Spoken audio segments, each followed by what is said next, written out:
Kohen will burn everything. That's one pasuk. The second pasuk says, "Va'asisa olasecha habasar v'hadam." You will give up your carbon, right? So you offer up your carbon, the meat and the blood. So which one is it? Do you burn everything, or do you just burn the meat and the blood? So the way the Mishnah understood it was, it depends. If halacha l'maisa, these secondary items like the bone, the sinews, the horns, and the hooks are attached to the carbon, then you burn everything. If they're detached, then you don't offer them up on the mizbeach. You only offer up the meat and the blood. So turn out on.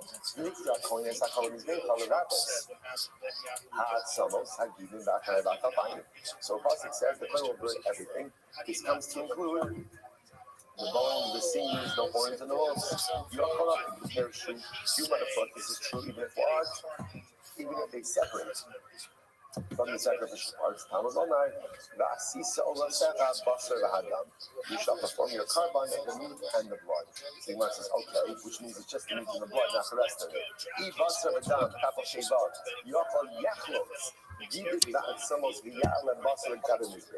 So I would have thought that Allah says you offer up the basar and the dam. Maybe Allah separates off these other items. I'm not going to keep going through this because other items again is the bones, the sinews, the horns, and the hooves. Which the Gemara says, Pasuk says the Kohen shall burn everything. So it is obviously, how does this work? So in other words, right now when I get started, right? So the bones, the sinews, the hooks, and the horns are attached. So now, so on one hand the Pasuk says burn everything, but on the other hand the Pasuk says burn the meat and the blood. So what should I do? Okay, so how does this work? Number one, if it's attached, offer up everything. Pirshu, if they somehow become detached, if they become detached, even if these items are already on the top of the mizbeach, take it down. That's the halacha. Fine. So the Gemara says, "Man Hanadishami said Pirshu Yagu." Listen, who's looking now? By the way, that last statement is a pretty strong one, right? That last statement, that in other words, that if they become detached from the carbon, even if they're on the top of the mizbeach, take it down. That's a pretty strong statement. Who is the opinion that said that? That would be decided on the Pasuk says, Pasuk says the Kohen should burn everything on his mizbeach. Melagos, samos, v'hagidin, v'hanayim, v'tafayim, afilu parachute. Listen to this. So on one hand, this opinion says the Pasuk says the Kohen should burn everything. What's everything? Everything means everything. The meat, right? The meat and the blood, and also again the hooves, the horns, the bones, the sinews, even if they separated from the primary meat. So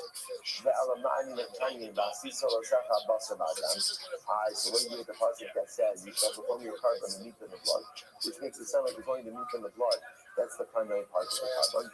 Lomar halacha, teach us the following halacha. Ikule olah. Ikule olah, atamachzir, viatamachzir, ikule giving ba'atzanos. So listen, we're going to talk about this more. It comes to teach us a very important halacha. This is a very important halacha.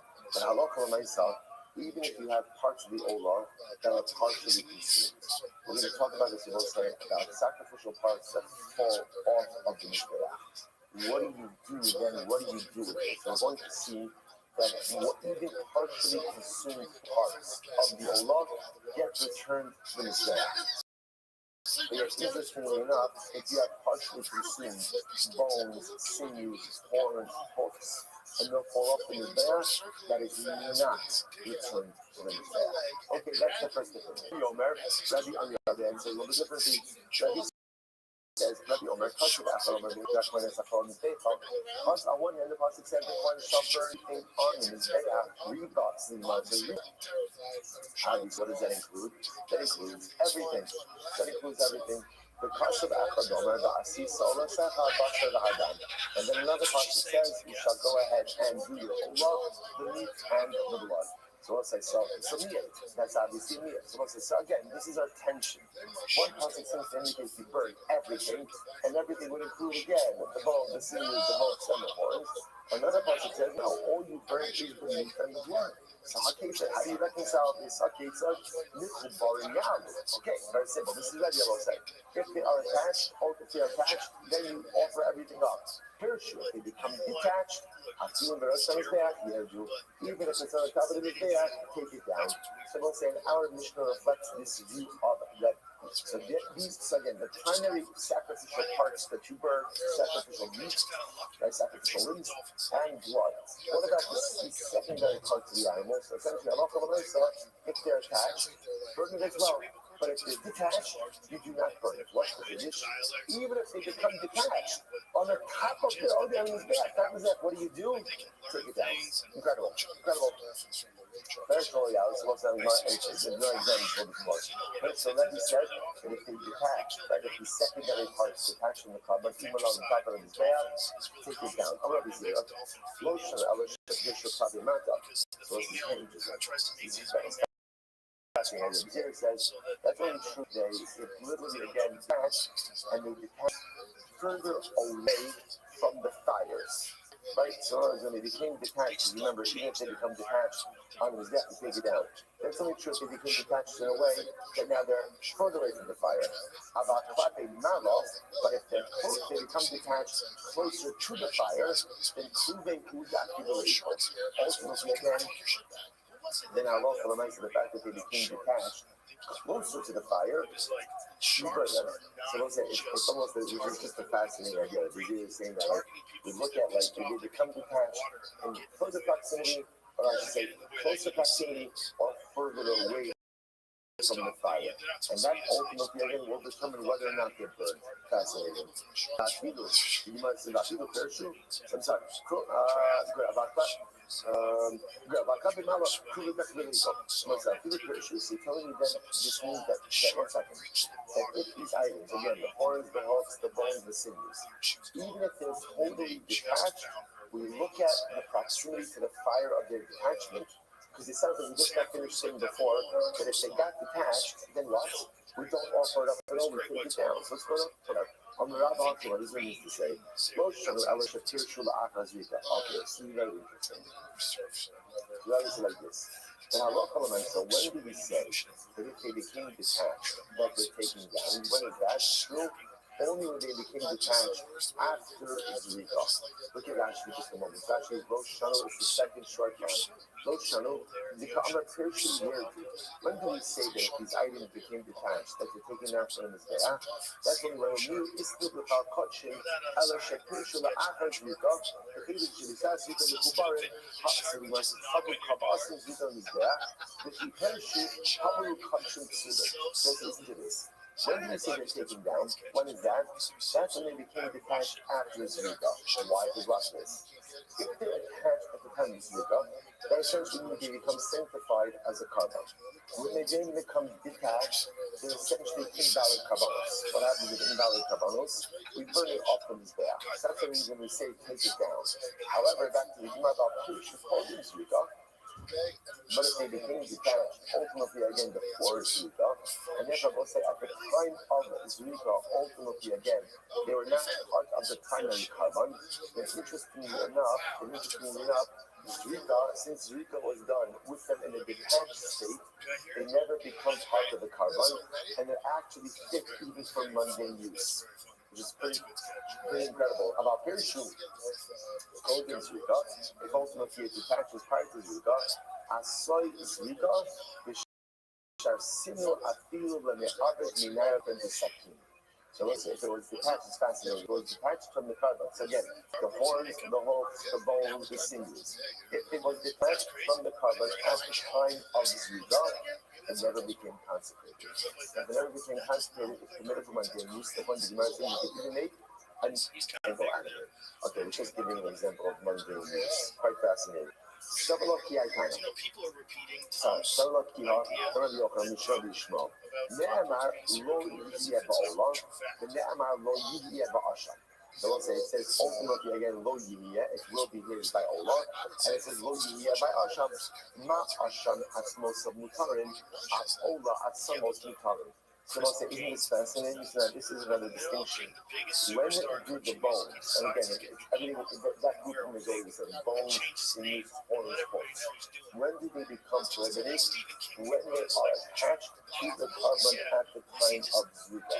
Because again, if you're attached to a carbon at the time of Zrika, that concretizes your identity as a carbon. When they subsequent, if they remain attached, then they're burned.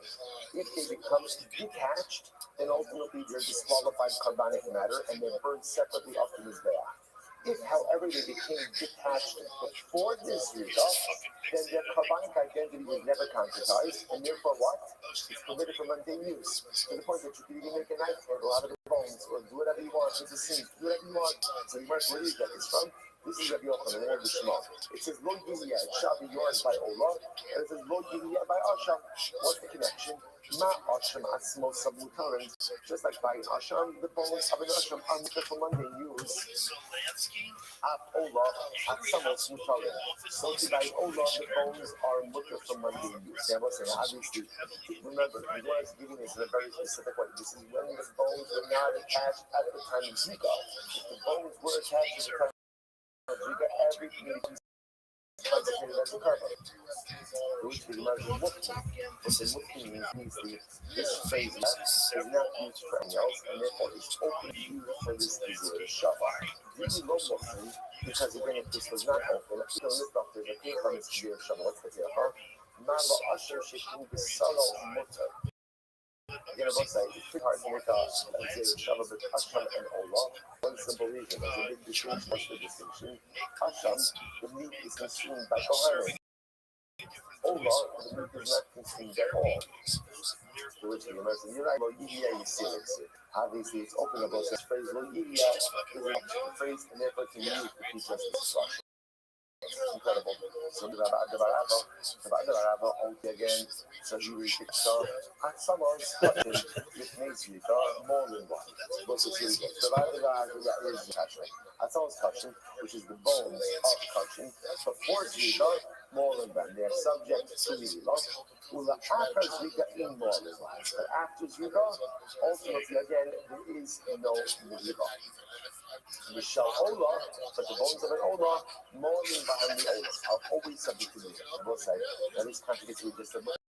We'll be talking about Olah. And we suggested before that even by Olah, if the bones are attached at the time of Zrika, then ultimately, I guess, then ultimately concretized as Kachim and Pashtos, subject to Ne'ilah. If they're detached before Zrika, then not a problem. Here it says that the bones of an Olah are subject to Ne'ilah forever. To which the Gemara says, no. The eight must say the following. The Shel Olah, when it comes to the bones of Olah, pure shoot with Zrika, ain't more than one. If the bones detached from the sacrificial meat before Zrika, there's no Ne'ilah, which Rabbi says exactly what he's saying up until now. Because remember again, Zrika concretizes identity. So therefore, if the bones are attached to sacrificial meat at the time of Zrika, then the bones become kachim. If they're kachim, they're subject to Ne'ilah. The Achar Zrika, but ultimately, again, sometimes Zrika, therefore, if the bones separate from the sacrificial meat before Zrika, in more than that. They're not kachim, and therefore there's no Ne'ilah. La'achar Zrika, if however the bones became detached from the meat only after Zrika, then morning behind the Olah. They are forever subject to Ne'ilah. Which then supports exactly what we were saying before. The figures of Elazar, these arguments of Elazar, and Elazar, Hirshu with Nezrika, more than one. And Elazar says that ultimately, again, if the bones are separated from the meat, before Zrika, then there's Ne'ilah. La'achar Zrika, but after Zrika, only again, you don't make it Hana, but it's also not subject to Ne'ilah. It turns out, it sounds like the way the Gemara is ultimately concluding is the following. First of all, just the kind of size. So, when it comes to these items, first of all, this Mishnah introduced us to a new category of items that even if you place down on the Mizbeach, you take it down. What categories that apply to? Items that have no shaykhs to the Mizbeach. So, you put that on the Mizbeach, take it down. What's the status of bones, sinews, horns, and hooves? What's their status in terms of sacrificial meat? So, the Gemara essentially says, like Rabbi, it depends. What does it depend on? And where are they attached? Right? If it's attached, ultimately again it gets offered up. If it's detached, ultimately again it needs to come down. But even that detached idea, everything depends on what? When did it become detached? Right? If it became detached before Zrika, then it's totally mundane. Totally mundane. It's used to make a handle from your leg. If it became detached ultimately after Zrika, then you have to treat it as invalidated kavanos, in which case it's not burned on the dead. So it's often is there, but it's really not permitted for mundane use. Incredible. Mishnah. The Chulot Shepachom Lekabel Mizbeach Lo Yachzis. Also, this is now what we referenced before. Any item, any of these items, and Rashi says over here, Hana Sulin Sha'alu Yisnar Bahem Lo Yerdu. They are some of the Gidim Shehalam Mechobra Ba'achal Tamei. So what's the Mishnah says like this? Any of these cases where we paskin in Allah Mosei, which is the previous surface. So the cases where items should not have been offered up on the Mizbeach, but they were put on the Mizbeach. What's halacha? Once you put it on, don't take it off. If literally again, Hakrovos means it pops off the Mizbeach, right? Which means what? It's on the fire is very hot, sometimes the intense heat causes it to pop off. If it pops off, ultimately again, you do not put it back on. No, if you have a coal that popped off the Mizbeach, don't put it back on. So again, if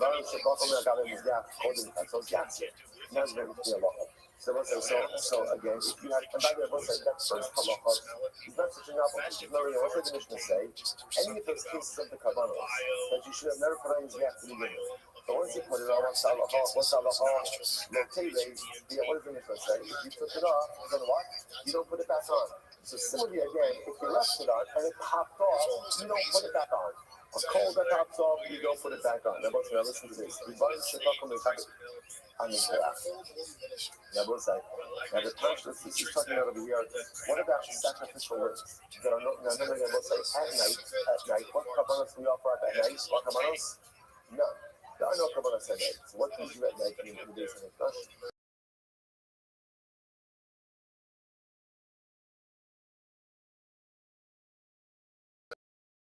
You burn those, and now they pop off the Mizbeach.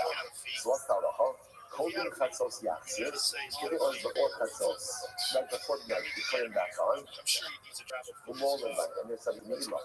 After chatzos, but if it popped up after chatzos, lo yachzir, don't put it back on the Mizbeach. Very morning light, and there's no milah for these rings after chatzos. Okay, we'll see what that means. The same thing is that mekadesh is haloilo. Kakakedesh mekadesh is saying that the Mizbeach consecrates that which is for it, so too the ramp has the ramp up to the has the ability to consecrate. So what that means, and in the same way, ultimately again, that both the Mizbeach and the ramp have the ability to sanctify and consecrate, so too a Krisharis, the service council also has the ability to consecrate. Alright, so let's analyze this. Now, what we are most intrigued by in this Mishnah is this whole chatzos thing. Right? So you have sacrificial limbs. And you're about to say, now we're talking about like legitimate kavanos. That's supposed to be there. If you're burning sacrificial limbs at night, so what does the Mishnah say? Off, put it back on, and the limbs are subject to milah. After chatzos, if they pop off, you don't have to put it back on, and it's not subject to milah. What's up with that? So it's hey, understand. If the limbs still have meat on them, then even if they pop off after chatzos, you should still be obligated to put them back on. Eat the rest of the mamish. The meat has already burned off, and there's nothing left. If you call them chatzos, money low. Then even if it pops off before chatzos, you shouldn't have to put it back on.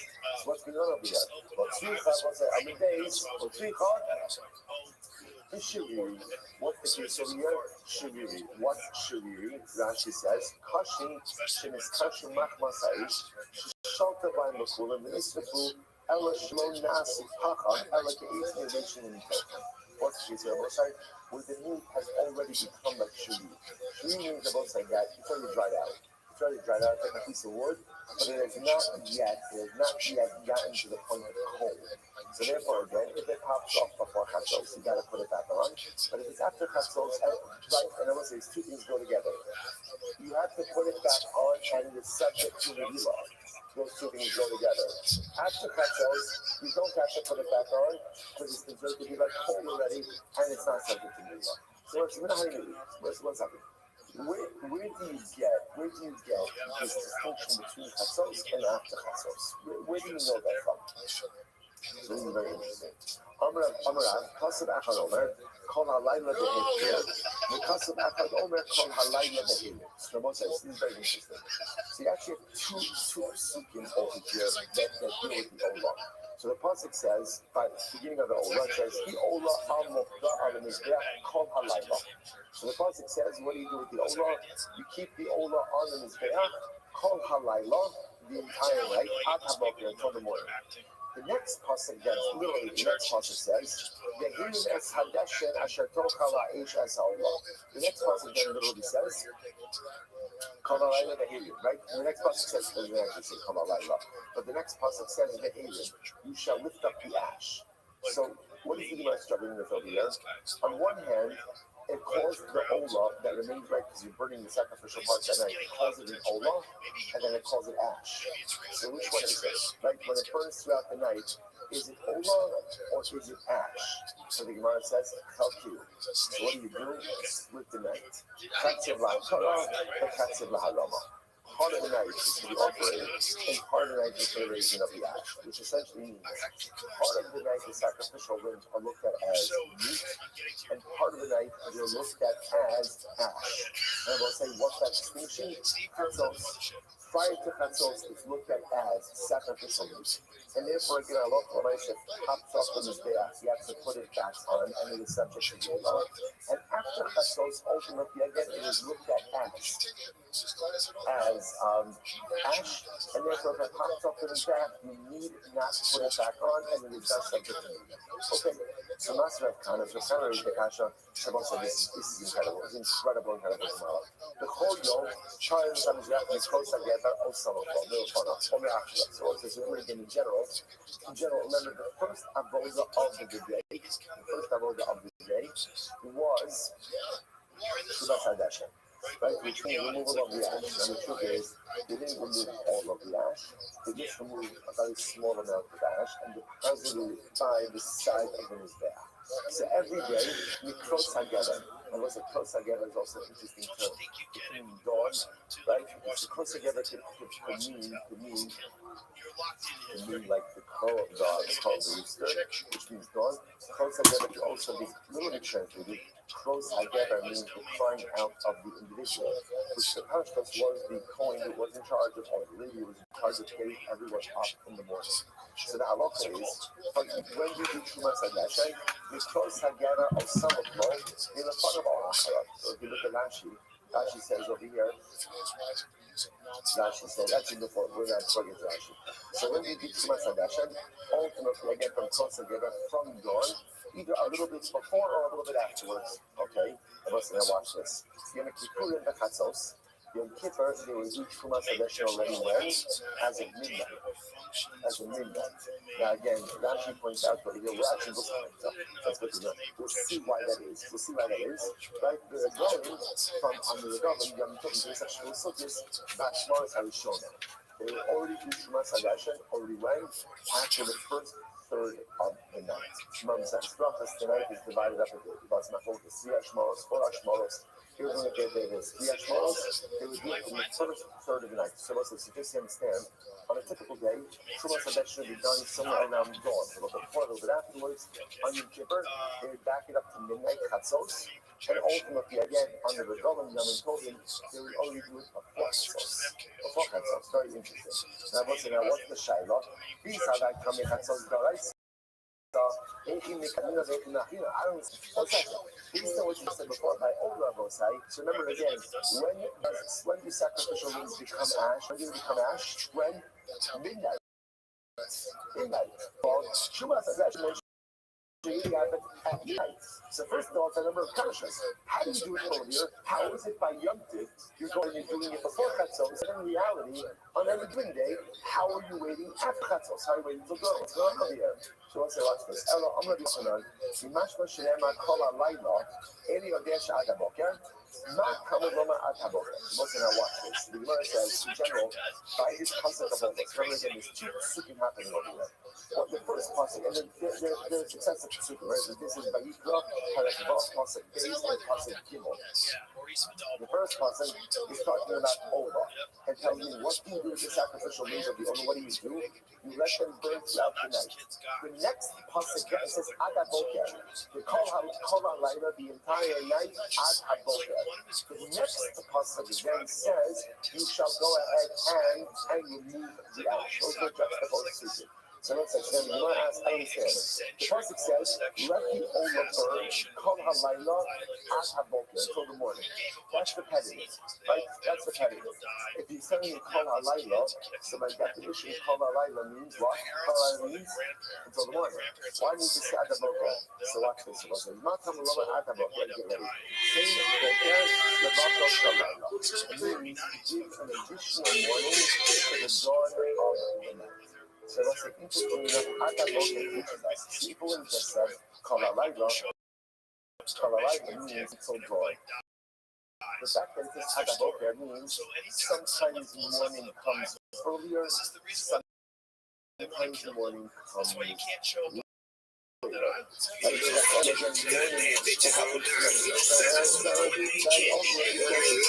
Morning comes at Rashi says over here.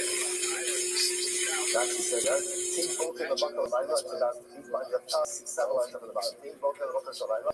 Boker Shalayla Alosa Shachar. Boker Achar Timus. Normally again, Boker is joy. But sometimes you give a different morning. So what's Hayu Hashkama. The Timbin She'in is not the Kama, Elo Shamashkama, Hakol the Fit Sorach Hashah. So what's here is interesting. It's actually quite fascinating. So Torah tells me sometimes you have to create another morning. But the Torah doesn't tell you what that morning is. And therefore give the power to the rabbis to determine when morning occurs in different circumstances. Therefore, generally, what's a regular day, when you do Church Hashem, again, dawn, because that's enough time. You know, like Kippurim, we should closer to the time of make chatzos. Ultimately, also on Yom Kippur, because we want to have a little bit of Rachmanas on the Kohen Gadol, right? Because remember, Yom Kippur, everything has to be done by the Kohen Gadol. Therefore, what we do is we allow the Church Hashem already as of midnight.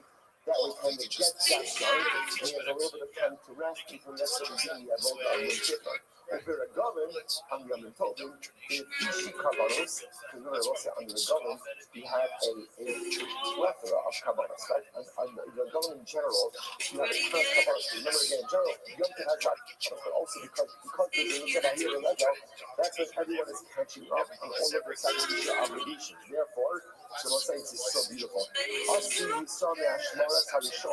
So that under the government, Pesach Shavuot Sukkos, already the Klal Yisrael was already gathering already again. They were already filling up the Beis Hamikdash from the beginning of the night. Kedetani Sefer, Rohaisa Kriyas Hagena Nagaas, Achahaisa Azora Meleim Yisrael.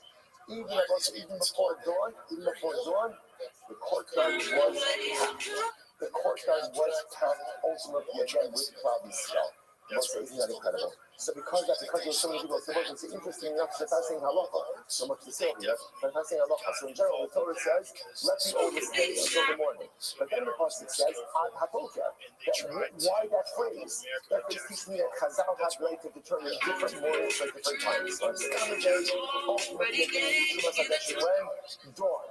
Yom Kippur, Yom Tov, first third of the night. Why Yom Tov? Because what's a nun told him before it was even dawn, the courtyard of the Beis Hamikdash was already packed. It was such an incredible and beautiful result. So I just another was saying, that phrase is if it's not Mr. Hospital in that phrase. Well, I said, yes, I get a magas. Actually, I said, we'll start off with it for today. All right, tomorrow we'll start off with that. So it's 6:45. What a dot. Everywhere. All right, everybody, have a good day. Because there's something, it's all about the names. Someone who's got the work, whether that work is valued very high. What is that guy in Manhattan? Show a photo of this painting that he had. It's worth like $100 million. It's fucking insane. It looks like nothing. Oh, I don't know if that's not one. this guy had a large painting by this guy, and it was insanely valuable. I don't remember the work, but might have been 50. But it was like, but it's just, you're looking at it, you're like, what the fuck are you even talking about? How is that worth anything? I mean, maybe it's worth something. I'd give you a couple hundred for this. What's that one? Record auction price for. All right, there was a good morning. A rich was boxes begin. A number of ups and seconds swapping together begin by thinking all of our sponsors for this morning shirt to paint. Our Helga sponsors for the month of Kislev Havalun called the Alison and Steinitz. Remember Adam's grandfather, the Shlomo Steinitz, had Shlomo Tzvi Ruben, then Shimon Zikrono Mizracha, Simi Machas, Asin, and memory of their parents, Yitzchak Leik and Anna Cohen, Sarah Rocco Bas Baras Avram, in the best and a friend, and his good friend, Scott Sargent, and Shali Olam, Borna, Shani Kondamo, Sarah and Val and Gaza, and Hanukkah from Holly Catholic College, in memory of Leah Bas Shmuel, Zachary Shulamis, Bas Shmuel, and Esther Bas Zachariah. And our June sponsors for today, Alan Sarah Steinberg, and Skos, of continuing the floor for Shulamis, Hannah Bas Sushi, and Redback, Hamador, all the Michelle Savin Aliyah, the families in the Hama, all those in Europe, which haven't been called for the Israel, which we just continue to serve helps the province. Well, so today's got to pay 85. We can back out of us, you reckon up. Good day, I say. Reckoning up hard helps to have a short on the days. Right? Again, this is fine. You have the win. You have the win. So we're picking up on 85A. Hey, hey, Ahmed Alice. Amar Ula, which is 2, 4, 6 lines down from the top. Amar Ula. And we were touching. Very interesting case here. The word touching, Shehava with me, Zikas Daman. That's a really good case. You have cutting column. You have second the link of cutting column. Cutting column that were placed on the Zerach before Zerika. Before Zerika was done. So obviously now remember, we're talking over here, our topic is Kavanas that are invalid, that were placed on the Zerach anyway. That's our topic. So remember again, the Shiloh over here is, if you have this carbon, then ultimately again, you have this carbon, the touching column that was placed on the Mizbeach, inappropriate, it was really invalid.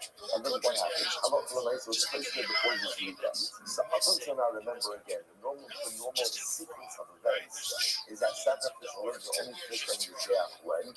After Zrika. So remember, Zrika is the primary service in Kabbalah that affects Kabbalah. So you've always been operating with this idea.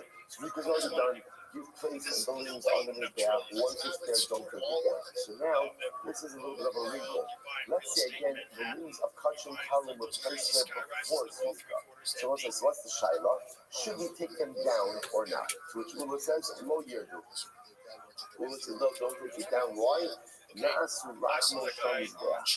Ultimately, again, literally translated, they become the bread of the Mizbeach. Which means essentially, once they're on the Mizbeach, that's where they remain. Now, again, about this, so this is different than any previous case, because in all of our previous cases, the limbs were only being put on the Mizbeach after Zrika. Here it's before Zrika. I might have thought the Havamina is that should make a difference. Ula says no. Once it's on the Mizbeach, it's locked in the Mizbeach, we leave it alone. Locked from there, leave it alone. Another thing here, we already saw this in our Mishnah. We didn't see this. Shemishach Dama, which we left Dama, ultimately life. Okay, remember again, some of these qualifications that the Mishnah talked about in following cases. Let's say again, also you had carbon and the blood spilled. So Zrika was never done. Zrika was never done. Or the blood was taken outside of the permitted area of the punishment. So these were examples in the of Kabbalos where ideally they should not be put on the Mizbeach. But if they were put on the Mizbeach, and what? So what do you see from there? That apparently even without Zrika, once you put the carbon on the Mizbeach, you don't take it off. So all that's having to do is that we do that is simply supporting Ula's statement. Not awesome, being by yourself, no result. So in those cases, there's no blood to be sprinkled. Like in other words, there's no the blood spilled, or the blood was taken out of the area. So in those cases, you wanted to sprinkle the blood. There's nothing to sprinkle, and what's halacha on which in other lawyers, halacha is once the covenant was placed on his back, don't take it down. In halacha, the involved in this Rothschild, but also came, and let's say in our case, none of the leaves of the Kachin college were placed on his back before Zrika. But what? There's still blood. Still blood. If you wanted to do Zrika, you could do Zrika. So of course it should be kosher. That's the argument. But halacha, when I saw in a case where there's no blood to do Zrika with, the Mishnah said that if you accidentally put the carbon on his back, you don't take it down. And all the more so in our case, where when you put the carbon on his back, there's still blood to do Zrika with. Of course you wouldn't take the carbon down. Two verses, hold on. Tirgama, Akachi Kadoshi. You might say it's possible that the Mishnah's case of Mishpah, or you have to put the line, the Mishnah's case of where the blood spilled, or where the blood was taken out of some of the casings, it's a concept that's talking about, it's talking about Kachi Kadoshim. Let's say, what does that do then? Look at Rashi. That is almost right because if you move your finger to the right without 4 lines down, Maybe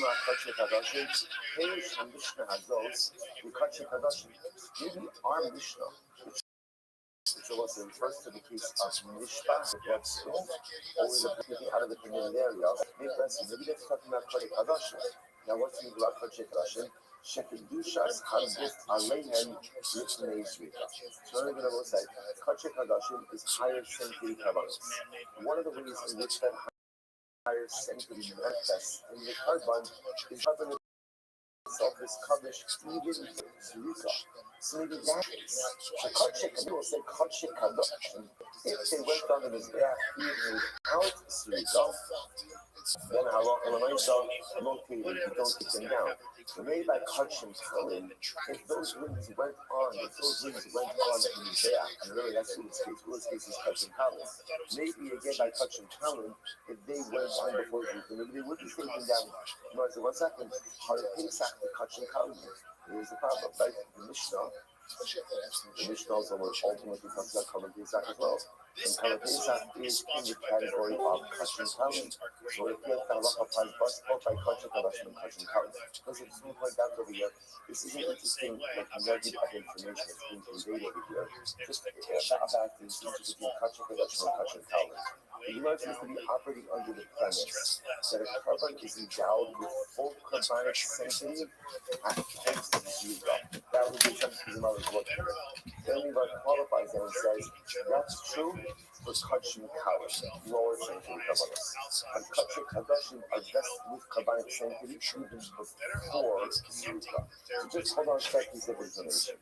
So the Gemara says, 1 second. The Gemara says, Kachin Kalim. The Mishnah says, Kachin Pesach. The Gemara says, no. Take them out to Shalom Lishman. The Kavod Pesach case is talking about a case of Shalom Lishman. The shul of Kavod Pesach that the Mishnah was referring to was not the case of Mishpah, or you actually put what you like. The case of Kavod Pesach was the case ultimately again where the covenant was offered up Shalom Lishman. Rashi says that it's very much Shalom Lishman. Pesach was coming to Ela Absula. Shalom Lishman, the tiny bunch of shotgun Shalom Lishman. He was 1 second. The Kulan Shal, the Kayin, and the Gadi is there. The Ashkutin, no year to. I wasn't going to forget, the Gemara just quoted the Mishnah. The Mishnah said, remember, there was a reaction to this case over yesterday. Any carbon, anytime the animal was, the actual living animal was brought up to the top of his back, what's the halacha? Take it down. Now, what can you infer from that? That ultimately, again, if the animal was in fact taken up and shafted on the top of his back, that you would not take it down. What's the case? My love, Moshna Kachin Kadashim, Moshna Kachin Kalim. And I will say, if you notice, when Mishnah doesn't seem to distinguish between Kachin Kadashim or Kachin Kalim. In which case, it sounds like both of these types of kavanos, if they went up on the Mizbeach before Zrika, the halacha would be rotated, don't take them down. So the Gemara says, no. Hashchutin mehen yardu, mehen lo yardu. That's not true. The Gemara says, rather, the way the Mishnah is, if you ended up bringing a living animal to the top of the Mizbeach, you should take it down. But if you ended up shafting it on top of the Mizbeach, certain items are brought down, and certain items are left there. To which the Gemara said, "Oh, said that. What would be that distinction? Apparently, if it's kachim kalim before zrika, which it is, you would take it down. If it's kachim kadashim, you would leave it there. I the Gemara said the hot kula katani, but that's not what the Mishnah says. The Mishnah says kula, right? All of them. Which sounds like there is no distinction between kachim kadashim and kachim kalim. To which the Gemara says kula achayim. No. The kula. All of them is referring to the living animals. That by all kavanos, if you brought up a living animal to the top of the mizbeach, what should you do? What should you do? Take it down. Take it down. Just the Gemara says, shake up. That's obvious. That's what's like, and it's obvious. Remember, you should not be catching kavanos on the top of the mizbeach. Therefore, it is an obvious thing to say that if you brought a living animal to the top of the mizbeach, what should you do with it? What should you do with it? Bring it down. That's obvious. Just the rest is no. Lola, listen to this. The Ola. Achayim, maybe he's talking about living animals. Okay, and he's talking about the ones over here. It's actually very clear when you get into this a little bit more fully. He's talking about a Baal. And he's talking about over here that once we're going to see that the Akiva normally makes a Baal. Right? That the Akiva also, remember again, the Mishnah said, according to the Tanakama, if you ended up offering up a Baal, you take the sacrificial price down. That the Akiva said even a Baal has the ability to stay on his back. Right? That the Akiva matches the Baal unit. The Baal unit. So those are the listen to this. Now we're going to see, by the way, what type of Baal moment does Rabbi Akiva allow? We're going to see Dukin Shada'ayin. So let's see interestingly enough, the way that Dukin Shada'ayin is often translated is as cataract. So what you gotta recognize is cataract, right? Hey, so cataract. Now we're going to see why exactly we're talking about that, but we'll come back to that. That's the case. So the book says that's the Kiddush over here. But according to the everybody else holds that by Bali woman, Bali is one of the things like a trace off. Where if you see that, you got to take it down. You got to take it down. Even if one of you take it down. The Kiddush is up in opinion that with certain types of movement, you can on his back. Which the Gemara says the mouth. So therefore, how are you establishing the Mishnah? The Psulim. Ultimately, there's if I look at the Sefer, between Ola, Sha'ol Sakai, and Rosh Hashanah, right? And if it's Ola, ultimately again went up. It's the end of our Mishnah. If you took a living Ola, right? So before you go down, you took a living Ola to the top of the back, so what do? Bring it down. Shach the Rosh Hashanah, if it's just on the Mishnah, if you ended up shechting it on his back, Yashit means the Nasach in Koma. So literally flay it and cut it up into pieces on the top of his back. I understand. The Sula, the boss said, it's talking about the establishment because talking about a $10 carbon. The Sula, that's Hashem in Tuafu. The boss said, if the Ola, if you're setting up the Mishnah talking about the $10 carbon, in that case, if you have a $10 Ola, the boss said, there is no flame and there is no cutting up of the sacrificial parts by a valid Ola. After all, how do we know that? Listen, how do you know that statement? The Nita because the Pasuk says, you shall cut it up into sacrificial parts. It refers to invalid carbon and not to invalid carbon. Which the Gemara says, Seifa Asar Sheva. Not just the Gemara wants to be this, not the same. No, it's not the Mishnah in English. It's talking about the Kasher, not Kamashmalan. So, okay. Understand the only case is talking about the Kasher Allah. Not Kamashmalan teaching you. So again, remember, the last case the Mishnah was, if you brought up a living animal to the top of the Mizbeach, what should you do? Bring it down. If you end up slaughtering it there, so then the selection of the Mishnah was, in the prime time. The Mishnah was, that's the halacha. If people are living on the top of the yes, bring it down. If it's an older sha'os, a higher Rosh Hashanah, stick it. It's in the end. If you have an older, or that was brought and moving to the top of the Mizbeach, bring it down. If you shefted it on the top of the Mizbeach, then what you should slay it, like take off skin, and cut it into sacrificial parts. So Gemara says, okay, so what's the Kiddush over here? What exactly is the Kiddush? So like Mashmalan, the Hefshit is not, but also the Be'ach. So the Kiddush, that's the Kiddush is. The Kiddush is that there is flaying and cutting up into parts on the top of the Mizbeach, right? That's the Kiddush. That's the Kiddush. Okay, this one says, that's fine if you actually subscribe to that. We'll remember the Amar in Hefshit is not, but also the Mizbeach. So apparently, this is going to be a machlokas. So this concept that the Mishnah kind of espouses as something that everyone agrees with, not everyone agrees with it. So when the opinion says that even if you end up checking over on the top of the Mizbeach, you can't sway it and cut it up at the parts on top of the Mizbeach. So what does it say?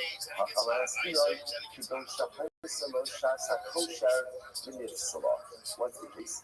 The case is where the carbon had a period of when it was kosher, and then it became when it was kosher, and then it became possible. About 7 lines up from the bottom. You see it there at the end of the line, keep going down. So Rashi says over here, Rashi says, Kodem Sulah, that's Hachik to be Tuashi. So I said, this is interesting. So let's see if this is the case. The case is where you had a perfectly good carbon olah. You shafted it. The bachelor you did Zurika as well, and then something happened that invalidated the carbon. This is an interesting case where the carbon had a little up permissibility, but then it became invalid prior to the flaying of the animal. So let's finish that out. The Hachik, Kodem Sulah, that's Hachik to be Tuashi. Tafili Ulamata Basa Pasa, the Nisap, the Rosram Shin Gamala Kaman, the Dark Voyo, even Shinizla Padam, the Hortz and Basar, Sha'ach as the Hachik, the Mitzvah, Yachitena, Volakara. Lest we wonder, why are we getting so caught up in the flaying of the animal? Who cares? It matters a lot, especially if you are a Kohen. Why? Because what we need to remember, why do you flay an animal to get the hide? Who gets the hide of an Olah? A Kohen. So interestingly enough, halacha l'maisa, the carbon is invalid. What happens to the hide? So now what's clear over here is as follows. There is this opinion of Rabbi Eliezer and the Rothschild that apparently comes in a little bit. 104, looking for this today. So the Gemara says like this. The Gemara says that halacha l'maisa, if you have an olah that had a period of permissibility, even if it subsequently became hustled or flayed, whatever, let's a simple case that the carbon became tameh. Like Shechita was fine, Kabbalah was fine, maybe Zrika was fine, but now the carbon became tameh. Even so, as long as it had a window of permissibility, you could flay it and give the height to the turn. Let's finish up the Rashi. He says, Kevin Shanizak Hadam, for what's a bus of Sha'achas, so again, as long as you disregard and the carbon had a window of permissibility, even if it subsequently became hustled, flay it and give the height to the Kohanim. The ain't Ola Nisrafina. Now, remember, normally, if an Ola becomes hustled, what do you do with it? You burn it. But now the word is using it to us is as long as the carbon had a window of permissibility, you could salvage the hide. Give it to the Kohanim. Hashtanami, he said, Rosh Hashanah, the Teres, and by the head shipping to us. Therefore, they have to do that. What's in the Hamar, Skinan, you know, Shaisel, Shasa Kosher, the Yitzhak, but the Lazar of Shibisi. So the Kisman actually was as follows. You brought an Ola up to the top of the Mizbeach alive, and what should you have done with it? When you brought it up there, like, what should you have done with it? Take it down. But you didn't. What did you do? You shafted it there. Okay, what halacha you shaft an Ola on the top of the Mizbeach? What's the halacha? So normally, slay it, cut it up on top of the Mizbeach, Gemano. Right, move on. In this case over here, actually, it's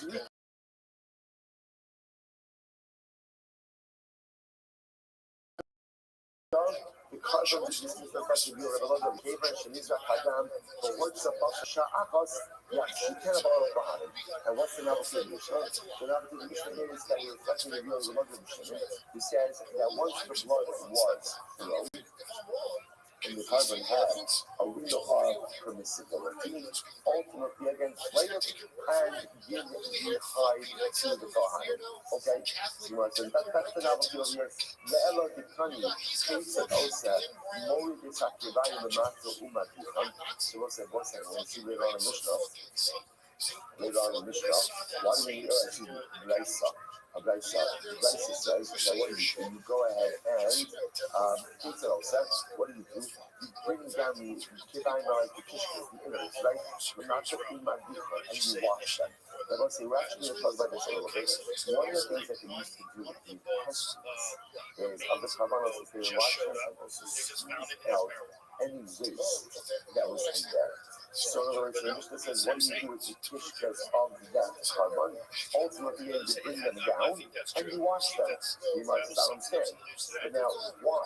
Normally, as well as how we just establish in the case of the Mishnah. Like the case of the Mishnah, you've got it. So it's a multi-tier case.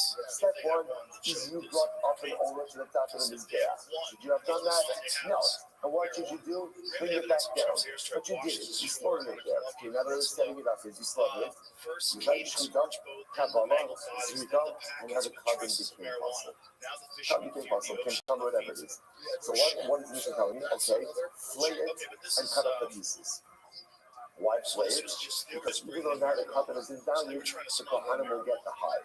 Then the Brisa goes on and says, by the way, bring the innards, bring the kishkas of that carbon down to wash it. Which the Gemara says, why should I say? Generally, the only reason you bring down the kishkas of the carbon to wash it is why? Why? Because you're going to offer it. But remember, what's the case over here? The carbon is possible. So why do you have to bring down the kishkas to wash them? The Gemara said, lovely. I don't think, why do I need to do this? The Gemara says, so again, lovely. Taking that, so again, what are our options over there? Not for you, we should offer it up as they are. If our Sanju, after doing another practice, so what's it, which the Gemara says, so what should we do? If we should go ahead and just simply burn them as is, so here's the parable say. To burn the innards of the kishkas when the waste is still inside of them, it's not nice. I mean, as of course, this pasuk in Malachi, and the really refers to the pasuk goes like this. Pasuk says, "He sagishu tiva mizbach eila, he sagishu piseach b'chol eila, hakiveu nalapakasacha." So this pasuk is always quoted by Malachi to say, if you're going to bring a carbon, bring an appropriate carbon flash. You wouldn't bring you wouldn't bring a crippled carbon.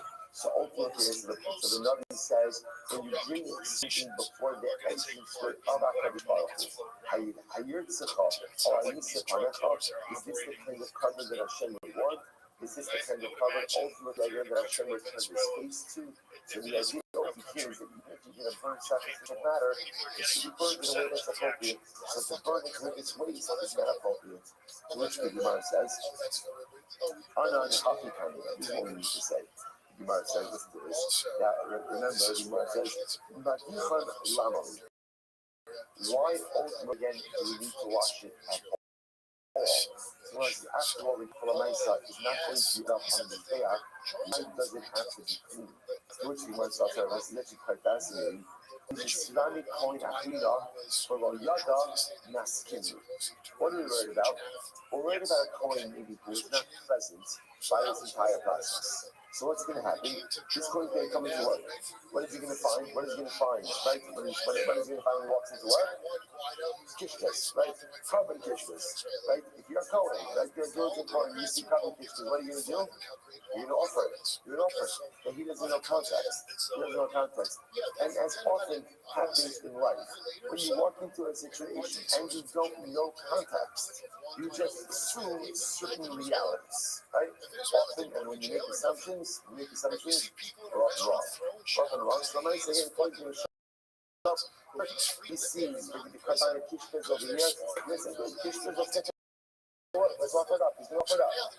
Before you turn it around, so the coin doesn't know mean love. This is from a carbon fossil. It's supposed to be burnt, but burnt like elsewhere, not under there. Usually, I think it's supposed to be off offered up on the base. So therefore, it's interesting enough. So what do we do? So we go ahead and wash this. Listen to how fascinating this is. So what do? We take the invalid kishkas and we clean them. Why do we clean them? Now listen, we're going to burn them elsewhere. Not in but why do we? In the event that a coach accidentally puts them in the we want clean. ואנו נגד עמדי בית, ואנו נגד רבוב כהן נוסף, לאסים במגל תקלה, I understand. It almost seems like we're setting up the coin to make a mistake. Like if he walks in and he sees unclean kishkas, everyone knows what do you do with unclean kishkas, what do you do with them? Well, first of all, you clean them, but at least that buys you a little bit of time. Right, to kind of figure out what exactly is going on over here. By having the kishkas cleaned and ready to be offered, it will seem as if we're actually placing a stumbling block before the Kohen, and that halacha l'maisa, he's going to be ready to go ahead. He's going to be ready to go ahead and offer it up just as soon as he walks in. To which the Gemara says, "Afilu hachi," listen to this. Gemara says, "Yeah, to a certain degree, afilu hachi, adifa shelo yu kachi shamayim mutarim k'neira." Rabbi said, this is pretty incredible. That Gemara says essentially we have a choice over there. What's the choice? The choice is leave the intestines as is, which is a degrading state in which to leave sacrificial matter. Right, so to leave the intestines dirty and with waste inside of them is leaving sacrificial matter, albeit invalid sacrificial matter. The sacrificial matter nevertheless in a state of degradation, or setting up a potential stumbling block ultimately to the Kohen. Which the Gemara says if you have to choose one of those, you're going to choose to make sure that sacrificial matter is not left in the degrade. Therefore, we watch the intestines, even though again they are not fit to be used, and we know full well that what could happen. If somebody comes in, if somebody walks in for a second, and a Kohen just comes in that really context, he may end up offering up. Now, obviously, we'll say we're going to try to get rid of this in a quick fashion, right? So it's not going to end up happening. But yes, the Gemara says, do you understand? We are creating a potential stumbling block situation for an unsuspecting, well-meaning Kohen. But we would rather do that than leave the sacrificial matter in a state of degradation. So it's so fascinating. What's that one guy that has such an incredible metaphor for life also. Sometimes in life, there's not a good choice. There's not a good choice. And sometimes you just have to choose the lesser of two compromise choices, right? We always want the either choice. Sometimes we don't have it. Sometimes I don't want to even use the word the lesser of two evils because that sounds already very negative. Just sometimes there's not a great choice. So you just have to choose the best choice available to you. Incredible. There's already clear about so to point out, by the way, I just want to bring you back to our original conversation because we're not really finished with it. Remember again, how did this entire journey begin? It began with Ula. Right? What did Ula say? Ula said that if you have limbs of clutching colors that are on the back before Zurika, what do you do? Leave them there. Right? Rotate, don't take them there. Why? Nasu Lakmo Sham is there. They're literally, again, the food is better than his death. Now, again, what's the whole thing now? Everyone seemingly agrees with the statement by Kachik Kadoshim. Because Kachik Kadoshim, when are they sanctified?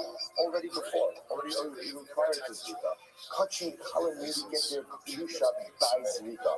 I would have thought that therefore, if invalid sacrificial limbs are placed on his death before Zrika, you should take them down. Ula said no, leave them there.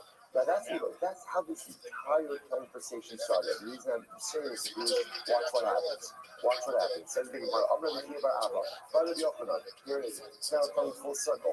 A new touching comes from the things because Zaman, Yerdu, although Yerdu. So what's the thing happening over here? This is so great. We started with a declarative statement of Allah that if you put sacrificial means of Kachin Kalim on his death before his redoubt, don't take them down. Now that led to our conversation. Now we're coming full circle. But in the circle, the statement is not a statement. The statement is a question. If you put sacrificial limbs of Kachin Kalim on the Mizbeach before Zrika, so it's obviously we're talking about an valid carbon. Do you take them down? I'm going to army. If you bought from the Eva, why are you just asking about taking it down from the Mizbeach? Why don't you just ask, is it subject to Eva? To which is right, is great. I'm right. Me and law coming by me. You don't need to put it by me. You can't buy a little bit of Eva. To which is right, says, because that's not our question. Right? That's right. Stay on topic. It's funny for the Gemara to say on topic, right? Because you never to stay on topic. That's not a question. I'm just not give up. But our question, because you look at the number again, we're going to see a little bit to connect. Because something becomes subject to the number again. Legal use consecrated property, right? Or legal Monday use consecrated property. When does something become subject to the law? When it is fully the property of the base of HaKadosh Baruch Hu.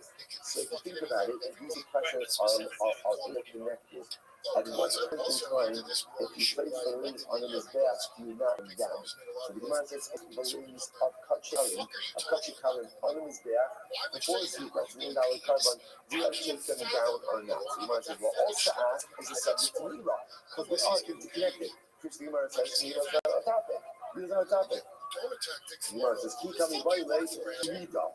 Ultimately, our question is about placing sacrificial limbs, right? Invalid carbonic limbs on his back and then taking them off. That's our question. Shimon says, it low zero two. This version where I say, how we resolve the question. What's the resolution? If you put the limbs of an invalid touching column on the back before his riga, what's the halacha? Don't take it down. Don't take it down. Which I will say is what you will say from the beginning of Amadar. We're not going to use such masculinity.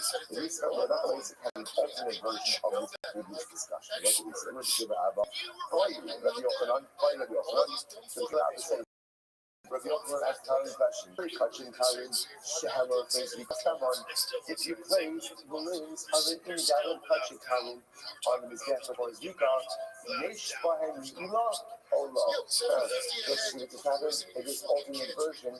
The primary question that was being asked was not Lila. Same case, if placing the rings of touching Karin on his back before his Zerika. So what's the Shaila? Are they subject to Lila or not? So this version, I'm going to be Ami, if you buy the Chayurita, why don't you also ask, if you place them on his back, should you take them down? I'm going to Yerida, look at the Then ask about Moshe Mizbeach. I'm not talking about Yerida, right? And it's obvious that you wouldn't take down the limbs, because once you place sacrificial limbs on the Mizbeach, it becomes a little bit of bread of the Mizbeach. So you want to talk about, keep coming by me, where's the Shaila?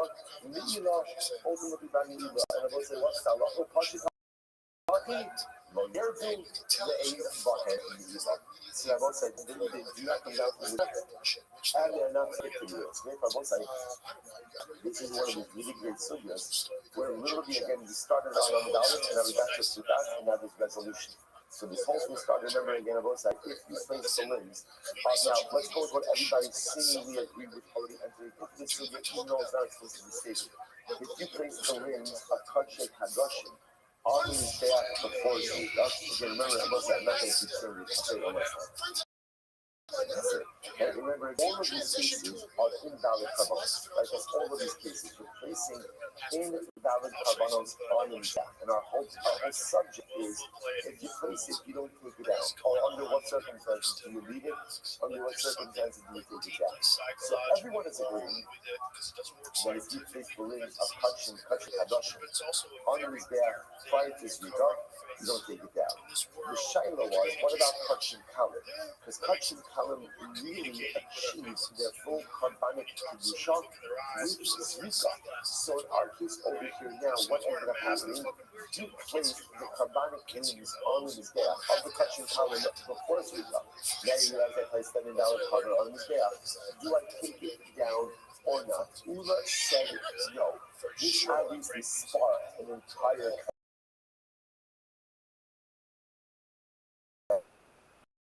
we don't take it. Before Zika, we don't take it down, and also now we know they're not subject to Nila. Right? It says because Nila only occurs Zika occurs. Incredible. That's the subject. So good. It says we know it's good. Notice, remember again, the next part of the Mishnah, which is really fascinating, was a discussion about Balmum.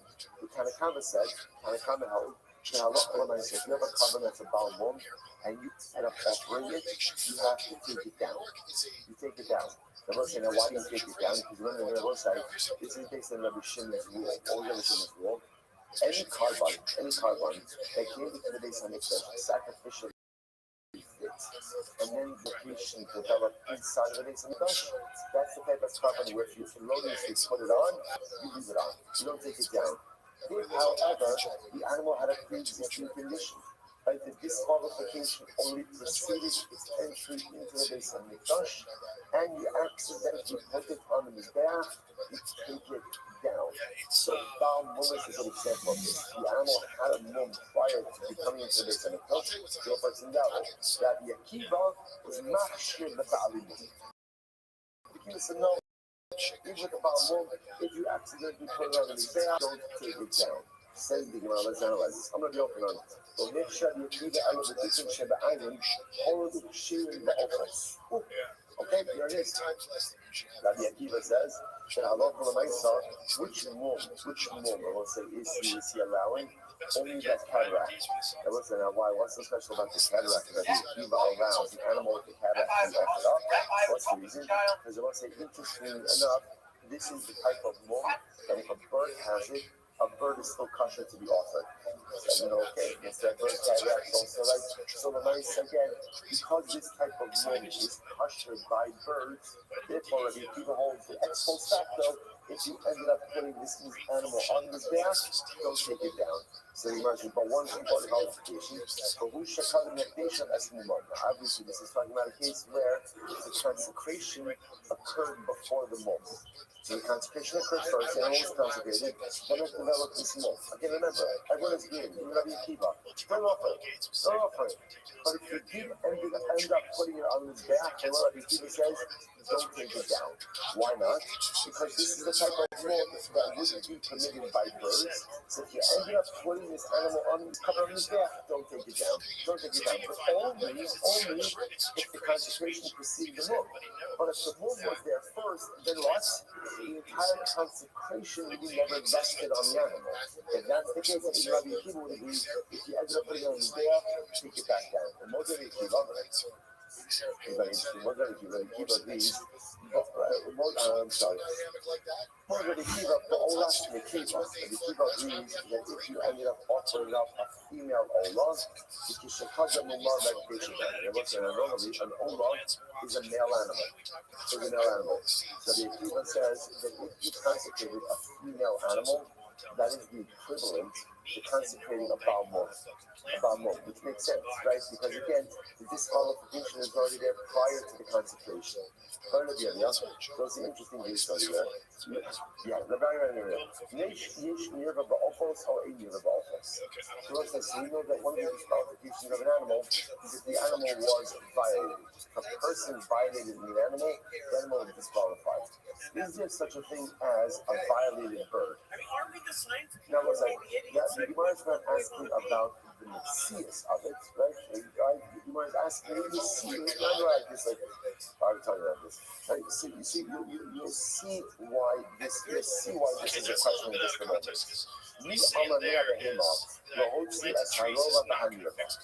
So I'm wondering if you ever look, by the way, at the disqualification of an animal, the disqualification is always a twofold disqualification. Number one, an animal that violates a person, or a person that violates an animal. It's always that double washing. So we say, so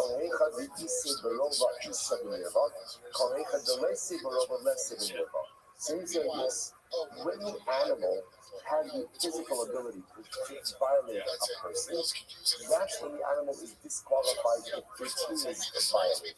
When the animal does not have the ability to violate a person, so ultimately, again, the animal itself is not disqualified by being violated as well. So if I will say again, the Gemara says for Pashto, so therefore a bird, obviously, again, doesn't have the ability to disqualify, to violate a person. So because a bird doesn't have the ability to violate a person, maybe it's not disqualified if it is violating as well. Dilma, Harine, never say, to be honest. There's certain pieces of Torah where your wife asks you, what did you learn today? Yeah, you didn't share it. And then there's other stuff that she's just going to say, I don't remember. Right? So, yes, the rest is as follows. Dilma, again, but Torah is even a little more Messiah. Okay, we have to learn. So, what the Gemara says follows. Dilma, Harine, on the other hand, obviously, if the bird was violated and a Avera was done with the bird. So let's accept the Shaila. That's the fundamental. It's a fundamental Shaila about the nature of the glorification of itself. So, Rabbi says it's how. So, touch what I analyze. So, touch my Kiva Machshir Balimud. Go say first one line. The Kiva holds that Allah Kalamayas Balimud. Again, remember that even a Balmum, on the Mizbeach, halakha myself located if you don't take it down. So the Gemara saying, even Rabbi Akiva, it's not any kind of Balmum, it's only certain things, right? Dikah Sheba Island. The Isa, not Shinani Dinyarva, Holo Bakasha Ba'ovos. So let's say that. So the Akiva should have also included in this a bird which was violated, or an animal which was violated. Why? Because the Akiva's not listening to it again. Why does Rabbi Akiva say that an animal with a cataract, if it's put under his back, we don't take it down? Why not? Because such a disqualification is kosher by birds. Right? Such a disqualification is not a mum by bird. So since it's not a mum by bird, ex post facto, if you take strong well, if we held that a bird that was violated was also not disqualified, then Rabbi Akiva should say even an animal that was violated, if you place it on his back, ultimately don't take it down. Now the fact ultimately again that Rabbi Akiva didn't say that indicates to us what? That Rabbi Akiva holds that the bird was violated, it is possible, which indicates to us that the disqualification for immoral activity applies even if the animal can't violate someone else. A violated animal, a violated bird, ultimately again is going to be disqualified. Shmanina. So we say the Shmanina is that a bird ultimately again will be disqualified from carbonic usage, even though the bird doesn't have the ability to violate a person, but since the bird can be violated, a violated bird will be disqualified. We also learn this. So we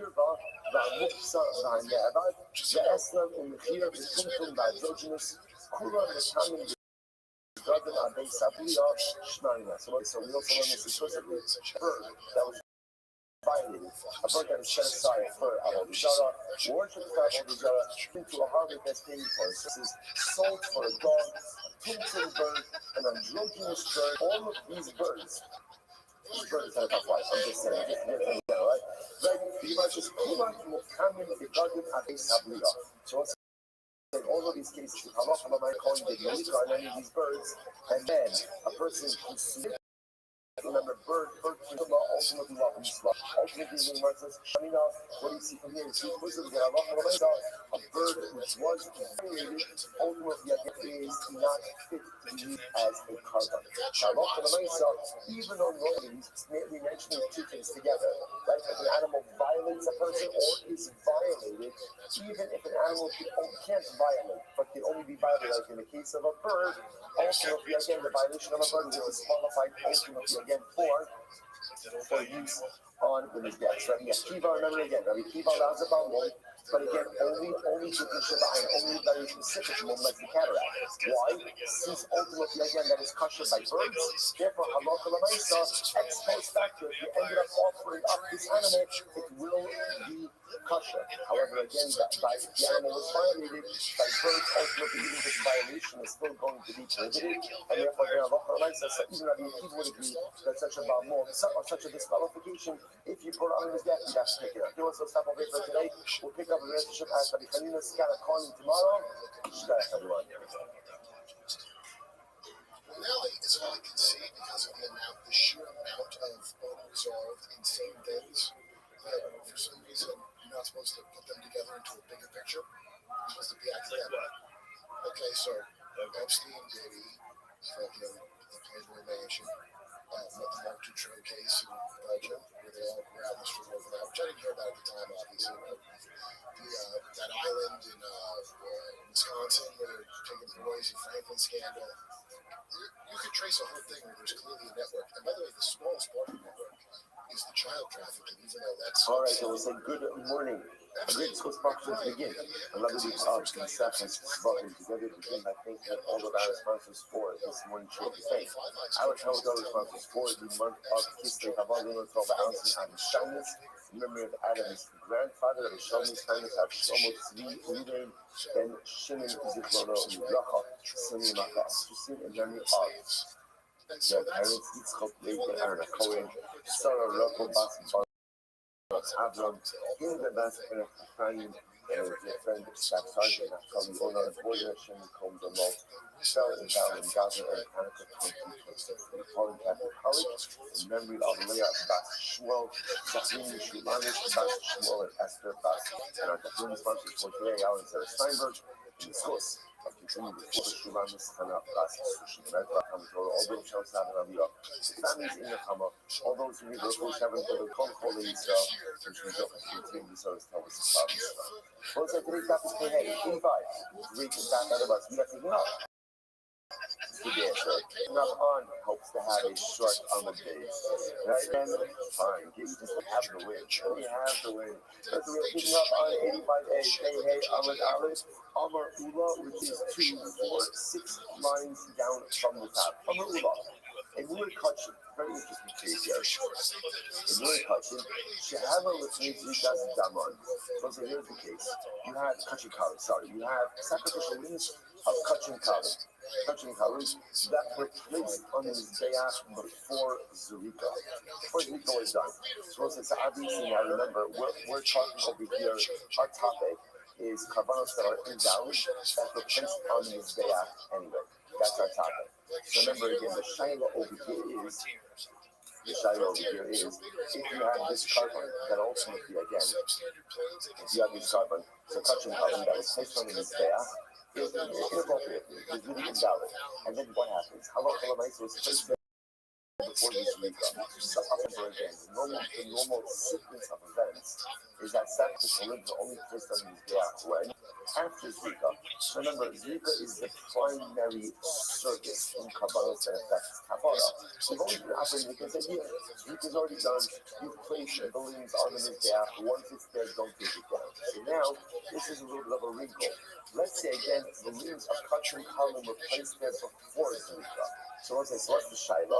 Should we take them down or not? So what Shmuel says, Lo Yehu.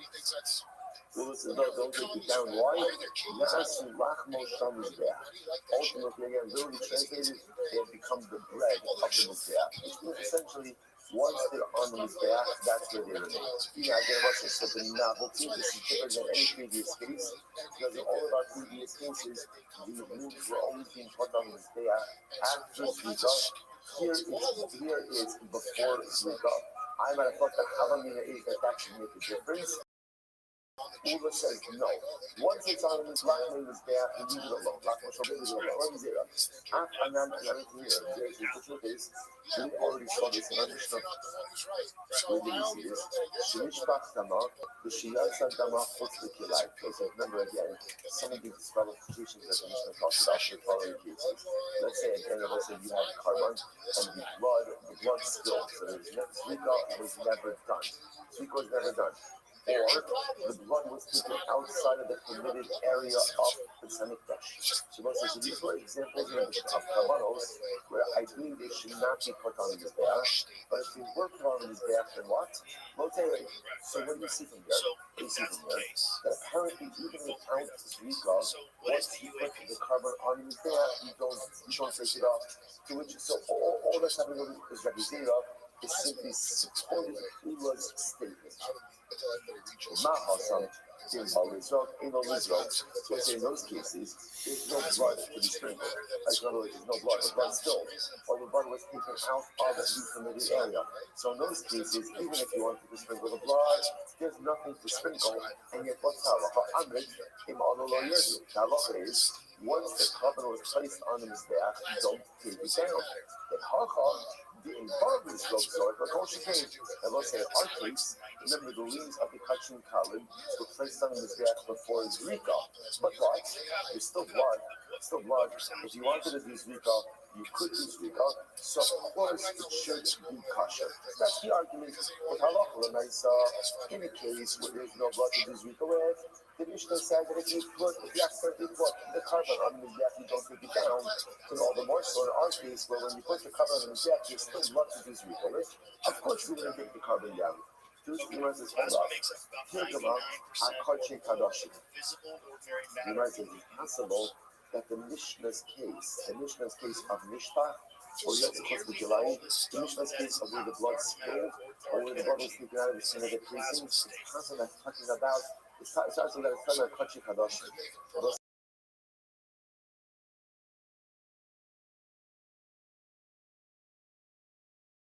What does that do?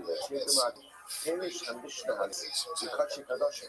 Maybe our Mishnah, which also refers to the case of Mishpach, where the blood spilled, or where the blood was taken out of the permitted area, maybe that's touching that Kachin Kadoshim. Now, what's the about Kachin Kadoshim? Shekedushas Haguf Aleihen Lifnei Zrika. Showing on the side, Kachin Kadoshim is higher sanctity kavaros. And one of the ways in which that higher sanctity manifests in the carbon is that the carbon itself was covered even before Zrika. So maybe that's the case. So maybe we'll say Kachin Kadoshim, if they went on the Mizbeach even without Zrika, then halacha l'maisa located, you don't take them down. And maybe by Kachin Kalin, if those limbs went on in the Mizbeach, and remember that's the case is Kachin Kalin. Maybe again by Kachin Kalin, if they went on before Zrika, taking down. One second, how you take the Kachin Kalin? There's a part of like the Mishnah. The Mishnah was ultimately successful in Pesach as well. And Kachin is in the category of Kalin. So it appears that one spot by Kachin Kadoshim is in Kalin. But it's no point out here. This is an interesting, like, nugget of information that's being conveyed over here. Just about the distinction between Kachin Kadoshim and Kachin Kalin. The Gemara seems to be operating under the premise that a carbon is endowed with full carbonic sanctity at post-Zrika. That was the assumption the Gemara was working with. Then the Gemara qualifies that and says, that's true for Kachin Kalin, lower sanctity carbonates. But Kachin Kadoshim are vested with carbonic sanctity even before Zrika. So just hold on to that piece of information. So the Gemara says, one second. So let's take Kachin Pesach, Kachin Kalin. And the Mishnah says that Kachin Pesach. So the Gemara says, no. Here's about the Shalom Lishman. The covered Pesach case was talking about the case of Shalom Lishman, the Psul of covered Pesach that the Mishnah was referring to was not the case of Mishpach or Yosef Chutz Kilayim. The case of covered Pesach was the case ultimately again where the cover was offered up Shalom Lishman. Rashi says that Tegma Shalom Lishman. Pesach was called the Ela Atzula, the Shalom Lishman. It is tiny bunch of Shachman Shalom Lishman. He was one second. The Kulam Shalom Chayim regarding this Hashchutim Moyetu. I was going to forget. You might just quote from Mishnah. But the Mishnah said, remember, we actually touched this case a little bit yesterday. Any carbon, anytime the animal was the actual living animal was brought up to the top of the Mizbeach, what's halacha? Take it down. Now, what did you infer from that? That ultimately, again, if the animal was in fact taken up and shafted on the top of the Mizbeach, that you would not take it down. What's the case? My love, Loshno Kachin Kadoshim, Loshno Kachin Kalin. Now, both say you notice, the Mishnah doesn't seem to distinguish between Kachin Kadoshim or Kachin Kalin.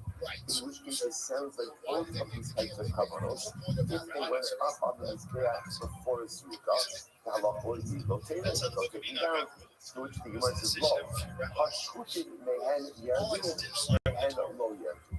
That's not true. The Gemara says, rather the way to read the Mishnah is, if you ended up bringing the living animal to the top of the Mizbeach, you should take it down. But if you ended up shutting it on top of the Mizbeach, certain items are brought down and certain items are left there. The Gemara said, I won't be that distinction. Honestly, if it's touching Kalin before Zrika, you take it down. If it's kasher kadashim, you would leave it there. I immerse the hot cooler katan. But that's not what the Mishnah says. The Mishnah says lashon of kulan, like all of them, which sounds like there is no distinction between kasher kadashim and kasher talent. So which the immerse is kulan. Achayim, no. The kulan all of them is referring to the living animal. That by all kavanos, if you brought up a living animal to the top of the mizbeach, what should you do? What should you do? Take it down. Take it down. This Gemara says, shita. That's obvious. That's what like it was obvious. Remember, you should not be checking kavanos on the top of the mizbeach. Therefore, it is an obvious statement to say that if you brought a living animal to the top of the mizbeach, what should you do with it? What should you do with it? Bring it down. That's obvious. This Gemara says, no. Lola, listen to this. The Olam Achayim, really talking about living animals. Okay, and it's talking about the one over here. It's actually very strange. We're going to get into this a little bit more fully just a little bit. It's talking about a Balmum. And it's talking about over here that we're going to see that the Akiva normally makes a Balmum. As Rabbi Akiva also said again, the Mishnah said, according to the Tanakh, if you ended up offering up a Balmum, you take the sacrificial parts down. Rabbi Akiva said even a Balmum has the ability to stay on his back. Right? Rabbi Akiva makshir the Bali Mumin. So we'll say, Gemara listen to this. Now we're going to see, by the way, what type of Balmum does Rabbi Akiva allow? We're going to see Dukim Sheba'ayin. So we'll say, interestingly enough, the way that Dukim Sheba'ayin is often translated is as cataract. Cataract, before cataract surgery, right? So right, so cataract. Now we're going to see why exactly we're talking about that, and then we'll come back to that. That's the case. So that's the Chiddush over here. But according to the Akiva, there are certain everybody else holds that by Balmum is one of the things like a trademark. Well, if you see that, you got to take it down. You got to take it down. Even if one of these guys can take it down. The Akiva is of the opinion that there's certain types of movement you can leave on the Mizbeach. So which the Gemara says the Ma'al Kiva. So therefore, how are you establishing the Mishnah for the Psulim? Ultimately, Psulim. Ema Sefer. Here's if I'm looking for Sefer. But the Olam Sha'ol Sechai Rosh HaMizbeach Kere. Right, but if an Olam ultimately again went up, this is the end of our Mishnah. If you took a living Olam, right, so before you started the animal, took a living Olam to the top of the Mizbeach, so what do? Bring it down. Shach Rosh HaMizbeach. It was just a Mishnah. If you ended up checking it on the Mizbeach, Yakshit, the Nasafim come off. So literally flay it and cut it up into pieces from the top of the Mizbeach. I don't understand. The Psula, the verse that we're talking about, when you establish the Mishnah talking about a $2 carbon, the Psula, that's actually the Tuachi. The verse says, if the Ola, for setting up the Mishnah talking about the $2 carbon. That's this $2. We'll say there is no flaying and there is no cutting up of the sacrificial parts by a valid Ola. After all, how do we know that? We'll say, how do you know that statement? The Mitah Osa. Because the Pasuk says, you shall cut this up into sacrificial parts and shut it. Refers to carbon and not invalid carbon. So the Gemara says, Sefer Asam Sheva. Not just the Gemara wants to read it, just the Gemara wants to say the Mishnah. The Mishnah is talking about the kasher animal. The Ma'at Shemash Malak, so okay. I understand the Ola case is talking about a kasher Ola. The Ma'at Shemash don't teach me. Yet, so let's say, so again, remember, the last case of the Mishnah was, if you brought up a living animal to the top of the Mizbeach, what should you do? Bring it down. If you end up slaughtering it there, then the Russian of the Mishnah was, that's the halacha. If you put a living animal to the top of the Mizbeach, bring it down. If it's an Ola Sha'ol Sachai the Rosh HaMizbeach, it's again, if you have an Ola, that is brought the living to the top of the Mizbeach, bring it down. If you shafted it on the top of the Mizbeach, then what you should do, you should flay it, or take off the skin, and cut it into parts, cut it into sacrificial parts. The Gemara says, okay, so what's the Kiddush right there? What exactly is the Kiddush? Not much along. The Kiddush is the Rosh HaMizbeach. So the Kiddush is that they're flaying and cutting into parts on the top of his back, right? That's the Kiddush. That's the condition. Okay, this one says that's fine if you actually subscribe to that. Ulamam Amar any headship in the preparation of their mighty preliminary. That was it. So apparently, this is going to be a lachlokas. These are lachlokas. So this concept that the Mishnah kind of espouses as something that everyone agrees with, and not everyone agrees with it. So according to the opinion, it says that even if you end up checking your olah on the top of the mizbeach, you can't flay it and cut it up at the heart on top of the mizbeach. So what does they say?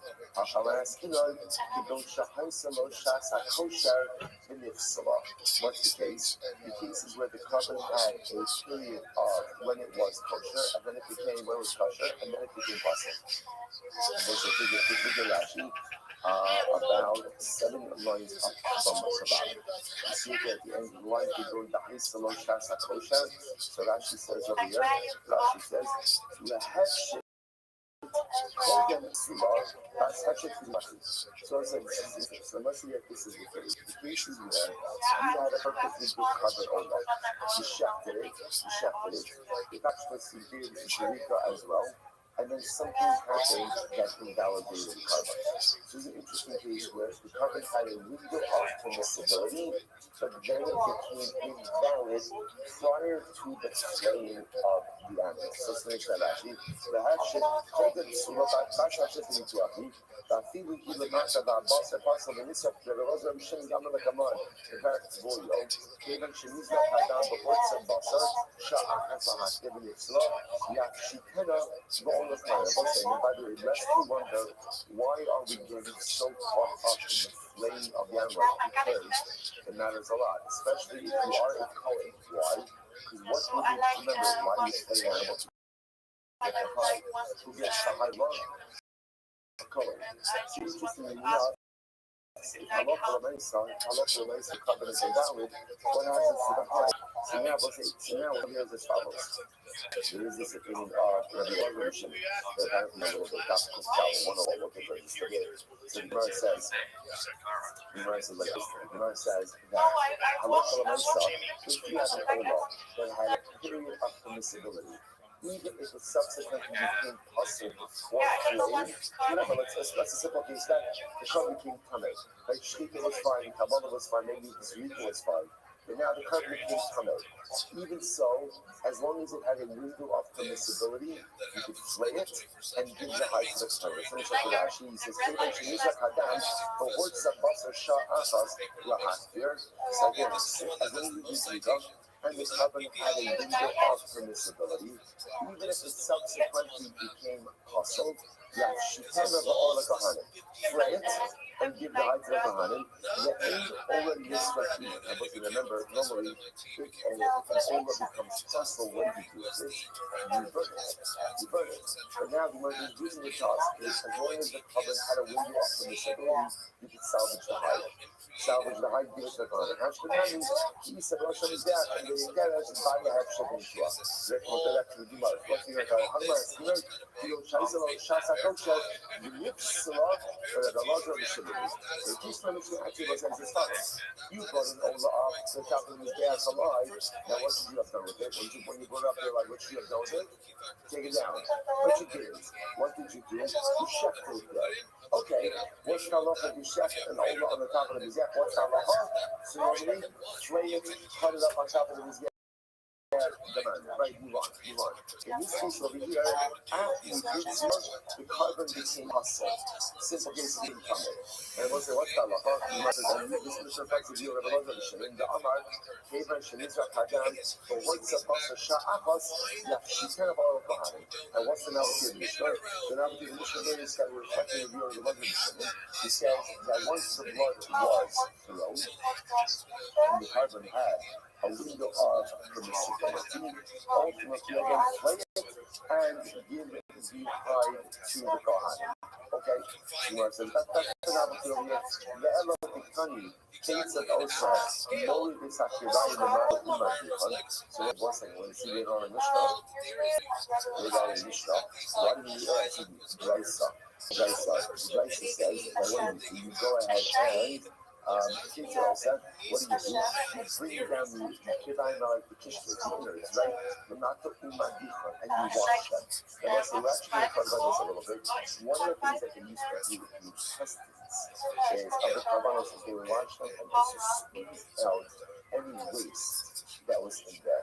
So in other words, the Mishnah says, what do you do with the kishkas of that carbon? Ultimately, you bring them down and you wash them. You must understand. But now, why? Normally, because we also how we just establish in the case of the Mishnah, you'd like so it's a multi-tier case. Step one is you brought up and over to the top of the Mizbeah. You have done that? No. And what did you do? Bring it back down. But you did it. You slaughtered it there. You never setting it up as you slaughtered it. You got it up, Kabbalah, Zika, and now the carbon became possible. Carbon became possible. Can't tell me whatever it is. So what is Mishnah telling me? Okay, flay it and cut up the pieces. Why flay it? Because you know now the carbon is in value, the Kohanim will get high. But the Brisa goes on and says, by the way, bring the innards, bring the kishkas of that carbon down to wash it. Which the Gemara says, why? Why wash it? I was like, generally, the only reason you bring down the kishkas of the carbon to wash it is why? Why? Because you're going to offer it. I remember again, what's the use of the earth? The carbon is possible. So why do you have to bring down the kishkas to wash them? Why? I don't say why do I need to do this? Hey, Zimar says, so again,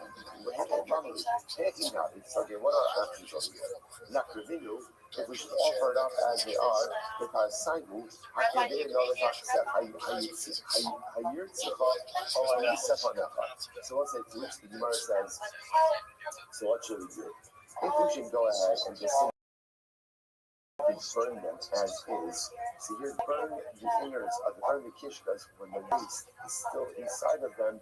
It's not nice. I mean, Gemara quotes this pasuk in Malachi.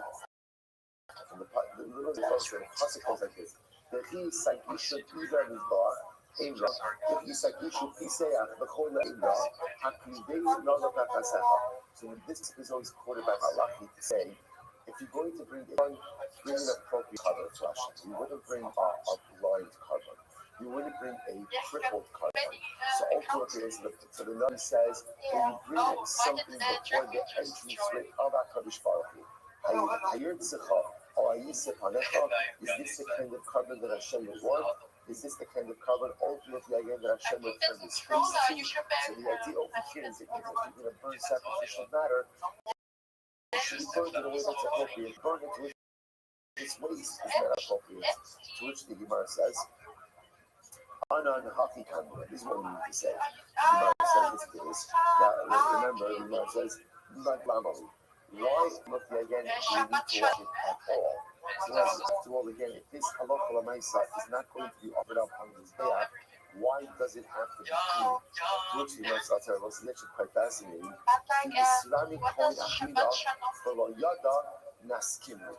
What are we worried about?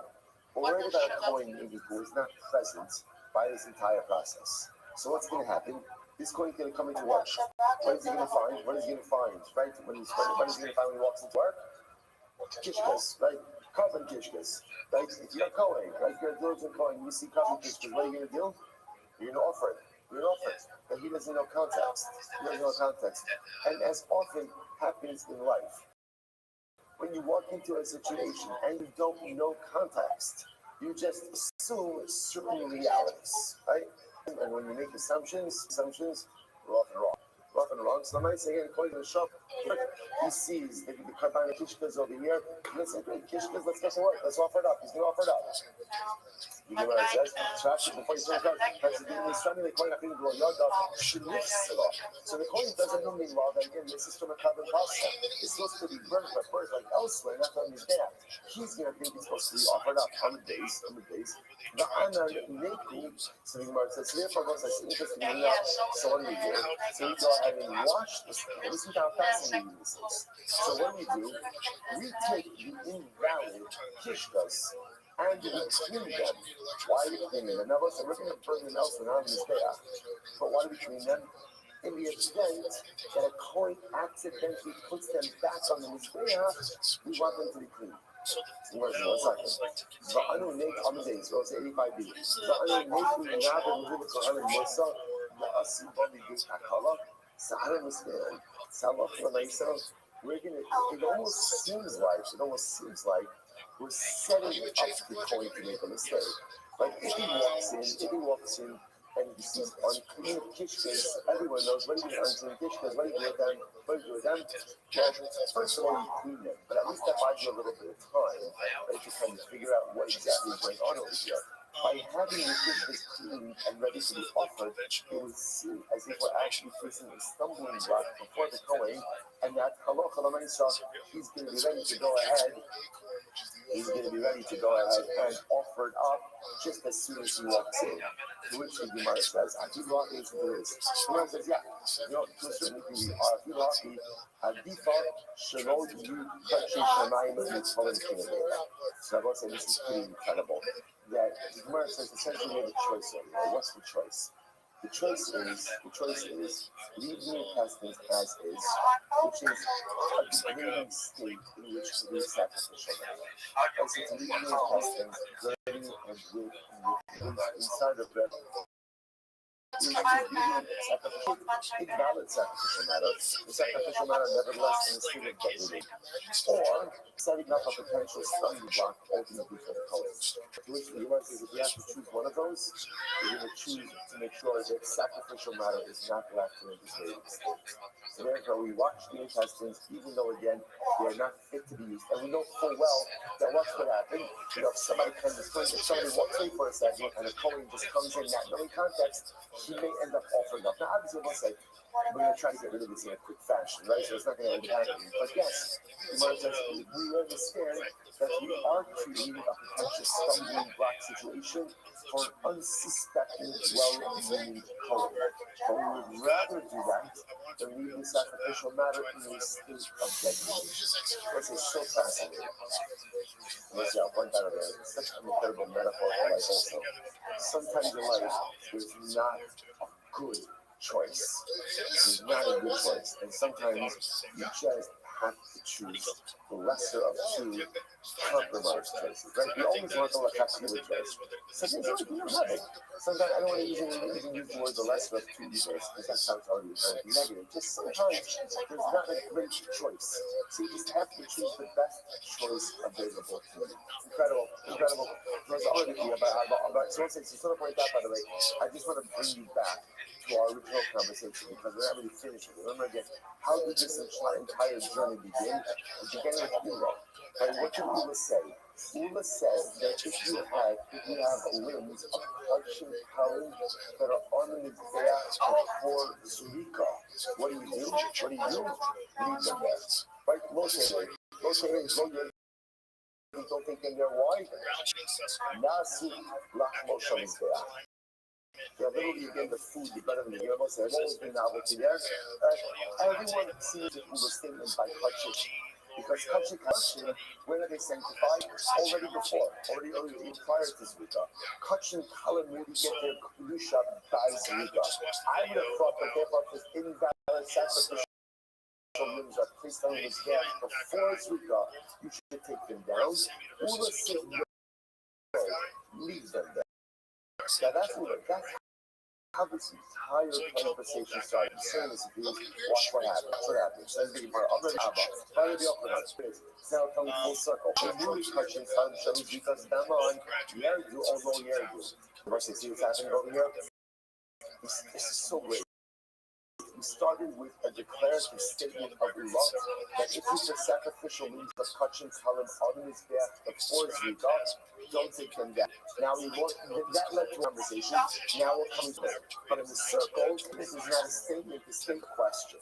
If the sacrificial limbs of touching Kalim on his back before Zika, so it's obviously we're talking about an invalid carbon. So do you take them down or not? I'm going to be if you buy the Kamila, why is this asking about taking it down from his bed? Why don't you also ask, is it subject to Mila?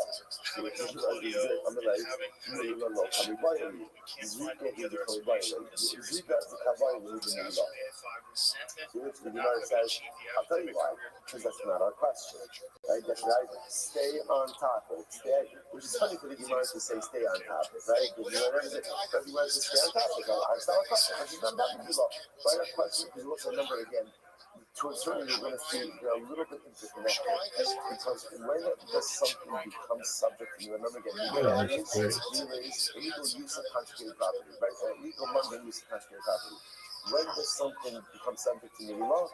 When it is fully the property of HaKadosh Baruch Hu. So if you think about it, these two questions All right, well, you are in ground zero for nap taking. Was last night fun?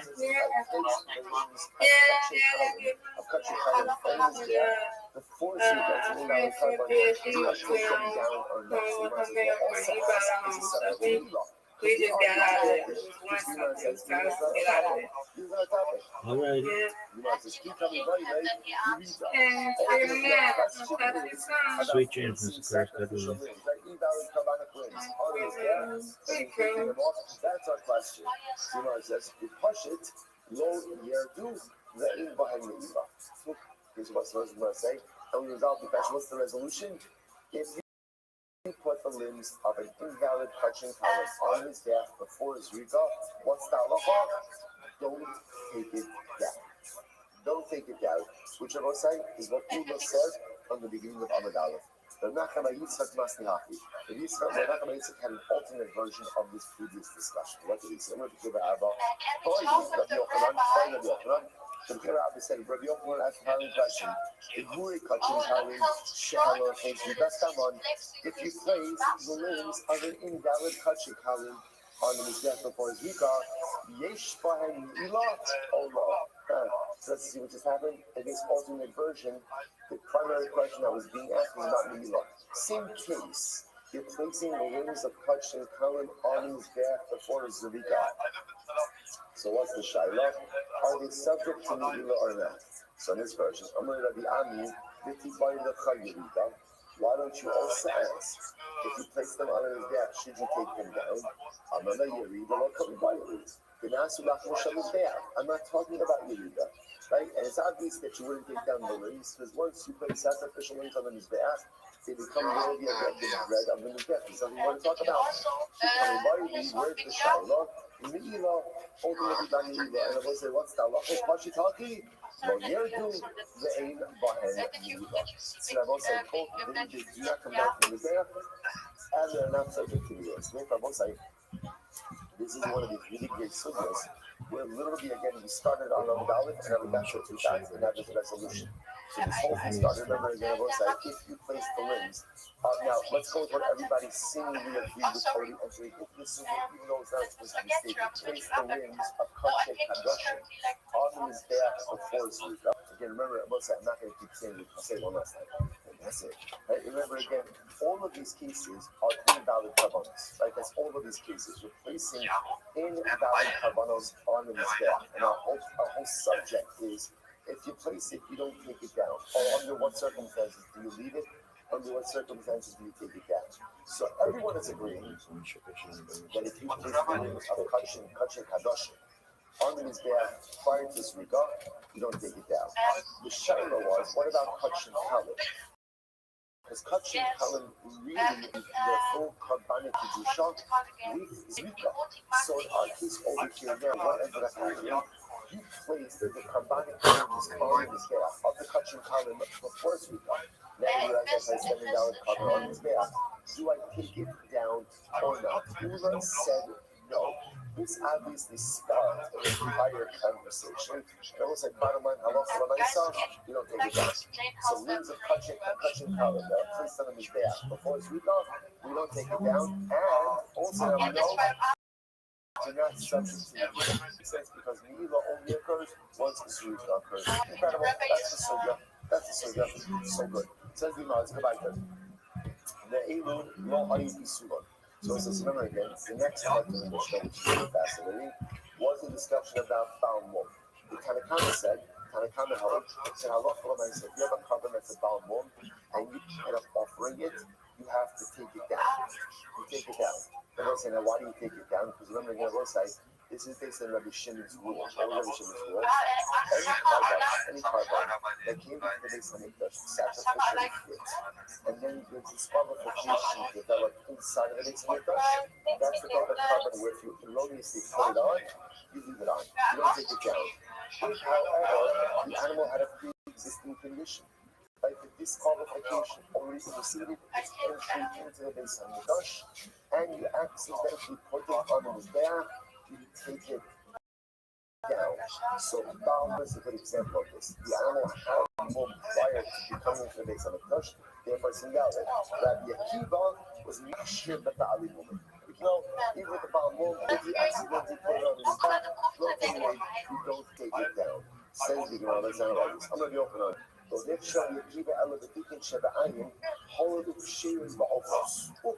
Okay, here it is.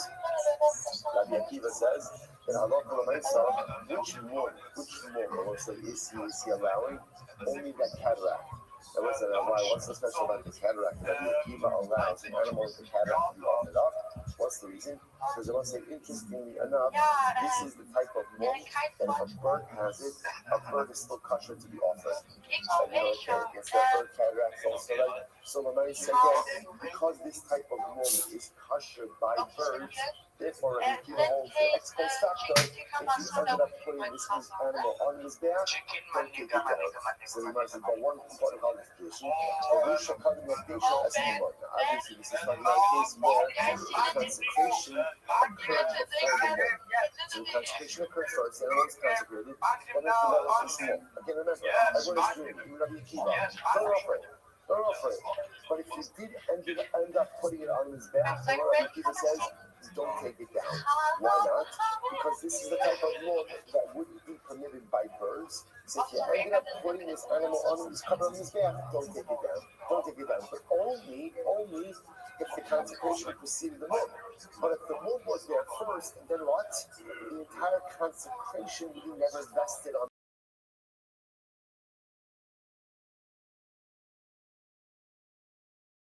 the animal. Exactly. Nobody agrees. I'm sorry. Rabbi Akiva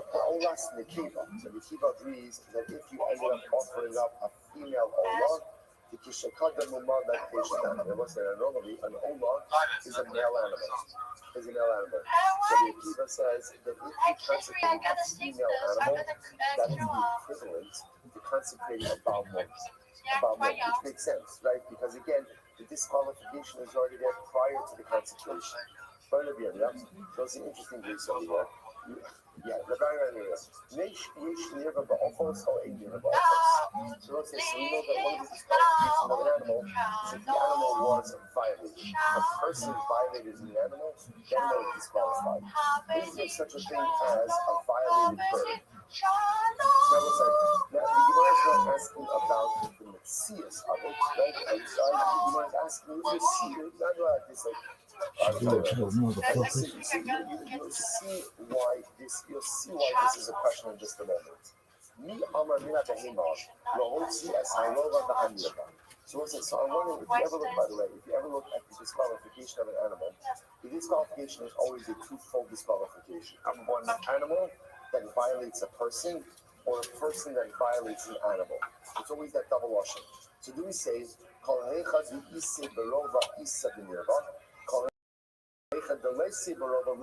so you say this, when the animal has the physical ability to violate a person, that's when the animal is disqualified if it is violated. When the animal does not have the ability to violate a person, so ultimately, again, the animal itself is not disqualified by being violated as well.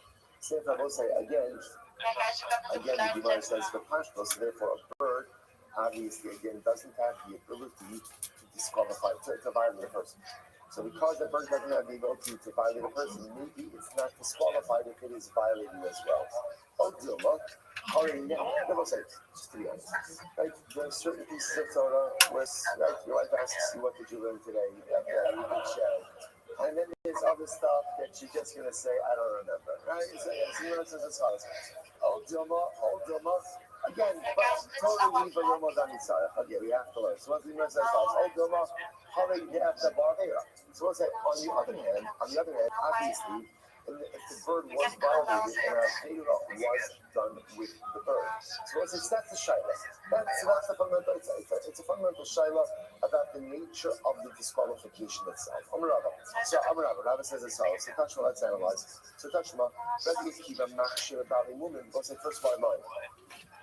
Rabbi Akiva holds that Allah Ta'ala says again by woman. Again, remember that even if our mom, if you place the Baal on the Mizbeach, Allah Ta'ala motivated it. You don't take it down. So the Gemara says, now again, remember that even Rabbi Akiva, it's not any kind of Baal. It's only certain things, right? Keeping Shadai, the Lisa, not Shemani Binyava, all of the Kasher Ba'ofos. So let's say that's the Rabbi Akiva should have also included in his hatter what? A bird which was violated, or an animal which was violated. Why? Because Rabbi Akiva said, listen, again, why does Rabbi Akiva say that an animal with a cataract, if you put it on the mizbeach, you don't take it down? Why not?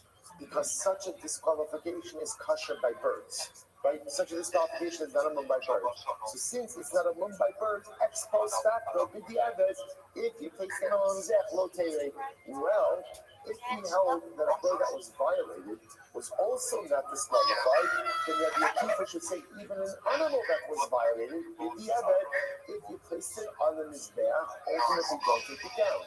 Now the fact ultimately again that Rabbi Akiva didn't say that indicates to us what? That Rabbi Akiva holds that the bird was violated, it is possible, which indicates to us that the disqualification for immoral activity applies even if the animal can't violate someone else. A violated animal or violated bird ultimately again is going to be disqualified. Shmamina. So we say the shmamina is that a bird ultimately again will be disqualified from carbonic usage, even though the bird doesn't have the ability to violate a person. But since the bird can be violated, a violated bird will be disqualified. We also know this. The Eslam in the fear of the symptom by androgynous, Kulan the time the Dragon Abbey Sablia Shmaina. So let's say, so we also know this explicitly that a bird that was violated, a bird that was set aside for Avodazara, worship Avodazara, given to a harbor that's paying for services, sold for a dog, Tumtum bird, an androgynous bird, all of these birds. This bird is kind of tough life. I'm just saying, right? Right? The Gemara says, "Kulam amin b'kadin abei sabila." So all of these cases, halacha l'maisa, the Kohen did many these birds, and then a person consumed it. Remember, bird contains truma, ultimately what he swallowed. Ultimately, the Gemara says, "Shmamina." What do you see from here? You see, listen, you got halacha l'maisa, a bird which was violated.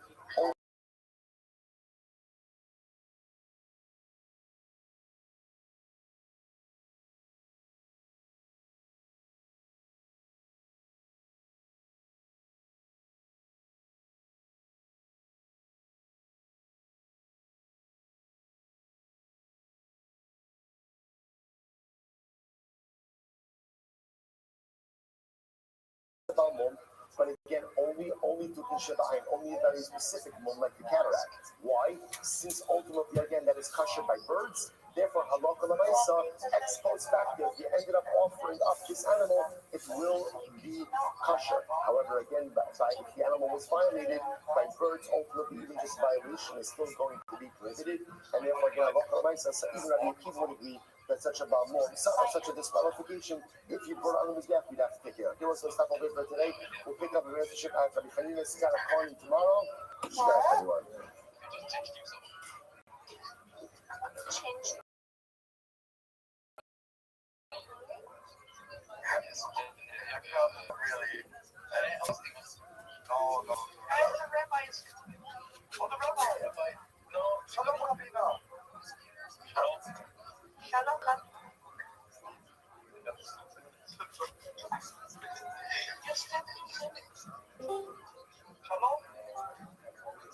All right, I will say good morning, a good Devah, a great Chosbar Hashem to be able to begin another week of the Sefas is rocking together. Yo, what's up, Riser?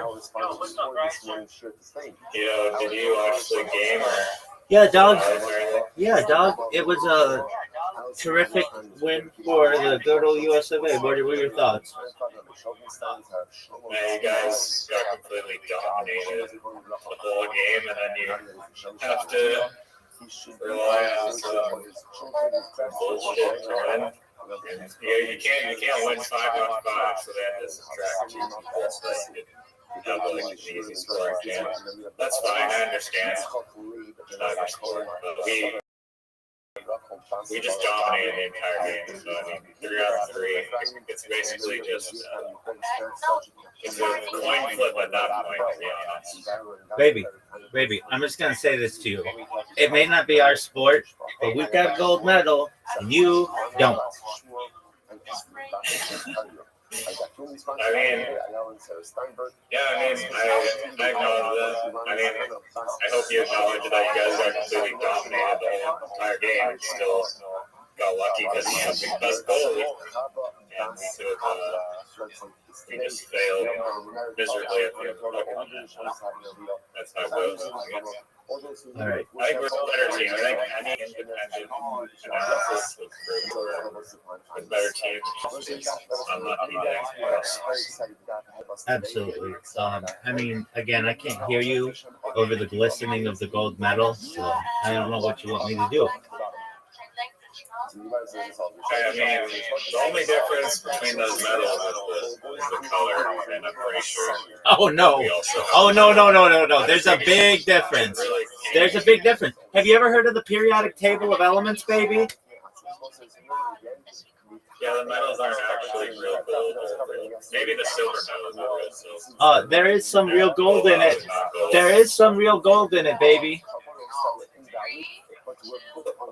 Yeah, like a tiny little fraction of gold, but honestly, platinum should be the medal that Canada got. They dominated the gold medal team, so really silver's closer to platinum. You know that platinum isn't always more expensive than gold. Like look at it. Look at it historically, yeah. I mean, there's rarer. Well, no shit, dog. Baby, I'm the Palladium Rabbi. Everybody knows that, but we're not getting into that, okay? Frankly, I'm the Unun Pentium Rabbi. I'm a Scovium, bitch. Amazing is right. All right, are you here for the long term or just to come in and talk about your second place team? I mean, how much of the game did you watch? Did you watch the whole thing? Everything from the first drop to the last finish. Every single second. Really? No, I didn't watch a fucking second of it. I didn't even watch a second of it. I just checked on ESPN.com like a few minutes ago because that's how important it is with the United States. Nobody really cares. But, okay, so if you're gonna be here for a little bit, did you like? I mean, the crowd too. Like everyone in the stadium was cheering for Canada too. That's what is sad. I don't know if that's just the politics or whatever, but the majority of the crowd is cheering for Canada. Okay. So they basically lost at home as well, which is like. Yeah, exactly. I mean, there you go. Riser, can you just do me a favor? I've got some people who want me to join their Discord just for a second. Can you just be patient for a moment? Yeah. Okay. Excellent, big dog. Please do. And we'll talk all about it. I watch all the highlights, everything. Peace, baby. So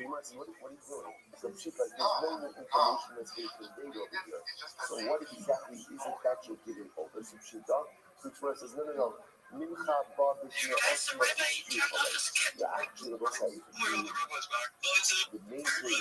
Shabbat told everyone, how are you? Shalom. Shabbat shalom. That was yesterday, though. It's Shabbat told.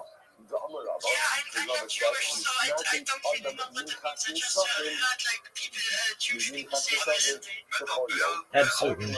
Okay, most certainly. Yeah, Shabbat is our day of rest, so it is mandated by Hashem, God. God rested on the seventh day of creation, and so we do the same. And then the shalom part means peaceful, so basically means peaceful Shabbat. Do you mind if I tell you about myself? Excellent. Thank you so much for the opportunity. I'm Rabbi Rothschild. If you don't know who I am, you will. I stream my life 24 hours a day, 7 days a week, 365 days a year for world peace. I've been doing so for more than 4 years. My streams go back to the pandemic. We've seen the death of a queen, the birth of AI, the coronation of a king, and everything in between. This is a real life Truman Show, a real life Big Brother. This is a timeline and a time capsule of human achievement. In the 1990s, the phrase content is king was coined, and I'm making it true today. King of the internet. This is the biggest of history, and here's why. In 2018, The Economist magazine stated that data had overtaken petroleum as Earth's #1 resource. I have more data archived on the internet than any person ever, which is making me very influential. I'm going viral, and when I do, I want to make you, your friends, your family all financially independent if you're not already. I want to ensure that you have generational wealth if you don't already, and I want you to be able to start charities and philanthropic organizations of your own. How does that sound? Excellent. Wonderful. Okay, well, in addition, I talk about things to help the world. So, in addition to promoting world peace, I want to help end world hunger through the use of technology such as agricultural drones, floating greenhouses, saltwater greenhouses, hydroponics, vertical farming, cloud seeding, and world thirst. I'm sponsored by cryptocurrency. That's what all my merch is. If you see this, like Sonic the Hedgehog, basically, I am a spokesperson for crypto. It's about $100 million, and one of the things that we do is we build wells and water towers for the benefit of the less fortunate. Additionally, I'm an advocate for the Lifestyle program, and most importantly, desalination technology, where we pump earth seawater onto land to make it drinkable. So essentially, I want to help end world hunger, world thirst, and promote world peace. How does that sound? Excellent. Excellent. Well, I appreciate that. Additionally, you can follow my life 24/7 on YouTube. I'm not just live YouTube stream though, or just one platform. I'm live on over 20 simultaneous streams. Unlike anything you'll ever see from anyone. Go ahead.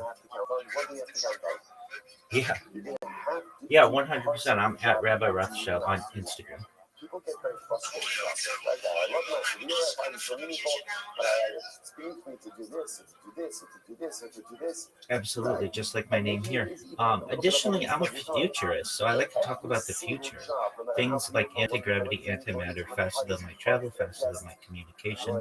Things like space elevators, space tourism, terraforming of other planets, interstellar travel. Absolutely. Things like artificial narrow intelligence, artificial general intelligence, artificial super intelligence. I love to talk about things like Santa Claus machines, replicators, teleportation, de-extinction. People don't know this, but the first successful de-extinction took place in the year 2003 with the Pyrenean ibex, which was a goat, located in northern Spain, southern France. Fast forward to the year 2021, a company out of Dallas, Texas, is founded known as Colossal Bioscientific. They've made it their goal that within the next 2 years, or by the year 2028, to reintroduce the woolly mammoth into the Arctic Circle utilizing Asian elephant surrogates. I just think this is a mind-blowing goal, and I'll be excited to be able to witness it. Following the reintroduction of the woolly mammoth, they want to reintroduce the Tasmanian tiger, followed by the dodo bird, which I think will be really exciting. And I'm surprised more people aren't talking about it. So these are some of the subjects that I enjoyed discussing on my stream.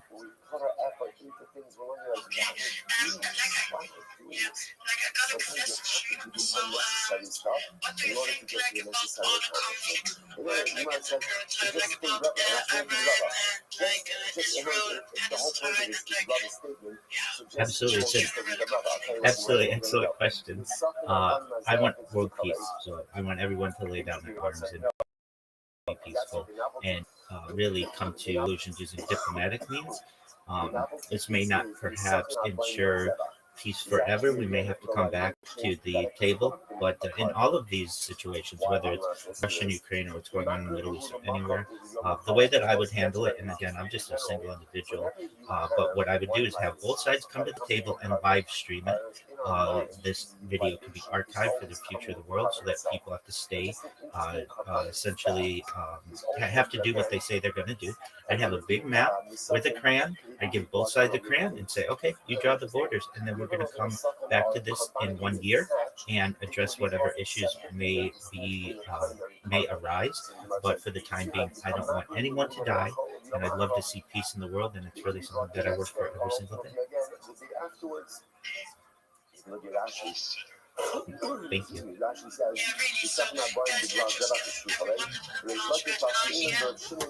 Thank you. Thank you. And I do this not just because I want to see peace in the world. I mean, certainly, absolutely. But I think that you all and I may be able to utilize some of the technology that I discussed to perhaps see this through. So some people might say, and I hear this all the time, we're never going to have peace on earth. We're never going to have that. That's just naive. And I say, okay, that's fine. But if you really study civilizations, particularly during the times of great exploration, they needed to have peace at home before they could start exploring the rest of the world. And in the same way on Earth, we need peace on Earth before we can start exploring the inner solar system, outer solar system, and then eventually perhaps get out of the solar system into interstellar travel. And I recognize that these are problems probably not for the next decade or two, but perhaps for the centuries and millennia ahead. But again, I'm a futurist, and so I research topics like anti-aging medicine, reverse aging medicine, things like life extension technology. When you were all born, the average life expectancy for you or someone like you is probably about age 80 years old.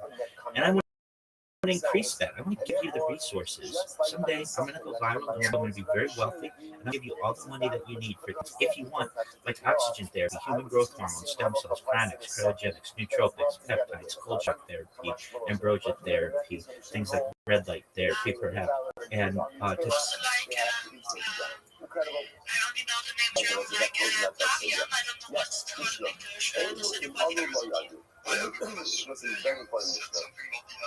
the following items if you put them on the Mizbeach. Now, obviously, if they were invalidated and you place them on the Mizbeach, you do not take them I don't know if it's insider, but I can tell you, if I were going to make long-term trades, so not necessarily for the next year or two, but the next decade to perhaps the next few hundred years, the systems that I would certainly invest in would be like, this is what I think. If you know what Skynet is, if you've ever heard of Skynet, it's a fictional idea, but it's coming. It's essentially the system that's going to run the world. I believe that it is going to be powered by Siemens. So if you know what Siemens is, it's a German company with nuclear power capabilities.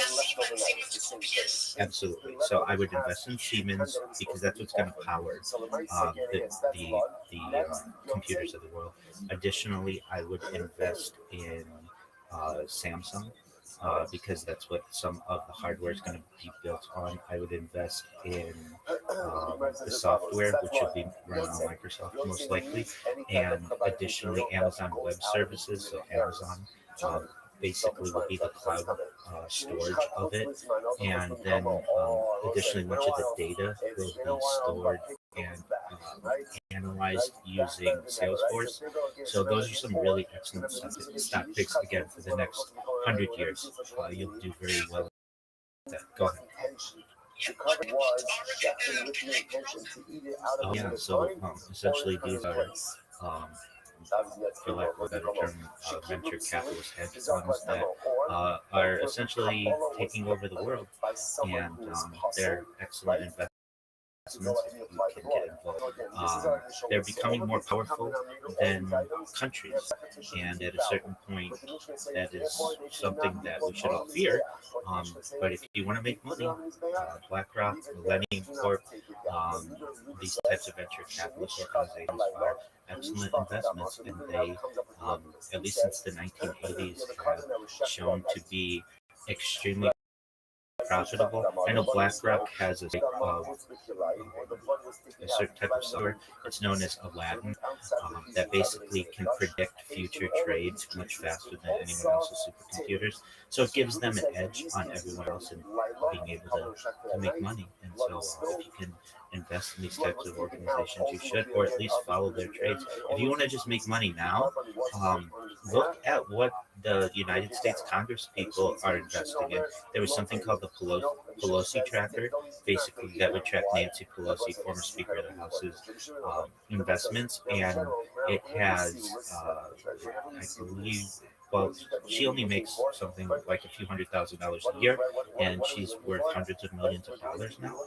Basically, the reason why you want to follow the investments of the Congress people is because they see a lot of closed doors meetings, and so their investment strategies are usually tailored to what they're hearing in Congress and what they're hearing on the floor of the House of Representatives and the Senate. And it's not currently illegal for them to utilize that knowledge to be able to profit from it. And so it's not illegal for you to look at what the Congress people be able to invest alongside them. I believe you have like a 70x, which is a huge profit if you had followed Nancy Pelosi from her original time in the House of Representatives starting in the 1980s. So basically, if you had invested $1 in the 1980s with Nancy Pelosi's picks, you'd have something like $70. The first category is much more obvious. Like that's all of these cases. For example, again, you have an animal ultimately a little lino. You left it overnight. It became permanent. Like you injected it with an Oh yeah, I mean, to be honest with you, yes, but it's not necessarily Jewish. There are a lot of people in it, so really it comes down to 13 families. So if you want their names, they are the Astor family that made their money through furs. The Bundy family, which was through some real estate, the Carnegie family, which was through steel, the Collins family, which was also real estate and perhaps illicit drug trade, specifically like during the Opium Wars.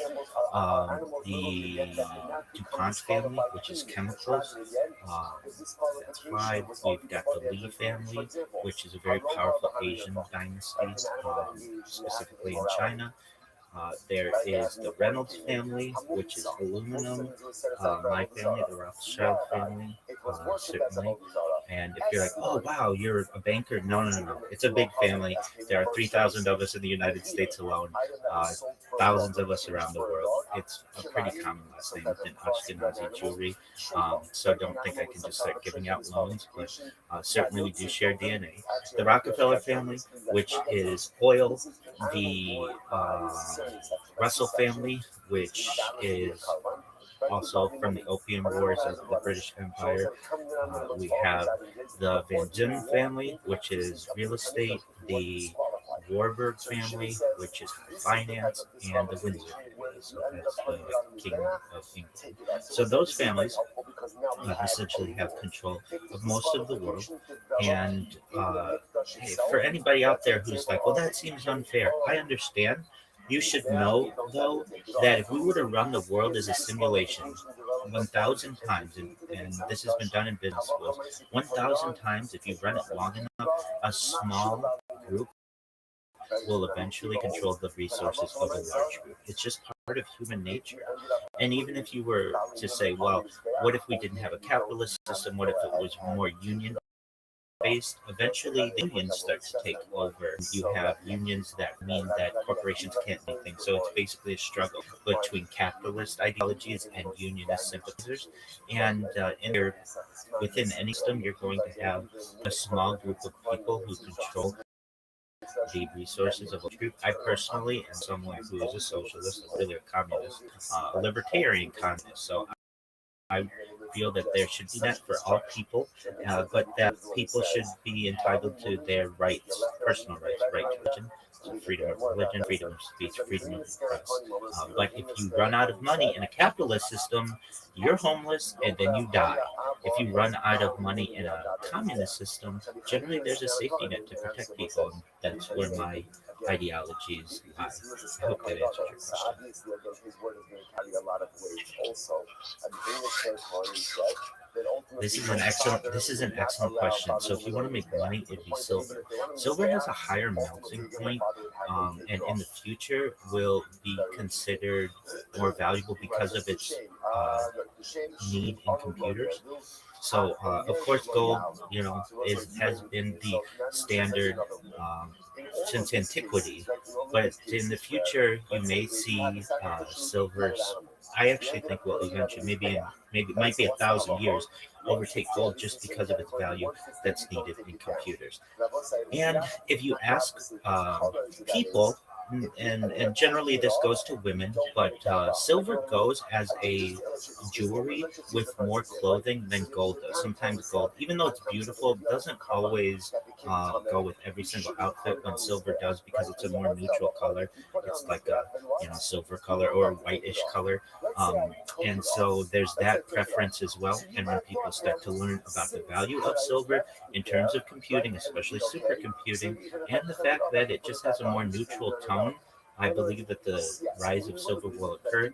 Generally, many people thought that gold was related perhaps to the sun, that it was some type of piece of the sun because of its color, and also it could be melted down and used. But in generally, gold itself is, especially like 24 karat gold, pure gold, is quite soft, and that's generally why it's not preferred in jewelry, because it scratches very easily and can dent very easily. So long-term investment, I think silver's not an investment. Let's assume that it's one of these disqualifications that occurs inside of the movement itself. Let's say you ended up bringing the animal to the top of the mizbeach. Now, Yeah, this is an excellent question. Well, firstly, it's nightmarish if you know what's going on. If you want to get the latest information, I can place to do that is on Reddit and the subreddit r/Epstein. You will find up to the second information regarding it. That's really the central hub of the people out there who are digging through the files, learning what is going on. The best way to organize it is to just organize the subreddit by new, and every minute something new comes in, whether somebody finds a new picture or something is redacted, or even some really interesting things where people are able to unredact previously redacted files using different types of software. So if you want to find out up to the minute information regarding the Jeffrey Epstein scandal, go to the subreddit r/Epstein, and you'll find all the information that you need. You want an animal? Enjoy it. Anybody else have any other questions? Great questions as well. Keep it to yourself. Yeah. Do I have an opinion on it? I think if you're talking about within Israel, the villages or take care. I think it's an excellent way to perhaps run a society where people do what they can to promote those around them. And then I do know that these organizations, these societal organizations, many times can be self-sustaining. Like someone within the kibbutz will have an invention, and then the people of the community there can actually benefit from it. I think it's perhaps an ideal way to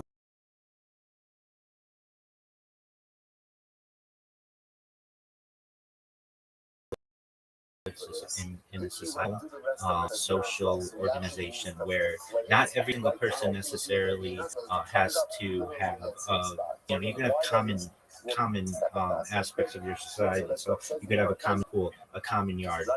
These are excellent ways to run people or to raise people. And additionally, once somebody has a really good invention, then the entire kibbutz basically flourishes. So I think Israel's experiment with this, starting in 1948, has shown that it can be very successful, especially on the outskirts of Israel as well, where perhaps resources are more limited and transportation is more difficult. I'm definitely an advocate for it. I hope that answers that question.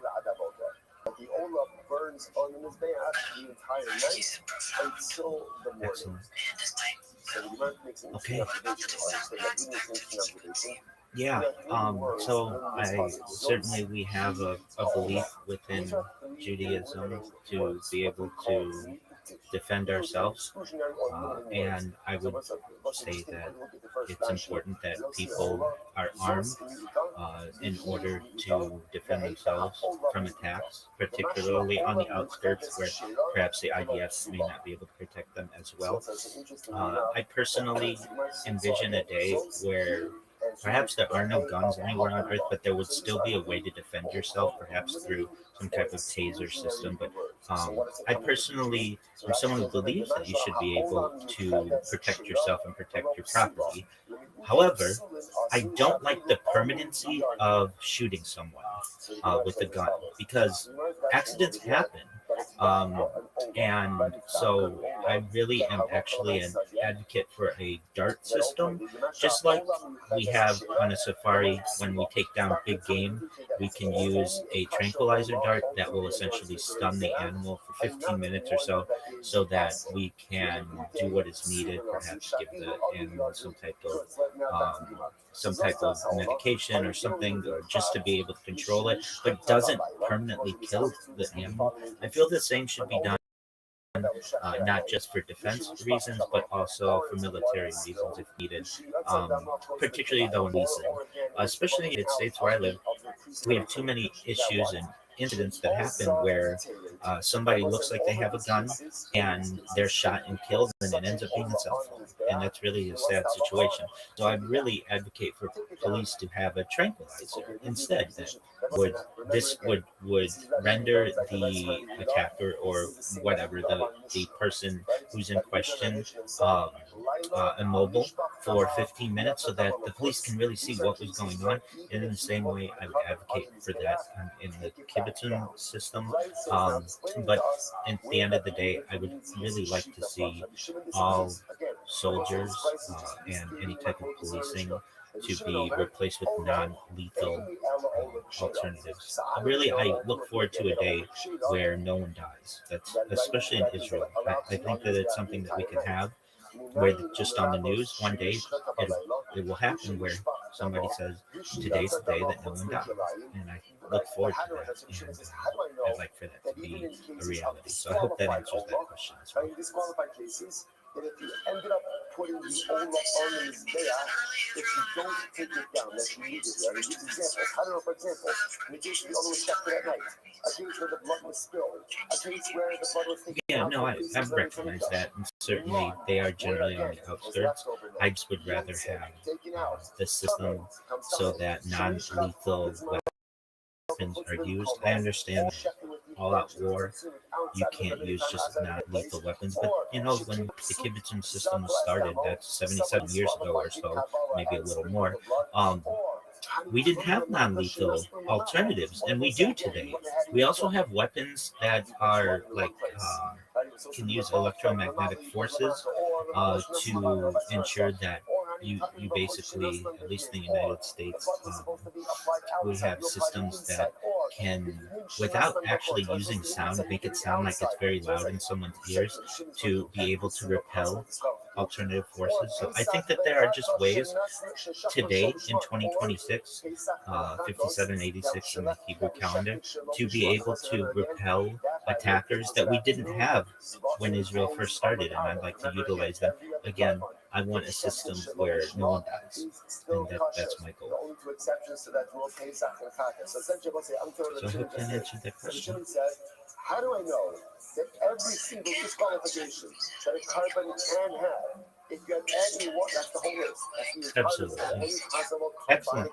All right, well, friends, I have some people in my Discord who are trying to connect with me, but I want you all to know that you did the exact right thing. If you ever want to get a hold of me, just tag me, and I'll do my best to be here. I do stream on a lot of different platforms, so I'm not always able to get to the request immediately, but if I see it and I'm able, I'll be here. And I want you all to know that I'm at the best for you. If you ever need someone with whom to speak, I'm here for you, and I really want to see success in your life. So many blessings to you all. Obviously, when Thank you you. have disqualification, what should you do with your carbon? What do you do with it? Generally, it's discarded. Right? Again, there's a place where they would go out and dispose of disqualified carbonos. We're talking about a case of ex post facto. Right? Somebody didn't pay attention to the halacha and ended up putting it on his bed. The Mishnah says once it's there, do not take it down. Where does he get that from? Zos Torah's ha'olah. And again, here it says olah doesn't just refer to carbon olah. Rather, olah is a description of olim. Anything that is placed on top of the mizbeach, ultimately, again, once it's there, ultimately don't take it down. If you look at the last Rashi, Torah's ha'olah, she amokdah, shetehei sham halayla adaboker v'lo seis. V'lo seis, here is interesting. If you look at the lashon of the pasuk, is Zos Torah's ha'olah, ki ha'olah al-mokdah. Al-mokdah means on the fire. Once you put it on the fire, once you put it on the mizbeach, do not take it down. Incredible. Incredible. So Yimar says, he might have thought like this.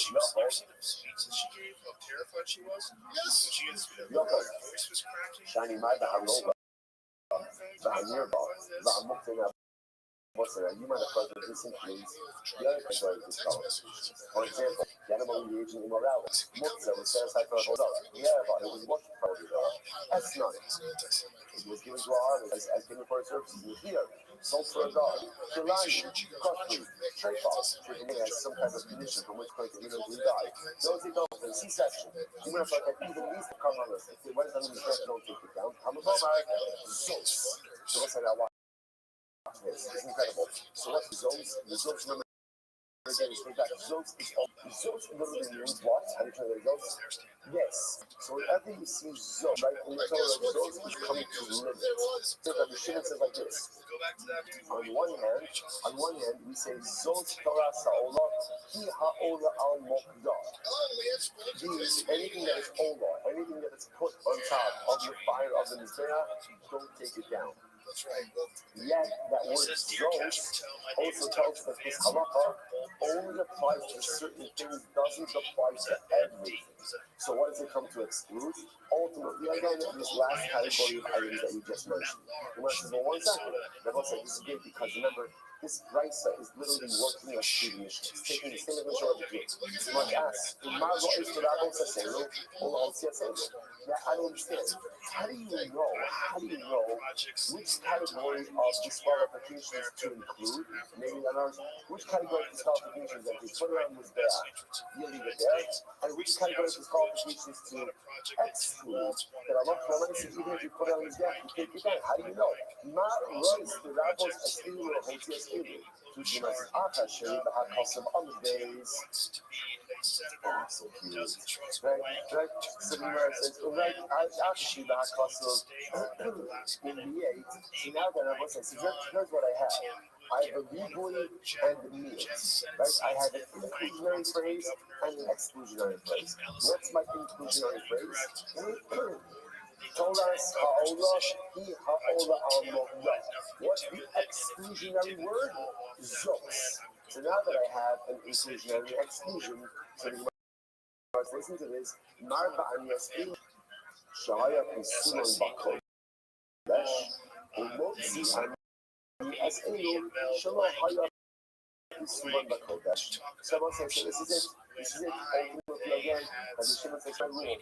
Anything when disqualification develop inside of the base of the Mikdash is the type of carbon that if you put it on his there, don't take it down. Don't take it down. As opposed to an animal that was already disqualified before it came to the base of the Mikdash.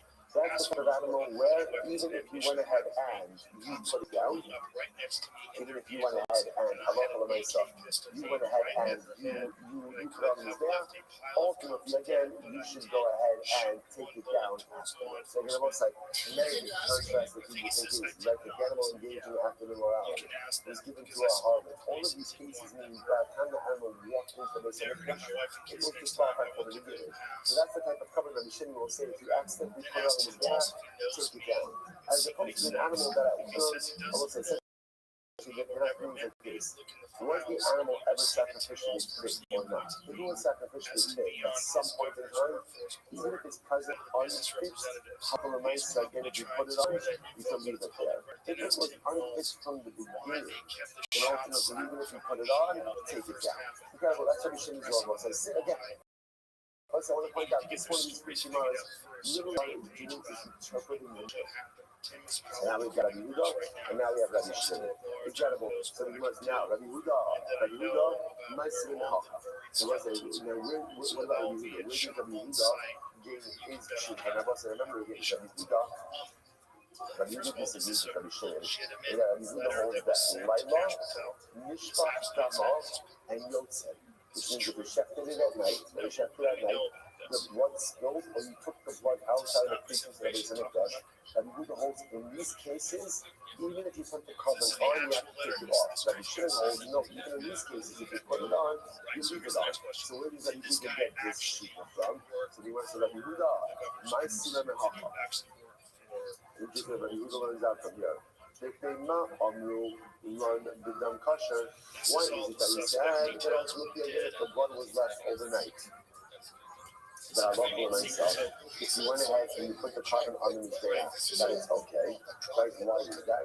Shaharim run kasher be'imur. Why? Because the sacrificial parts, ultimately again, if they were left overnight, and then subsequently put underneath there, ultimately again, you could easily them underneath there. So the interesting enough, so why is it that one by dam is kasher? Because again, since run by removing is kasher, most of the time when we say kasher means if you put it on his death, you don't have to take it down. So if that works for immune, sacrificial parts is going to work by dam, by blood as well. Blood, the immune kasher. I must say, how do you know that, by the way? That if you left sacrificial parts overnight, and then you ended up putting them on his death anyway, you shouldn't, but you did, that you leave it there, you don't take it down. Sharilan kasher babasa. Because ultimately, you're going to interesting enough by the sacrificial meat. So that's the meat you actually consume. If we leave it overnight, ultimately again it's kasher. Both sides. As you're going to see this, it's actually not a fair comparison. It actually says, okay, it's actually referring to the meat of the shvanim. Right? Shvanim is consumed, that plays out for how long. Shvanim is consumed for 2 days and 1 night. So obviously, you're leaving over shvanim overnight. That kind of called leaving over. And essentially, the perspective is logical. That he says like this. Essentially, kind of let's work backwards. Once I know that ultimately sacrificial meat can be left over and it's still kosher, I learn from there that even sacrificial parts, if left over and then put them in his bath, are left on his bath. And once that's true for sacrificial parts, then we should do the same applies to sacrificial blood. Dam. Interesting. Yeah, well, let's read the logic. Yotzei, Shayotze kasher b'bama. What's interesting enough, ultimately when it comes to Yotzei, so what's halacha? So Yotzei is kasher by bama. Once again, that's what we think. Yotzei is kasher by bama. Once again, another bama is a private altar. Where do you put a private altar? Where do you put it? Wherever you want. Like the waters from Amazon, you have got your private altar. You put it wherever you want. Hey, so the Maisa, therefore, Rabbi Huda says since we see there's a concept of karbanos and being valid outside of the Mitzvah, therefore, halacha Maisa is a precedent. Ultimately, again, the Yotzei, we touch like Rashi, Yotzei, will be Yotzei to more older than your toucher by Yotzei to down on Sunday, not being actually not outside. Now, Yotzei toucher Baba. Tamei, what about Tamei? Tamei, Holo, Chutta, Lahabobo, Sibo. There was an interesting enough comment we also find the question of why. And we must remember again, there's a concept of Tuma Putra B'Tzibot, which means that Halacha L'Maisa sometimes for certain forms of communal service. Halacha L'Maisa, Tuma Putra B'Tzibot. Chutz Nizmano, which was then again is the case, where when shechting the carbon, you have in mind to go ahead and consume the carbon outside of the permitted time. What we also also called Hegel. Holyoke and Relaxa with Hegel. So listen very to me. Remember one of the novelties about Hegel? One of the novelties of Hegel was that Halacha L'Maisa, the carbon actually only becomes Hegel only if you complete the sacrificial service successfully. Right? In other words, if you don't end up actually going on, let's say, applying the blood or doing something, the carbon can't become Hegel until you actually go through all of the different steps. The Gemara says, again, what about a machshava for outside of the time? All of the institutional chutz is not supposed to be always sees it, right? That chutz komo is always connected to chutz mano. Shekiblu psulim, rizarko as damo. What about the case ultimately again where someone who was possible, we're going to probably define these things, but someone who was possible went ahead and ended up doing Kabbalah and Zimidah, which the Gemara is talking about. Bahana psulei, because of the avodas tzibur. We're talking about again the kind of people who are endowed here, but would be endowed for communal service. What's an example of that? That he points out, Kohanim who are Tmeim.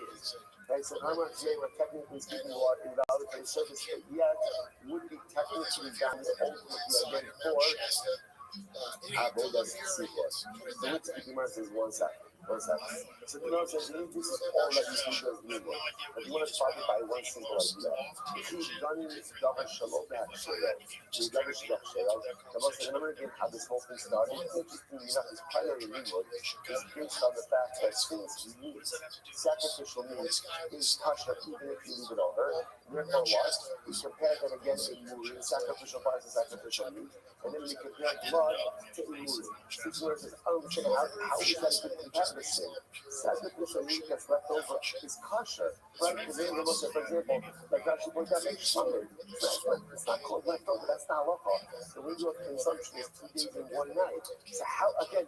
So you're going to tell me that since meat that is leftover is kosher, therefore if you leave over in murim, which are really invalid, but if you put it on the gap, don't take it down. What kind of rule is that? What rule is that? If you've done it, Davar Shalom B'Hakshayel, can you actually learn out something that is actually sacrificially invalid, or something that is sacrificially valid, to which the Gemara says, Kana, Azot Torah Sa'ola, Ribas. Your idea, in reality, really what the Torah is really basing itself on is the drasha of Zot Torah Sa'ola.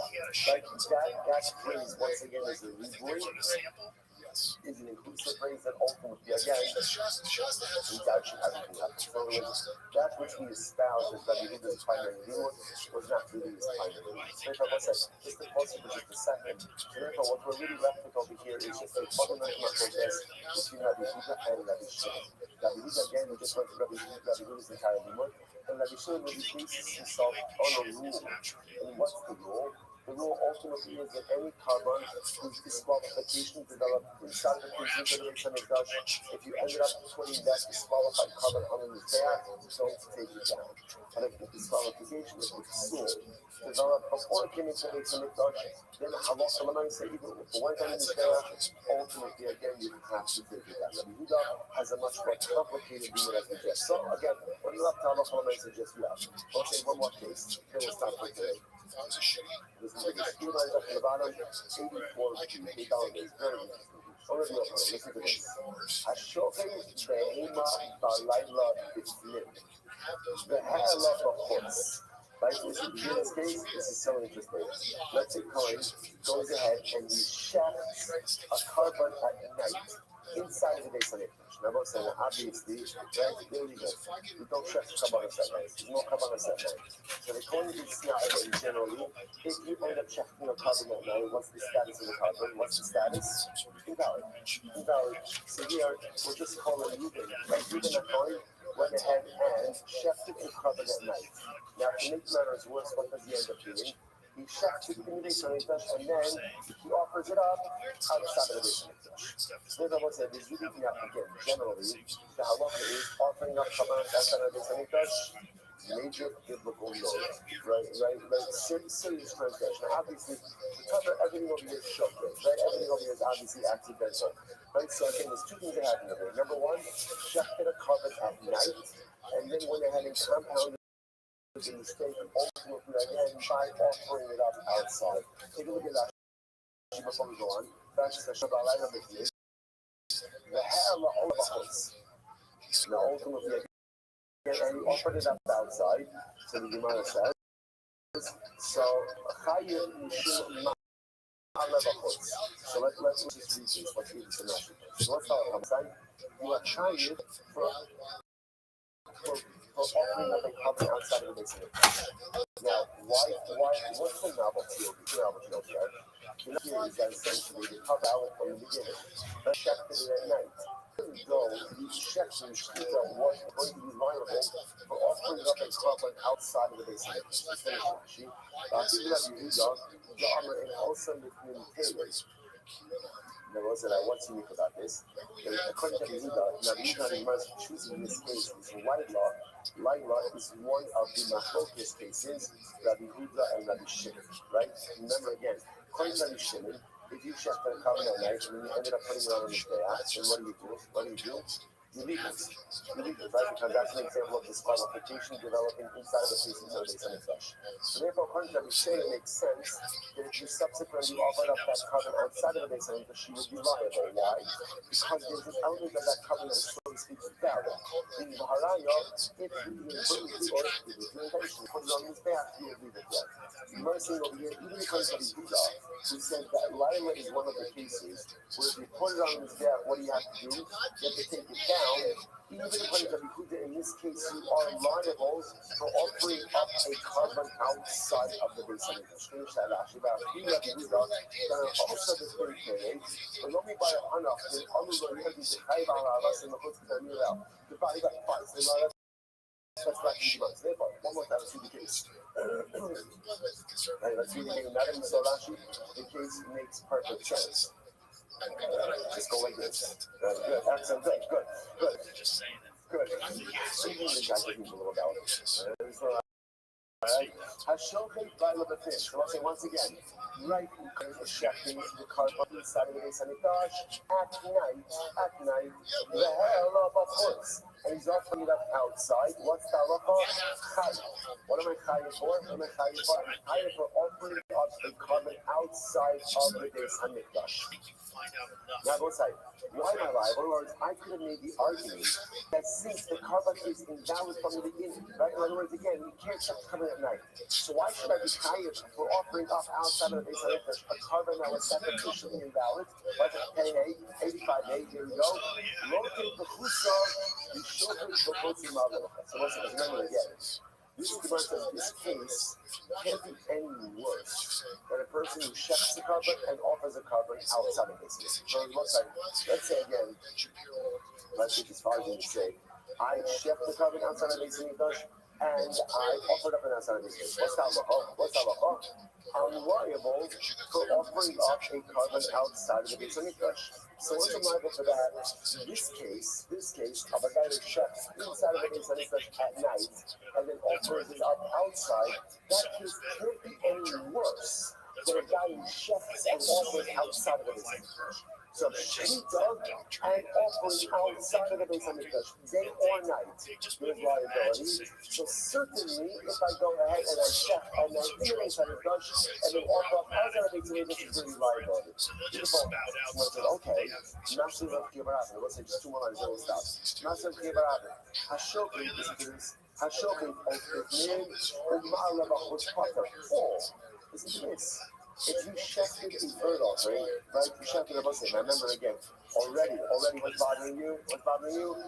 There's no shita by bird offering. Right? There's only no lita. Exactly. You see why it's important slowly. But if a guy does get shita, you check with the bird offering inside of his imitash, but you offered it up outside of his imitash, Potter. Right? Potter. Shachar goes to Malabachot's chayev. Yet interestingly enough, I will say, if you check to the bird, right? You check to the bird and offer it out of his you both as the chayev. First, isn't this interesting? If you shoot it in this imitash, first, and offer it outside of this imitash, you're Potter. But yet, if you went ahead and you shefted it and offered it outside of the base hamikdash, you chayiv. You must, I understand. Nema lo te'eh b'chutz mishochet u'ma'al l'makos. I understand based on what you just said. Halacha l'mais. You should be liable if you shefted in the base hamikdash and you offered outside the base hamikdash. Why? Because shefting in the base hamikdash and offering outside the base hamikdash should be no more, should be no less than shefting it and offering it outside of the base hamikdash. This is what it says. You're right. Or you by saying no, this is a different why. You by saying no, these are so open so maybe cases like this, or maybe cases like this. These are about the bird inside of the nation. It's a non it's meaningless. Why? Why was I why? Because the concept of shita by the birds inside of the nation does not exist. So listen to this fascinating, really overwhelmingly enigmatic, analogic interpretation.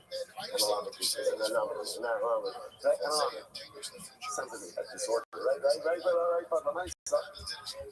Listen to this, right? I'm not suggesting a chef or offer up a bird outside of a base hamikdash. We again, the chayes, the shmite chos. Interestingly enough, if you chef in the mikdash and offer it out of the mikdash, you're potter. Why the distinction? Because the concept of shchita applies out of the base hamikdash by birds, but the concept of shchita ultimately against the birds does not apply in the mikdash. Therefore, that act itself it's nothing. So because it ultimately again it can't open liability outside of the mikdash. Therefore, just being up, the Gemara says we're not because but essentially this is really different. So therefore, if you chef at night, you chef the car regular an animal at night, and then offer that out of the mikdash, there's liability. Why? I won't say but shrit that night is list. It's true, it is. But the act itself is still a halachically, it's a recognized action. Even though what you did is meaningless, there's liability. Why? Because that can't be any less than someone who shefted and offered outside of the base hamikdash. But yet, interestingly enough, if you chef a bird in the base hamikdash and then go ahead and burn it outside of the base hamikdash, you're potter. Even though if you were to chef and burn outside of a bird, as of you would be chayiv, nevertheless, if you chef it in the mikdash and burn outside of the base hamikdash, you're potter. Why? Because the actual shoot of a bird in the base hamikdash is a meaningless, unrecognized act. And because that's a case of liability. Okay, well, is that right? Guys, I'm going to stop over here for today. We'll pick up here tomorrow. What a day. It's only Sunday. Go ahead. All right, everyone, Zoom. Thank you, everyone. Have a great day. So when they're having this conversation with them,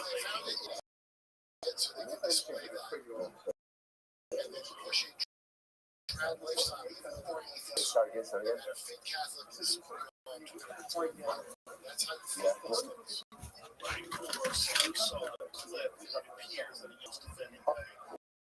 The trad lifestyle, and we just check that.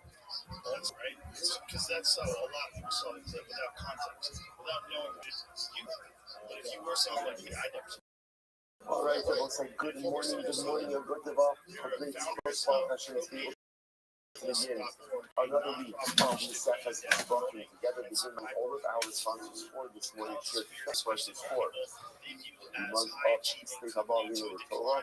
Allison Alexander is dedicating all the children's Rothschild this month. And then I'm commenting on the Sheldon Stanitar, Shlomo Tzvi Rubei, and Shimi Zivon Lachov. Now there is Sheldon Stanitar Aliyah. He should be a man of social for his children, his grandchildren, his granddaughters. Now that he's growing his 36 grandchildren. And I'm sending him out to Esther for dedicating the Shira and the Judges this month in memory of their parents.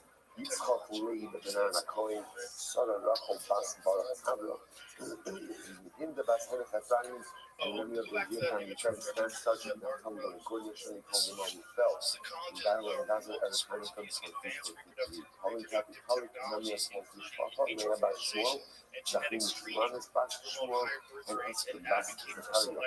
Our Jacqueline sponsors for today, Ayala and Sarah Steinberg.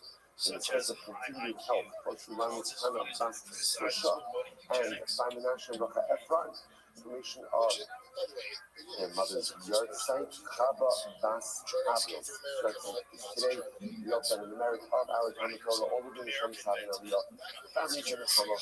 All those who need to have a together, call for me, so to 12 to continue to have Roths, and so it's not on hands. Those are back, let us do a very very exciting job ahead of us today, really exciting job today. We are taking up the next section on the Gimel on the days 83D, 2 lines up from the bottom. So you guys are the following. So the said as follows. So now, what we're going to do over here is a little bit of a summary. A bit of a summary as to the last video, which of course is always helpful. So remember again, the topic that was covered in yesterday's app was, since we are in the was this concept ultimately again of carbonos that were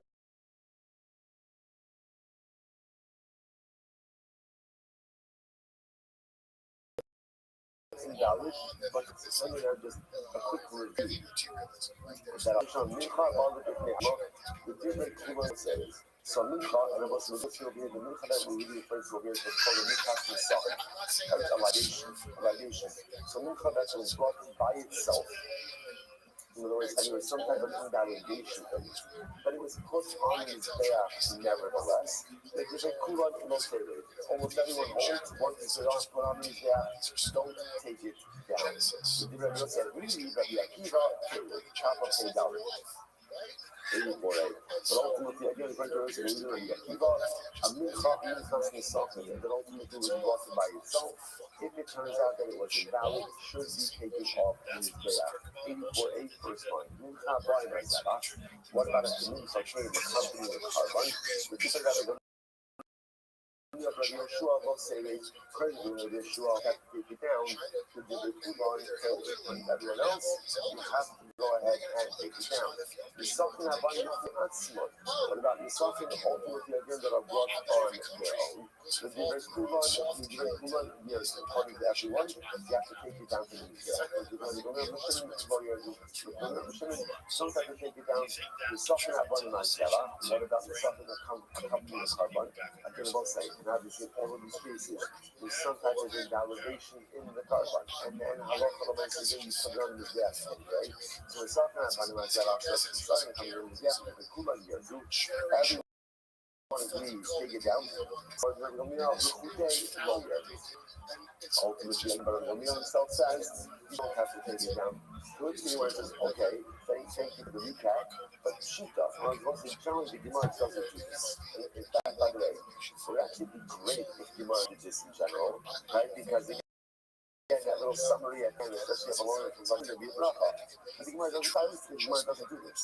So the Gemara says, what are you doing? Like, there's no new information that's being conveyed over here. So what exactly is it that you're giving over? Is it Shita? Which Gemara says, no.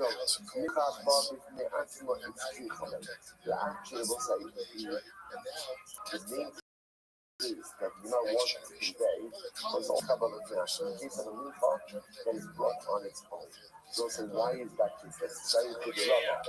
The Rabbi, the Rabbi said, "Misnagim adam minchas nisachim, minchas nisachim b'choyom." Ultimately, what's the Rabbi's opinion that halach l'maisa, a person has the ability to misnagim, to go ahead and bring a voluntary minchas nisachim every day. Now, let's say if you look at Rashi right to the right. Rashi says over here. Rashi says mincha b'tzeh. Actually, first, if you look at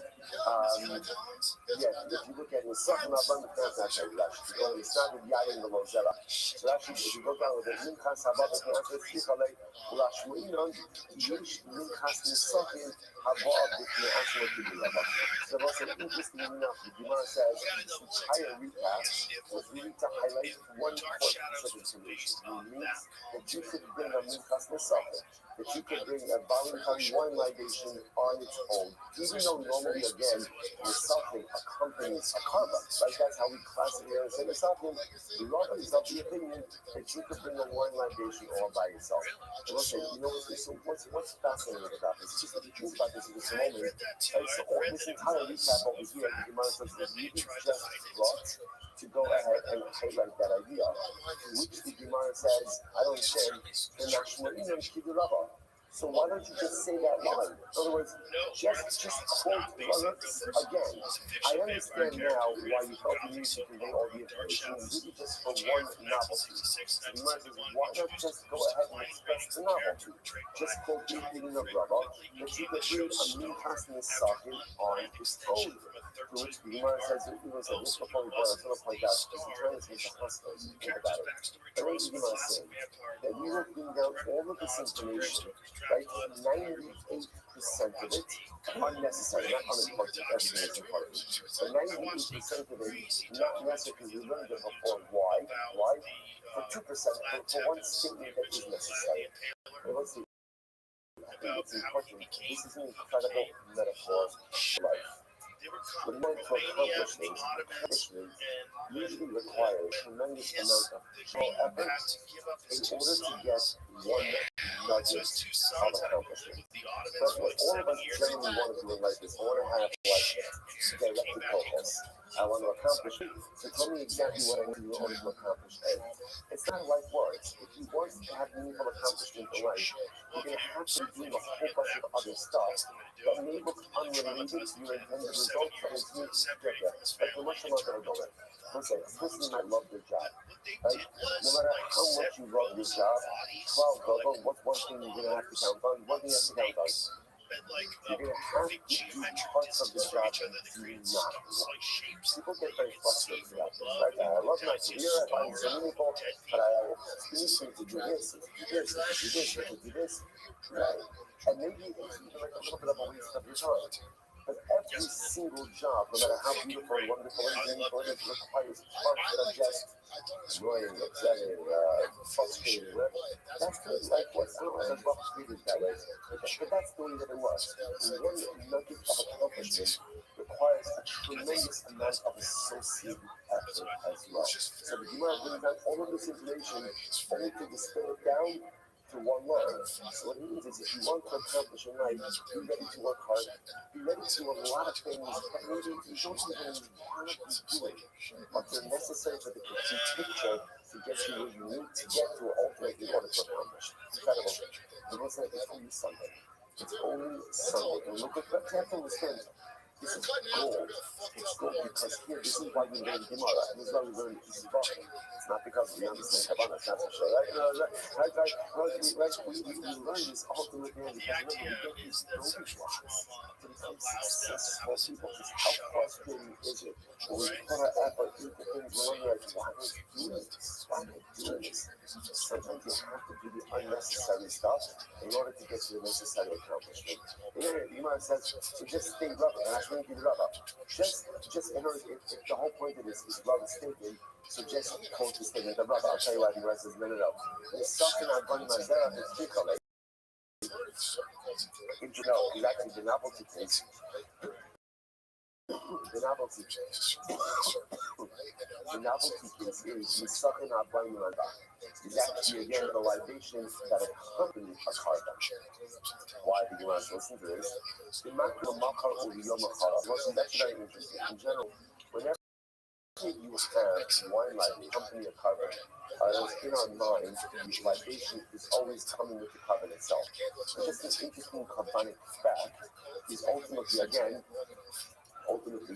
Nisatan can even be brought on a later date. You know, interesting. Even though the Nisatan are carbonically attached, they can be brought separately and distinct from the primary carbon. So the Gemara says, it can be brought the next day, or ultimately again the day afterwards. Look at Rashi. Rashi says, the second I brought the glass Zebach Shichalei. It's like if I should even go to Shimon here, we can go to Kamakia Lurul Lamachar, or Yomachar, the Kanama Mahel. Listen to this. Adam maybe Zvacho Hayom. When you suffer, you can't, that's good jumping. Isn't that interesting? That a person can bring his carbon today and end up bringing the libations up to 10 days later. But after the Hana, so you back to the So that's actually the necessary case. Why? So that coming, I would have thought, hold over Omar, Omikasam Viniscam, Alailo, Mikasam Viniscam, Lamahar, to something I bought in the Atzman, to Modi, I'm at a possible site that since Halakha myself, Like ultimately again, Nisachim. Also says, Hasam Niskihan, that even by life, even at night, only Hasam Niskin is going to report, even the Mach, and then since it could be brought even at night or even the next day, I'm at a thought that therefore Nisachim that come with it ultimately again should be like Nisachim that are offered on their own. That since even when you bring Nisachim as a accompaniment to the carbon, it can still brought independently of the gun, and therefore I would have put Nisachim that come with the carbon should be treated like Nisachim that come by themselves, and therefore just by finding some that come by themselves, tradition agrees. If it's invalid, but you put it on his back, you don't have to take it off. So I would assume the same halakha applies to the second that are brought together with it. Carbon, Kamash Vama. From the Iraqis, when the machine holds that if they were invalid and put on his back, they have to be taken down. Incredible. All right, well, that closes that video. Next, Mishnah. Elu im alu mayadu. This is very important. The following items. If you put them on in his bed, now obviously, if they were invalidated and you place them on in his bed, you do not take them off. Right? In the following list of items, if you put them on his bed, you weren't supposed to. They're invalidated. Once they're on, you don't come off. What's the list? What's the legal? Halon. Number one, lun. What's lun? An item left overnight. Now, if you choose to go to him again, the concept of lun, the disqualification of lina, is actually not even overnight. What is it? To be past nightfall. Right? In other words, once essentially you're past shkia, then there's no difference of kavanah matter left of that. Kavanah future. Right. So no different about kavanah left over, let's say, past nightfall than left overnight. It's the same thing. It's been left over past the time that it was supposed to be offered. So the mice say again, that's one. Next, let's say.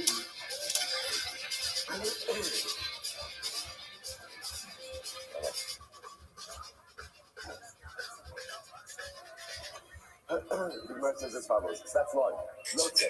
Yotze means any type of kabbalic material that goes out of its permitted area. Tamei. Self-explanatory. Becomes tamei.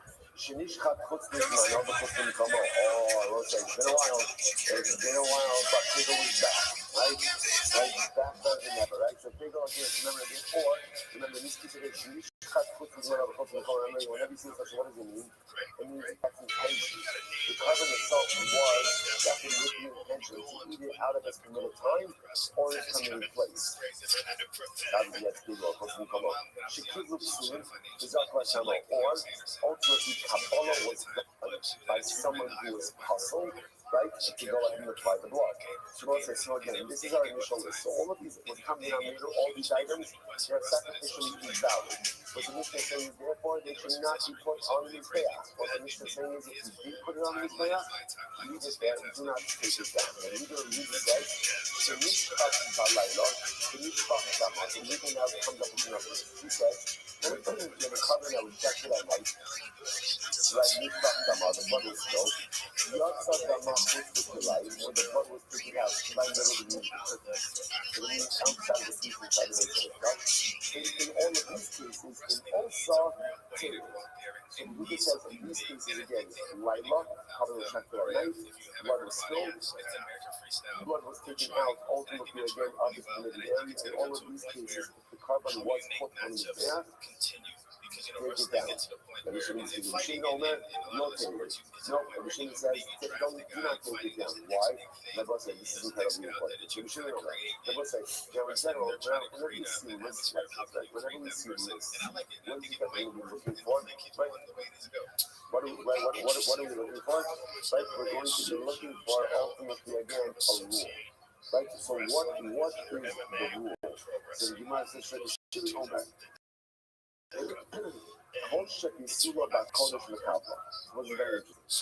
Any item that essentially enters into the Beis Hamikdash sacrificially valid, but the invalidation happens in the Beis Hamikdash itself. That's the type of item where ultimately, although you shouldn't put it on his back, it would be so ultimately you don't take it down. Conversely, lo haya pisur b'kodesh, in HaKadosh Mechablo, if the invalidation was even before the animal came into the business, the animal is already disqualified. Right? You already keep the type of item where if you put it on his back, ultimately, get off. So now you might example of this. So it's like the first category is much more obvious. Right? That's all of these cases. For example, again, you have an animal ultimately again a lean off. You left it overnight. It became tame. Right? You shafted it with an intention for chutzpah mano, chutzpah komo, pigel. Right? So these are all examples of when the animal came into the pieces of the Mikdash, it was fixed. It was fixed. Then something happened inside of the Beis Hamikdash to disqualify. The Mishnah says that's the kind of item where if you put it on the Mizbeach, don't take it down. Don't take it down, leave it there. On the other hand, if the animal came in disqualified, then Allah reminds you, in his virgins, you put it on the Mizbeach, take it off. So what's the examples of the second category? The following examples are animals literally again that did not become disqualified in the Mikdash. Again, the disqualification was already before the entrance to Mikdash. For example, Haloba behind the ankle, like an animal that engaged in acts of immorality. Right, they have in the point period. Hamuksa, Muksa is the satisfaction of Avodah. The Ne'avad, it was worshipped as Avodah Zarah. As Sinan was given it to a harlot as payment for his services. Mechira, item that was sold for a dog or exchanged for a dog. Shilayim, some type of crossbred animal. Sheifa, right, an animal with some type of disqualification. Milk safe dolphin, actually I have a touch on this. This is an animal born by cesarean section. A C-section is invalid to be a carbon, right? To body money. Or animal has a blemish. So it's like coming down the most all these items before even walking the distance of the distance, it was disqualified. So the says this is the type of disqualification where if you ended up putting it on his back, take it out. So this is very helpful because now we have a rule. If the disqualification is developed in the Mikdash itself, that's an example of you put it on his back, you don't have to take it off, you can leave it. If the disqualification developed before you get into the Beis Hamikdash, then halacha if you put it on, take it. And Kiva, not sure about it in the Mikdash. Kiva holds that halacha if you ended up putting Bali women on your back, ultimately you don't have to go ahead and take it off. So that is the point that we'll discuss that more. But this is so Rabbi Akiva, right? Rabbi Akiva is always the one who's able to find the beauty even in the most damaged situations. Right? The things like when we set a smackers, Rabbi Akiva goes even in the midst of the everyone's crying when they see sexual Mikdash. Rabbi Akiva is the most optimist. Rabbi Akiva is always able to see hope, always able to see light, always able to see beauty even in the midst of death. Such destruction. So it makes sense that Rabbi Akiva is what he says. Bali woman, you left it on his day, left it on his there, leave it there. What about that later? Because the English kind of funny moment is the English kind of funny said. Doka haya aba as Bali woman ya gada in the back. Hadithanina is kind of funny, and I'm supposed to say, Hadithanina is again. This is a scan calling up. So obviously, his word is being carried a lot of weight. Also, Hadithanina is kind of funny, right? That ultimately might. Father would not allow Bali women on his back. And if they wanted on his back, ultimately again, my father would have them taken off. Very interesting. He writes as Kishem. Kishem in all lo yazu, kach and yerdu lo yahu. So what is very interesting. So Nani Mishnah says another rule. In all of these cases, right, in all of these cases where, let's say, if you have a sacrificially covered animal, you end up putting it up in his beda. Right, so what's the halacha? Once it's there, at least in certain categories, once it's there, you don't take it down. Rabbi said, not the opposite, corollary to that is, if you ended up taking it off, you don't put it back on. Like, you know what I mean? I can just illustrate this just there. Let's just use the first example, right?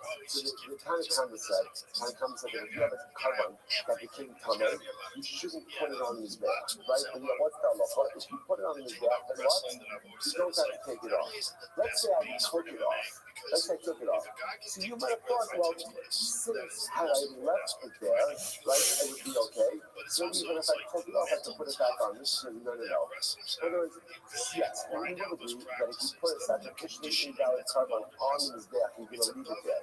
But once you took it off, clearly you're not going to put it back on. That's what it is. The shit other lawyer. They say that if you put it on his back, you don't take it out. However, even Yardu wrote it down. So to again, once you took it off, you do not put it back on. The Gulag was last fascinating, very interesting. The Gulag, Sha'alu Chaim, the Rothschild is back, Yardu. So it's very interesting.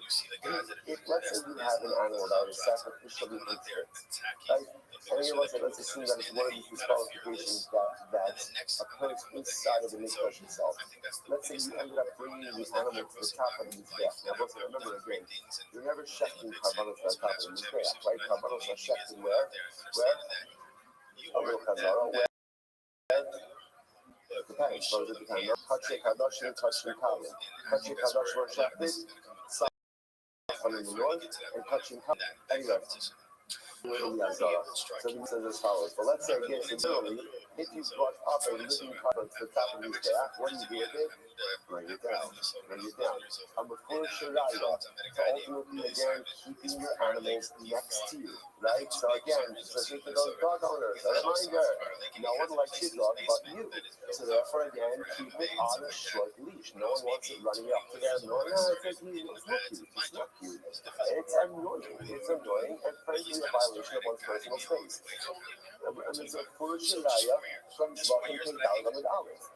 Don't let your animal go up on a mizbeach, right? Keep it next to you, a hot deal. You want an animal? Babies and babies. Enjoy it. Play with it, grow with it, do whatever you want to do with it, right? But keep it to yourself. Here. It's not me, it's the Mishnah. I'm just saying, it's Mishloach Mishnah. So you know, it goes like that. So again, Salach Lamais, if the animal goes ahead and goes to the top of the mizbeach, bring it down. That's interestingly enough. Allah sha'ol sechayim rosh mizbeach. Very interesting.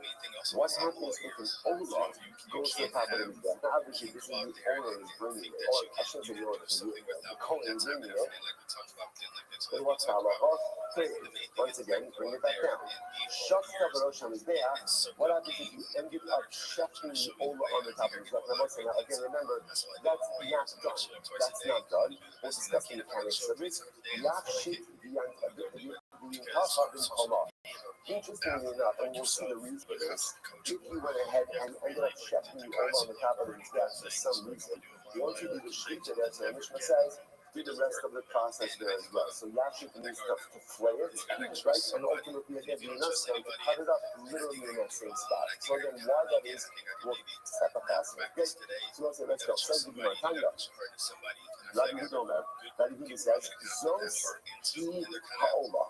So we'll say, so now remember again, the pasuk over here, we spoke to Tzad es Aaron Bezbanav Leimar, Zos Toras ha'ola, ki ha'ola al-mokza al-mizbeach kol ha'layla ad ha'boker, Zoish ha'mizbeach to Kadron.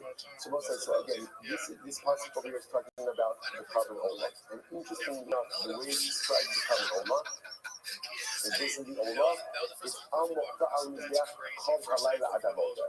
That the Ola burns on the Mizbeach the entire night until the morning. So you might make an interesting observation, or I say like this observation. Three words in this passage. Source, he, ha'ola. These are three limiting words, what we call mutin, exclusionary or limiting words. So we're just going to look at the first Rashi. Zos ha'ola, zos mi'ita, v'hi mi'ita, v'heit ha'ola.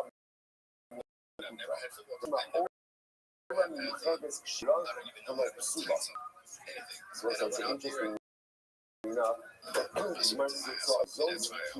and through the A of ha'olah. These are three what we call limiting or exclusionary words. So what does it come to teach me? So that says that the man shall ha'olah mi'chades shim v'lo psula. Ute psulin asula ilu alu yardu. So the Gemara says as follows. The Gemara is actually over here that it's dafka and olah. But it's dafka and olah that halacha l'maisa again. That ultimately the Masha olah mi'chades shira v'lo psula. Dafka coming to teach you that it's only a kasha olah ultimately again, especially is there, and not one that is also. It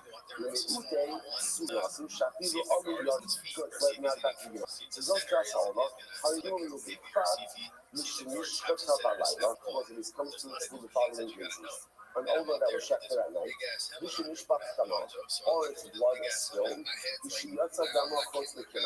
or again, its blood is taken out of the feces that is in it. That what? Should also take. That was in all of these cases, if you put such an owner on his there, then what's the halacha? Take it down. Take it down. Okay, this is the position. Remember again, this is Rabbi Yehuda, like the rest of Yehuda. This is the same Rabbi Yehuda of our Mishnah, right? Rabbi Yehuda in our Mishnah said, Laila, Mishpach Tamar, Yatza Tamar Lachutz. These are cases where even if you put the carbon on the Mizbeach, take it back down. The Rabbi is now explaining to us where Rabbi Yehuda believes his Shita from. Rabbi Shimon disagrees. Again, the most of this price is just respeaking my focus in our Mishnah. Rabbi Shimon, Omer, hold on. So I don't even know ultimately again that all the Shira that is allowed to be on the Mizbeach the entire night.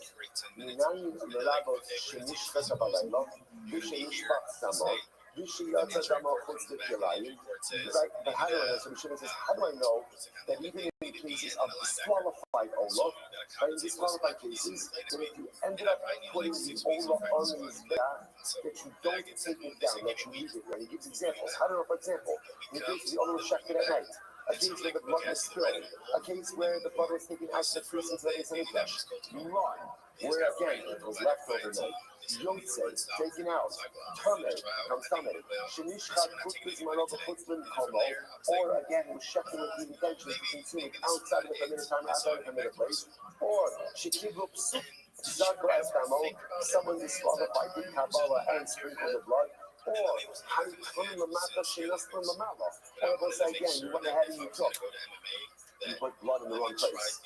Right? It's supposed to be above, right? Lamava, you put Lamata, or Lamava, Shinas Lamava, vice versa. Or Hanikun Bachut Shenastan Bikmin, or the blood was supposed to be applied outside, you applied it inside, or Bikmin Shenastan Bachut, or it's supposed to be inside, you did it outside. So it's like, essentially, it shouldn't break every single possible disqualification. Or Pesach, Bechata, Shenastan, Sheshachar, Shalom Shema, or Pesach and Achatos, that was shechted Shalom B'Shema. The Lord remember again, that by the way takes us back to Zvachim days Amad Aleph. Remember again, every other carbon, if shechted Shalom B'Shema, is still kosher. The only two exceptions to that rule, Pesach and Achatos. So essentially, what's the until the Shimon just did? And Shimon said, how do I know that every single disqualification that a carbon can have, if you have any one, that's the whole list. That's the entire list of any possible carbonic disqualification. How do I know that even if your carbon is first any disqualification and you ended up putting it on his back, that's what? That you don't take it down. Hamabomar, Tolas, Ha'ola. Riva Tola Achos, Machola Olim. So ultimately, the Torah gives one rule. Machol Ha'olim. Olim means what? Anything that is taken up on his back, that's almost long. Yes. Right, so the Shimon says, and the Bible says, how do you make my focus? We should not do that. So the Shimon says, pretty much every single disqualification, okay? Again, listen, I want to be clear. Obviously, when you have a disqualification, what should you do with the carbon? What do you do with it? Generally, it's discarded, right? But then there's a place where they would go ahead and dispose of disqualified carbonos. We're talking about a case of ex post facto, right? Somebody didn't pay attention to the halacha and ended up putting it on his debt. The Shimon says, once it's there, do not take it down. Here comes Zos Tolas Ha'olah, and again, here it says, Olah doesn't just refer to carbon Olah. Rather, Olah is a description of Olim. Everything that is placed on top of the gas, ultimately, again, once it's there, ultimately don't take it down. Look at the last Rashi, Tolas Olah, Shi Amodah, Shetehi Sham Halayla Agabok of the Moshe. Well, so it's interesting. If you look at the lesson of the passage, Zos Tolas Ha'olah, Shi Ha'olah Al-Mokdah, Amokdah is on fire. Once you put it on the fire, once you put it on the there, do not take it down. Incredible. So you might have said, you might have done that. Yachol. Again, listen, now I'm sure you might have thought like this. Yachol. So we're talking about John Johnson. Did you Yachol. Shiny Marba Halova. You know the purpose. This includes the other category of disqualification. For example, animal engaging in morale. Muktzah was set aside for a Voduzah. Yeah, but it was worth for a Voduzah. That's none. It was given to our army as being for a service. You hear, sold for a dog, Kilani, crossbreed, shape off. Shape means again as type of condition from which it's going to eliminate dogs. Those who don't pay C-section. You would have thought that even these type of coverings, if they went on his death, we don't take it down. Hamabomar, Zos. So let's say now watch this. It's incredible. So what's the Zos? The Zos, remember again, is that Zos is always. The Zos literally means what? How do you say Zos? Yes. So whenever you see Zos, right, in the Torah, Zos is always coming to limit. So therefore, the Shimon says like this. On one hand, we say Zos Torah Sa'olah, Hi Ha'olah Al Mokdah. Means anything that is Olah, anything that is put on top of the fire of the Mizbeah, don't take it down. Yet that word Zos also tells that this halacha only applies to certain things, doesn't apply to everything. So what does it come to exclude? Ultimately, again, this last category of items that we just mentioned. The one says, well, one second. Rabbi said, this is good because remember, this Raisa is literally working us through the Mishnah. It's taking the same Mishnah order through. So you must ask, now I don't understand. How do you know which category of disqualifications to include? Maybe I don't know which category of disqualifications that if you put it on this there, you'll leave it there, and which category of disqualifications to exclude. But Allah promised even if you put it on his death, you take it down. How do you know? Not right to Rabos Estilu or Hotias Elu, which we must Ata Shari the Hakasab on the days. Oh, so cute. Right? So the Gemara says, right, Ata Shari the Hakasab. So now then, I says, so here's what I have. I have a ribui and a miyat. Right? I have an inclusionary phrase and an exclusionary phrase. What's my inclusionary phrase? Tolas ha'olah, hi ha'olah al-mo'iyah. What's the exclusionary word? Zos. So now that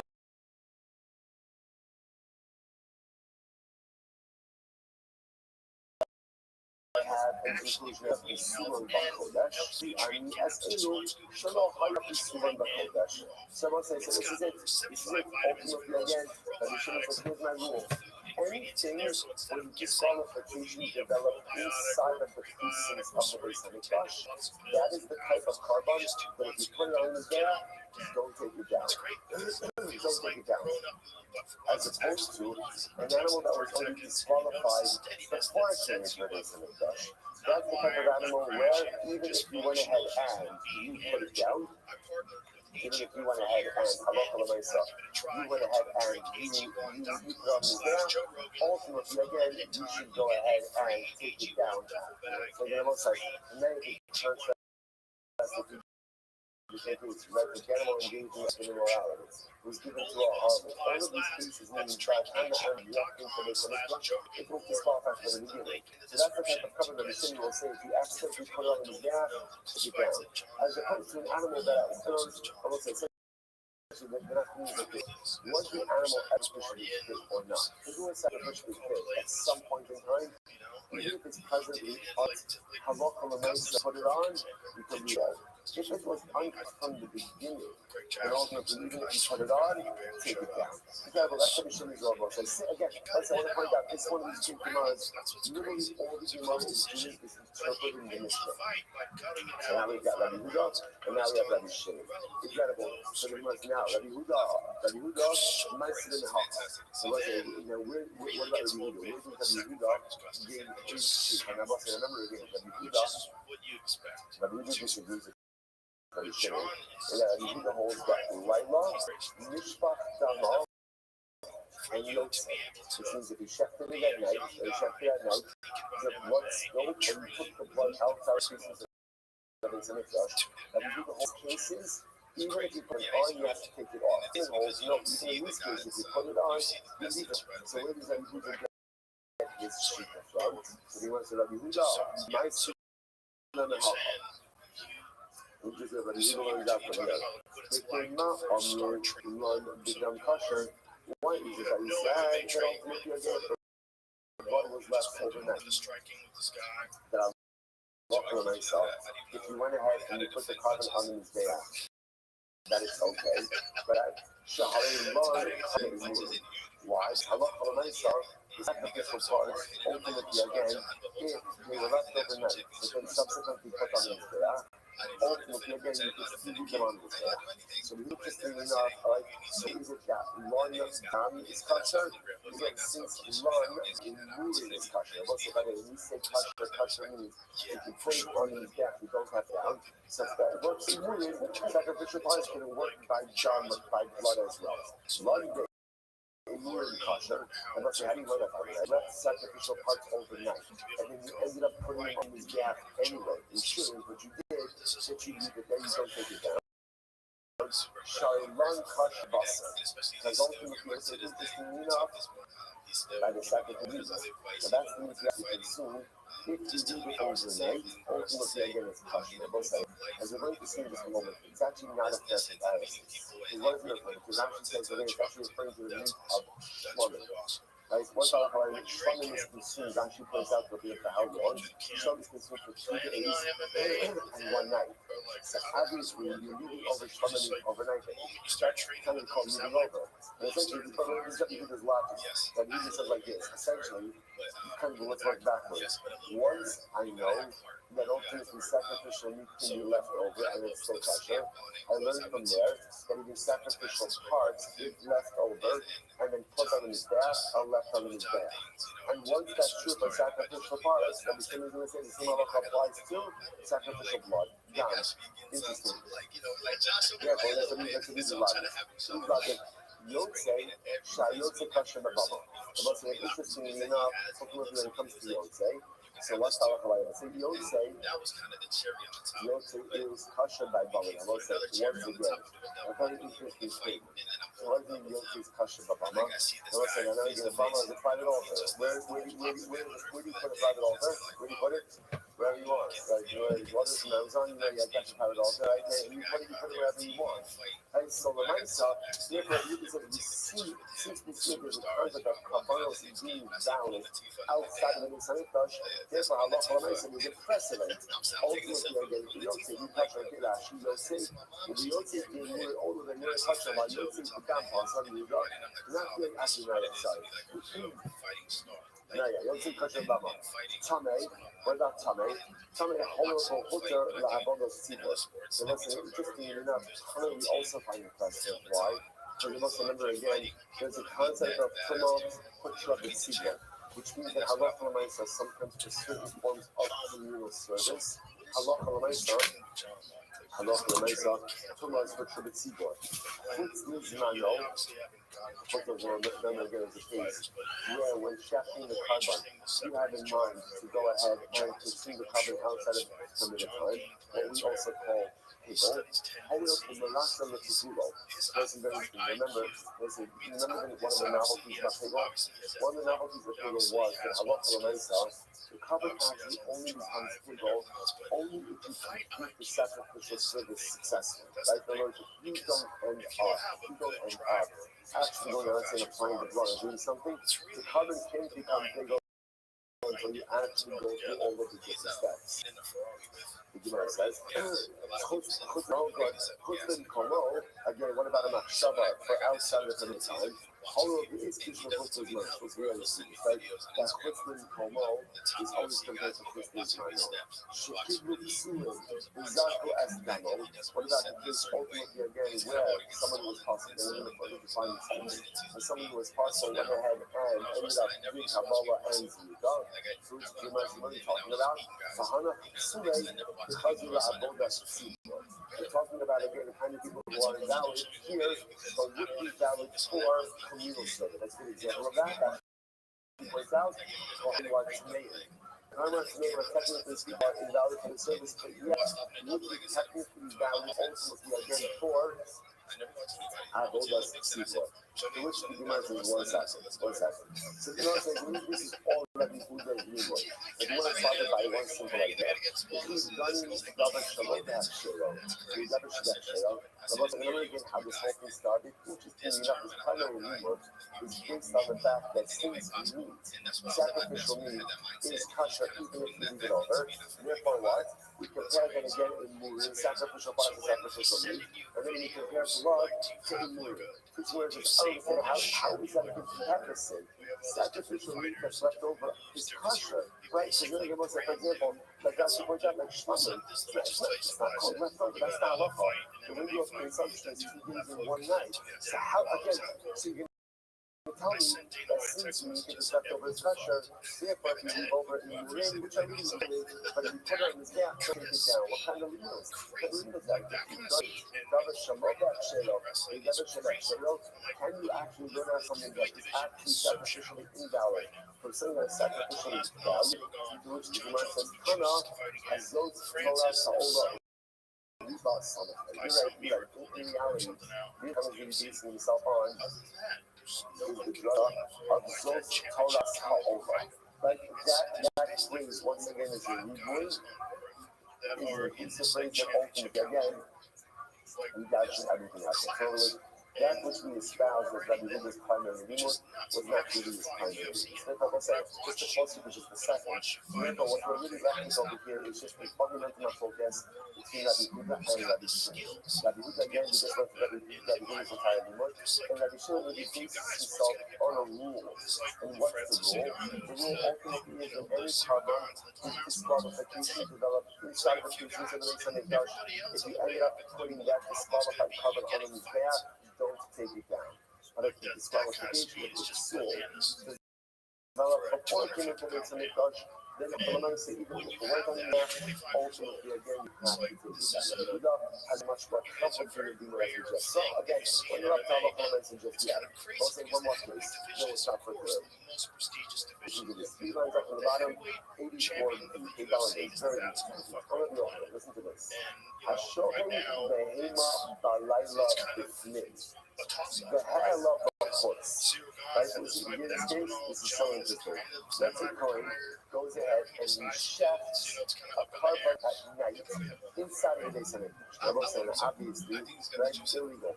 We don't shaft carbonas at night. No carbonas at night. So the Cohen is now, again, generally, if you end up shafting a carbon at night, what's the status of the carbon? What's the status? Invalid. So here, we'll just call it Ruben. Like Ruben at Cohen went ahead and shafted a carbon at night. Now, to make matters worse, what does he end up doing? He shafts it in the base of it, and then he offers it up outside of the base of it. So what I said is, you can again, generally, the halacha is offering up carbonas outside of the base of it, major biblical noise. Right? Serious transgression. Obviously, the cover, everything over here is transgression, right? Everything over here is obviously accidental. But it's like, there's 2 things that happen with it. Number one, shafted a carbon at night, and then when you're having compounded the mistake, ultimately again by offering it up outside. Take a look at that actually before we go on. That's the shocking name of Alayla B'Fnid, the Ha'ala Osa B'Hos. Now ultimately again, and he offered it up outside, so the Gemara says. So Chayiv Mishum Ma'ala B'Hos. So let's just read this. Let's read this in Rashi. What's Ha'ala? You are Chayiv for offering up a carbon outside of the base of the Mikdash. Now, what's the novelty over here? What's the novelty over here? The novelty over here is that essentially the carbon is invalid from the beginning, right? Because you shafted it at night. Even though the shita was invalid, nevertheless you're going to be liable for offering carbon outside of the base of the Mikdash. So say it's Rashi. People like Yehuda, the Amr in also Muslim Torah. What's unique about this? According to Yehuda, now the reason the Gemara is choosing this case is Laila is one of both these cases, Rabbi and Rabbi Shimon, right? Remember again, according to Rabbi Shimon, if you shaft a carbon at night and you end up putting it on the back, then what do? You leave it. You leave it, right? Because that's an example of disqualification developing inside of the sacrifices of the Beis Hamikdash. So therefore, according to Rabbi Shimon, it makes sense that if you subsequently offered up that carbon outside of the Beis Hamikdash, you would be liable. Why? Because there's an element of that carbon that is, so to speak, foul. In Baharaya, if you put it, or if you intentionally put it on the path, you would be liable. The most thing over here, even according to the he said that is one of the cases where if you put it on his back, what do you have to do? Down. Even according to the Buddha, in this case, you are liable for offering up outside of something. Finish that actually about being like Buddha, but also the thing for but only by Hana. The other way you have to behave in the hospital, you know, so probably got five. So now let's back you up. One more time, see the case. And let's read again another. The case makes perfect sense, right? Just go like this. Right? So good. Something the guy doesn't know about. I show them about I love the thing. So let's say once again, right? Kohen is checking the carbon inside of the Beis Hamikdash at night. The hell of a horse, and he's offering it up outside. What's that look like? What am I trying for? I'm trying for offering up a carbon outside the Beis Hamikdash. Now, both sides. Why am I could have made the argument the carbon is invalid from the in other words, again, we can't check tonight.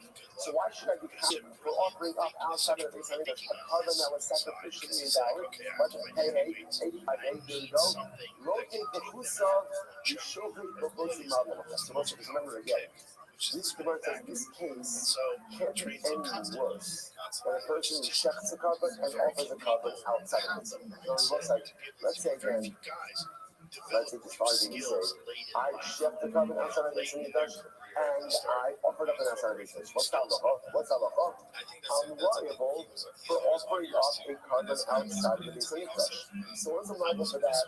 This case of a guy who checked inside of the Beis Hamikdash at night and then offers it up outside, that case can't be any worse than a guy who shuts and offers outside of the Beis Hamikdash. So shechita and offering outside of the Beis Hamikdash, day or night, there's liability. So certainly, if I go ahead and I check and I in the Beis Hamikdash and then offer up outside of the Beis Hamikdash, there's liability. Beautiful. Someone says, okay, Master of Kibarabin. What's this? 2 more lines, don't stop. Master of Kibarabin. Hashokin is this. Hashokin of Ibn Uma'ala Bachutz Potter. Or, this is this. If you shafted the bird offering, right? You shafted a person. Now remember again, already what's bothering you? There's no shkita by bird offering. Like there's only no lika. Yeah, you see that in one moment. But if a guy does do shkita, you shafted the bird offering inside of the Beis Hamikdash, the mother of a putz. But you offered it up outside of the Beis Hamikdash, potter. Right, Potter. Shachar v'chutz, the mother of putz chayim. If you do some nephros, if you shafted a bird, right, let's say you shafted a bird cover and offered it out of the Beis Hamikdash, you both have to chayim. So isn't this interesting? If you shafted it in the Beis Hamikdash, bird, shafted the Beis Hamikdash and offered it outside of the Beis Hamikdash, you potter. But yet, if you went ahead and you shafted it and offered it outside of the Beis Hamikdash, you're chayim. You must, I understand.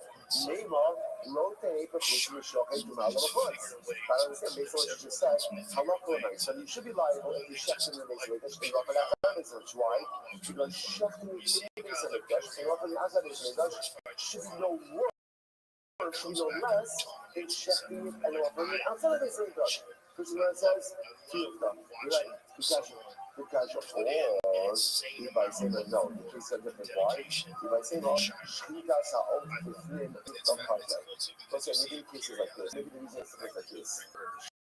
Shchita of a bird inside of the Beis Hamikdash is a non-action. It's a non-action. It's meaningless. Why? Why? Because the concept of shech by a bird inside of the Hamikdash does not exist. So look at this. Fascinating, overwhelming, enigmatic interpretation. Sounds like a disorder, right? Right? She's not suggesting if you check and offer a bird outside of the Beis Hamikdash, ultimately, again, interestingly enough, if you shech in the Mikdash and offer it out of the Mikdash, you're potter. Why the distinction? Because the concept of shechita applies to the Mikdash by birds, but the concept of shechita ultimately, again, to birds does not apply in the Mikdash. That act itself it's nothing. So because it's nothing, ultimately, again, it can't result in liability outside of the base of Mikdash. Therefore, interesting enough, the Gemara says, we're not finished this yet, but essentially, the cases are really different. So therefore, if you shech at night, you shech the regular cover, the animal at night, and then offer it up outside of the base of Mikdash, there's liability. Why? I want to say, but shechita at night is meaningless. It's true, it is meaningless. But the act itself is still a halachic, it's a recognized action. So even though what you did is kabbanically meaningless, there's liability. Why? Because that can't be any less than someone who shechted and offered outside of the base of Mikdash. Yet, interestingly enough, if you shecht a bird in the base of Mikdash and then go ahead and burn it outside of the base of Mikdash, you're potter. Even though if you were to shecht and burn outside of a bird, outside of it would be chayiv. Nevertheless, if you shecht it in the Mikdash and burn outside of the Mikdash, you're potter. Why? Because the act of shechita of a bird in the Mikdash is a meaningless, unrecognized act. And because that became generate liability. Is that right? Everyone stop over here for today. We'll pick up here tomorrow. What a day. It's only Sunday. All right, seconds. Exactly right. Have a great day.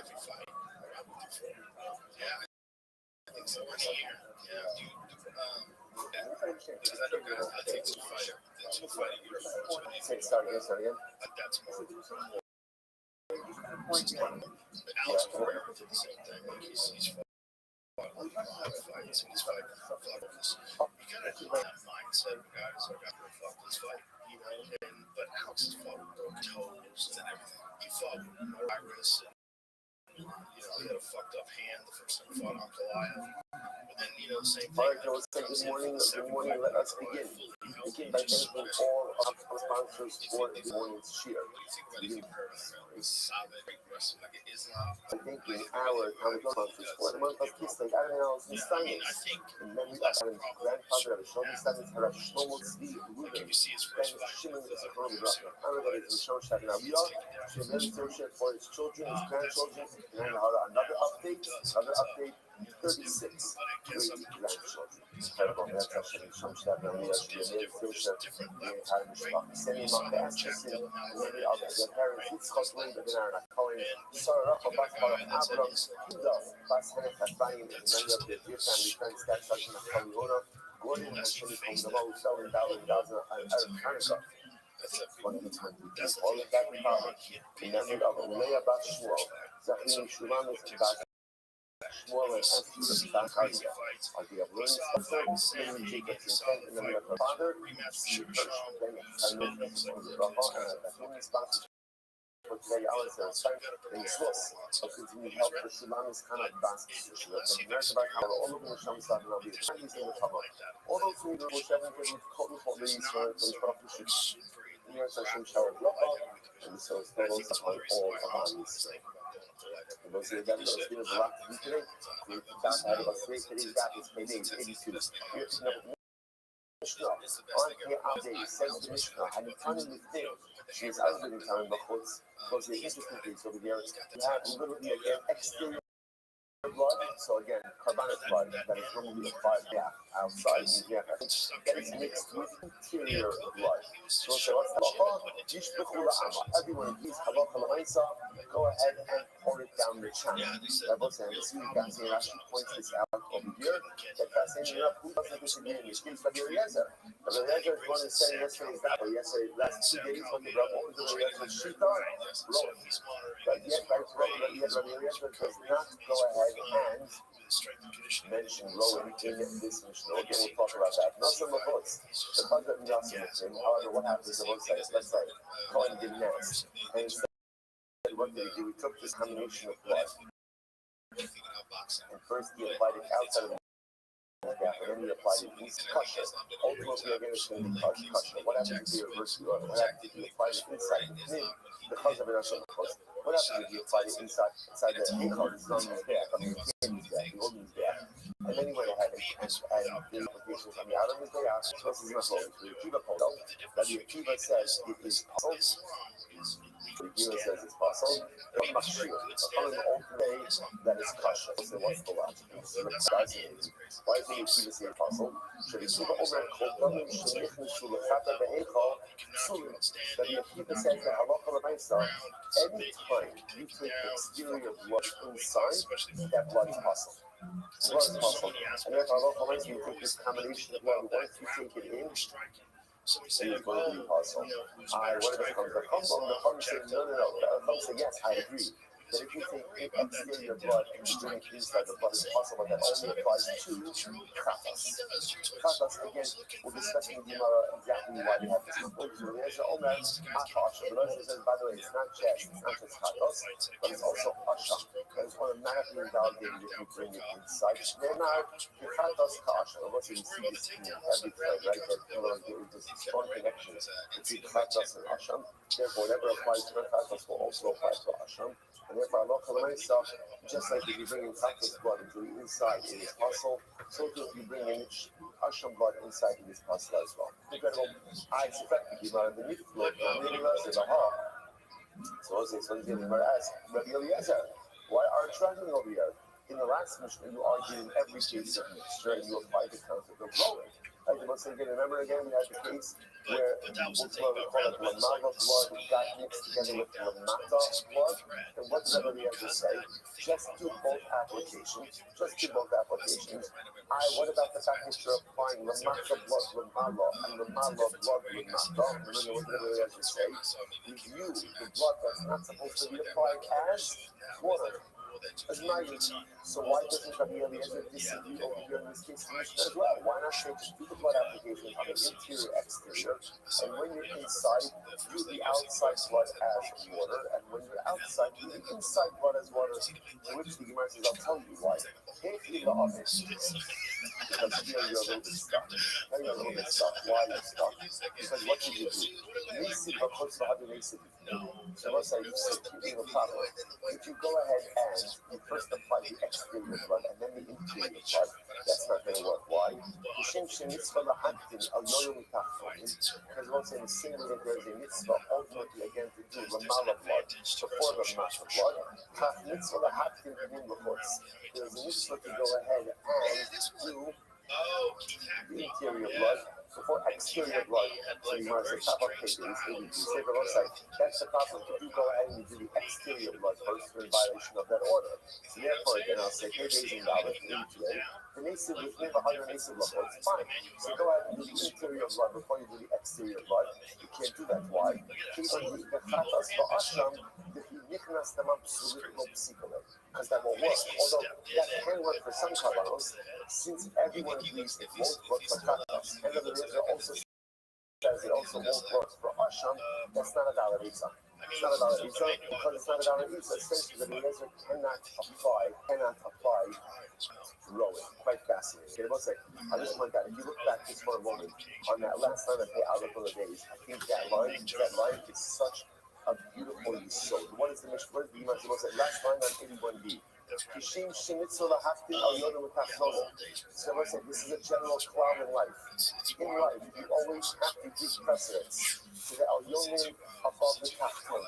A person should always make sure that they are placing proper emphasis on their ruchnius and not just focusing on their gashmius. We are in this constant tug of war between ultimately our al-yomin, our spirituality, and our physicality. So what does the Gemara say? It is so important to make sure to give priority to your spiritual development, even about, again, obviously we have to pay attention to our rationalists. We have to pay attention to our material side. Of course, we should enjoy the material side. But what's at the top of your personalistic pyramid? Right? At the end of the day, what receives the bulk, your devotion and attention? So Chazal tells us, you have to put your ruchnius above your gashmius. Same idea. So too, it's very important to focus on what is inside and not just to focus on the externalities. It is easy to put on the appearance and trappings of a devoted, but what's on the outside is much less important than what is on the inside. The same way you have to be present, you have to be present to the nearest above your dashness, you have to be present to the wind more than the locals. You have to be present ultimately again to breathe, and what you are on the inside is so much more important than the external trappings represent. Incredible. Okay, right back to the such incredible. So that every once in a while you come across a Chazal where the entirety of Yiddishkeit is summarized in one line. That last line, if you're using your own Gemara, underline it, highlight it, bold it, copy it, make it a screensaver, whatever you need to do. And I said that that's it. That's it. Prioritize your listeners over your gashmias and make sure that you're spending the time developing who you are on the inside and not just focusing on the external trappings. Incredible. That's what I share with people. Rabbi Akiva said, everyone says, remember again, Rabbi Akiva says, anytime exterior blood enters the interior of the base and it becomes pus. That's Rabbi Akiva's position. Right? Rabbi Akiva seems to hold that message, but Rabbi Akiva holds that by all carbons. Any exterior carbon that comes inside, ultimately again is going to be puzzled. Whereas the Chacham hold that they only applies to chatos. Says remember, you know, Shmuel, so much more to what could this be compared? I must say, you might as well give the mashal.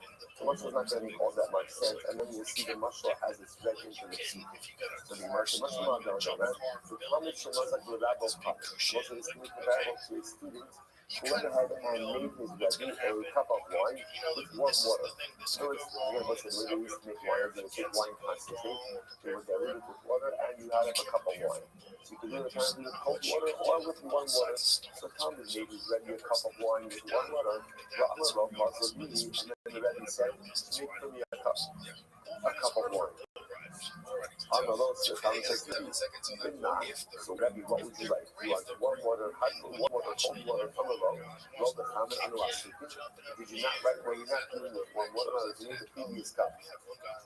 You need the previous cup of warm water. Action, in the common being this way. So now, you can make it with warm water or with cold water. Okay, so what exactly? So that's the here. And on this over here, look at the katas. We must say the pasuk ultimately again is dealing with katas. But I see katas, the katas of Rahman. Why do I need another katas? I must say, okay, so we give you a bit of context over there. The pasuk that the Gemara is dealing with is called katas asher riba midama el hora moed. The Torah says explicitly that halakha myself, if you go ahead and bring the chatos blood into the interior of the Beis Hamikdash, that the chatos is invalid. That is an explicit pasuk. Now, what the Gemara is bothered by, what Shmuel is bothered by, is the pasuk is already embedded in more general discussion of chatos. Because of that, it was unnecessary for the Torah to mention chatos specifically in the pasuk. In other words, contextually, I already know we're talking about chatos. So because of why does the pasuk have to say the whole chatos again? That's the shaila. So I'll tell you why. Alalat, says, that's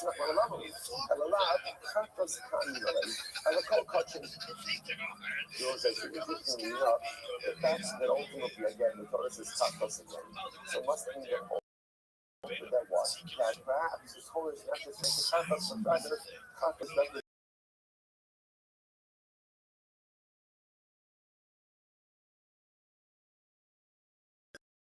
that of all countries. Ultimately is invalid. The blood is invalid. So you must say, not saying that for the regular. Sure, what's that? This stuff we call culture in the guys in the bath, where even Mariko is talking. So let's say, remember, halakha myself.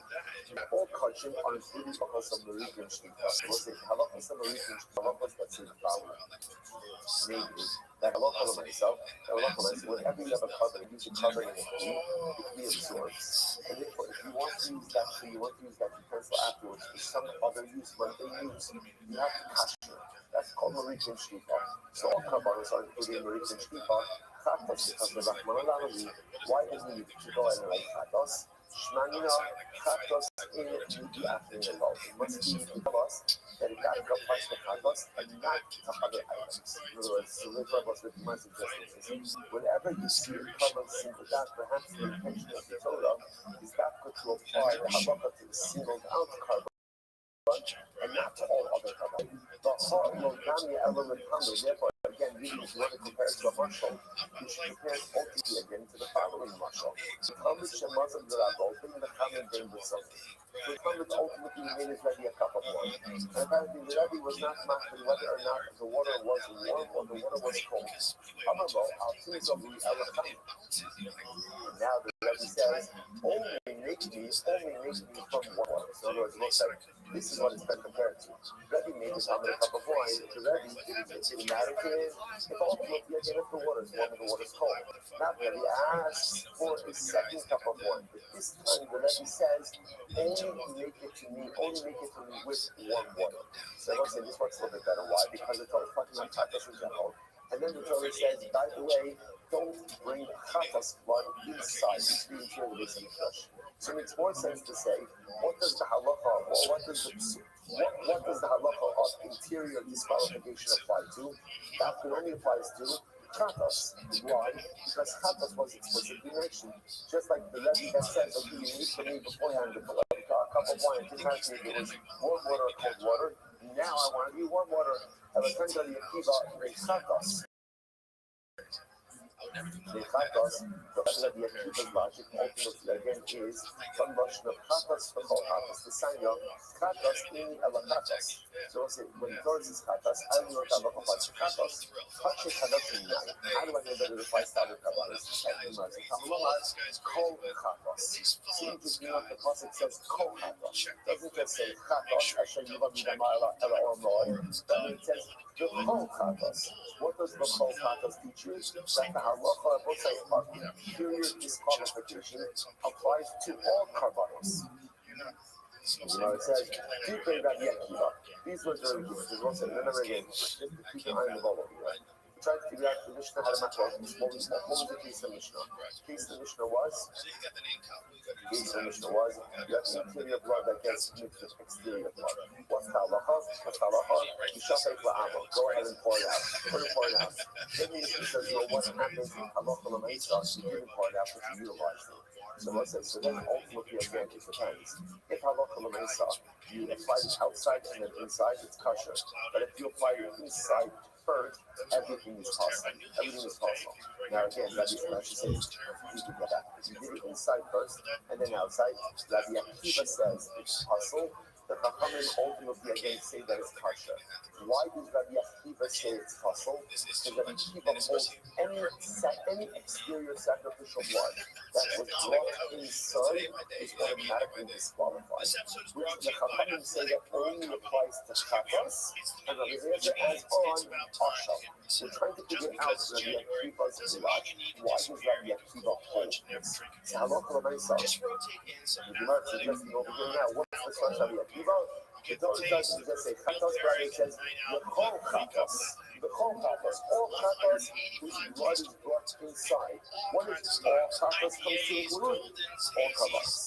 All kabbalas. Any exterior kabbalas that are brought inside are automatically disqualified. I'm going to use it here. Just read this out. Go to the first line. I feel at the mad that Kolayam Kulam says good. You can be mad that right? You can include whatever you want all day long. I'm not listening to you. Listening to you mad. You can be mad the whole day long. I am not listening to you. And you must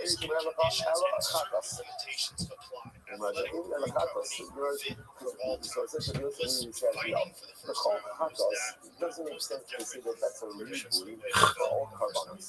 That is whole chatos means chatos. So yeah, I will agree with you that kol is a ribui. What is it coming to be now? The any other chatos, not chatos silaminai. I'm going to put this only applies to individual chatos. I don't know that this qualification applies to individual chatos. Kamulomar, kol chatos.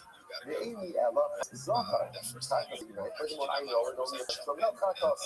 However, it applies to female katos as well. Talmud Lomar, the katos. What is Rabbi Yosef really saying? Rabbi Yosef really saying is that Rabbi Kiva, I fundamentally disagree with what you're doing.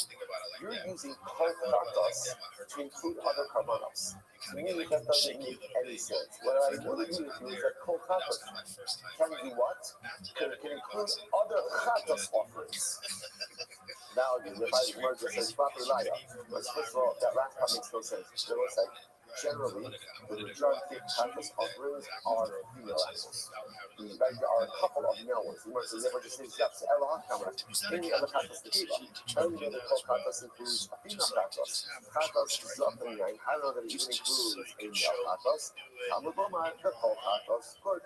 So if I was like, Rabbi Yosef really disagree with Rabbi Akiva's understanding of the kol chatos. The Sava Rabbi Yosef really a high kavah. Also, there's Rabbi Yosef really use this concept of kol chatos to include other forms of chatos offerings. ועדיין יראה, אומר, לפישם עשינו קולאים כולו, אינו מדבר אלה פעם הנסרטים, וסעירים הנסרטים, לסוף סוליהם הבייס החילה, ולעמוד ולא ססי על החילה. So, I just really said that this whole passage only seems to be talking about good. Only seems to be talking about a case, ultimately, again, part of that structure, to tell us that whatever is invalidated is first on the second up, and ultimately, again, because the low say for their consumption, although consumption is not with midnight. From where do you know? So this is me up. Have you also believes that a bus of Chatas teaches us totally different? I'm going to do this immediately. So Chatas Shmukha Samad of Nagrat Midnight. So where do you know just the basic disqualification of Chatas that was brought inside Amalek? Hey, Lo Huva.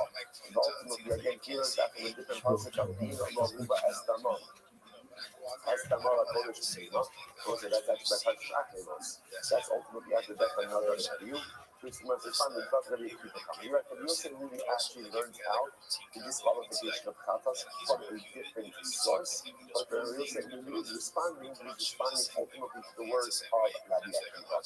Incredible. The Bible says, Halacha l'maisa, we are left with this machlokes to be kiva and chachamim, which is a fascinating machlokes. In general, the disqualification of exterior blood that is brought inside, what does it apply to? The Akiva says it applies to all sacrificial blood.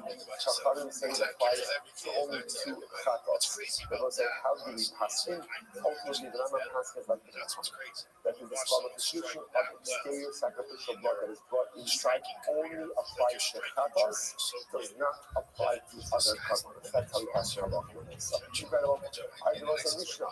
Chatos shekilodot mishnei kosos was really interesting. Really interesting. So chatos shekilodot mishnei kosos. Listen to this. So we'll say, Chef, I'm a going. I checked the carbon, and I'm doing Kabbalah in a Klishalis. Right? And now, what did I do? This is very interesting. I did Kabbalah in two different utensils. Now, again, that by itself is not a big deal, right? So I don't need to do that. All you need is one Klishalis. But whatever the reason, I went ahead and I did Kabbalah in two kosos, two cups. Okay, now what happened was this is fact. Watch this. Cup A, cup B. I then take cup A outside of the base of the mikdash. The Bible says, obviously, what's that like when you take sacrificial blood outside of the base of the mikdash? It's possible. The Bible says, you're going to see over here, what the Mishnah is going to be dealing with is when you have two cups of sacrificial blood, and you disqualify one of them, is there an impact of the disqualification on the other one? Isn't that fascinating? So in this case over here, I have cup A, cup B. I take cup A outside of the base of the mikdash. So you might say, Mishnah says, happening kasha. Cup B, which is still inside the base of the mikdash, is kasha. Still kasha. Nichnas ayachad mehem lefnim. What happens if instead of taking cup A outside, instead what do? I take cup A into the base of the mikdash itself, into the Heichal. Rabbi Yosef really not sugar fish. Rabbi Yosef said, no problem. Cup B, which is still in the proper area, is going to be kosher. The chachmos will come say no. Like even cup B. So once I remember again, cup B is exactly where it's supposed to be. Even cup B is going to be possible. Absolutely dramatically different. We're going to see exactly what the nature of that medicinal focus is. So once I say like this, Mishnah actually records a conversation over here. If you want to be like an elite soccer player, I'm sure like this. there's He'll say, so this is, I don't understand why it should be possible. This is, look, if you take cup A outside, they both say, those things about bachutz. Bachutz, they both say, what's bachutz? When I say bachutz, you think outside. Okay. When I say bachutz, you think pigel, excellent, right? Pigel, like that's a pigel. So this means like this. It's when you're doing the avoda, you have a machshavas chutz. You have in mind to do some part of this outside. What does that do to the carbon? That invalidates the carbon. Yet, you take cup A outside, everyone agrees that cup B is fine. Then all the more so, makom shein hamachshava poselas b'din. Eino din shlo nazas hamashiyah. Eino din shlo nazas hamashiyah kinefas. So what's this? I understand. What's it? When you're doing the carbon, you have in mind to bring the blood inside the kodesh hakadosh. What does that do to the carbon? What does it do? Absolutely nothing. It doesn't invalidate it. So listen to this. A machshavas chutz invalidates the carbon. Right? A machshavas pnim doesn't invalidate the carbon. So therefore, we're going to agree that if you take cup A outside, cup B is still good. And all the more so when you take cup A inside, ultimately, again, cup B should be totally fine. That's the argument of Rabbi Yosef, which makes perfect sense. Nichnas l'chaper, as he says, nichnas l'chaper, fine. That's how my focus, Rabbi Yosef, Levi, and the Chacham. Ultimately, it's also said that everyone is reading the first case. Then you have two cups of chatas blood. If you took one cup, you took cup A outside, cup B is still totally good. If you took cup B inside the kodesh, so again, Rabbi Yosef says kosher. Chachamim say pasal next. Nichnas l'chaper avabu shlotiber. Talking to Rabbi Eliezer. This is this. What happens if you brought the blood? We brought the blood. So same case. I took cups of chatas blood. I brought cup A inside because again I got confused, and I didn't go ahead and do the sprinkling, do the hazor on the inside. But I realized my mistake and I never ended up doing it. So once I brought it inside, but didn't do anything with the blood, so ultimately again, possible Rosa says the blood is going to be possible. You shouldn't know. No, the blood is not actually validated until you actually do something with it. But if you just brought it in with the intention to do avon with it, but you didn't end up doing it, the blood is going to be fine. Rabbi says the hipnis shogeg kosher. Rabbi says if you went inside the shogeg, ultimately, again, it is still going to be kosher. Still going to be kosher. Well, here's S6 LSFM. Most in every transition, different halacha. In general, if you apply invalidated blood, like disqualified blood on this day, so ultimately, again, the tzitz. So let's know what's the tzitz. It sits in the head plate that the Kohen Gadol wears. That says Kodesh Hashem. And we're going to discuss that the tzitz has certain curative powers. Like the tzitz can only go ahead and cure something, can only rectify something by tumah. Otherwise, the tzitz doesn't have the ability to rectify any other disqualifications. The tzitz can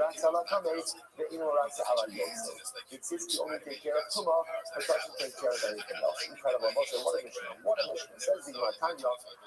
So what we're going to be focusing on over here is not only supposed to be namely, I have 2 cups of chatas blood. What do? I take cup A into the kodesh, inside. Also, remember again, this is important because what did we establish in the previous Mishnah? What does everyone agree with? What does everyone agree with? And if you bring chatas blood inside, then what's the halacha? It's disqualified. Everyone agrees with that. Here, what's unique in this case, I have 2 cups of chatas blood. I brought A in, but B is still outside. What's the shaila? Everyone is going to agree that. What is the code? Everyone agrees with it. Everyone agrees that. Cup A is invalid. The shaila is does even mean kosher. Rabbi Yosef really says yes, and the Chachamim say no. That's how Machlokas are dealing with all this. Says the Gemara Tanya, and I will say obviously, what's that the question Machlokas? Yes, how do we view A and B as 2 different chatas bloods, or do we view as one unit of chatas blood? that's the fun. Says the Gemara. This is a Chomer. Recall the that listening in Mishnah. So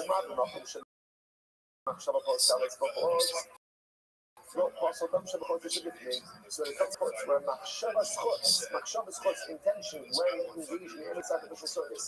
To do anything outside, but invalid. The other one is if you take cup A out, cup B is totally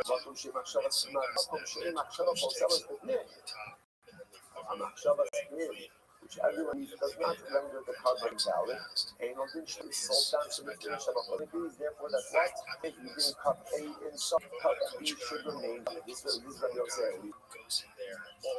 So on the way, the owner Asher Yiva Mitama, Akidu Mitzastama. We see that Rabbi for 1 second. The passage says if any of the fatness of blood is brought in, which indicates to us even if only some of the blood is brought in and the rest of the blood remains outside, ultimately all of the fatness blood is going to be invalid. On the other hand, Kavachomer Yotze Me'ata. So he says to me, let's take the Kavachomer ultimately against the Yotze from the following case. Umata Makum Shimach Shalachol Salat B'Zmin, also Dam Shebifnin Shemachos. So let's listen to this. If in the case ultimately again with Shabbat does not invalidate, that's the case of Tmir. So yet we're going to say that the blood that comes inside invalidates the blood that's outside. Makum Shemach Shalachol Salat B'Chos. So if that's the case again, then B'chutz where Shabbat does invalidate. Ain't no good shliach, sometimes Shabbat should be clear. So let's say he says, if you're right and I'm wrong, then ultimately again, then certainly in the case of Chutz, the remaining blood should be invalidated as well. On the road, Halegi Omer Asher Yuba Asher Yuba. Says the reason as Asher Yuba. And not supposed to. There you go. Which is two different halachas. Blood inside is invalid. Blood outside is not invalid. Utei Machshav B'Tmin. Utei Machshav B'Tmin. Posel to the Kavachomer. So maybe again, there was maybe even Machshav B'Tmin. Maybe even if the coin has a Machshavah to do any part of the avodah or do anything on the inside, that should also invalidate the Kavachomer. From the Kavachomer or the Kavachomer. Umat and Makom Shlo Posel Karavoz. Eshed B'Tmin. Machshavah Posel Espohos. So we'll say, but at the end of the day, right, blood taken outside does not invalidate the blood that is left inside. Yet, a machshavas chutz does invalidate. Therefore, makom shepasal dam shebechines dam shabachos. A situation where blood taken inside does invalidate the remaining inside. Eno din shebachos salas b'min. Then why did we say that a machshavas b'min? Right? So again, a machshava, a thought, to do any part of that holds it inside should invalidate the carbon in totality. Halayu Omer, Hayom HaShlishi. It also the passage in the HaShlishi. What does that mean? Other days, Makom Shul Shulash. It's down the Basra they were. But we actually had this sugya many moves ago. I played from Daf Chapes. I was saying, in order for a machshava ultimately to invalidate, the makom, the place, has to have a threefold criteria. Number one, dam baser imurim. It has to be a blood application, ultimately again consumption of meat, and burning of sacrificial parts, or burning of meat as well. So let's say, so therefore again, if you notice, right, the thing doesn't fit that criteria, because the only one of those three things that should do the thing is blood application. So therefore, again, by definition, Hegel can only apply in a place that satisfies these three criteria. I belong to A, Machshava Posalas Bachos Mikavahomer. So maybe we should say that Machshava ultimately again shouldn't invalidate, Machshava Schutz shouldn't invalidate. It's the Kavahomer, the Kavahomer. We'll say, hey, these are easy to write down. Umam Makum should also done should be Shabachos. Any Machshava Posalas Bachos. So we'll say ultimately again in the situation. When you bring some blood inside, that disqualifies any remaining exterior blood. Yet, a machshavas pnim does not disqualify anything. So again, in a situation where when you take blood outside, it does not go ahead and invalidate the blood inside. So certainly then, a machshava schutz should not invalidate as well. Chutz lizmano, pigo chutz likomo. So that also another lead. Remember again, this harkens back to we learned a long time ago. The concept ultimately again of Bismano and Kushun Komo is actually nothing to cover for. It's nothing to impossible. So Shlishi teaches me again Chutz Bismano, and people ultimately teaches me Chutz Komo. Incredible. So we'll say Basa Hanit Basa Elzi the Chutz. So we'll say so therefore what we are left with over here is this fundamental machlokes between Rabbi Yosef and the Chacham. Meaning again about this. So let's go with what everybody agrees with, right? Everyone agrees that if you have the hot blood in 2 utensils, and you take cup A out, cup B remains inside, chutz, everyone agrees that cup B remains valid for sacrificial use. What the machlokes case? The machlokes case all of years you took cup A inside of the mikdash, inside of the heichal, or the Kodesh HaKadosh, right? So go inside the heichal. What's the status of cup B? Rabbi Yossi agreed ultimately again. Rabbi Yossi when he says cup B is kosher for use, and the Chachamim ultimately again say that cup B is invalid for use. That's our fundamental machlokes case over here, okay? So let's say, so the resolution of that answer will come to. Let's go back to a little bit. Says the Gemara, Basar, Hanichnas in Kasher. Ultimately, again, what's the next relationship? If you bring sacrificial meats, ultimately inside of the Kodesh, it is going to remain kosher. Still remains kosher. So I says, why? Now, Shehei, the din shepasal. I would have thought that in reality it should puzzle.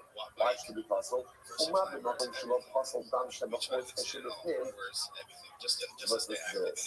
comes to blood, if blood is taken outside, ultimately again, yet any blood remaining inside, that's not previous case, remains kosher. Eshes, the Gemara says, Eshes, Basa Hayotzi, reports, puzzle, Matzi, yet you know when meat, by sacrificial meat is taken outside, ultimately again becomes puzzle. Makom Shepassal, Dam Shebeknina Shebachotz. So if I look again in a situation where ultimately blood that is taken inside, like that's the interior, renders any remaining blood outside puzzle. Basa Nichnas Pekin, Eno Dimshi puzzle. I would have thought for sure that therefore sacrificial meat that's taken inside should certainly be puzzle. Harenu Omer Midama.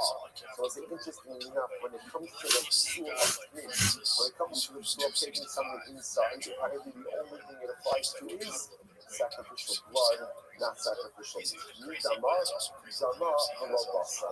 It applies ultimately again to meat and not to, it applies to blood and not to meat. So it's just a fascinating detail over here that this soul of meat only applies to sacrificial blood, not to sacrificial meat. One second, Kavahomer. Therefore, again, if that's the only to Kavahomer to Kavahomer, if it's, as we said before, there is some blood is taken inside, ultimately again it goes ahead and renders unfit any blood that's left outside. Basar Hanichnas Lefnim Kasher. Yes, I love them. So the sacrificial meat is taken inside, ultimately again it remains kosher. Makom Shalom Pasal Dam Shebachot Eshebechim. So that's the case again. Halal is some blood. When you take a little blood and you mix a little blood outside, the remaining blood on the inside is kosher. Therefore, again, what up? How are you?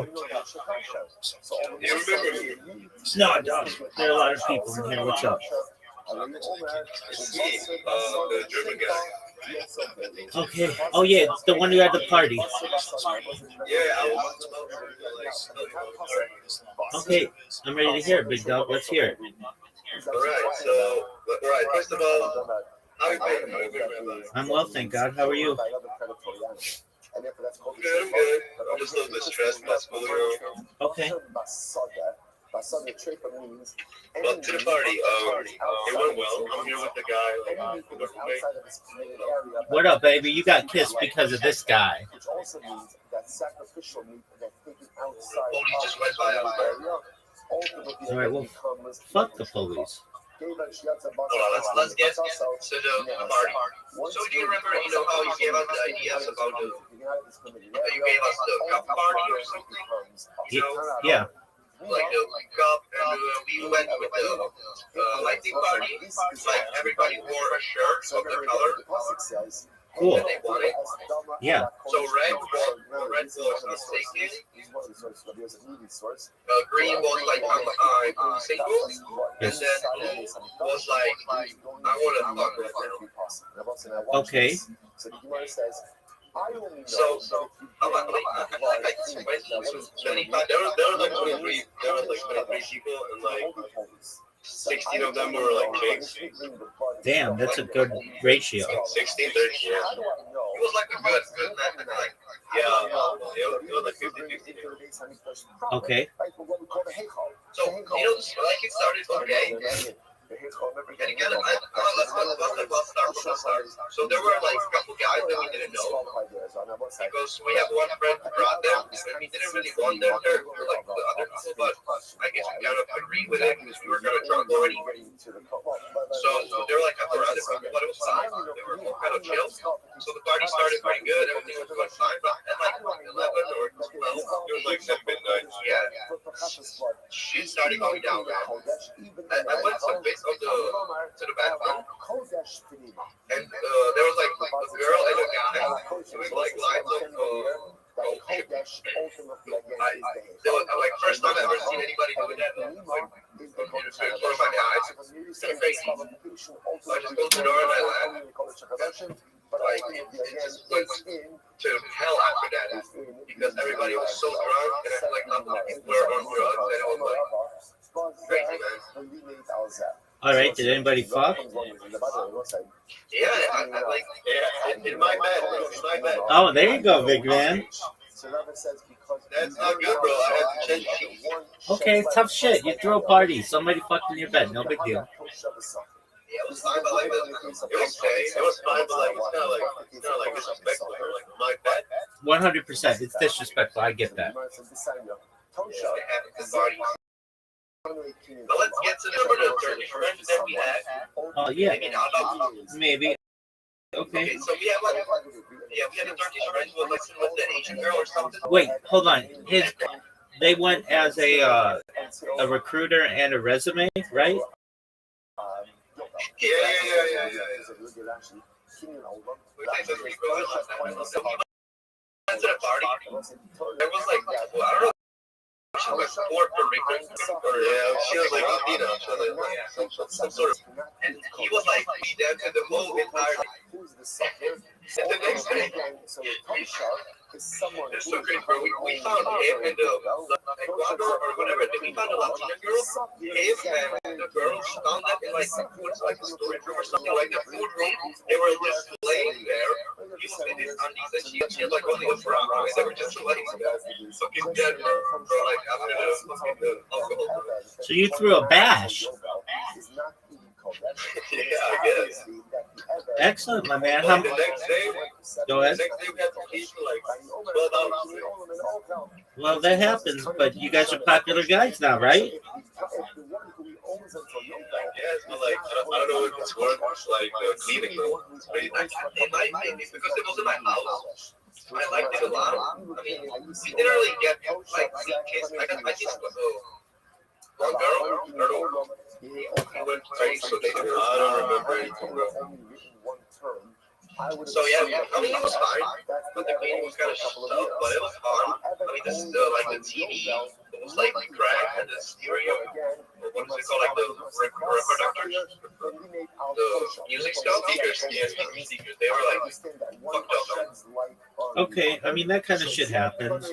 You plan on, if you ever throw a party like that, you put bags and shit over your electronics. Yeah, that could be actually smart. Should write that down. But the next day when we were cleaning, can we talk about drugs here? Yeah. Okay. So the next day after we cleaned up, we were like to the boarding because his parents still weren't home. And one of our friends had some like mushroom cookies. And I was kind of skeptical about trying it because I was like, I don't know what it's gonna do to my mind, but we just ended up like all doing like a gram and a half or two, something like in that gas, like 2 bars or something. And we just got mushroomed up. And have you ever done mushrooms, Rabbi? Oh, for sure. Man, it was incredible. I was like enlightened, bro. I'm looking at like world in a different way after this trip experience. Oh, that's excellent. It was crazy. I was like talking to like some older being, just telling me about the purpose of my life, and then I'm actually on the right path because I was kind of skeptical about where my life is going, and they really helped me, see the path, and they told me that I'm actually doing well, and I should continue with what I'm doing. That's great to hear. Yeah. So you had a good time. You got fucked up. Who's the guy who had his first kiss, like in the fall? Oh, Jonas. Yeah.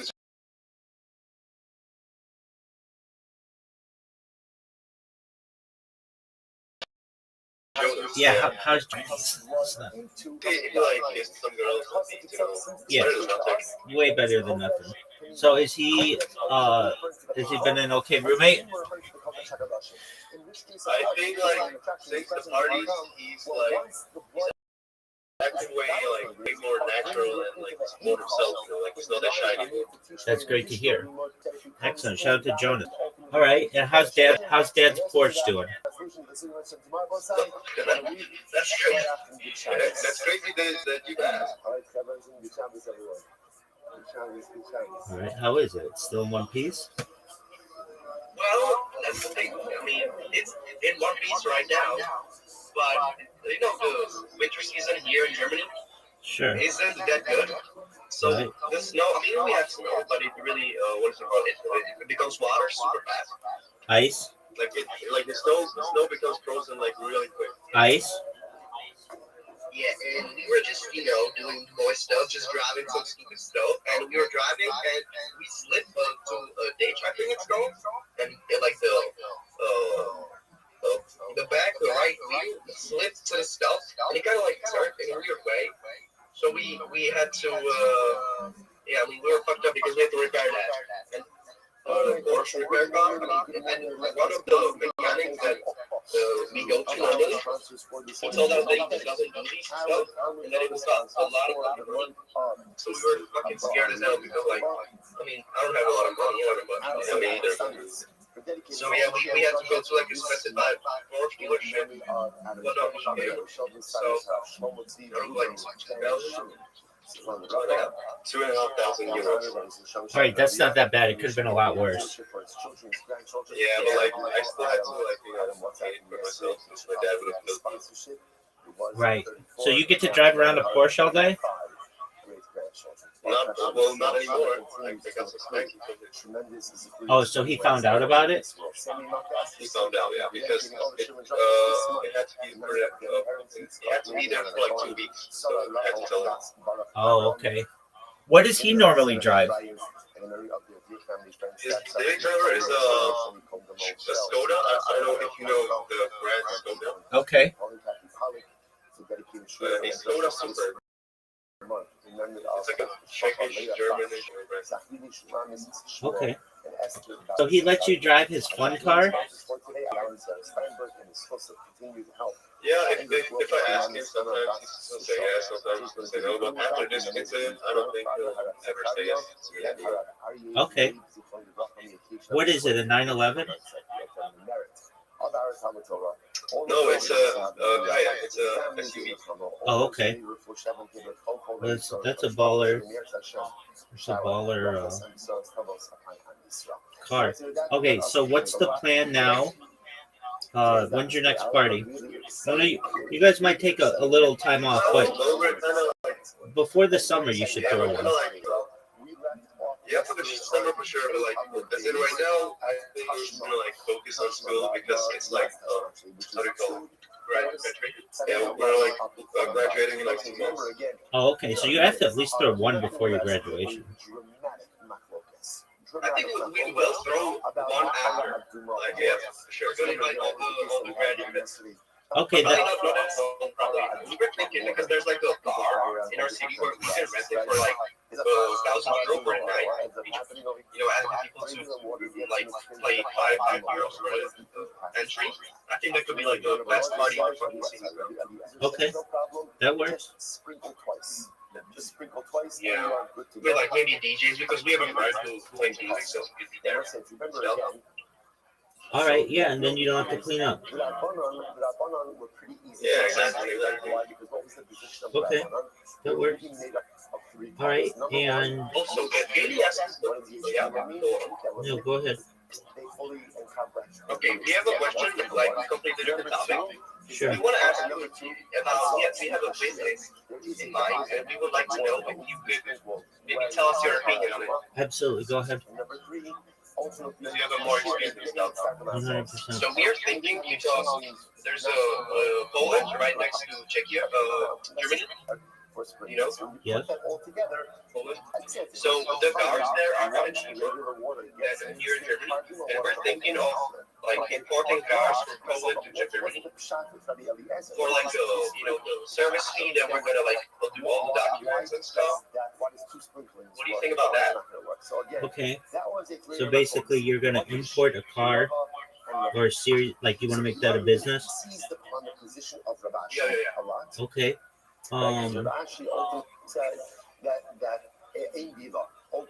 How much? I mean, have you looked into how expensive it is to, like, you have to pay taxes on it? Yeah, so we actually had a friend who did, well, not a friend, I guess just the guy that I didn't know him, but he knew him. So and he sadly passed away, but he was doing this exact thing.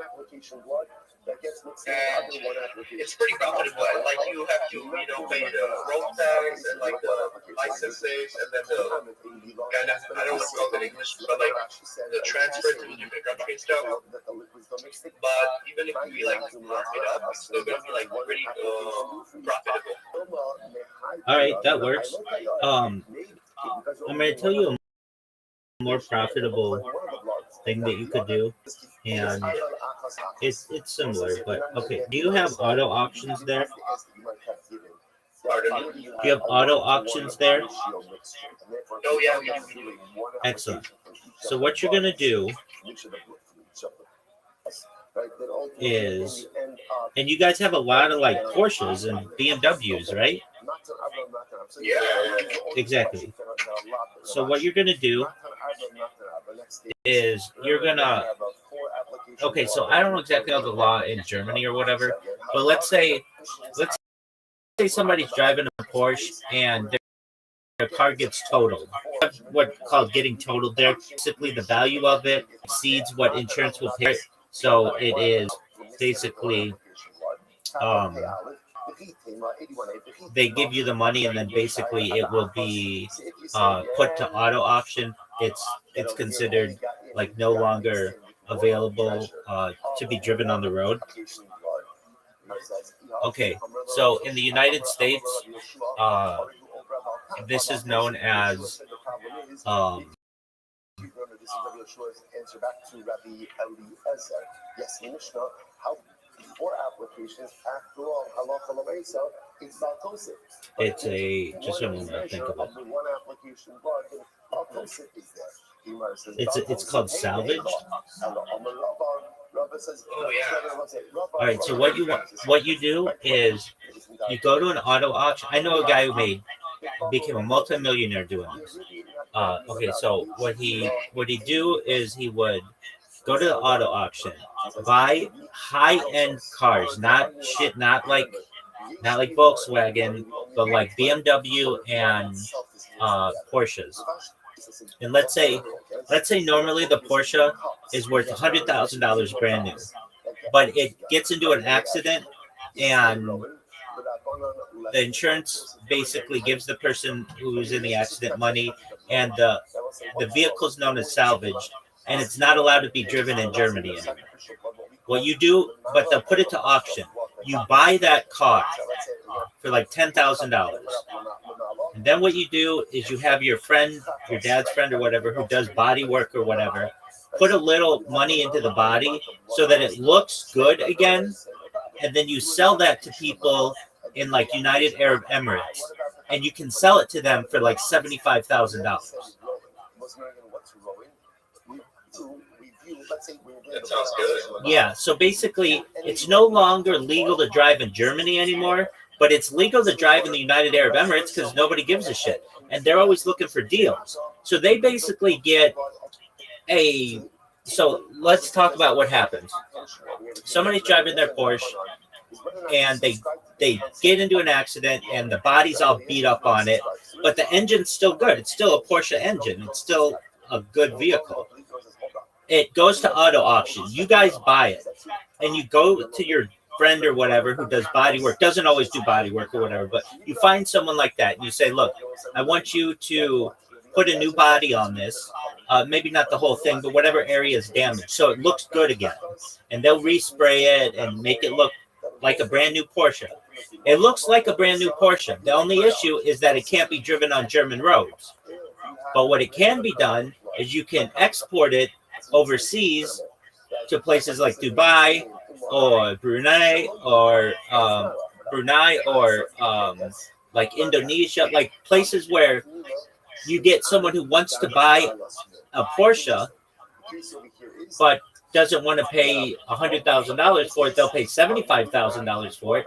And so let's talk in terms of money. A new Porsche, let's say, is $100,000. I don't know, but whatever. That'd be like a low one. Okay, $100,000. It gets into an accident, and the insurance company gives the person who got into an accident, gives them $50,000, and the car is now worth, let's say the car's worth. It goes to auction, and you can buy it at auction for $20,000, let's say. But it needs $10,000 in it. Okay, that's fine. So you buy it for $20,000. You put $10,000 into it. That means you put $30,000 into this car. But you can sell it to someone in Saudi Arabia or to Abu Dhabi or United Arab Emirates, someplace like that, and they'll buy it for $75,000. So you make $45,000 on this car by only putting in $30,000 of your own money. Does that make sense?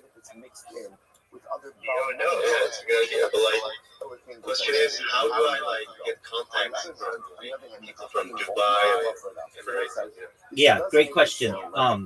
So the way that you do that is there are websites. So there's the biggest one in the world, I believe, is called Copart, COPART. But where you guys are, I think there's something called, it's something like Mannheim Auto Auctions. And what you do is you go on their website, and from there you can buy you buy the salvage vehicle, and then you can also resell it there as well, and people from Abu Dhabi will buy it from there. You don't even have to connect with them.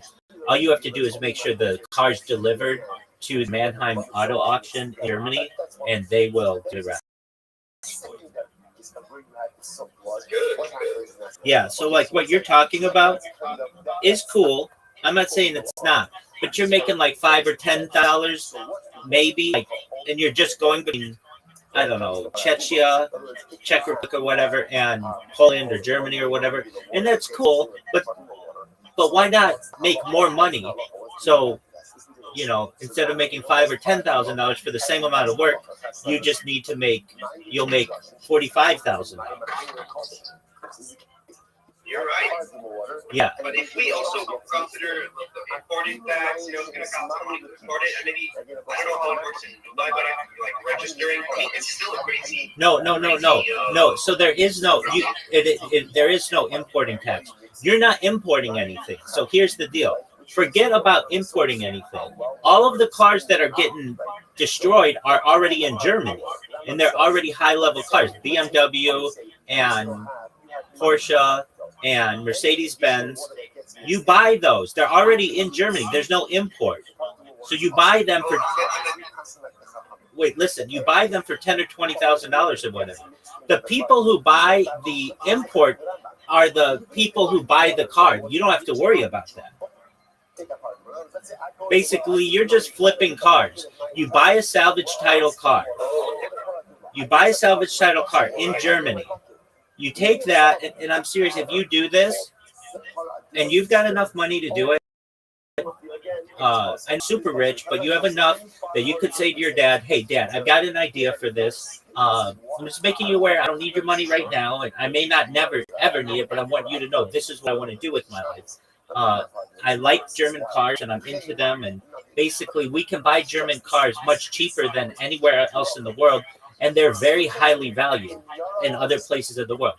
So I'm just telling you, Dad, this is my plan. I'm going to buy the cars that are salvaged, and I'm going to buy them for like $10,000 or $20,000.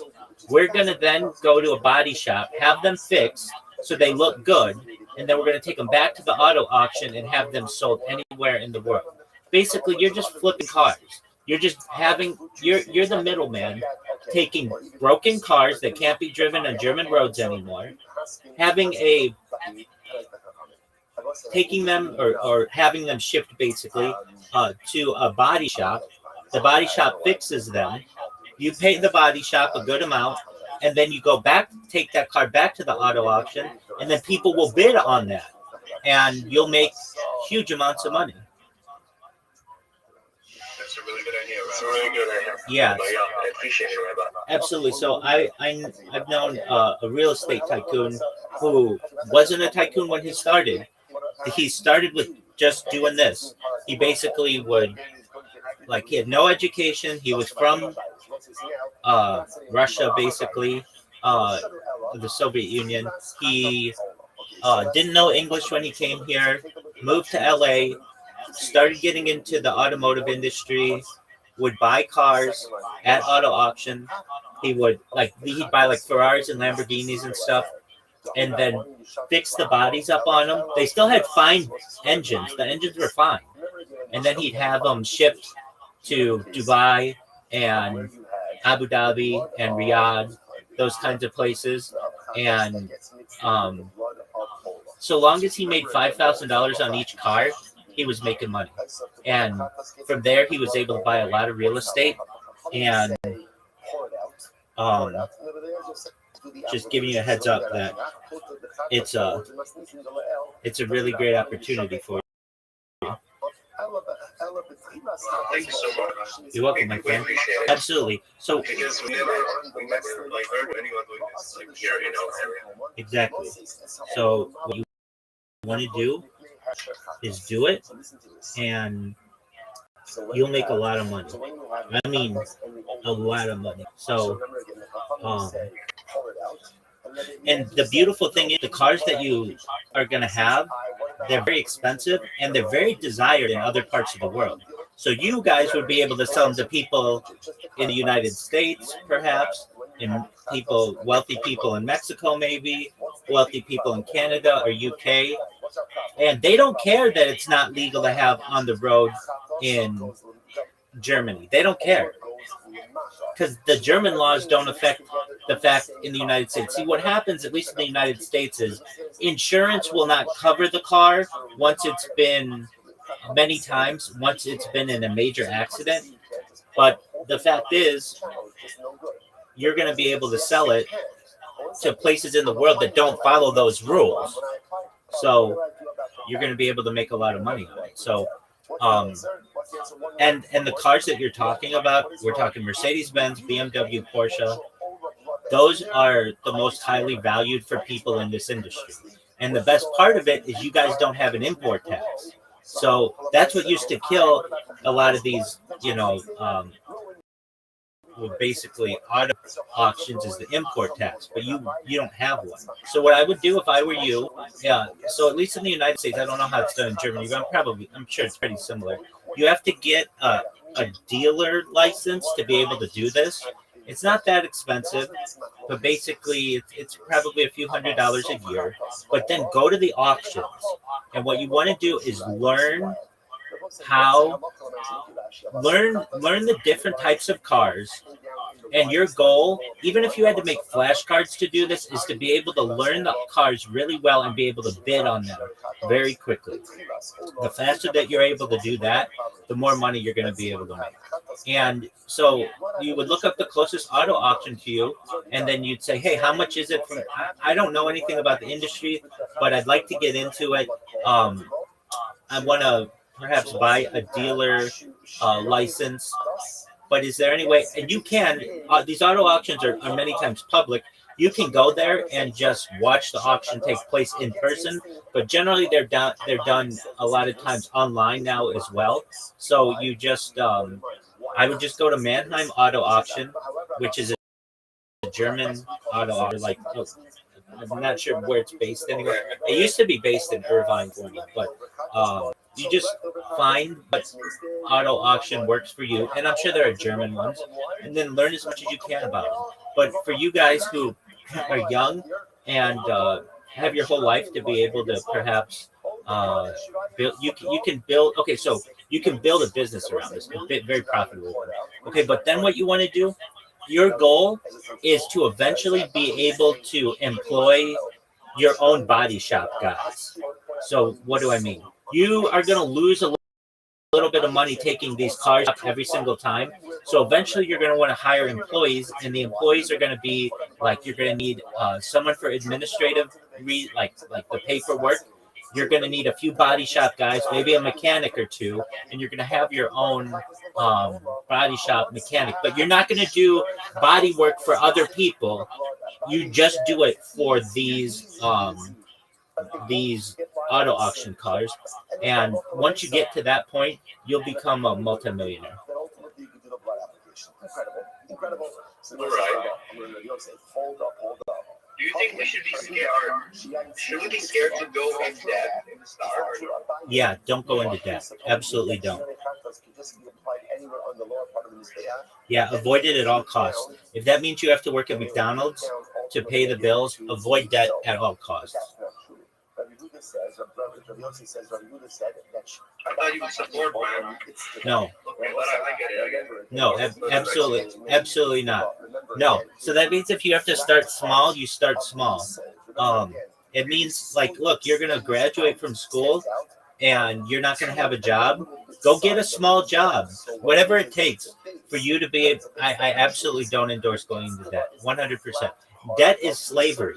You're asking me right now, Rabbi, should I go into slavery? No. You're right, I guess. If that's the case, What do you think about debt in real estate? Yeah, so generally I prefer that you would buy cash for anything, but if you had to take on any debt, it would be for real estate. But that's it. Not for student loans, not for cars, not for anything small. all of our meaning. We will definitely think about it and get back to work. We'll update you when we have more info. Please do, big dog. We were thinking small, maybe it's like a bigger idea. Yeah, I mean, just this way you don't have to worry about importing fees. Look, the cars that you're talking about, nobody knows about those cars.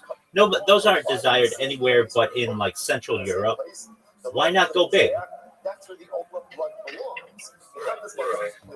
And you're in the heart of the most desired car society or car community, car environment in the world. You're in the heart of Germany. That's high-priced luxury vehicles, which are in demand in just about every country in the world.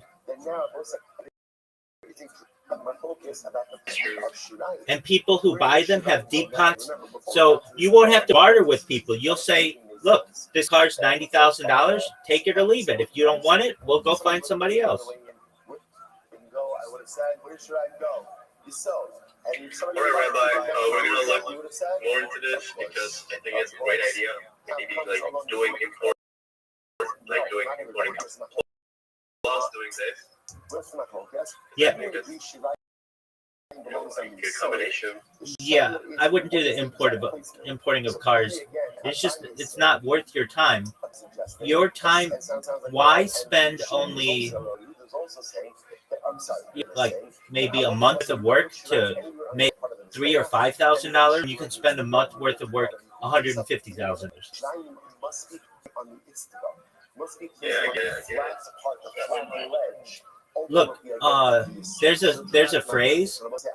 If you want to go, if you want to hunt for elephants, go where the elephants are. You are where the elephants are the BMW, Mercedes-Benz, and Porsche auto auctions. Go there. You're not hunting for elephants in Czechia or in Poland. Those people don't have the same money as the people in the Middle East and in Asia and in the United States. I know it. I know, look, and here's the thing: if they change the import tax on you, you can very easily be out of business. You're right. More like a long term. All right, Rabbi. Look about this, and we'll let you know. You gave us a really good idea where both agree this is good. Absolutely. I really like thinking about this, like just like the surface, but now that you're talking about this, I'm really hungry, Mark. I'm really hungry. You should, and you should tell your dad about it. And you should, but before you do that, go to ChatGPT, run it through ChatGPT, get the words down correctly, and then say to your dad, "Hey, I'm not asking you for money. I'm just telling you what my plan is. Just like I've talked to other people, and they've given me this idea, and I want you to know what I want to do. But again, I don't want your money. I just want you to know what I want to do with my life. I want your endorsement of this idea without your money." Yeah, I think you like this because he's into cars also. Exactly. I know he'll like it. What's the case? All right, man. We're gonna talk about something to laugh at. We'll let you know soon enough. All right, sounds good, my man. Hey, best wishes on graduation and everything. Oh, thank you so much. Absolutely. Peace, guys. You're right. Peace. Where you've done the primary applications of Allah. So what do you have? You have ultimately shirayim of Allah and blood of a bakar. And the halacha is that you can offer up both of those bloods. Why? Because the pashtas, they go in the same place. Because the shrine of Allah can be placed on the lower part of Lamata, and the blood of bakar can be placed Lamata. Ushmamina, makam Allah, shirayim. And what do you see from here? The shirayim and Allah can be placed in the same area, which is Lamata. So what do you see from here? Shirayim does not need to be placed on the Itzvah. All you have to do is pour it anywhere on the lower part of the Lamata, below the red line. You can go. So Shmuel says, no. Look, that's Allah ubachar. Not necessarily. It can be talking about what we call Khilas Allah. Khilas Allah just means no blood applications have been done for the Allah. So really, there's an initial lot of Allah and Bachar might come on. So what is the ain olin yadak zeh? Thus, the sacrificial do not use one another. That's teaching me. Elements again, nothing. Then again, when you have sacrificial ones, like each other. Says, hold up. Hi, that's not the source for that halacha. That's the halacha, but not the source. Hi. Sorry, the Gemara says no. Source for the fact that sacrificial blood, do not negate one another. It's actually learned from a different source. Where's learning that from? Yom Kippur, because the Muslim the Kohen Gadol does something very interesting on Yom Kippur. And what does he do? He goes and remember again, he shechts a part and he shechts a sire, a goat, right? And after their individual blood service, he mixes the two bloods together. Now, obviously, there's a lot more from a par than is from a sire. Even though, again, there's rov dam par, yet the blood does not negate each other. So from here you see that sacrificial blood are mixed together do not negate one another. That's the source for this. Rashi says over here, with 4 lines up on the bottom.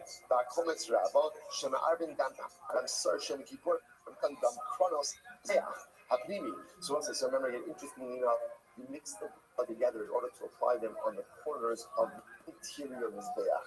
It's actually something very unique about Yom Kippur. Like it's not the only chatas pinimi. Yom Kippur is one of the times where there's a chatas pinimi where blood application on the interior of the Mizbeach. Yes, sir, and more knows there's more dam than dam sire. You can't says, what do you see from here? You see from here that halacha l'maisa, sacrificial mixed together, does not negate one another. So we learn it from your not from Bachar, to which the Gemara says, Tanoi, it's Makokas Tanoi, Ikit Dinah, so I will say, this is an interesting Makokas Tanoi. In this Tanoi, it's interesting enough, no one is arguing about the halach. What are they arguing about? The source. The source, so everyone will agree that halach and sacrificial blood do not with one another. They argue on the source for that halach. So we'll come back. So the Gemara says, Massive Rava, raise the kasha. So the pasuk says, so what is this pasuk by? If you look at Rashi, Rashi says over here, three lines up on the bottom, so this is talking about carbon ola. The pasuk is V'shachat ben abakar. So Jimmy with the pasuk. So V'shachat has been abakar l'fnei Hashem. The krivu ben Aaron HaKohanim es hadam. V'zarko es hadam al mizbeach sadeh. So both say. The pasuk says they'll shecht the cow, right? They'll offer up the Kohanim will offer up the dam, the zarkwas adam, and they will sprinkle the blood. Now that second mention of dam unnecessary, because once you tell me ultimately, and the krigu of Aaron HaKohanim es hadam, that they're going to bring the dam closer to this. Just say the zarko, and we'll sprinkle it. You don't have to say the zarko es hadam. You don't have to say that. I understand. There's no other carbonic material that we're discussing in this passage. So the subject already is done. So once you tell me that they're pretty close to the mizbeach, just say dark when they sprinkle it, and there's no need to say anything else. So the Gemara says, not Talmud Omer, Amud Beis, I don't say Amud Beis, not Talmud Omer, dam.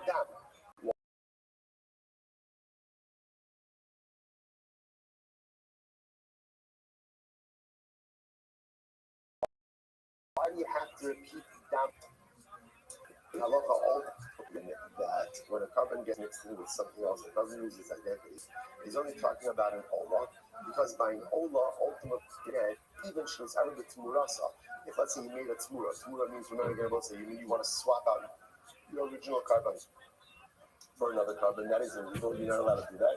And if you do it, there's a time once by tmurasa called the shashan. Both animals ultimately become transferred to the shvar.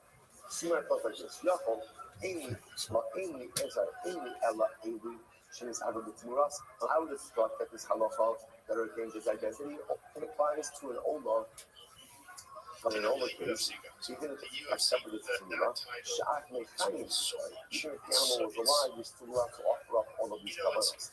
Take a quick look at Rashi before we go on. Rashi says, Ella, she is out of the Edu. Kamabinon exercise, the last of the wide lines of God.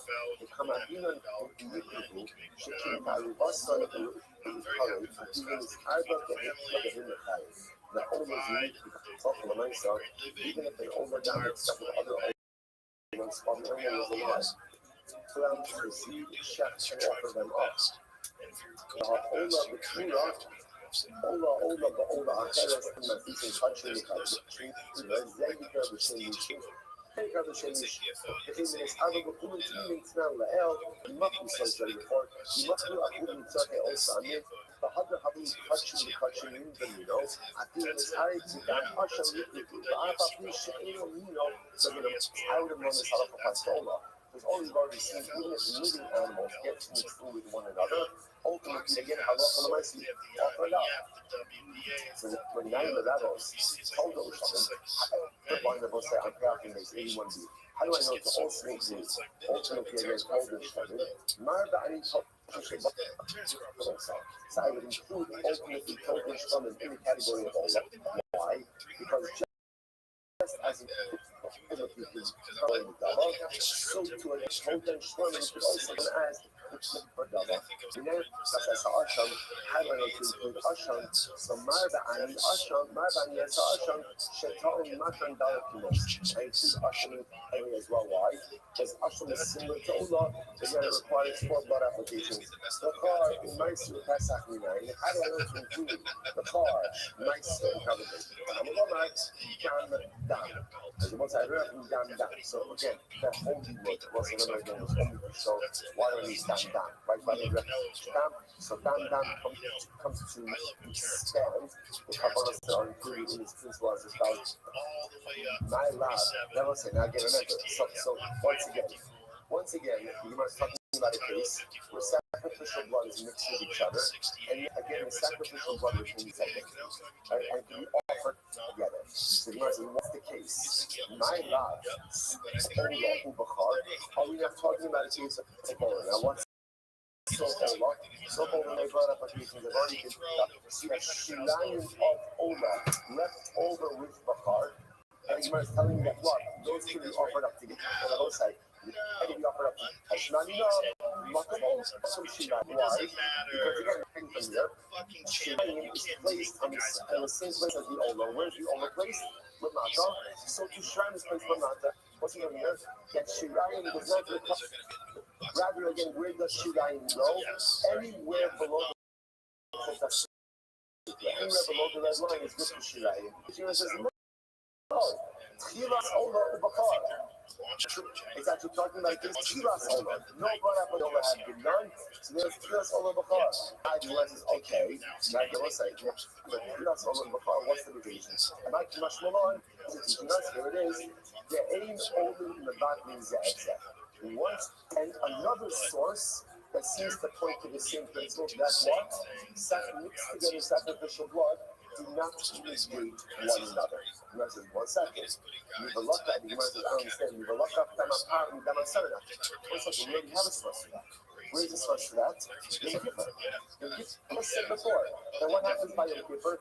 The Kohen takes the leftover blood of the pie and mixes it together and then does an interior blood application.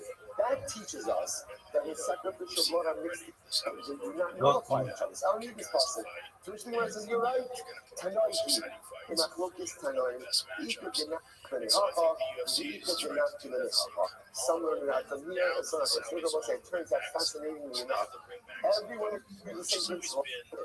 Sacrificial blood will not negate one another. Not negate one another. What's the machlokes? What's the source? And it turns out I will say that there are really 3 sources for this. But one source ultimately again is going to be hard. One source is going to be Ola. And the third source is going to be Yom Kippur. So 3 different sources, the same rule. Gemara says, whenever you have something like this simple follow-up question of the Gemara is so high that looking at other sources very well. So the Gemara says, someone said, this is one of these Gemaras where, again, everyone is agreed. Now, what I want to point out is, let's say something. The Hani Tanoi, the Gemara says, good. The Hani Tanoi is a lock-off Midama Midama Sarah. It's one side. So the other 2, they don't like coming out of your Kippur. But why not? Hasabi, there's a lot of this is actually fascinating. And this is different discussion. A whole other machlokes. Now, we've been working in this studio, presupposing that when the Kohen finishes his individual blood alcohol for the Sar and the Par, and mixes the leftover bloods together, and then does a collective blood application on the interior of his beah. That's machlokes. That's machlokes. Everyone agrees that the blood applications on the interior, but there's not. We're using the only people of the part of the blood of the sire, or is it mix them together and then do a collective? That's machlokes. So therefore, again, on one side, Yom Kippur is only approved if you hold that the bloods are combined, but the other things hold the bloods are not combined. So because of that, they don't good. Why do the other things reject the limud ultimately from Allah? Yalit, because they don't subtract that touch of dam, they don't feel like the extra dam is an extra word. Allah, because we go that way.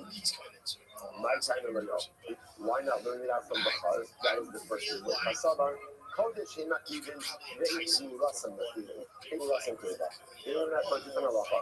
They say Kodesh teaches us a din by Bachar. What's the din by Bachar? Bachar only the Bachar up, but its Tzibura is not offered up. Okay? He wants to do that. So where does the other that uses Kodesh as the source for the official blood do not negate each other? Where does that opinion learn out that the Tzibura of a Bachar is not offered up? These not delay may short in set. You know that from the faith, right? If it's a short or if it's a satisfaction, who comes very few on the table. Ultimately teaches us that only the actual bakar animal is offered up, but bakar is incredible. That's a tashma. So remember again, that's interesting. This is a Mishnah as well. During the Mishnah, halachas about the budget. What happens if the court receives without asking? Right? So what's the halacha? So the Gemara says, touch my nostril all over the rock. Let's say you pointed the blood application of the combined blood. Without asking, everyone agrees that he has to go ahead and give the blood application below. Rashi says over here, the short lines about the 12 lines up from the book is here. Masnisi, the polypay Rabbi, so this is the case again where Lamala blood is Lamata blood. Cohen does the blood out with Lamala without asking. So in that case, everyone agrees that Allah should do another blood application with Mata. So the Gemara says, and these would be able to overload, and both work, specimens, expose that, so even though I thought it was agree with this, I'm going to agree with this. The Khatas Ball, in case for Khatas, blood damage, the Hating, the other, the Mala, Havu Shirayim, and since he did the blood application above, that means the rest of the Khatas blood that is now what? Is now Shirayim. And that's why the Khatani, able to be able to Shiasa the Lamata. That's why everyone is of that mixture of fire Lamata. What do you see from here? Shnamina, Makom Shirayim. Then where does Shirayim go? Shirayim go in the same place as the Ola. Where does the Ola? Lamata. Shirayim is placed in the same area. And what does that show us? That Halacha L'Maisa, Shirayim need not go on the list. Rather, again, Halacha L'Maisa, Shirayim could go below the Fotasim. So the Yitzchak Bayov says, Rabba, you know what the case? You go the Ori Khatas Ha'itsona is Shirayim. Actually, the case over here is where Halacha L'Maisa, the Butler Khatas, which is, we haven't seen on the link on this whole thing. But the other Khatas is fascinating, gets mixed in with Shirayim of the blood of the inner Khatas. How does it mean? Yeah, making this a bit more complicated. However, I buy the name of Mar, you go in the eye of the Shirayim, but why? I don't know why do you have to set it up like that? Why not just set it up as a case where ultimately again we left the Khatas, why not set it up in the case of what gets mixed in with the Shirayim of a Khatas, so you and I have Khatas, why does that be in a Khatas? From a Hakamash Malon, here's going to define a lot. That's what. A human and understanding. Ultimately, you look at the thing that Shirayim, what is that? Remember, this is a little bit of Chazak in the past. Shirayim, after the most was from Mahmoud's card. Is the application of the court of the Shirayim a necessary part for the Quranic process or not? That was my focus. So maybe either the opinion that says, if you're missing some of the Shirayim blood, that's not now.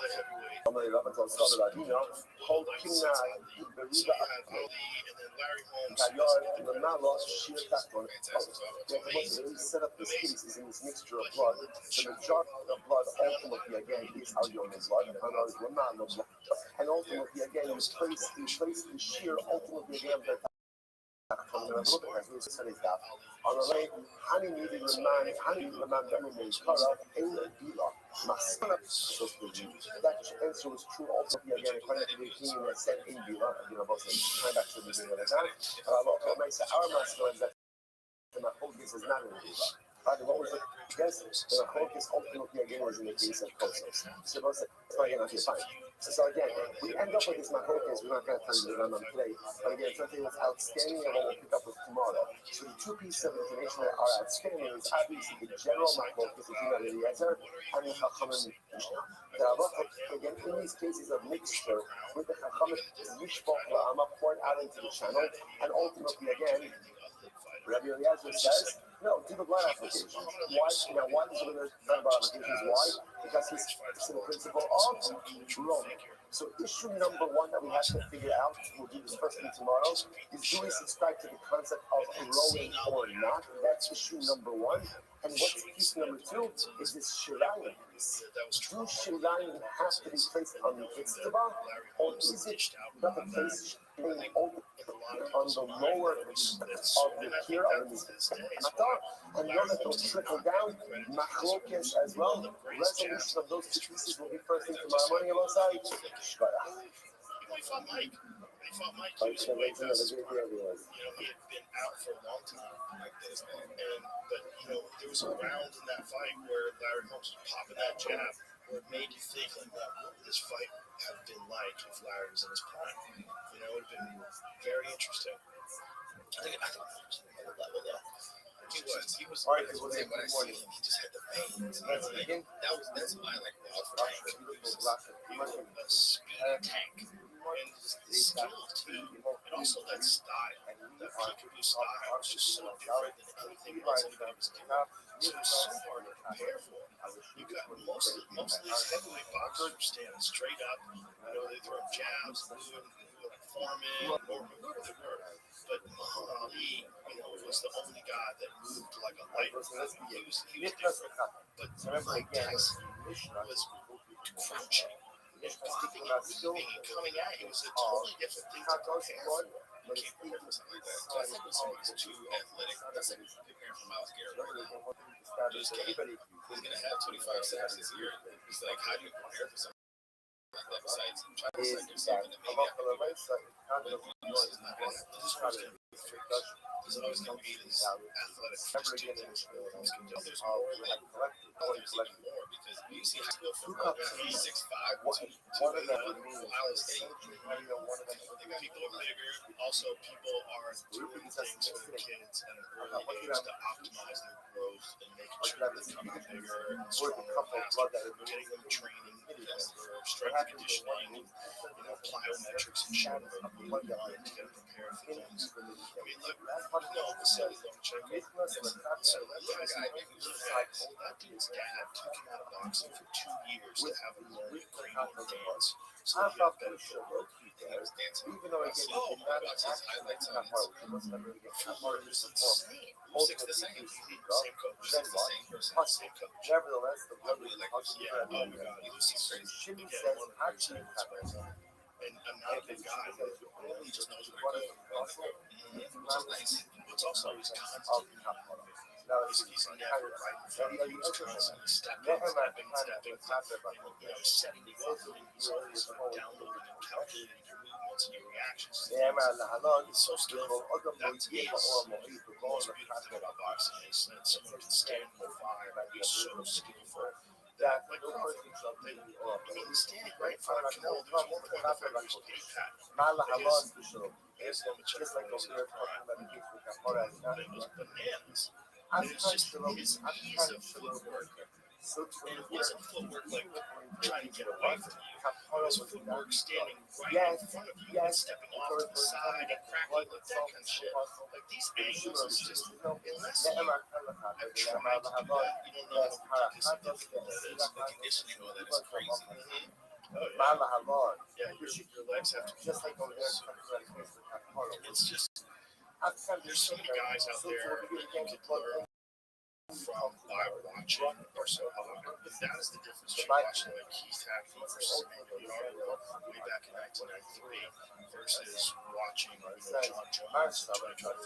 It's like we get to see now these guys that have seen it all, the Joey Rollins, the Ilya Tokorias, the Islam Makhachevs. You get to see the elite of the elite today. And these young kids that are coming up now, they get to see that and learn from that and incorporate all these things. And you're seeing these guys that are fighting in Dana White's Contender Series that are like championship caliber fighters, and they're not even in the UFC yet. There's definitely there's so many good guys now. But in the heavyweight division, it's still fairly challenging. It's funny. I think I heard you say Shiloh about 3 times, and Joe put it in the most nicest way because I like to be like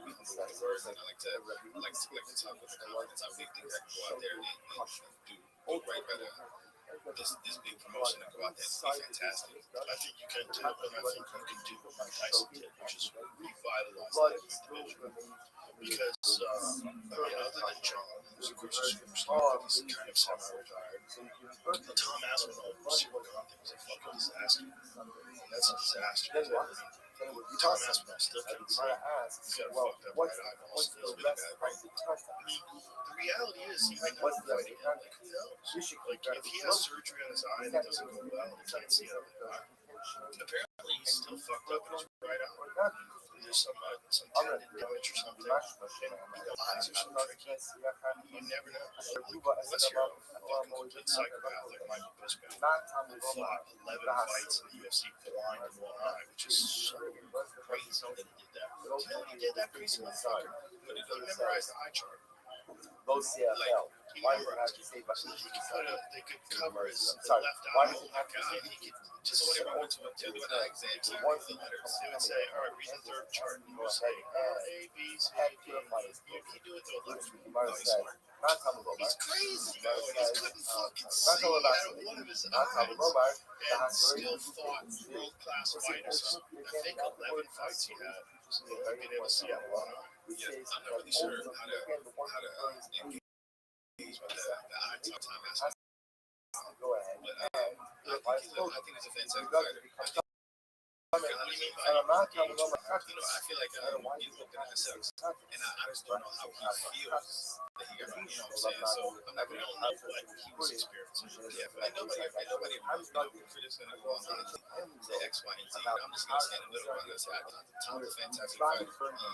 Cyril also, and I think a lot of them also race, but you're going to always say it's shallow, and I believe it's shallow too, and I'm going to go out there and do the best I can and really dominate when I need to. But just when I see Tom Aspinall, Tom Aspinall reminds me of the guy from Turkey that was in the Olympics. He was the 2016 Olympic champion. Tom, he was 6'4", same size as Tom, same build, same everything. When I went out there and I beat him 8-0, and I was in his face for that 6. And I feel like in that instance, that's when the tides change. And I feel like with a guy like Tom, I think I look at him as like a guy like Taha. He's on top. He's the leader. He's still fresh. But I think there's another hungry guy that's going to come. And hopefully it's me that's going to come and go out there and what I need to do.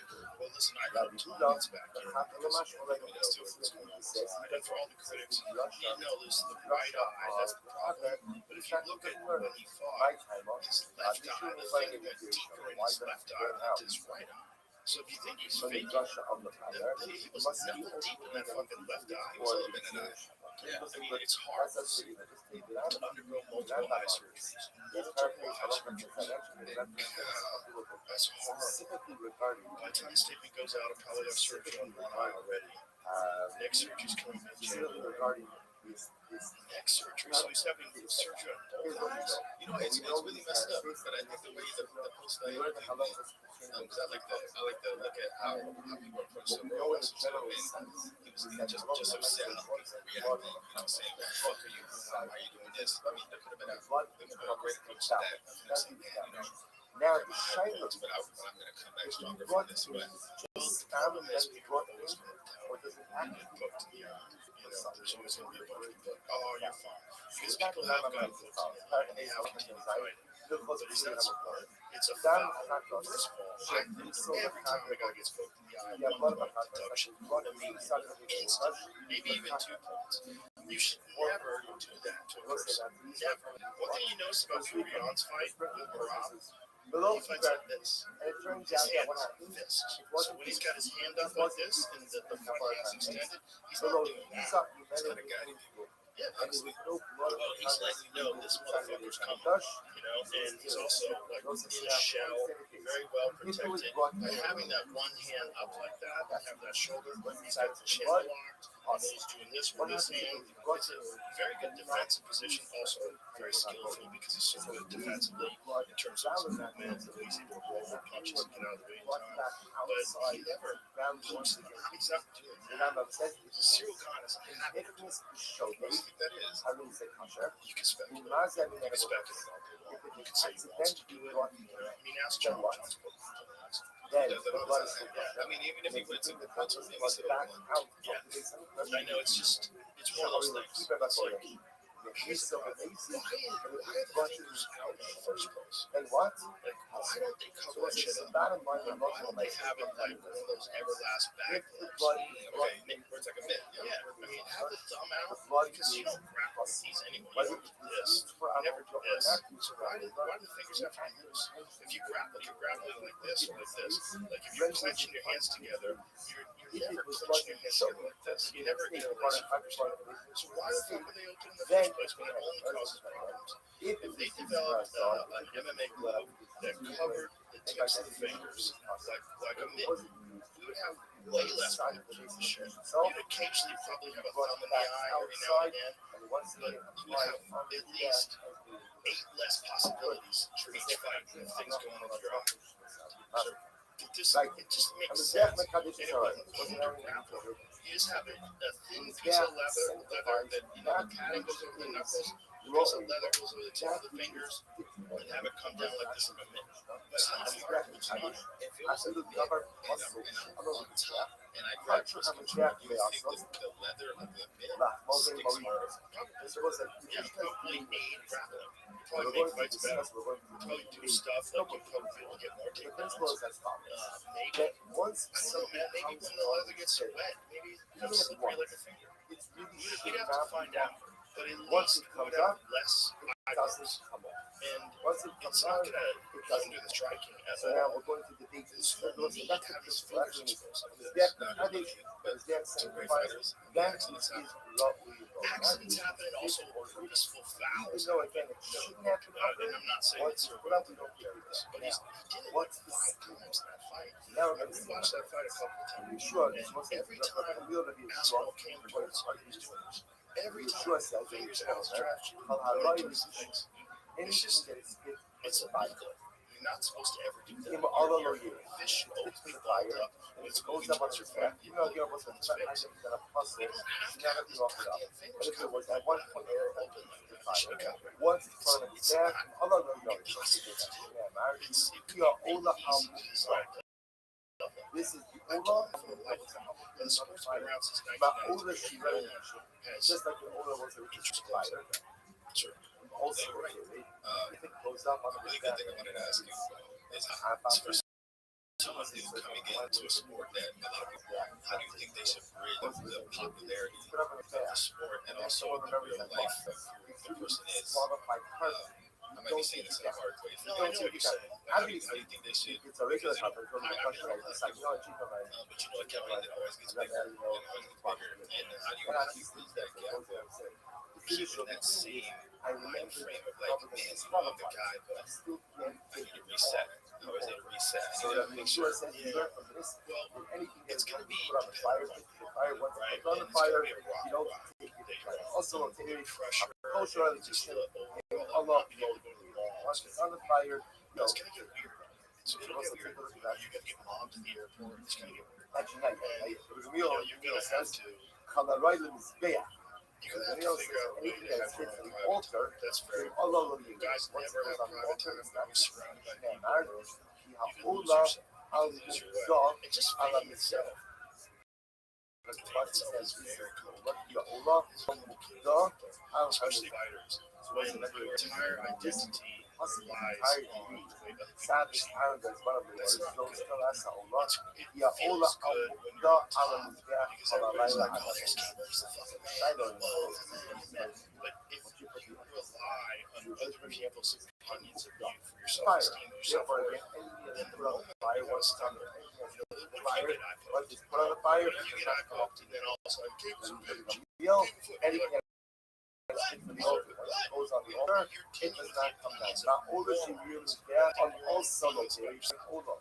And then there's once it all goes the up, pressures it's not of down. money, people trying to I'm scam you, told the other business deals, also bullshit, so this, that, once it goes up, that it does kind of not shit. come down. You know, that's the What does it sound like? bane of fighters' existence. When the whole Same gets thing. that Which was kind of, in a lot of ways, led to the decline of Rousey, in a lot of ways, Conor McGregor.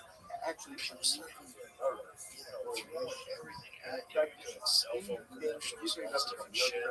That stuff gets in the way. Because the way we're training also gets in the way of our ability to have that pressure time. Beating yourself and being alone with your thoughts, which I think is very important just to solidify your own understanding of who you are as a human being. Not in the fire. You know, The stuff in wine you libations don't want are to be placed on defined his by other back, people's not on opinions the and fire. perceptions. Sure, the Gamil Omer It's lo also yer. like It's a great does a Gamil who fantastic says job that of Kalaroy with the chef showing and other lo yer. Whatever is fit to be also once you it know, goes the up and countdown down series, applies to blood UFC and to embedded wine series. So libations. when Once they're they doing are stuff put like on that, the you depth, can see you this don't person pick it up even if it turns out that interacting they're with the damaged. family, However, training camp, you the, know, weight cut. although You Rabbi get to see Yeshua who Omer, they are, Rabbi joking Yeshua Omer, around with here people, to get hanging out with Yeshua will say their that friends, blood. laughing. If you apply blood That's or important wine too, because libation, it people turns really out want that to blood. relate to you. And You ultimately, know, again, they don't want you will this guy who just why? appears, You wipe you it know, off, every wipe it 5 off, wipe months. it down, You don't take know it off. shit about So him, and also ultimately, there again, it is in the why? right hand, Because and you know, ultimately, that's you're not putting all these things on them and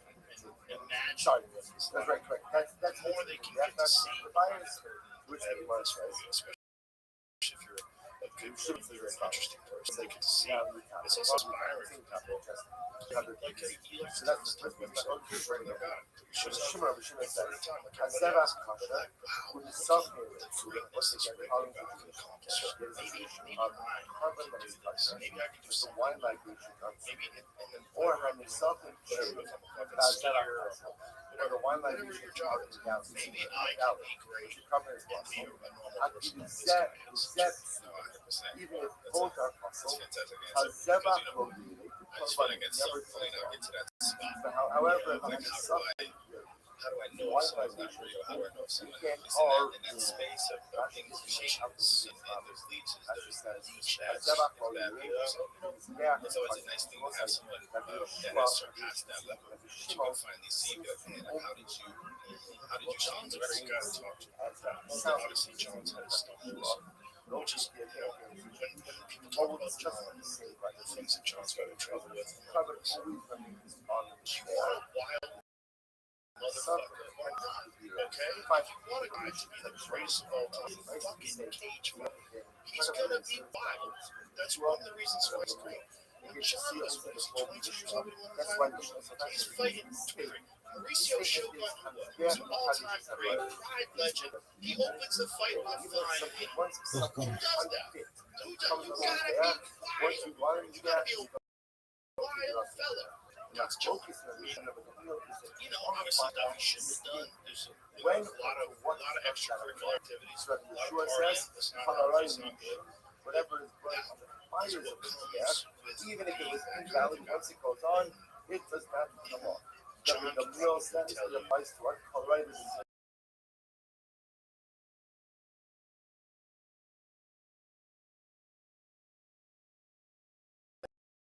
About this, whatever goes on in the and same anybody days. kind of put a big foot into it. And man, Says it's he's not. amazing with a lot of things. I mean, we talk so well now. A lot of these are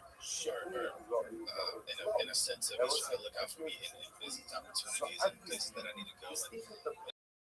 And it's amazing. A lot of people don't do that. You see the peaks and valleys of a person in their public info also. And a lot of people want to give people a chance because you see something about someone until you finally meet them and it's like, man, like, this guy's a whole different person you would have never expected. And so, he's just opened a lot of doors. He isn't doing that. That guy. So That's great too. this Because item, John is essentially guiding his replacement. this item, Which is something really that important was to just have that kind of self-awareness. There's some other There's only a certain amount of time that I can do this. but in And its I see this essence, great it man who's belongs coming on up. the Masha And I'm thinking. going It to sounds give like him that some blocks. advice that maybe But if you were to will put do it on his something. back, something that blocks. Because John didn't have some It heavyweight has champ nothing train to with do. him. It doesn't belong to Those the word. things Never belongs there. Then what? There would be again, would it take it down? That's the luxury of lonely, lonely. If it's fixing it there. But what? There's some other disqualifying factor that prevents it from being opened up. That's when we say, if you bring it on the deck, you don't take it down. She'ain roy, but if the item that belongs to the deck to begin with, then low. Then we don't see that the deck affects.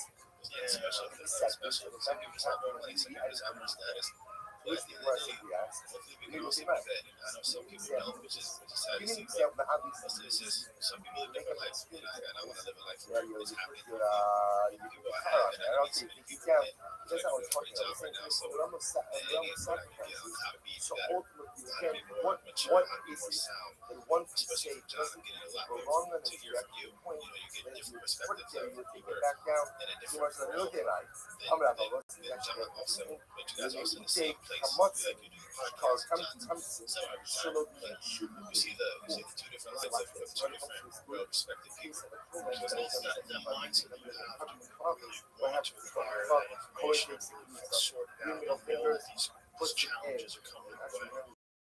The money and the fame and all that is the thing that everybody focuses on. But really, the focus is on excellence. like this, Excellence like that. is what brings So you again, you money. pass me Excellence is what brings you the then fame. it shapes And the off the moment excellence. you start thinking about the fame, money, and That not thinking about the excellence, you've lost your mind. that is You've lost your mind. on this day. A lot of people, that money and that fame, like it starts coming. All of a sudden, you're just thinking about What does numbers, this thinking point about what have house to you're going to buy, So where you're going to drive, so all that stupid shit, and you lose your way. And the service. you know, one of the things that I was trying to tell people, I try to tell these young comedians especially, is that think of the attention that you have. So what's an Like example it of has a something number value. that has Like no the attention, like sight let's imagine, that like even if you had $100, you know, you can only spend $100. Let's imagine your mind only has 100 units of focus. You have 100 units of focus. Any focus that you have on other shit outside of the thing that brings you excellence, take it down. this is Might wrong. as well go through the That's all it is. And if you're concentrating on haters on social media, all that crazy bitch in your life that's ruining everything, or you got some friend who's a hater, and you think he's like maybe like hoping you fail, like all that stuff that's distracting is just robbing attention from excellence. You know, some of it's unavoidable, and some of it actually strengthens your resolve to have a certain amount of like shit in your life. Just to understand how to maintain and still be excellent despite of all that. There's probably some resilience building that comes from that. But protect your focus. It's precious. Protect your time.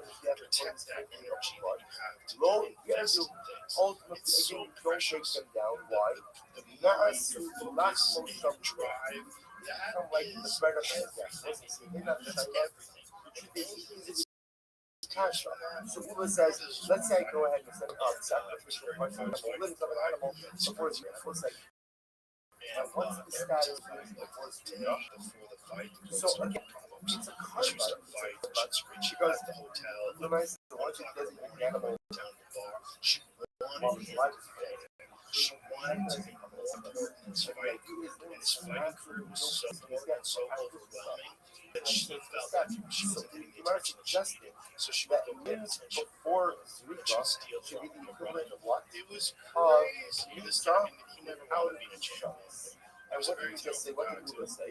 So if you put the limbs before Zrika on his back, and what do you do with them? There are people in your life.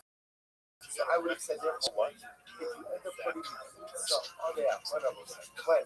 Before you put it in the sharks, although it's not appropriate, but I would have thought that halakha l'maisa, you leave it on it and not take it back down. That's what you're in the business of.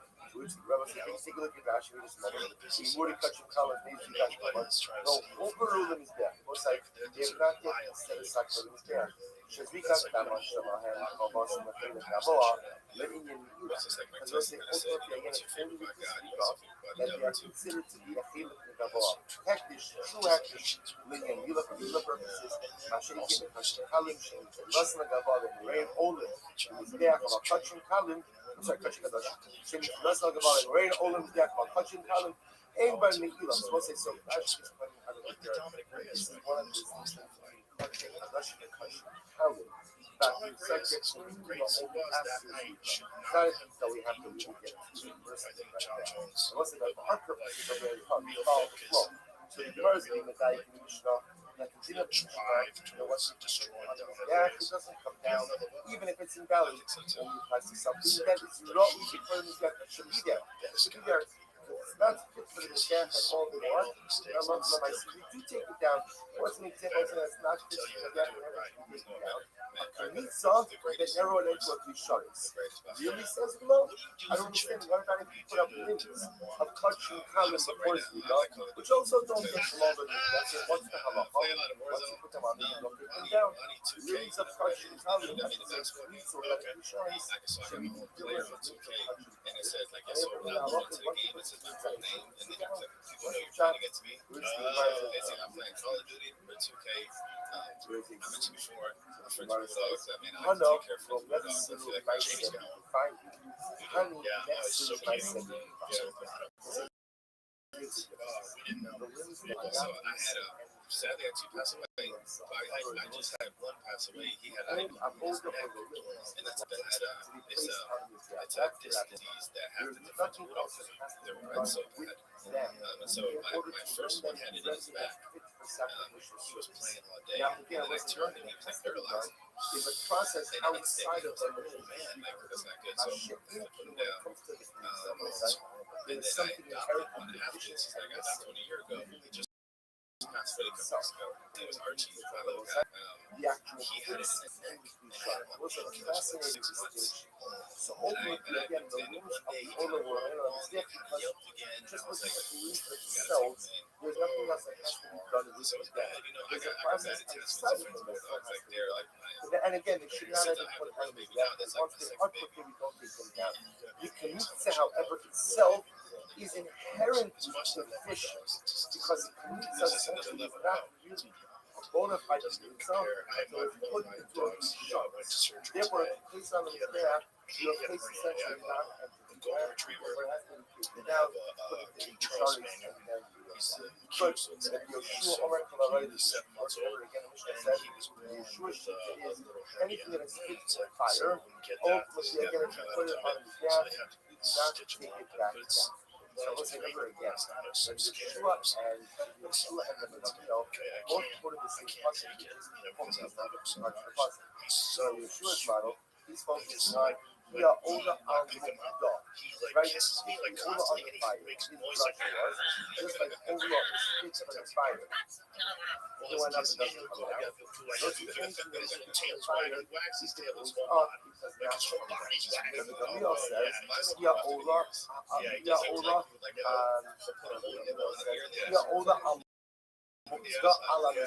just like all of those other jabs. So and I feel like we forget that. Try to understand how each party interprets Russia to never have a presence follows. Never sure everything that's fire. Oh, once it was up on the fire, crazy. Now we have to all the I love dogs. That the concept says all the dogs. That's what it is that phrase. Which the guys that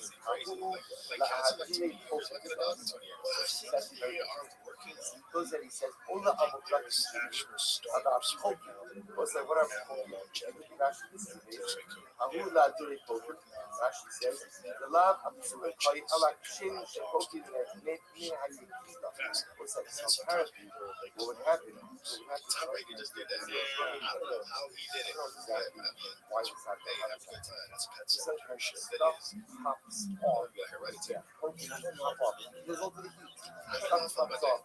What I feel like every dog has their own unique personality, and as much as I love the dogs that I have now, where do you like learn I that have my from? dog All Marshall. the dogs has to be on the fire. To the point that even if it comes off the fire, I've as had it a goes to sweet puppy. I you love put him it to back death. on. But then I got the sweet dog Charlie, and I love him to death too. He's a totally different personality. That's Rabbi. I don't mind the whole dogs that and personalities. I don't need the same dog. I wear the Yeshua now. You know what I mean? I think that's sweet. There's He's trying to find I think I told him. pops up there. And you put it back up. Not play. I share so called. We'll say that I share so called.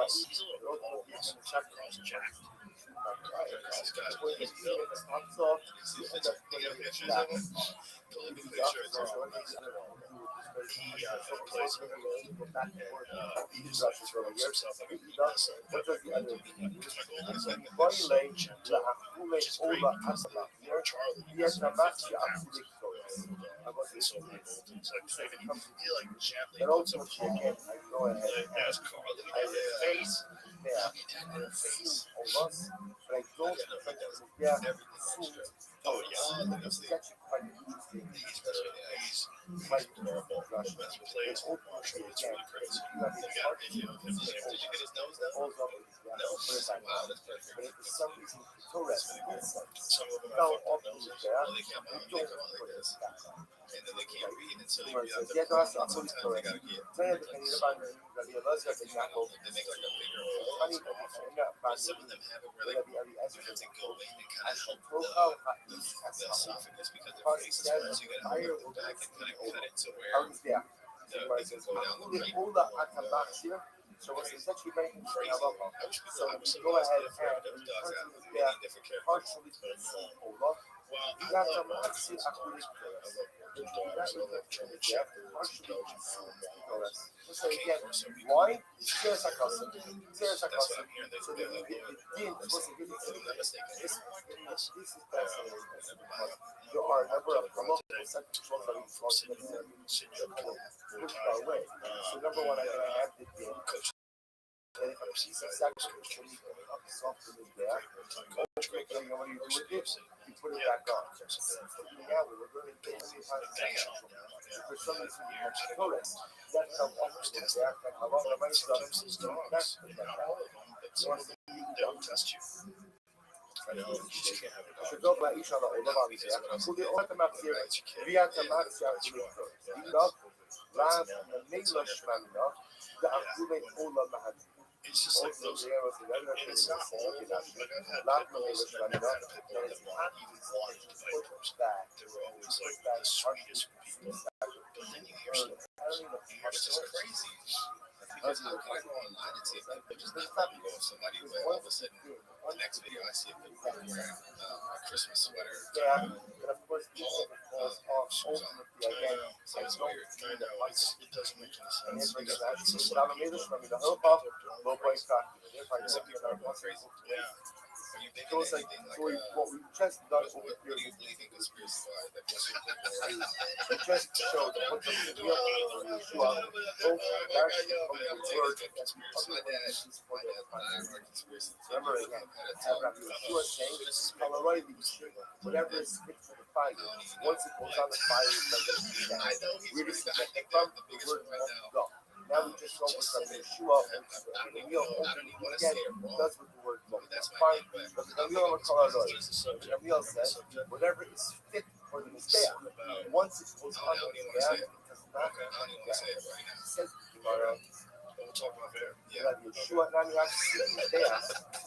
But I believe there's a lot of things we don't know. And I believe there's a lot of فيها الله مبدأ على الحمد on the conspiracy theories. Some of them yeah, are crazy it and doesn't ridiculous. what does The Rabbi reason Yeshua why do people entertain with the crazy word ridiculous Messiah? ones is because some of them are real When and we they're so violate, nuts. my time of But Kamra, what? Halarai Just when you Lamukda, find out about U.S. history, you find out that the reason why we got into Vietnam was okay, it's called the Gulf of Tonkin incident. The Gulf of Tonkin incident was supposedly the North Vietnamese attacked Rabbi Yeshua, ships. that His is fake. based on It's Mukda. not real. Now It's we're trying called to a figure out false when flag, Rabbi and they Yeshua, did it what just does to have a story so with that we would have the an race excuse to there? Vietnam. This is So my it's held up anybody Vietnam that for nothing. he needs to follow it. He must make Kamra Kono, Halarai Lamukda, Nikdish, that's there.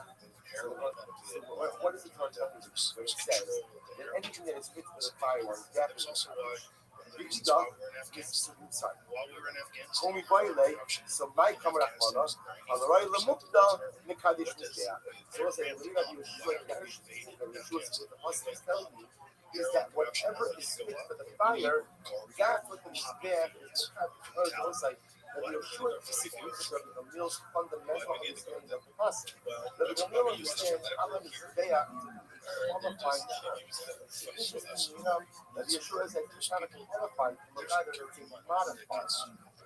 qualifying term is hamokdah. Whatever is fit for the fire, that's ultimately again what the Mizbeach will accept. If it belongs on the fire, the Mizbeach will accept it and it doesn't go down. But the Mizbeach itself is not the qualifier, it's the modifier, the Ida. And what do Rabbi say? Mizbeach Hachmira. It says Mizbeach twice. He's referring to the Shiva Shekha Ala Mizbeach. Another Mizbeach. So again, once there's another Mizbeach, ultimately again, that leads to Mizbeach to sometimes with Russia, which Rabbi uses it to teach me. The guy who's interviewing was very reluctant to talk about it. He talked about it. And he had to talk about it because everybody was worried about it. And it becomes such a rash. Why they think they're going. We need them to tell really? So we're letting the farmers poison young people and heroin addicts all over the world because we misinformation. Is that really what's going on? Or you motherfuckers making money out of this? They got to make a shot of it too. So we'll say one of the first the type of carbon ultimately again was offered up. Having wisdom where it was positioned before it was offered up. For example, blood some drugs out of I've been in Australia for a cartel in Tijuana. This is record. It's a real recent story. It's a real story. It's a recent story. Recent from what I've seen. He got caught because someone along the way was a middleman for a lot of wild true story behind cocaine quarterbacks all over the cartel. Wow. They said he was making like $1 million a day in cash, and he was trying to prove it with Las Vegas Casino. The middleman, someone messed up the bet, and he lost the money, so he had to loan money from someone, and that someone was that got like recovery waiting for him like a year later, and caught him at a McDonald's across the border to Tijuana. It's crazy. Drugs control a lot of things, and it's messed up. But once we're talking about over here, the ability of the to accept People get tempted by that, and then you get a legitimate businessman who says, listen, there's a way for you to get 10x return on your money. You invest in this, you do that, and somehow you'll never get dirty.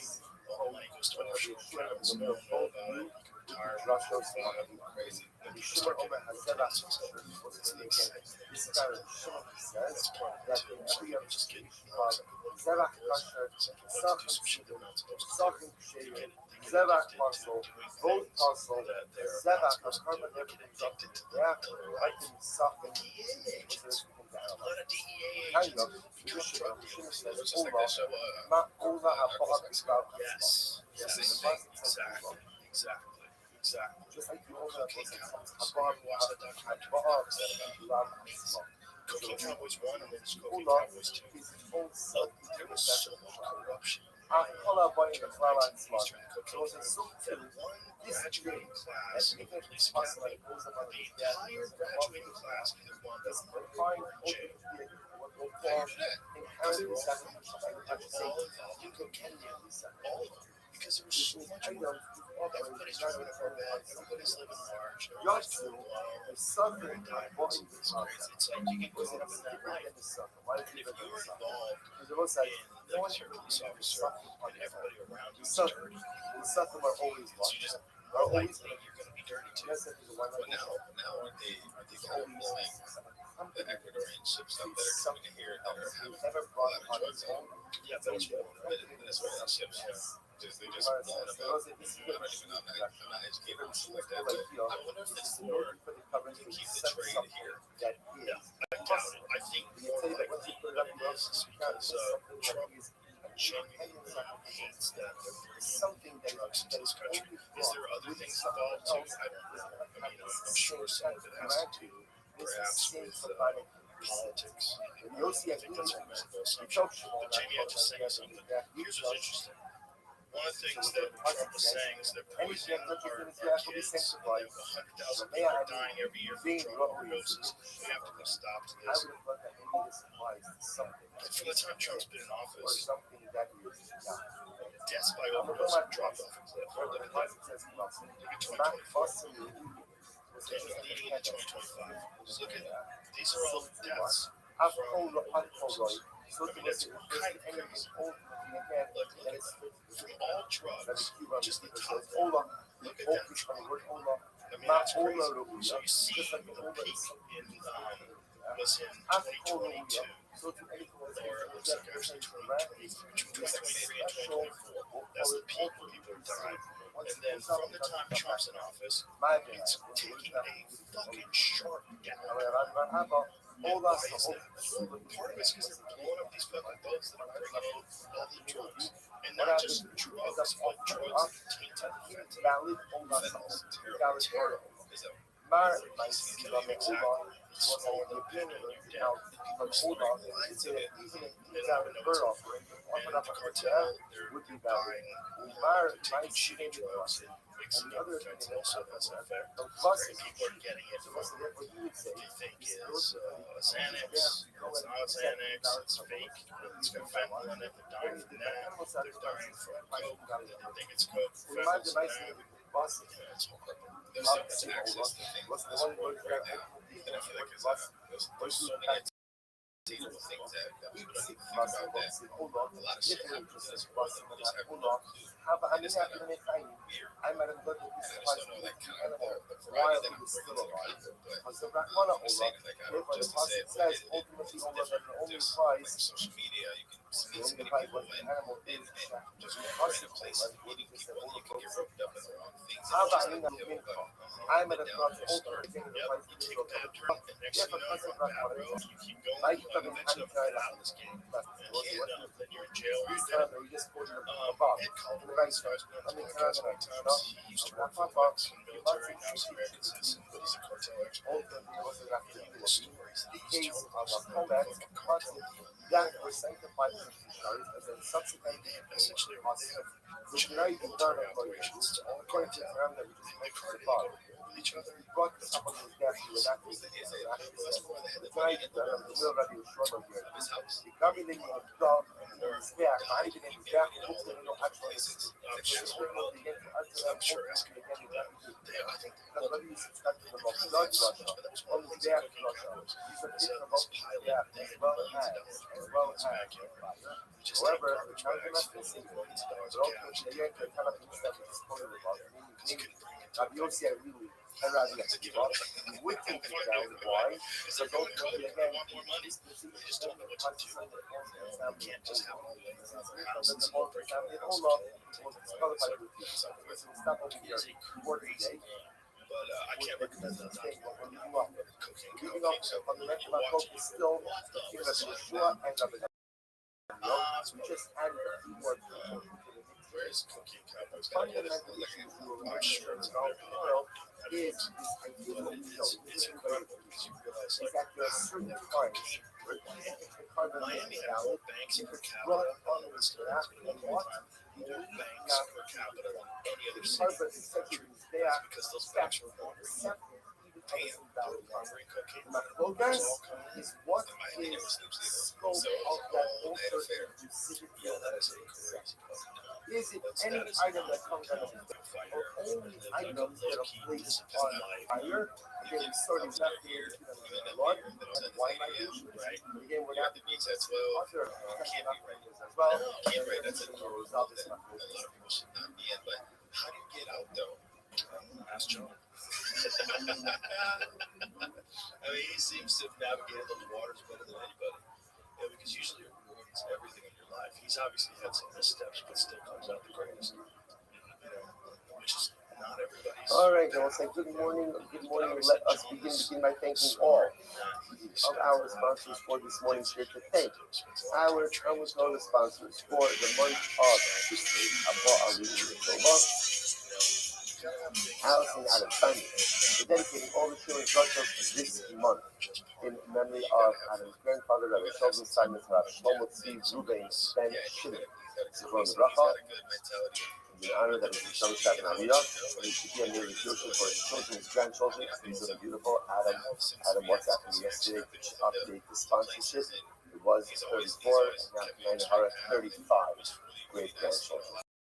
Baruch Hashem, you see, and the Shema continues to accrue tremendous Kuyos when it's no longer in this world. Sammy Malka asked you, Sam, with all the Shulim Joshua this month, in memory of their parents, Yitzchak, Levi, and Aaron Cohen, Sarah, Rachel, Bas, Baruch, Avram, Hinda, Bas, and Ephraim, and in memory of their dear family, friends, stepsons, Naphtali, and Gordon, Shemi, Kondamo, Feld, Gaza, and Erev Amika, 2023. Calling Kathy College to dedicate sure that justice this in memory of both Papa Leah Bas Shmuel, Zachary Bas Shmuel, and Ezra Bas Zachariah. And the Jewish purpose for today, Ayala Steinberg, and discuss of continued health. And the floor for Shumanu Stana Bas Susha, and Jacob and Julie Blumenfeld, in memory of Julie's grandfather, Harat Zachariah, and Harat Aryeh Reib, Zichron Rachel, and the future of 25th year of merit. All our comments, all of the Shams have now the families in the Kama, all those who need it for several people, all they use on Baruch Shem Hashem, shower, Lachas, and Sarah Kavos, and Israel. So, with that, let us begin with the last today. Today's Dalit, I'm really excited about just everything's exciting this morning. Very exciting. God had us today as well. We left off yesterday on Hey Amud Beis at Tashma, the last Tashma, which is 2, 4, 6, 7 lines up from the bottom. So remember again, we are in the midst of nothing less than a dramatic machlokas about Torah Aduma waters. Remember again, what was the case that we had yesterday? Now, you have a flask of Torah Aduma water. People carry around all different kinds of flasks, right? This is a flask of Torah Aduma water. What ends up happening over here? Some regular water gets mixed into the Torah Aduma water. What is the impact on that? Remember, again, the Lord says, Ezra says, no problem, just sprinkle twice. Just sprinkle twice and you are good to go. Chachamim say it's totally possible. So I must say, remember again, so the idea over here is the Rabbanon were pretty easy to understand, right? Why? Because what was the position of the Rabbanon? It was really made up of 3 parts. Number 1, Yesh Bila. What does Yesh Bila mean? That when liquids mix, they fully and comprehensively mix together. That's number 1. Number 2 is, and therefore, number 2, Hazas Yishashir. There is a requisite amount of water that needs to be sprinkled when you put a paraduma. And number 3, ultimately, again, Shia is getting the type of Hazas. And independent sprinklings do not combine to form the composite or the collective amount necessary for sprinkling. So when you put that all together, that makes sense. According to the Quran, once regular water gets mixed in with paraduma water, the whole thing is invalid. Okay, but now what's the shot with Rabbi Eliezer? What is this 2 sprinklings? I don't understand why does that? Why does 2 sprinklings work if one is not going to work? So again, that was a clear enough between the Shlokish, Rava, and Rav Ashi. So the Gemara really sees on the position of Rav Ashi a lot, right? Because Rav Ashi ultimately said that in Bila, ultimately again, there's no Bila, which means that liquids do not comprehensively mix. Therefore, due to Hazal, cease to sprinklings and the good to go. The Gemara then really kind of tore into Rashi and kept challenging. That's where we left off yesterday. We have 2 more challenges for Rashi before we finish this up. Tashma, Hanitanim Matana Achash is obviously Matana Achash is your Mishnah. Right? We can about say this is a mixture of sacrificial blood. So let's say if you have 1 application of blood that gets mixed with other 1 application of blood, what's the halacha? You're not going to Matana Achash. Okay, so you're a blood application. You're good to go. Beyond the in Diva, but if you say in Diva, like the Rashi says, if you say in Diva, with the water that the liquids don't mix together, then what does 1 application do for you? Maybe because you're only doing 1 application, you end up applying 1 of the blood and not the other. So the Gemara says, remember again, the Gemara said, the Gemara kept giving, that really you have a 1-to-1 ratio mixture. And therefore, if you end up doing 1 application for each of the bloods, right? But ultimately, again, you end up getting both there. Okay. So again, these are all just questions that are locked in the Rashi.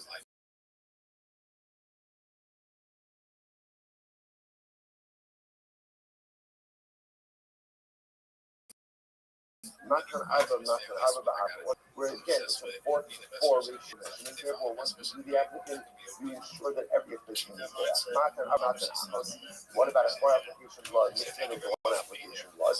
Tap of the outlet. The team, 81, the team of so if you say again that over here only got mixed in with 1 measure of 1 application blood. You're here first, folks. That motherfucker's Already over about Tosif. Yeshua said the problem is if you don't know, this is what Yeshua's answer back to Rabbi Eliezer said. Yes, Mishnah, how can you give 4 applications? After all, halacha is Tosif. But if there's only 1 measure of the 1 application blood, then what Tosif is there? The Gemara says, Rabbi says, Rabbi refrains, right? Rabbi refrains this entire time. Rabbi says, in reality, the bubble locus. You're really not arguing like Yeshua, Angela. Now what you argue about? The Gemara says, the Kosos. In other words, the argument will say, remember, Yeshua or Angela. Really only applies when the blood itself is mixed together. There's actually one to suggest what they're not focused. They're not focused as your cups, get individual cups that get mixed together. Rabbi Eliezer is wrong, but I don't know less than. We had this in Mishnah. To touch the concept of rowing. I will say what's rowing. Remember when it came up?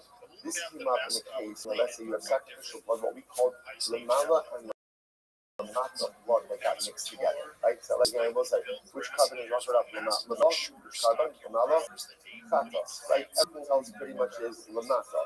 Right? So let's say you have lamala and lamata blood mixed together. So what Rabbi is saying? No problem. Do the application lamala and then do the application lamata. What about the fact that you're putting the wrong blood in the wrong place? Rabbi just said rowing. What's rowing? We view. Let's say we're doing the blood application lamala. We view any lamata blood as if it's water. As if it's water, and vice versa. When you go ahead and you do the application of lamata, you view the lamala blood as if it's water. So Rabbi wants to suggest that the point of contention over here between Rabbi Eliezer and Rabbanan is whether or not you subscribe to this concept of rowing. Rabbi Eliezer clearly subscribes to it. Rabbanan don't subscribe to it. Or Rabbanan doesn't hold up.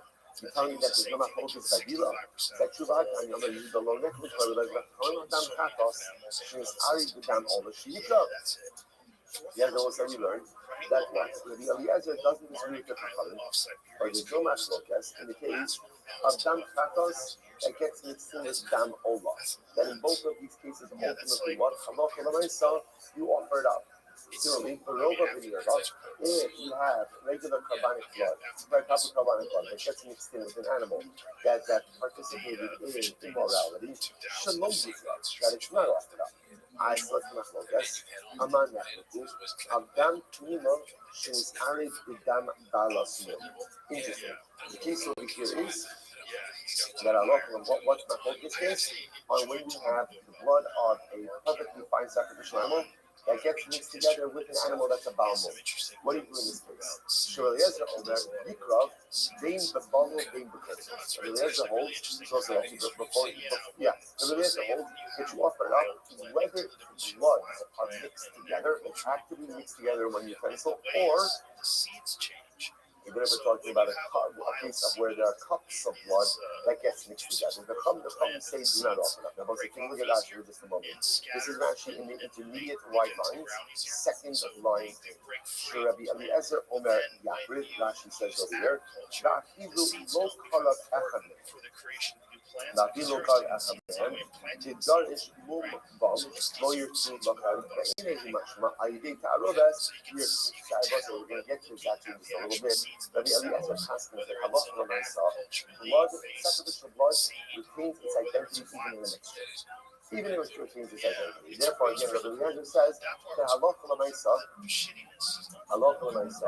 that when you go ahead and you have that sacrificial blood, even if it's mixed in with other balmum blood, the sacrificial blood still retains its identity, and therefore you're good to go. On the other hand, the Chachamim hold you can't offer it up. So both sides, this does make it sound like there is a machlokas of Yesh Bila or Easy Bila. to which the Gemara says that the Yuda Ariba Javariyada Nasty being the bottle being the photo, the Rabbanon they call it. But the Yuda question doesn't understand that the Machlokas or seeks the position whether it's by follow or whether it's by photo. But the Rabbanon this is used in the case of okay, so almost like what comes out that kind of stuff that makes it over here. But again, it turns out that really still sounds like an approach that is over there and that we started with the first one. It's still whether or not it needs to be law or it still seems to go ahead and practice in these, but there's these two parts of the macrotas. Like these two are in like only macrotas ultimately in terms of when the blood itself together. That's one thing. So the secondary case where you have the individual cups of blood, what happens in that scenario? Okay, so most like that's kind of that stops over here. Just before we go on, I'm just trying to see that it's Karadula case. So what is the halacha ultimately again? When it comes to paraduma, in other words, if you have we'll call it mundane or regular water that gets mixed in with paraduma water, so what's the halacha? What's the halacha? What's the impact of that? So listen to this. So the Rambam in Hilchos Paraduma, Parak has halacha that says as follows: Mayim mikdashim shenis arvu and mayim achirim kolshim. This is the case. You have paraduma water and regular water gets mixed in. Afilu mayim shenismalu b'kiddush. Again, I'm going to say, remember, how do you make paraduma? How do you make paraduma mixture? So remember again, you take the ash and the paraduma, and what do you mix it with? Mayim, right, which is water of a source, well water, spring water, right? So now I have my paraduma water. Rambam says, let's say you have mayim. Any additional water that gets mixed in, the paraduma water is awesome. So let's say we pass like the chachamim that any foreign water gets mixed into the paraduma, even if it was water that was originally drawn.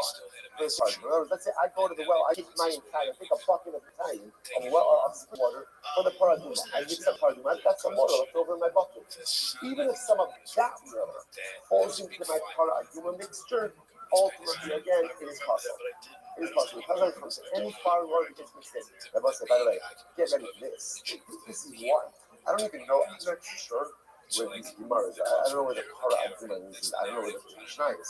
I don't know if listen to this. This is wild. The pain, nothing about Gemara. Just this is bonus material. You're welcome. This is the pain. In Yarad Mesochan Cow, are they able to see it? If dew falls into the paraduma water, it's possible. So it's just fascinating. It tells you just the care and concern that they must have exhibited again with the paraduma. Ultimately, you picture the water. You give the Rambam then goes on to a whole bunch of other cases about fruit juices, other things like that. Okay, or even moisture in the kli. But again, Allah we constantly like the Chachamim. That was interestingly enough. Okay, fine. There's a lot. I don't know why I just got caught up in paraduma yesterday. How did I lose opportunity? Okay, fine. We'll leave to rest. A lot of interesting stuff about the Shira Parzah.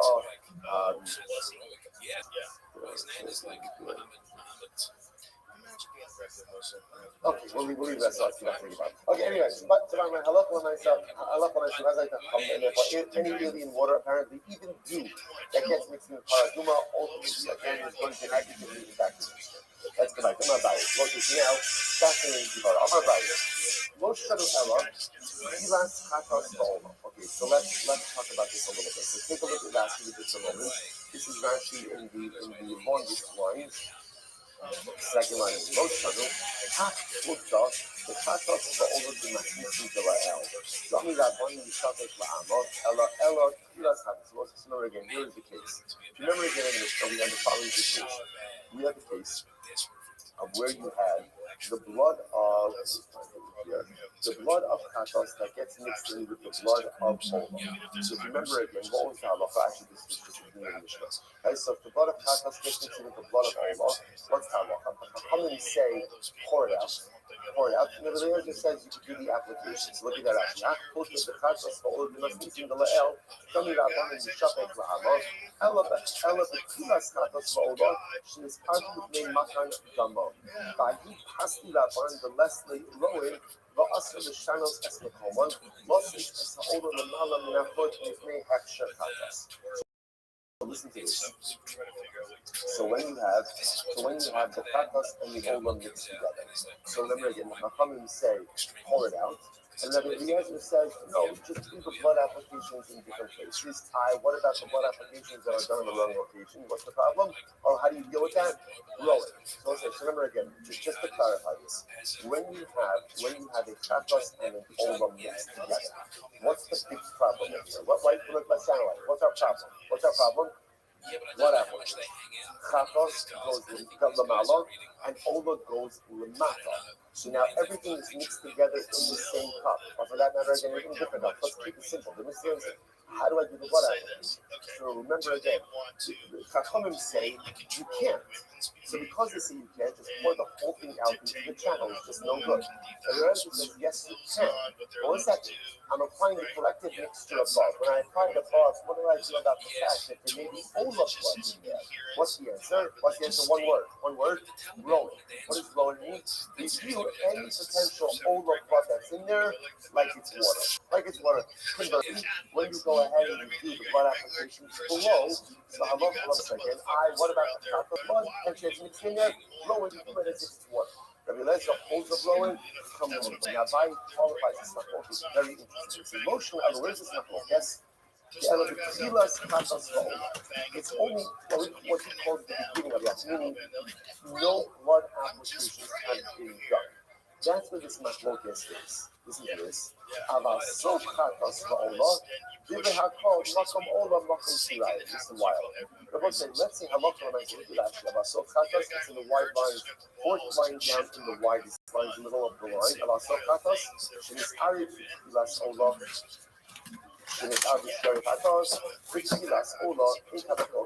What about the following? Let's say you have chatas blood, and the blood application to the chatas is already done. So now, what do you say? After you do the blood application with the chatas blood, what is the rest of the blood called? What is it called? Shirayim. So let's say you have shiyore chatas that gets mixed in with all the blood. Okay, shiyore chatas, it's very exciting. Shiyore chatas that gets mixed in with all the blood. Abaye says, listen to this. There's no machlokas. Why? This is going to blow your mind. Why not? Listen to this. He says, however, about soap chatas, he calls it soap chatas. Soap chatas means the primary blood applications have already been done. All I have is leftover chatas blood. So leftover chatas blood gets mixed in with all the blood. Everyone says, no problem. Why? Because makom ola, makom shirayim. Because what do I have here? Ola blood and shirayim blood. And guess what? All the blood and shirayim blood go same place. Now let's say, where is shirayim poured out? Okay, now here's the thing. Right, so Rabbi is saying, pretty much, so shirayim blood is poured out. Has to be poured out on the soul, on the base. Rabbi says it's also okay to apply it anywhere below the red line. Anywhere in the mountain is going to take. Why? Because whatever you put on the bottom of the desk is going to what? It's going to trickle down onto the base. So therefore, again, it's fascinating. So therefore, the only macro is when there's been no blood application yet. You have shiyaratos that gets mixed in with blood. Abaye says easy, because they both get applied on the same place, and therefore local myself, even the Chachamim would agree that ultimately no blood application. Incredible. Someone says, hold on. I'm going to say, hold up.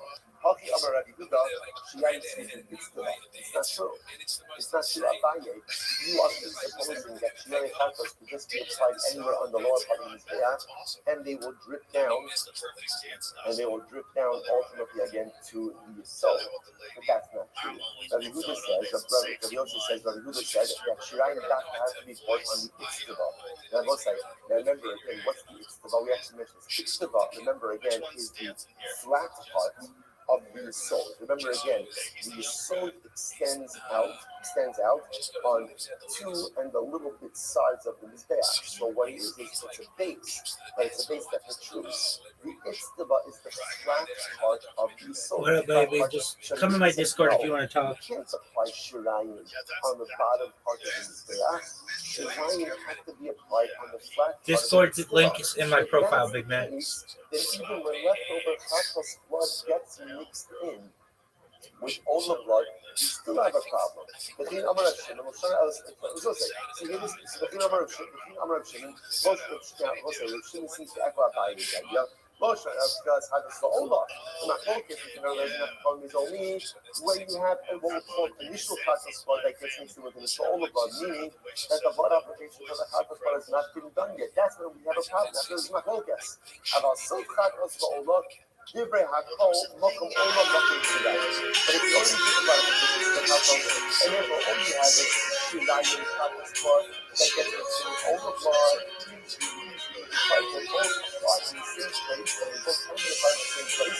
Come on my Discord, baby. That's where all the blood belongs. Chatas blood doesn't belong. Chatas blood belongs. Where does it belong?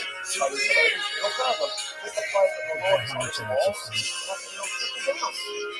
I'm like, no, Bernard, you know, I can't do nothing.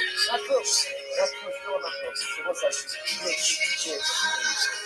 I mean, so it turns out that now, listen, we're dramatic focus about the proper sense of life. We're just life from now. Again, remember, we're only back to this tomorrow, and like, everything makes sense. This morning, right? So I knew somebody would have stopped me on the way in. Where did she go? I would have said, where should I go? So, and if somebody would have asked me, does that want to do with that? You would have said, of course. And now it comes along to the mind and says, no, I don't say it. I think it's my focus. So look what's my focus. Everyone is dividing the Come to my Discord.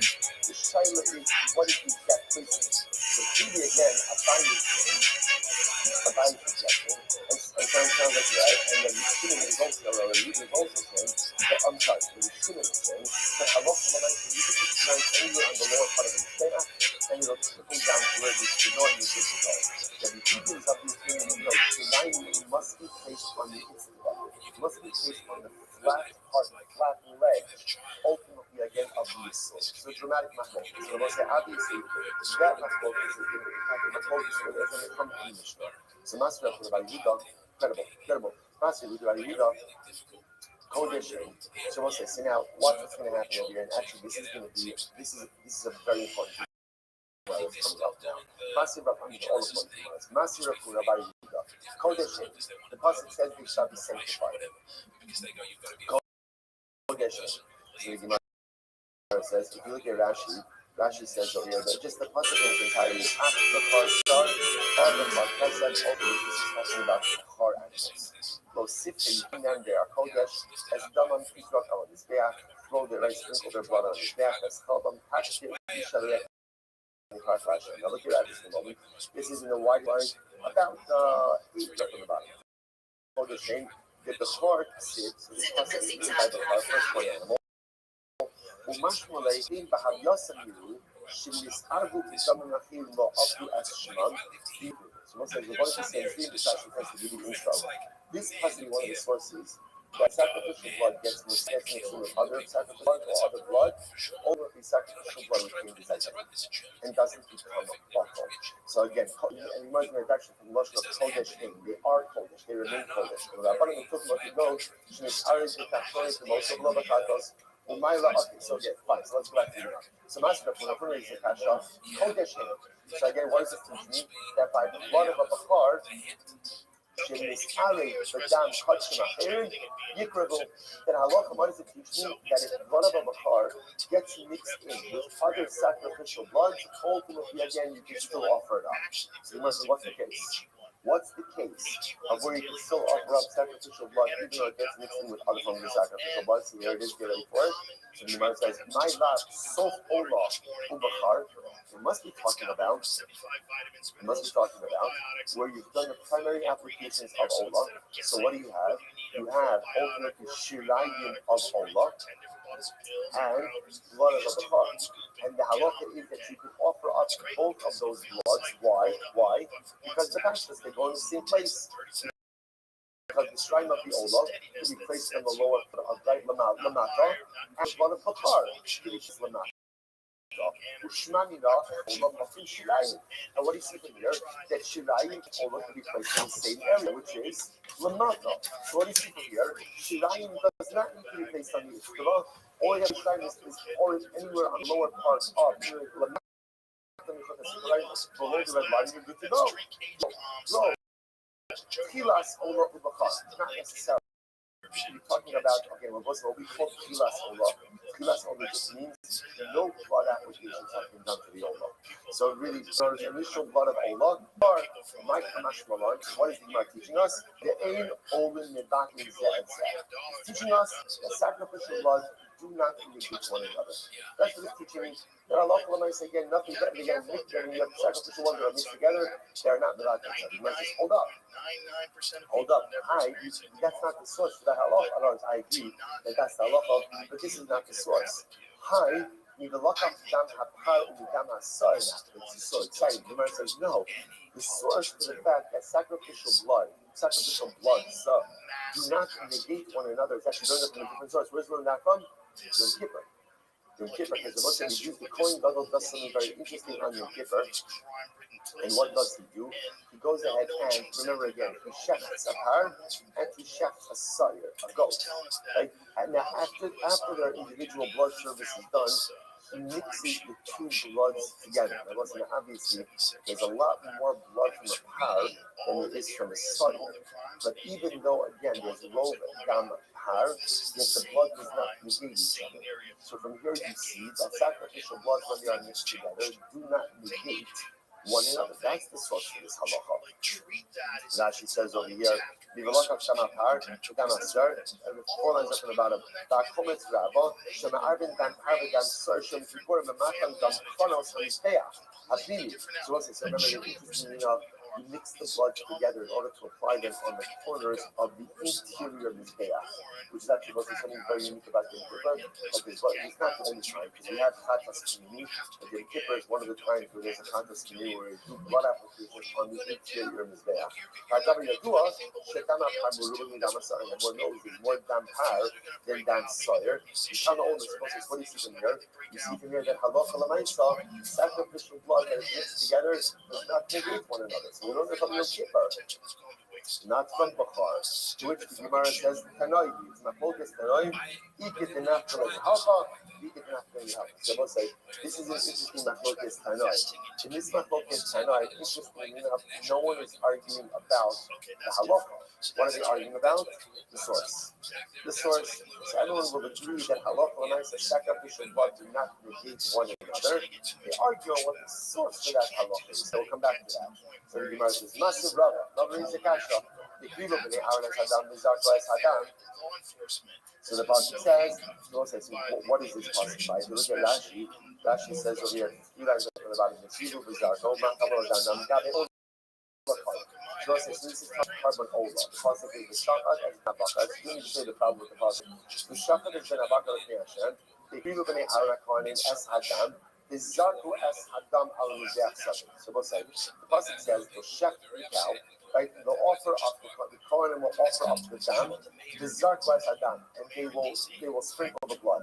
Now that second mention of dam is really unnecessary, because once you tell me ultimately again, the Krivu they are Kohanim Es Hadam, but they're going to bring the dam close to the Mizbeach. Just say what? Just say the Zarku.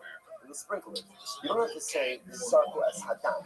You don't have to say that. I understand. There's no other carbonic material that we're discussing in this passage. So the subject already is done. So once you tell me that they're bringing it close to the Mizbeach, just say the Zarku and sprinkle it. And there's no need to say anything else. So you might say, not Hamagomer, Amagdays. Not Hamagomer, Dam.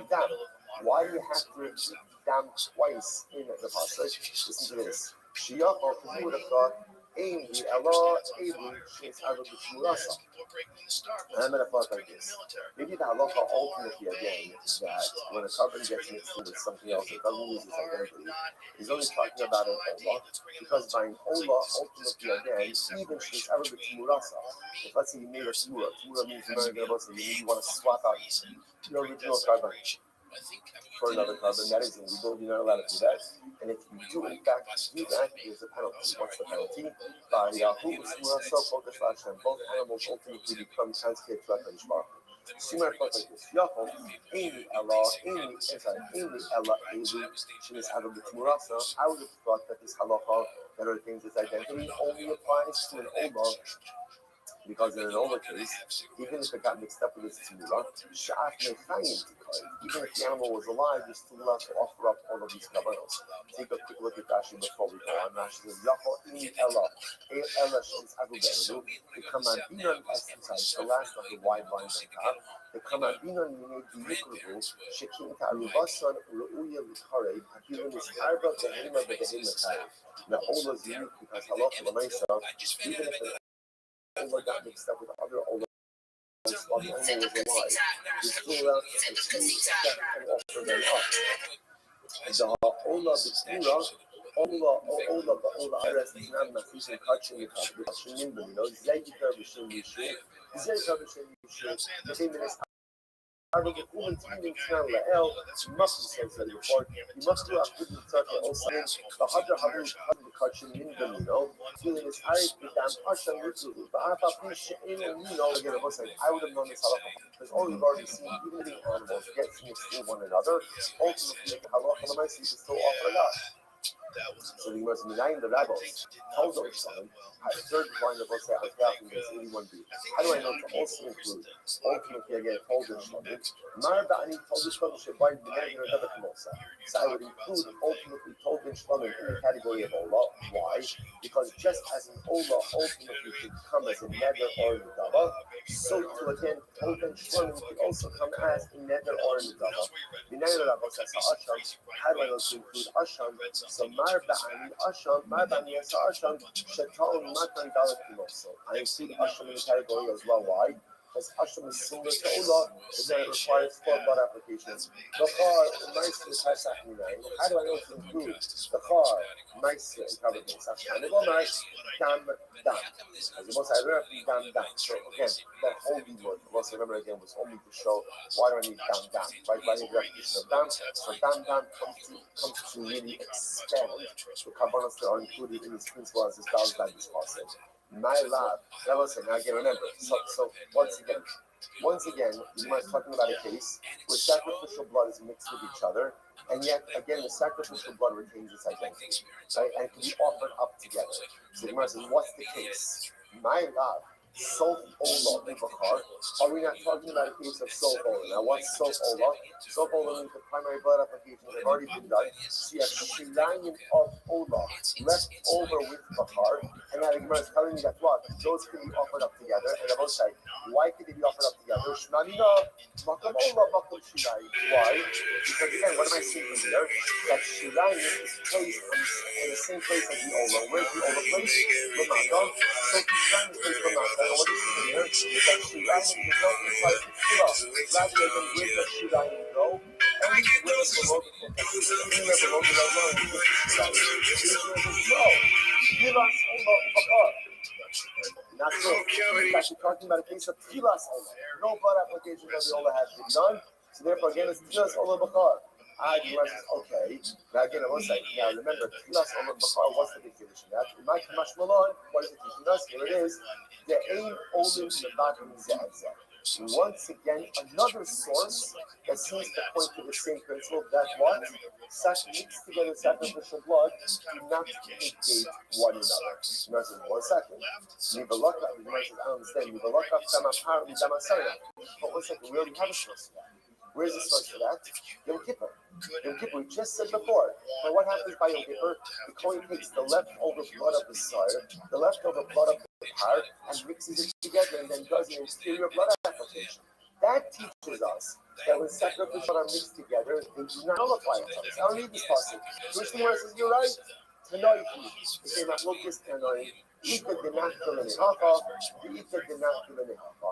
learn it out from here, some of it. It turns out fascinatingly enough, everyone agrees with the same principle, which is sacrificial blood will not negate one another. Not negate one another. What's the machlokas? What's the source? And it turns out there are 3 sources for this. Right? One source ultimately again is going to be one star is going to be Ola, and the third source is going to be Gittin.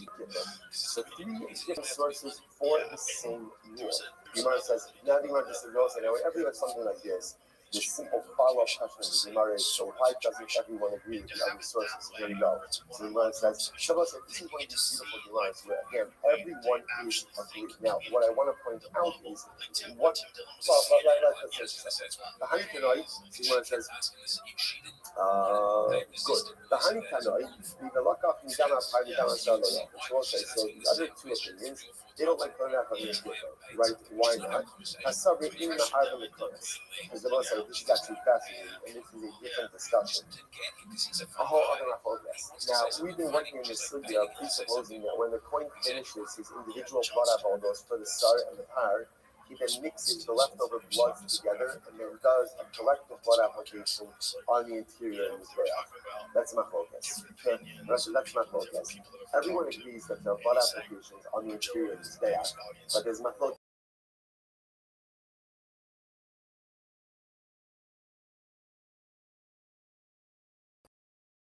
Do you independent? So therefore, the Mosai proves if you hold that the bloods are combined, but the other opinions hold the bloods are not combined. So because of that, they don't learn out from the paper. Good. You must dam lo yalit. Why do the other opinions reject the limos ultimately from Allah? Yalit, you must dam lo yalit. Dam lo mashmenu. So they don't subtract that just from dam. They don't feel like the extra dam is an extra next to the word Allah. You must say Nikodeshem. My kind of loyalty. Why not learn it out from the heart? That was the first thing. With Kasavar, Kodesh not even they learn that for a different halacha. They say Kodesh increases as a din by Bachar. What's the din by Bachar? That by Bachar only the Bachar animal is offered up, but its tzibura is not offered up. Okay? So where does the other opinion, right, that uses Kodesh as the source for the fact that sacrificial blood do not negate each other? Where does that opinion learn out that the tzmura of a Bachar is not best used, not offered up? The Idach not delay, may in short in set last Hashem. You learn that from the phrase, right? If it's a short or if it's a satisfy Hashem. Who carried then tzmura ultimately teaches us that only the actual Bachar animal is offered up, but the tzmura of a Bachar is not offered up. Incredible. Let's go back then. So Tashma, let's remember again, this is actually interesting. This time by the Mishnah as well. Remember again, the Mishnah always gave two sets of halachos to do, and then what happens, the coin proceeds without asking. Right, so what's that halacha? So the Gemara says, the Gemara says, Tashma, no matter what, let's say the coin did blood application of the combined blood. Lamala, without asking, everyone agrees that halacha l'maisa, he has to go ahead and do another blood application below. Now, Rashi says over here, in the short lines about the 12 lines up from before this one. Masmisin, the Palik Bay Rabbi Ali Ezra Rabbanon, in Kana Lamalashos, Arab in Kana Lamata. So this is the case again of where Lamala blood gets mixed together with Lamata blood. Kohen does the blood application of Lamala without asking. So in that case, everyone agrees that Allah should do another Lamata. So the Gemara says, and Ilu be Ilu Ola, and both work discussing. So ex post facto, even the Rabbanon will agree with this. Some will agree with this. My love, we are in Katas Ba'olah. We are talking about a case where Katas and all the blood got mixed together. The Chayim, you guys live in Ma'ala, Havali Shirayim, and since we did the blood application above, that means the rest of the Katas blood that is now in the mixture is now what? Is now Shirayim. And that's why the Katani able to involve the Yaksa meeting Lamata. And that's why everyone agrees that you take the rest of that mixture and apply it Lamata. And what do you see from here? Shmanina, Makum Ola, Makum Shirayim. And where does Shirayim go? Shirayim go to the same place as the Ola. Where does the Ola go? Lamata. Shirayim is placed in the same area. And therefore, what does that show us? That Halakha Lamaisa, Shirayim need not go on the Itzvah. Rather, again, halach l'maisa shirayim to go below the Pekasika. Yes, Rabbi Yitzchak Bar Yosef, Amr Marava, Hacham asked, you know what the case? They don't be Ori Kata Sakitzona is shirayim. So actually, the case over here is where halach l'maisa, the blood of a chatos, listen to this, you have this another wrinkle in this whole thing. Like the blood of the outer chatos is fascinating, gets mixed in with the shirayim of the blood of the inner chatos. So again, making this a bit more complicated. I'm going to buy the name of Mar. You don't the eye of the shirayim, but why? I don't say why do you have to set it up like that? Why not just set it up as a case where ultimately again the leftover? Sorry, the chatos. Why not set it up? In the case of what gets mixed in with the shirayim of a chatos, so you know how the chatos, why does that mean the chatos? Zoba hot kamash kolon, here's going to justify a lot.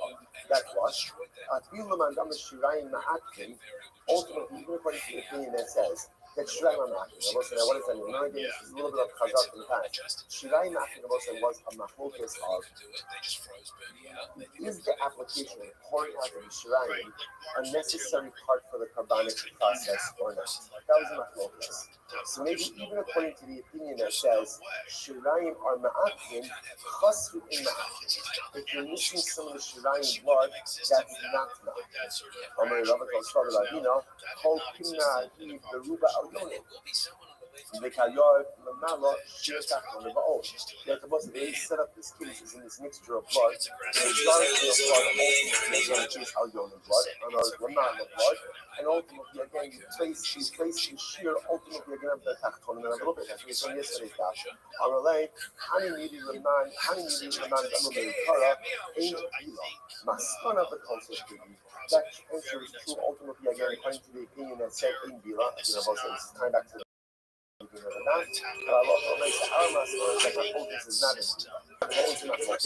Focus ultimately again was in the case of Kosos.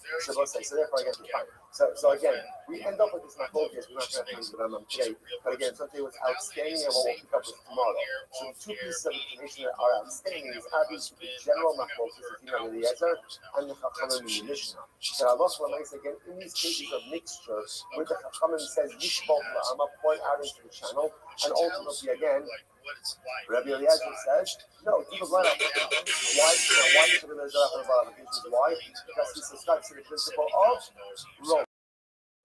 So issue number one that we have to figure out, we'll do this first thing tomorrow, is do we subscribe to the concept of rowing or not? That's issue number one. And what's piece number two?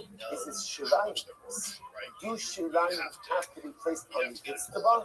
Or is it enough to place shirayim ultimately again on the lower part of the tier of the mizbeach lamata and know that they'll trickle down machlokes as well? Resolution of those two pieces will be first thing tomorrow morning. About say. And now all of a sudden you were $3 million and you were in debt. Another great day, everyone. Suspicious.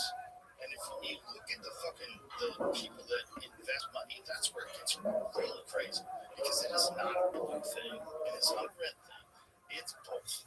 Everybody is making money on the stock market. There's a shitload of these people that are buying a bunch of stock and then conveniently a short time later, a bill gets passed that they were working on. That makes it very profitable for that country. All right, well, so good morning. Let us begin by thanking all of our sponsors for this morning's share. To thank our Talmud Torah sponsors for the month of Kislev, Haba, Allison Adam Steinmetz. We're dedicating all the Shir and Drushos this month in memory of Adam's grandfather, Rabbi Sheldon Steinmetz, Rav Shlomo Tzvi Ruben Ben Shimon. Zichron Lebracha, in honor of his Neshama Shtat and Aliyah, and he should be a neighbor stewardship for his children, his grandchildren. He's doing beautiful. Adam WhatsApped me yesterday to update the sponsorship. It was 34, now 35 great grandchildren. Baruch Hashem, the Neshama continues to accrue tremendous zechuyos even when it's no longer in this world. Sammy Maka Esther said, we're dedicating all the Sherman Drushos this month in memory of their parents, Yitzchak, Laban, Aaron, Cohen, Sarah, Rachel, Bas, Baruch, Abram, Hinda, Bas, Brian, and in memory of their dear family friends, Staff Sergeant Naftali, and Gordon, Hashem, Kom, the Mo, Sel, Danza, and Eric Hanukkah, 2023. Paul and Kathy Pollock for dedicating Shir and Zundus this month in memory of Old Leah Bas Shmuel, Safrini Shumanis Bas Shmuel, and Esther Bas Sacharia. Our Dafyomi sponsors for today are Alan Steinberg and his source of continued health. And the floor for Shumanis Hannah Bas Susha, Jacob and Julie Blumenfeld in memory of Julie's grandfather, Harab Sacharia, and Harab Aryeh Leib on the occasion of his 25th yard cycle of family marriage. All the Talmud Torah, all those in the Shamas Navia, the families in the Kama, all those in New York, whichever give it, all the Yisrael, Baruch Hashem, Shower, Brachas, and so it's Tovos, and Yisrael. With that, let's begin with a lot today. Today's Dr. Se'al, a really exciting, really exciting. Just everything is exciting this morning. Right, very exciting Dr. ahead of us today as well. We left off yesterday on Hey Amud Beis at Tashma, the last Tashma. So this is 2, 4 to 6, 7 lines up. Remember again, it's nothing less than a dramatic machlokas. About Hara Aduma waters. So remember again, what was the case that we had yesterday's daf? You have a flask of Hara Aduma water. People carry around all different kinds of flasks, right? This is a flask of Hara Aduma water. What ends up happening over here? Some regular water gets mixed into the Hara Aduma water. What is the impact on that? So remember again, Rabbi says, Ezra says, no problem, just sprinkle twice. Just sprinkle twice and you are good to go. Chachamim say it's totally possible. Rabbi says, remember again, so the idea over here is the Rabbanon were pretty easy to understand, right? Why? Because what was the position of the Rabbanon? It was really made up of 3 parts. Number 1, Yesh Bila. What does Yesh Bila mean? That when liquids mix, they fully and comprehensively mix together. That's number 1. Number 2 is, and therefore, number 2, Hazat Yishashir. There is a requisite amount of water that needs to be sprinkled when for the paraduma. And number 3, ultimately again, shear and getting it and independent sprinklings do not combine to form the composite or the collective amount necessary for sprinkling. So when you put that all together, that makes sense. According to the Chachamim, once regular water gets mixed in paraduma water, the whole thing is invalid. Okay, but now what's the shot of Rabbi Eliezer? What is this? Sprinkles. I don't understand why it does that. Why does it work if one is not going to work? So again, that was a clear enough focus on Shlokish, Rava, and Rav Ashi. So the Gemara really seized upon the position of Rav Ashi a lot, right? Because Rav Ashi ultimately said that in Bila, ultimately again, there's no Bila, which means which do not comprehensive. Therefore, the 2 has those, 2 sprinklings, and you're good to go. The Gemara then really kind of tore into Rashi and kept challenging. That's where we left off yesterday. Got 2 more challenges to Rashi before we finish this up. Tashma, Hanitanan Matana Achash, it's Abdul Matana Achash is a Mishnah. Right? We can about say this is a mixture of sacrificial blood. So let's say if you have 1 application blood that gets mixed in with other 1 application blood. That's the halacha. Okay, so do a blood application. Good to go. Beyond the Indila, but if you say Indila, like the Rashi says, right? If you say Indila, that the water that the liquids don't mix together, then what does 1 application do for you? Maybe because you're only doing 1 application, you end up applying 1 of the bloods and not the other. So the Gemara says, so remember again, the Gemara said, this is the answer the Gemara kept giving, that really you have a 1-to-1 ratio mixture. And therefore, if you end up doing 1 application for each of the bloods, right, then ultimately, again, you end up hitting both in the donation. Okay, so again, these are all just questions that are lobbed in the Rashi. Matan Arba, Matan Arba. Next case, remember, again, you have a 4 application blood that is neutral with another 4 application blood. So again, combination is what's the case? Where it's a 4-to-4 ratio of that. And therefore, once you do the application, you ensure that everything gets placed in this day. What about a 4 application blood mixed together with blood? Tapos pay Aleph, the Chitema, 81A, the Chitema, see if you say again that only got mixed in with 1 measure of 1 application blood, and you might say, Yeshua said the problem is, if you remember, this is Rabbi Yeshua's answer back to Rabbi Eliezer. Yes, how can you do 4 applications? After all, halacha it's baltosis. If there's only one measure of the one application there, Gemara says baltosis. Hey, Rabbi says, Rabbi reframes this whole thing. Right? Rabbi reframes this entire conversation. Rabbi says, in reality, it follows no. They're really not arguing about Yesh Bila, Ein Bila. That's not what they're arguing about. Gemara says, the Kosos. In other words, the argument will say, remember, Yesh Bila or Ein Bila really only applies when the blood itself is mixed together. If Rashi wants to suggest what's the machlokes, the machlokes is the cups, or the individual cups that get mixed together. Rabbi Eliezer is slay rowing, the Rabbanan less than rowing. So remember again, we had this in Mishnah. Rabbi Eliezer subtracts the concept of rowing. Then we'll say, what's rowing? Remember where this came up? This came up in a case where, let's say, you have sacrificial blood, what we call lamala and lamata blood that got mixed together. Right? So let's say, we'll say, which carbon is offered up lamala, which carbon is lamala? Right? Everything else pretty much is lamata. Right? So let's say we have lamala and lamata blood mixed together. So what does Rabbi say? No problem. Do the application of mala and then do the application of lamata. What about the fact that you're putting the wrong blood in the wrong place? Rabbi Eliezer said it's rowing. What's rowing? We view, let's say we're doing the blood application of mala. We view any lamata blood as if it's water. As if it's water, and vice versa. When you go ahead and you do the application of lamata, we view the lamala blood as if it's water. So Rabbi wants to suggest that the point of contention over here between Rabbi Eliezer and Rabbanan is whether or not you subscribe to the concept of rowing. Rabbi Eliezer clearly subscribes to it. The Rabbanan don't subscribe to it. Or well, hold on. You're telling me that there's no machlokes by Dila? That Tshuva HaTanya, I'm going to use the low next word, but Adam Chatos, she's Ari B'dam Ola Shiyikra. Yeah, no, so we learned. That's why. Rabbi Eliezer doesn't disagree with the Chachamim, or there's no machlokes in the case of Dam Chatos that gets mixed in with Dam Ola. That in both of these cases, ultimately, what? Halacha l'maisa, you offer it up.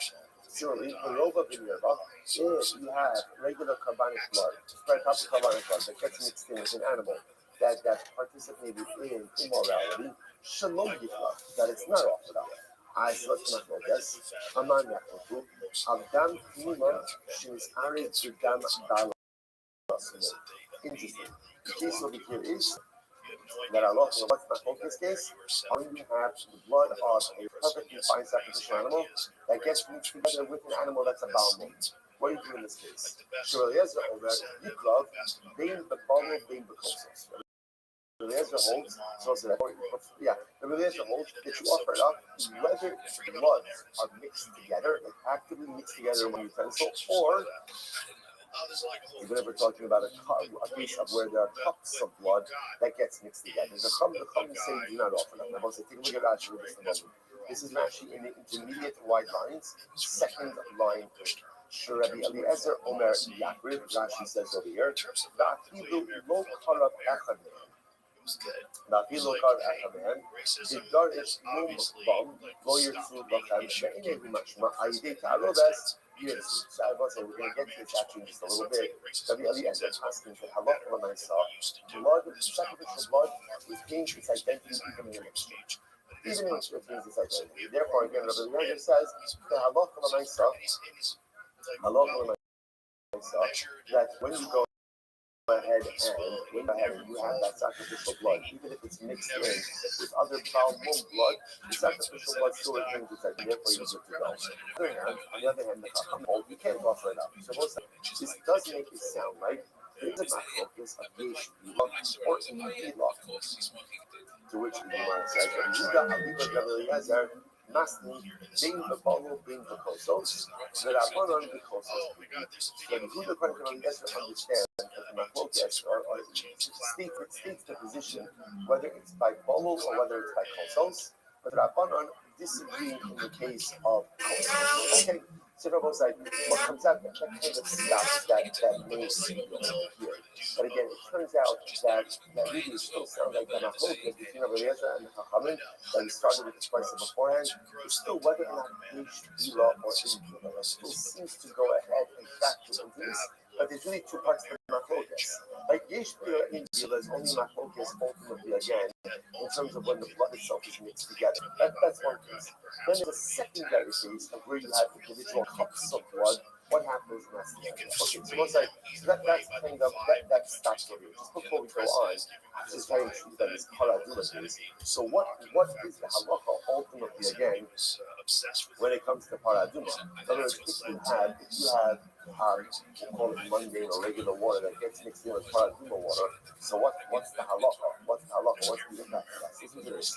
So the Rambam in Hilchos Paraduma, Parak Tet Halacha says as follows: Nine is the case.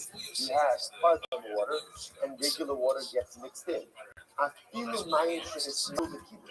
Again, remember, how do you make paraduma? How do you make paraduma mix?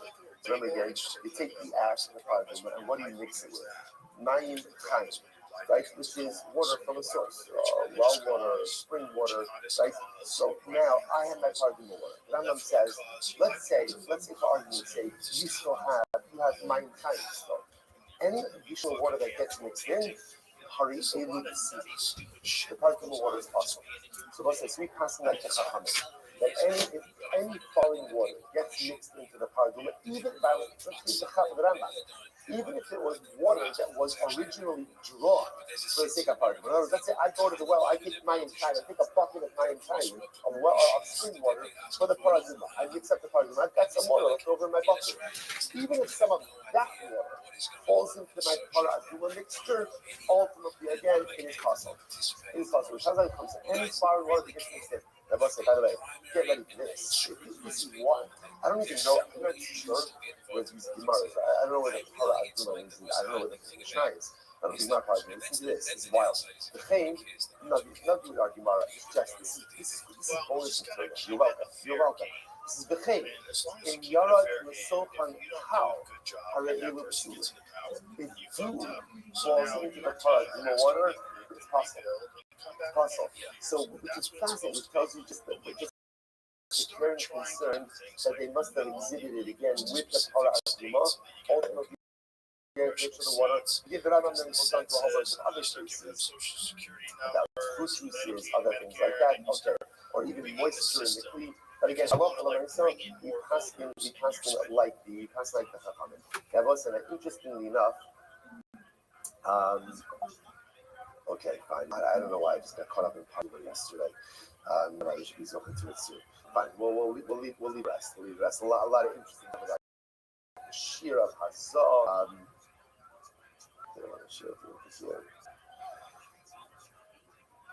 Okay, we'll leave rest. So let's get back to the Gemara. Okay, anyways, but and therefore any alien water apparently even dew that gets mixed in the paraduma ultimately again is going to negatively impact the mixture. Let's go back to Rabbi. Moses now fascinating Gemara. Rabbi, Lo Shadu Ella Tchilas Chatas Va'olam. Okay, so let's talk about this a little bit. So take a look at Rashi for just a moment. This is Rashi in the longest lines. Second line, Lo Shadu Hach Chudda the Chatas Va'olam the Masnisin de La'el. Dami Rabban Yishabek La'ama Ella Tchilas Chatas. So let's remember again. Here is the case. If you remember again in the Mishnah, we had the following situation. We had the case of where you had the blood of chatos that gets mixed in with the blood of ola. So if you remember again, what was the halacha? Actually, this is just the beginning of the Mishnah. Right? So if the blood of chatos gets mixed in with the blood of ola, what's the halacha? The Chachamim say, pour it out. And the Eliezer says you can do the application. So look at that actually. The chatos va'ola b'masnisin dela'el, Tami Rabban Yishabek la'ama, Ella betchilas chatos va'ola, shenisarti b'fnei matan damam. Ba'hi pasni Rabban the lesle roin, va'asr the shanos es mekoman, losses es ha'ola l'mala minachot mipnei hechsher chatos. So listen to this. So when you have the chatos and the ola mixed together. So remember again, the Chachamim say pour it out. And Rabbi Eliezer says, no, just do the blood applications in different places. What about the blood applications that are done in the wrong location? What's the problem? Or how do you deal with that? Row. So remember again, just to clarify this, when you have a chatos and an olam mixed together, what's the big problem over here? Let's analyze. What's our problem? What application? Chatos goes lamala and ola goes lamata. So now everything is mixed together in the same cup, or for that matter, again, even in different cups. Let's keep it simple. How do I do the blood applications? So remember again, the Chachamim say you can't. So because they say you can't, just pour the whole thing out into the channel. It's just no good. The Rebbe says, yes, you can. Hold on a second. I'm applying the collective mixture above. When I apply it above, what do I do about the fact that there may be Ola blood in there? What's the answer? One word. Rowan. What does Rowan mean? We view any potential Ola blood that's in there like it's water. Conversely, when you go ahead and you do the blood applications below, so halacha l'maisa again. What about the chatos blood? Potentially it's mixed in there. Rowan, you do it as if it's water. Rabbi Eliezer holds of Rowan, chacham no blood. Now, Rabbi qualifies this machlok is very interesting. It's emotional. Where's this machlok? Yes. It's only what he calls the beginning of that, meaning no blood applications have been done. That's what this machlok is. Listen to this. Aval sof chatos v'Allah. This is wild. Rabbi said, let's say halakha l'maisa. Look at that. Avasof chatos. It's in the wide lines, fourth line down in the widest lines, in the middle of the line. Avasof chatos. Shenes ari b'tchilas ola. Shenes ari b'shari chatos. B'tchilas ola. Inka machlok. So we'll say, what about the following case? Let's say you have chatos blood, and the blood application for the chatos is already done. So now, what do you say? After you do the blood application with the chatas blood, what is the rest of the blood called? What is it called? Shirayim. So let's say you have shiyare chatas that gets mixed in with ola blood.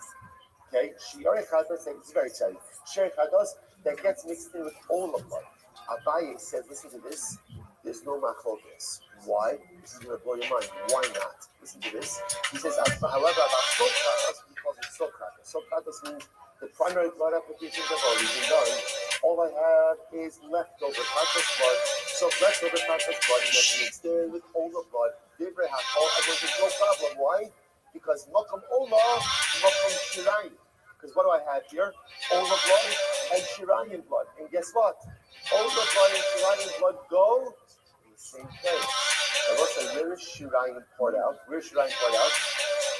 Okay, now here's what's interesting. Right, so I thought he was saying pretty much, so the shirayim blood is poured out. Has to be poured out on the soul, on the base. Rabbi says it's also okay to apply it anywhere below the red line. Anywhere the muscle is going to why? Because whatever you put on the bottom of his back is going to what?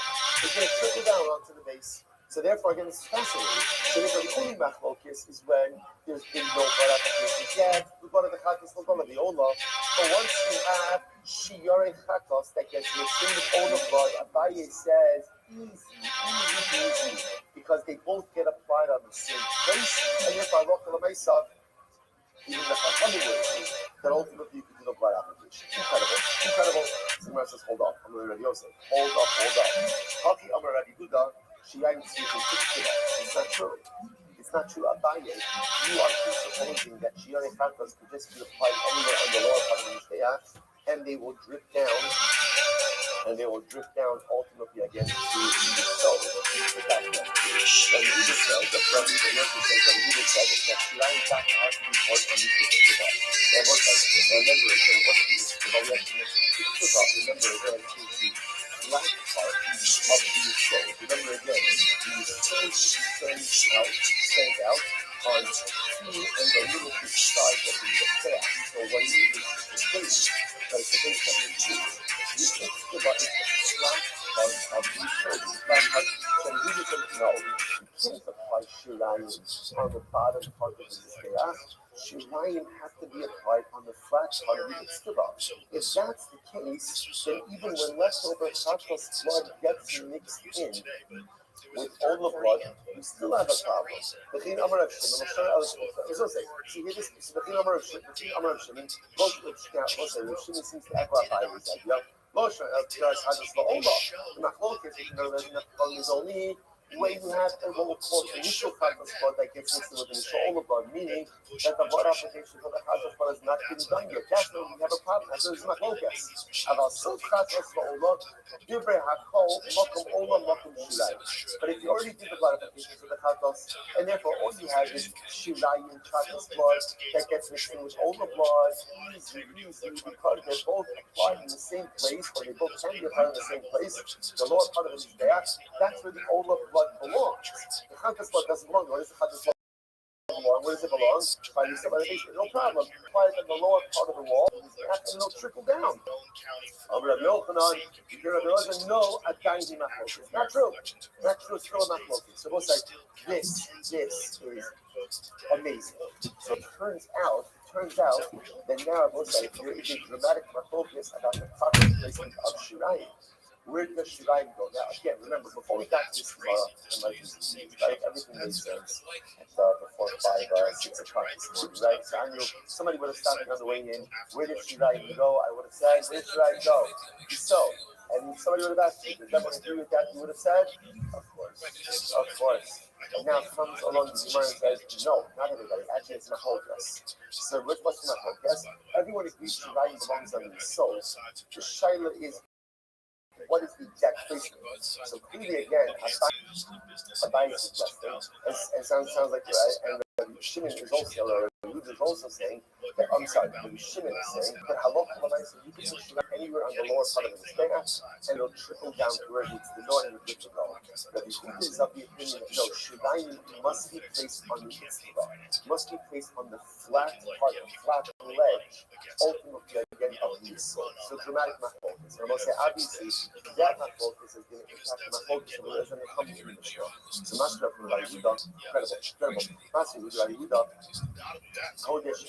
So we'll say, so now watch what's going to happen over here. And actually, this is a very important Gemara that's coming up now. Master of all of those Gemaras. Master of Rabbi Yehuda, Kodesh. The pasuk says they shall be sanctified. Kodesh. So the Gemara says here, Rashi's over here, that just the pasuk in its entirety is Ach b'char shar, or b'char kesef, or b'char eris. This is talking about char animals. Rosif, you can't redeem them. Kodesh, you cannot redeem them. They are Kodesh. As Daman Israel on they are throw the right, sprinkle their blood on his back. As called them Taktir Yishalech Nifasha. Now look at that. This is in the widest lines, about 8 lines up in the bottom. Kodesh, the Bechor sits. This passage is written by the firstborn animal. Umashmalei in Bahavyasam Miru.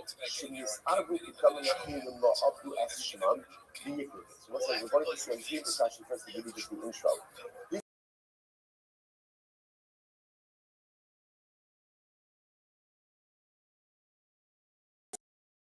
passage is really one of the sections where we can decide that. So again, and you might know actually the Russian of Kodesh Him. They are Kodesh, they remain Kodesh. So the Rabbanim is talking about the goat, she is Arid Disakronik, the most of Lova Katos, Umayla Okim. So again, fine, so let's go back to the Gemara. So Master from the Funra is the Kasha, Kodesh Him. So again, what does this teach me?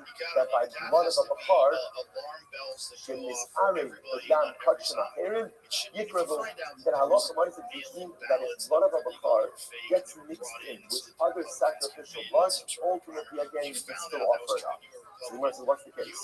What's the case of where you can still offer up sacrificial blood even though it gets mixed in with other forms of sacrificial blood? So here it is, get ready for it. So the Gemara says, my lab, sof olah, ubakar.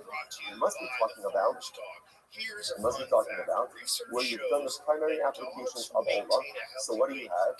You have ultimately shirayim of olah and blood of a bakar.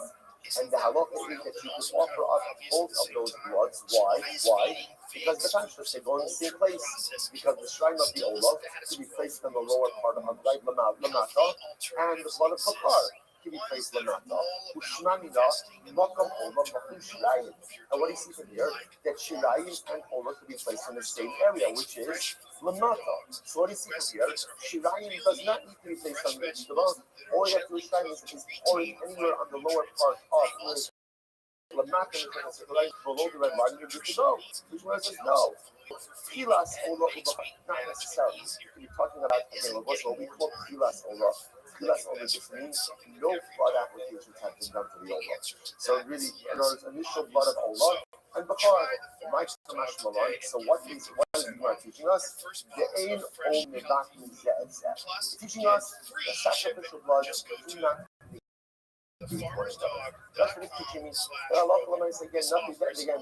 When you have sacrificial ones together, they're not mevakim. Hold up.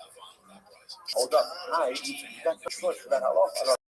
I agree that that's the halacha, but this is not the source. It's so exciting. Gemara says no. The source to the fact that sacrificial blood, do not negate one another. It's actually learned from a different source. Where's learned that from? Yom Kippur. What's it? The Kohen Gadol does something very interesting. And what does he do? He goes ahead and, remember again, he shechts a par and he shechts a son, a goat.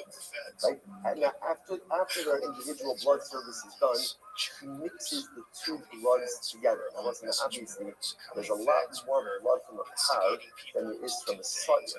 But even though, again, there's a rope down the par, if the blood does not negate each other. So from here we see that sacrificial blood, when they are mixed together, do not negate one another. That's the source of this halacha. And actually says over here, and the 4 lines talking about a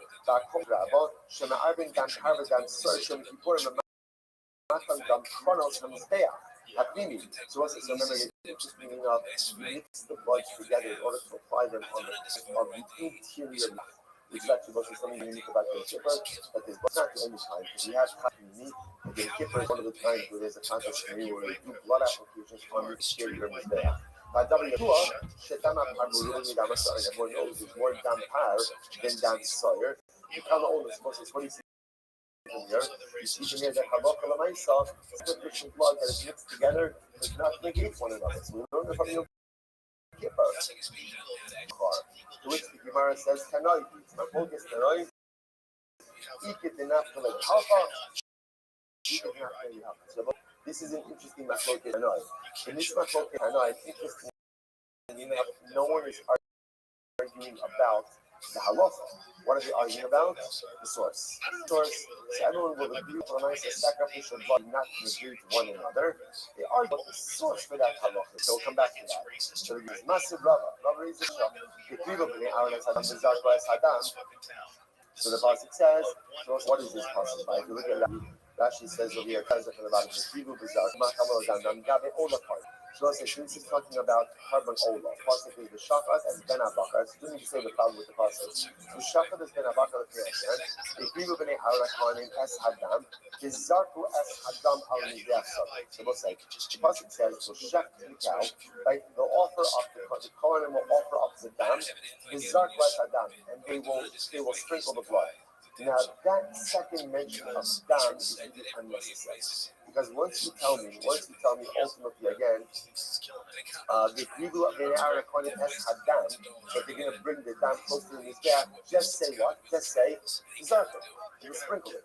You don't have to say zarku es hadam. You don't have to say that. I understand. There's no other carbonic material that we're discussing in this process. So the subject already is done. So once you tell me that they're bringing it close to the mizbeach, just say zarku when you sprinkle it, and there's no need to say anything else. So the Gemara says, "Not Talmud Omer, Amar days, not Talmud Omer, dam." Why do you have to repeat dam twice in the pasuk? Listen to this. Shiyachol, because you would have thought, Eini Ela Edu Shos Arba B'Tmurasa. And I'm going to thought like this.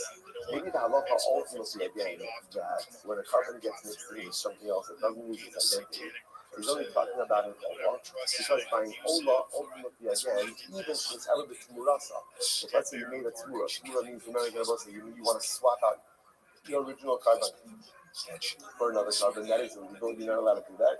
And if you do in fact do that, there's a penalty. What's the penalty? By Yahoo, tmurasa, both animals ultimately become transferred to a Hishbach. Similar thought like this. Eini Ella Edu. I would have thought that this halacha that retains its identity only applies to an ola, because in an ola case, even if it got mixed up with its tmura, Even if the animal was alive, we still have to offer up all of these kavanas. Take a quick look at Rashi before we go on. Rashi says, the Kamabinon, as it says, the last of the wide lines we have, the Kamabinon Yikudu, Shekinta Arubasan, Ruya Vikare, even is Arba Behema Behemachayas. The Ola is unique because Halacha Lamaisa, even if an Ola got mixed up with other Olas while the Ola was alive, you're still allowed to proceed, check, and offer them up. The Ola Bitura, Ola Acheres, Tinam Matis, and Kachin, has Kachin Minban, you know, legendary Shin Mishin, Zerka Shin Mishin, the thing is, I will be given to you in Tinam Lael, Makru Social Report, the Makru Akudin Church also, I mean, the Hadra Habu Kachin Minban, you know, I feel in his eyes with them, Asha Yikudu, so I have a blue shit in on the Nino, so again, I would have known this Halacha applies to Ola. Because all we've already seen, even if living animals get mixed in with one another, ultimately, again, halacha l'maisa, you can still offer it up. So you must remind the rabbis, told them, at third line of Osai Ankeachim is 81b. How do I know to also include, ultimately, again, Folder Shtarim? So I would include ultimately Folder Shtarim in the category of Ola. Why? Because just as an Ola ultimately could come as a nether or a Dava, so too again, Folder Shtarim could also come as a nether or a Dava. How do I know to include Asham?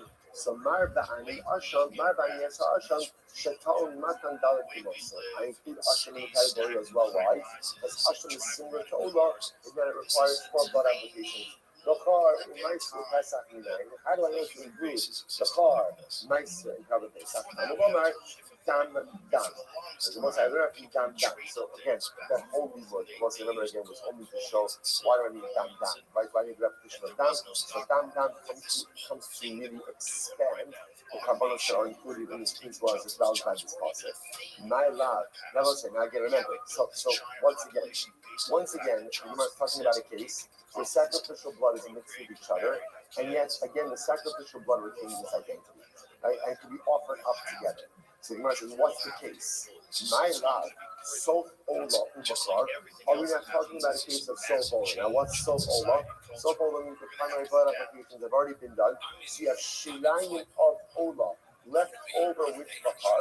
And now the Gemara is telling you that what? Those can be offered up together. And I will say, why can they be offered up together?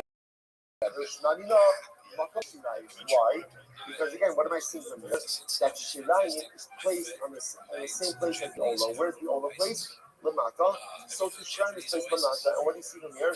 That Shilayim does not require Itztiva. Rather, again, where does Shilayim go? Anywhere below the Kokasita, anywhere below the red line is just Shilayim. The Mishnah says, no. Tchilas Ola Ubachar. Not true. It's actually talking about a case of Tchilas Ola. No blood applications on the Ola have been done. So therefore, again, it's Tchilas Ola Bakar. The Gemara says, okay. Now, again, I will say, now remember, Tchilas Ola Bakar, what's the case? What is it? Here it is. There ain't Ola Yabatin Zeh. Once again, another source that's the point to the same thing. So that what? Sacrifice together, do not negate one another. Imagine 1 second. You've a lot, I understand, you've a lot of apparently Damasana. But 1 second, we already have a source for that. Where's the source for that? Yom Kippur.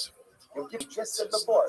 Now what happens by Yom Kippur? The coin takes the leftover blood of the sire, the leftover blood of the par, and mixes it together and then does an inferior blood application.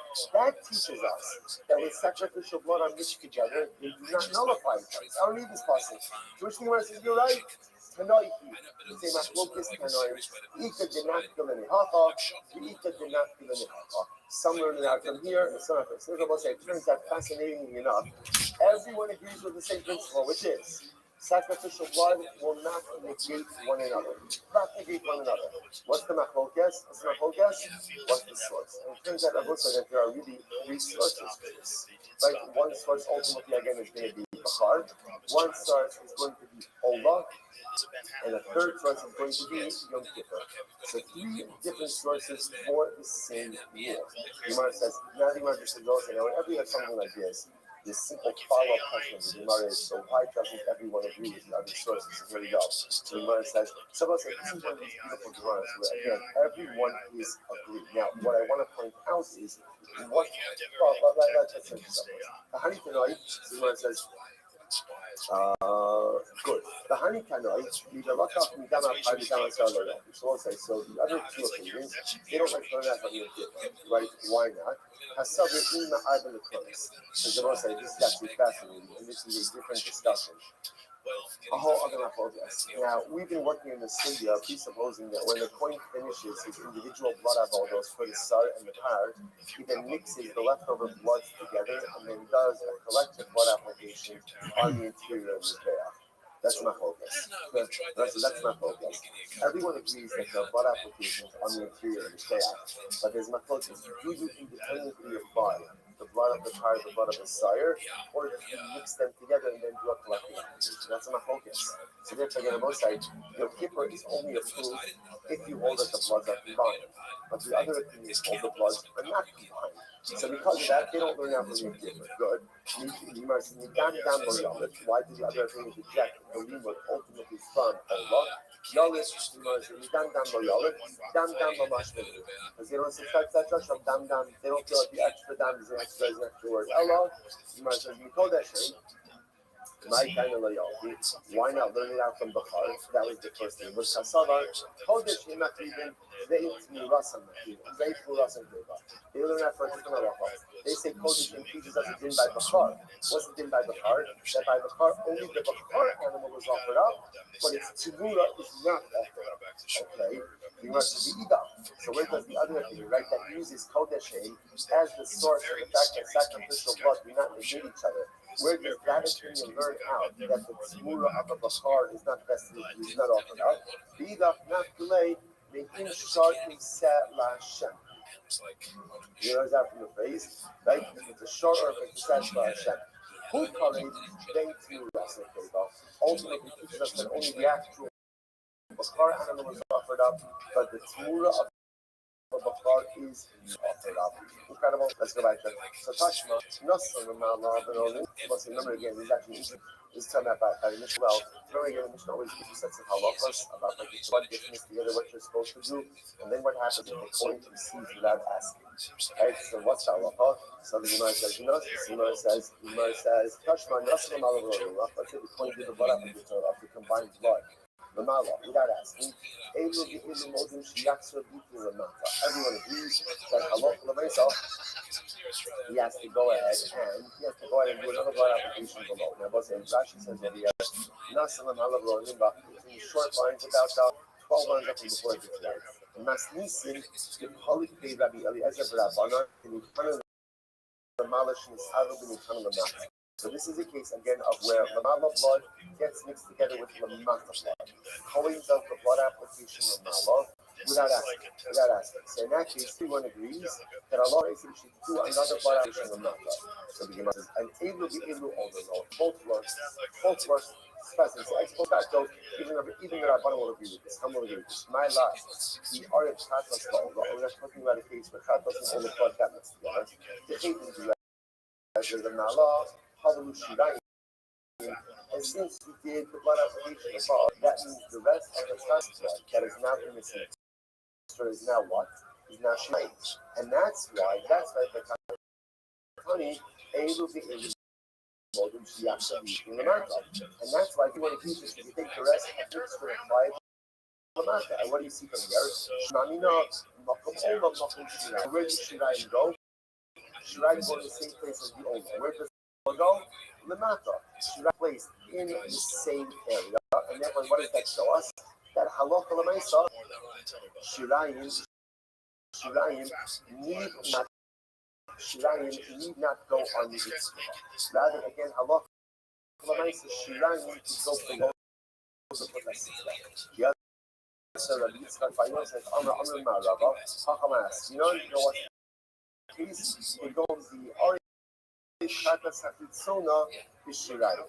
So actually, the case over here is with the blood of a Chatas. Listen to this. this is another wrinkle in this whole thing.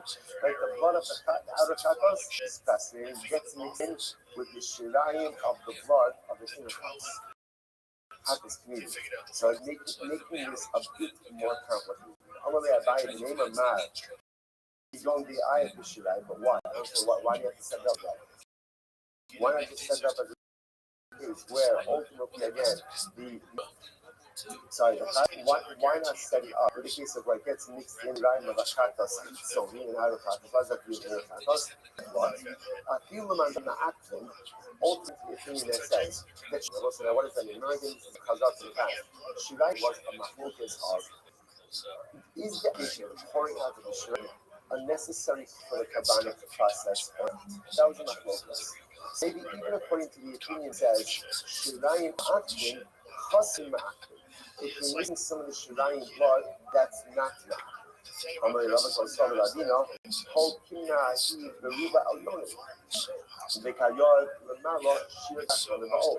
That the book really set up these cases in this mixture of blood. The majority of blood ultimately again is Al Yonim blood, and ours Lemalo blood, and ultimately again you place the shear ultimately again the Tachtonim a little bit, as we saw yesterday's daf. Amalei Hani Midi Leman Damu Meikara. In Vila, Maskara the closest. That answer was true ultimately again according to the opinion that said in Vila, if you know both sides at the beginning of the daf. Our Maskara is that the Machlokas is not in Vila. Rather, what was the Machlokas? The Machlokas ultimately again was in the case of closest. So therefore again, okay, fine. So again, we end up with this Machlokas. We're not going to have time with them today. But again, something was outstanding and what we'll pick up with tomorrow. So the two pieces of information that are outstanding is obviously the general Machlokas between Rabbi Eliezer and the Chachamim in the Mishnah. That Allah again, in these cases of mixture, where the Chachamim says Yishbot La'ama, pouring out into the channel, and ultimately again, Rabbi Eliezer says, no, do the blood application. Why? Now, why does Rabbi Eliezer have the blood application? Why? Because he subscribes to the principle of rolling. So issue number one that we have to figure out, we'll do this first thing tomorrow, is do we subscribe to the concept of rolling or not? That's issue number one. And what's piece number two is this shirayim piece. Do shirayim have to be placed on the itztaba, or is it enough to place shirayim ultimately again on the lower part of the shear of the mizbeach mata, and know that they'll trickle down? Machlokes as well. Resolution of those two pieces will be further. My money, Rosai. Right, because I'm going to great day. Like cars, you can use cars in a way that makes society right. Like you can also have cars like a whole neighborhood and a whole city. You can't walk in it, and it's a big problem. Like, I mean, like just having a freeway that cuts through it for no reason, or like not being able to like walk around the downtown. Right. Like you can specific. I read the New Polity magazine as well. They're like Catholic guys and students. Like, how can we, to what extent, can we choose to use technology? Good morning, read my thing. One of our sponsors for this one should be taken. Our comical sponsors for the month of Kislev. Abba Arinu, we told about the thing, Adam and Alex, time is against the urging of this month. Remember that Adam's grandfather, Shobin's time is Harab, Shlomo Tzvi, then Shimon is from the block, cinema class, just like your parents, it's hopefully the Aaron going. Sarah, Rachel, basketball, Abraham, Hinda Bas, Hertzstein, and then the dear family friends that started with Naftali, Yona, Gordon, and Kamdamo, Pauline, Pastor Carlos, remember your Paul's and Strabo, Leah, Bas, Shmuel, Zachary, Shulams, Bas, Shmuel, and Esther, Bas, Zachariah, our day of learning. That's the only sponsor today. Ayala and Sarah Steinberg and the source of continued work to show finish Hannah Bas, Susha, following the journey to American German, United. All those who need to push up into themselves, all the Shalom Shabbat, the families in the come up, how that is what the Shalom Brachos and so doubles upon Ani. The rest of that, let us begin with a lot to do for our Hashem. A lot to do. We are picking up today's daf is K80. We are picking up the Hashem at the Mishnah on Ayin Tes Levin 79b. And the Mishnah says as follows. The website continuing in the topic of mixtures. So the Mishnah says as follows. Dam Tamilim, the Dam Balimim. So what's the halacha ultimately again if you have blood of a regular sacrificial animal? So dam community that is mixed ultimately again with dam balimud. So again, I have proper sacrificial blood mixed together with the sacrificial blood of balimud. What's the halacha? Yishbok la'ama. Pour out the mixture into the channel which runs through the base of the flesh. So it's a particular Rashi. Now, what's interesting about this, I don't understand. We just finished yesterday, so yeah. Again, what is the case of? What is the case of? What's the halacha? But the below. So what's my pshat, right? So what's the pshat that we're pouring this down the channel? What's the pshat of that? So if you look at that, it's actually very interesting. Rashi says, the shlichari. It's interesting enough. Rashi says this happens. This happens. I don't know how to say it, but this is not that totally intricate. Yishbok la'ama. Pour out the mixture. Why? Ziva shema lo yada Allah b'yachshiyu. So this is actually fascinating. Rashi says it's Xera. This is the end of yesterday's Sunday. It's Xera. It's a concern. What's the concern? The concern is that it's right. It's Mino. And the Mino is buckle below. That's what I'm concerned about. We're concerned that what people say, what I'm concerned is for what people see, often. So that the great challenge of life is that we often jump to conclusions based on what we see, even though we don't have all the information. So the problem that this is if you have sacrificially valid blood, mixed with sacrificially invalid blood, and you're matching it, people don't necessarily know that that's because it's a majority of kosher blood. They may just think that blood. Even when you know it's bottle, so in order to avoid this, essentially the halacha says whenever you have sacrificially unfit blood, mixed with sacrificially fit blood, pour it out. We don't want people jumping to any erroneous conclusion. The Shema, by the way, is an interesting Musar Haskell in general. When we go through people sometimes say, look, I don't care what other people think. I'm going to do what other people think. The halacha mandates that we should care what other people think. Not in order to impress them, but because each of us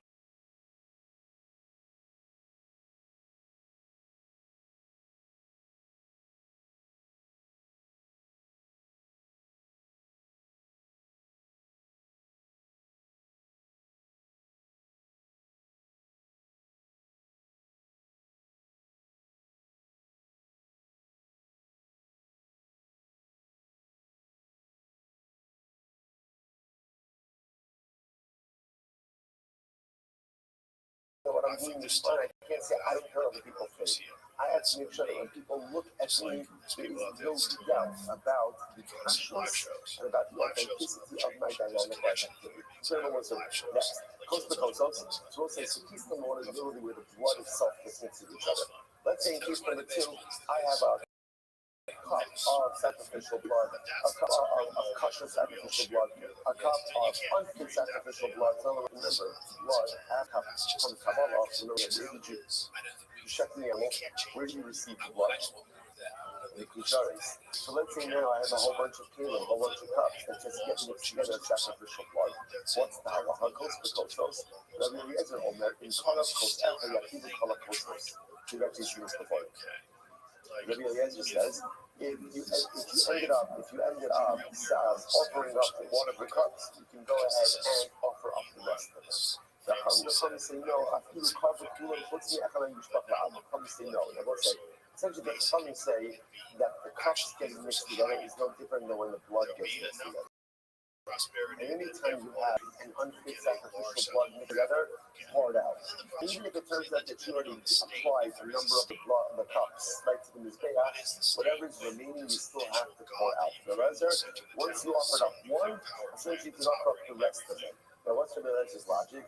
His logic is that if you offered up one, you could assume that maybe the one that you offered up was the unfit one, and therefore you might as well just go ahead and offer up the rest after that. So we'll come back to that matter.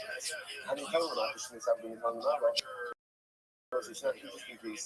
Sacrificial blood of carbon. Of carbonos that are where the blood application is done above the red line, mixed together with blood from carbonos, ultimately that blood application below the red line. Alright? Now listen, the truth is, interestingly enough, halacha is like this.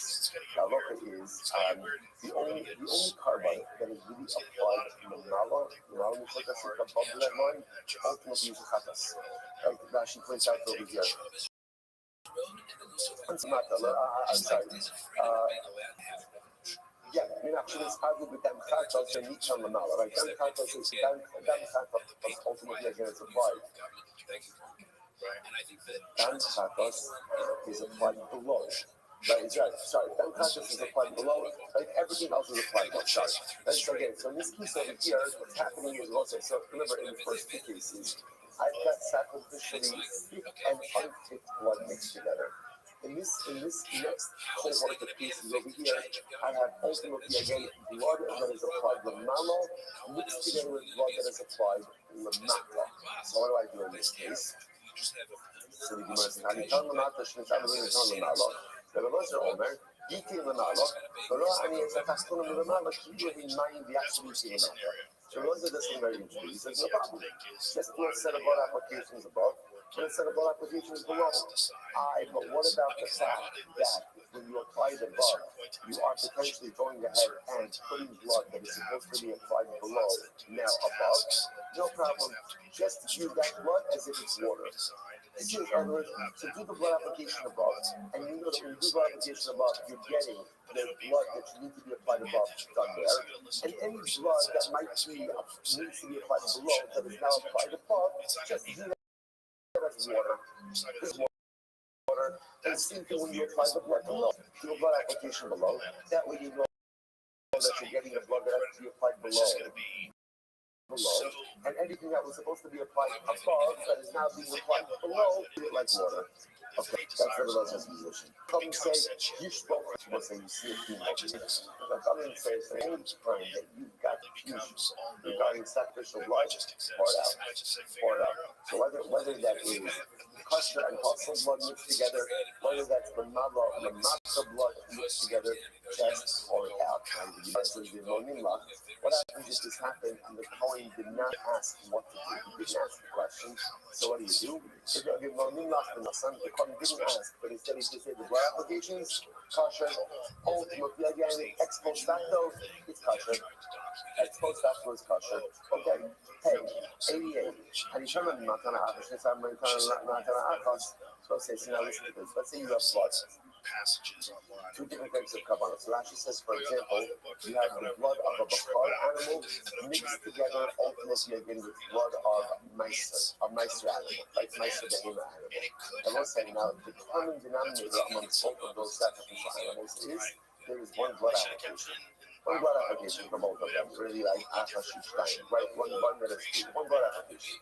So let's say these two bloods, right? These two forms of blood got mixed together. So no problem.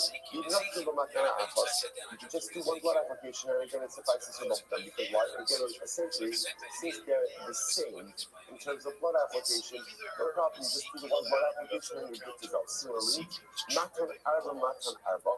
If you have a carbon that was that's four blood applications, that gets mixed together with another carbon that was four blood applications. So that actually points out over here, for example, let's say you have the blood of an olar mixed together with the blood of shvanim or blood of asham.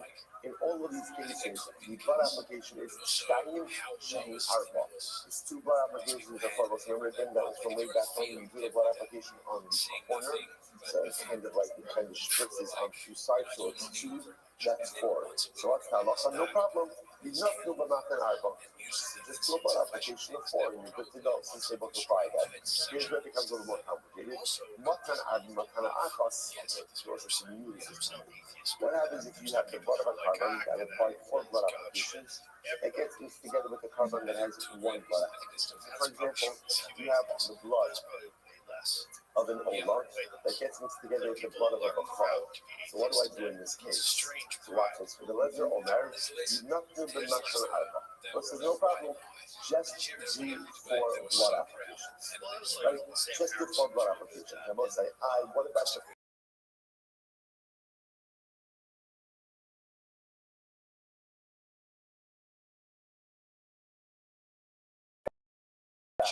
That let's say fissions like water, and therefore again it's not going to be a problem. Yeshua says, nothing the Machana Achas. Yeshua says ultimately again, which then has one Machana. So what's the series? So the Lazar says go ahead and do all four, and Yeshua says just do one. What's up to the Benachol? This is so interesting. I'm going to go to Lazar, Haregu over about Tigra. The Belazar says, as a Yeshua, how can we say to only do one application? After all, again, it's almost easier. You need four. And if you go and you only do one, you're in violation about Tigra. They'll say, what about Tigra? Tigra is the prohibition that says you cannot diminish from the notes of the Torah. Torah says that there normally needs four applications. So how can we go ahead and do one? I'm already sure the children was second. Right? So the Lord said, you also have a problem. What's your problem? If you go ahead and you do four, that means you're adding on three to the blood applications of Bachar. Hurry over about Tosif. You should what's about Tosif. About Tosif is the ultimate judgment, not that quantities. So don't get which was about Tosif into this LSU, who's the Asmo. So the Rosa says, back to the issue of Tosif is only when the mitzvah object is by itself, not in the case of mitzvah. Right, so for example, if you were to take the blood of a bakar, and you were to go out and apply for the death with four blood applications, that's about Tosif. That's about Tosif because you're adding on to the mitzvah. Like, just like the Rashi says, like, actually, unfinished says, the medication about Tosif, if you add a 50 to your tumor, you add another species to your liver. The item is by itself, and you're adding something to it. But it also says when there's a mixture, that's not how, because it's clear why am I adding something on.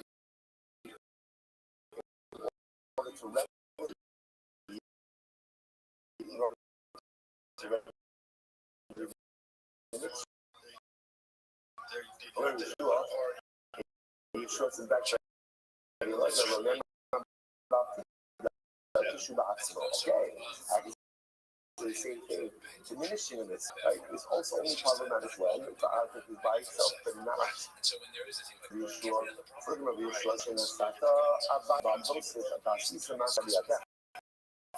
Yeshua says, listen, you are actively providing additional space, right? You are actively because Shimon Sata, you're going to do the nice figure out, Yeshua says, argue with you, that you're actually diminishing. But how are you doing it? No, I see to be like that. Ultimately, you are not performing any action. So, whatever Yeshua says at the end is like this. In general, in halacha, when you have a son, like when you have a doubtful situation, and you're not sure actually how to resolve it, there is a conventional wisdom that says, shape the outcast. That sometimes, again, non-action may be a preferable mechanism to what we'll call, I guess, like this contribution. And there was like in general, it's not so hard that that's true. Like that doing nothing is the preferred course. But sometimes in halacha, again, it's interesting. Because Rabbi Yeshua almost said like this. Yeshua said, look, I've got this blood of an mixed together with the blood of a bakar. Blood of an only requires 4 applications. Blood of a bakar requires 1 blood application. What has to be done is 1 blood application. Okay? The problem is my choice. I can do another 3, but then I'm actively adding on, or I can do nothing. You see, I agree that by doing nothing, what am I doing? Diminishing for a mitzvah. But how am I violating that? Passively. If given a choice between, it sounds like every choice says, I'm going to be violating, so I'm going to be violating something regardless, and rather violate something passively than violate it. Very interesting. Okay. Let's say that's the mission. That was a good mission. Says the Gemara. I'm going to the Lord says like this. No Hiksha really has the Irish 9 times. Let's go back to the first case or second case. Remember again, you have multiple cups of blood mixed with each other. In those cups is bound blood and inbound blood. That's very pulsing. Remember again, The Chachamim say, the Chacham say pour it out. The Rebbe says once one of them has been offered, you can offer up the rest. Let's remember you've seen this before. What's the Rebbe's logic? He said, look, I would agree with you, don't offer it. But once one of them has been offered, you can make the assumption that the possible one was offered, and therefore it gives you the license to offer up the rest. I'm going to Rabbi Lazar, and he qualifies the Eliezer statement. That's only when you offer up the rest. If you offer them up two at a time, let's say again, what's the logic there?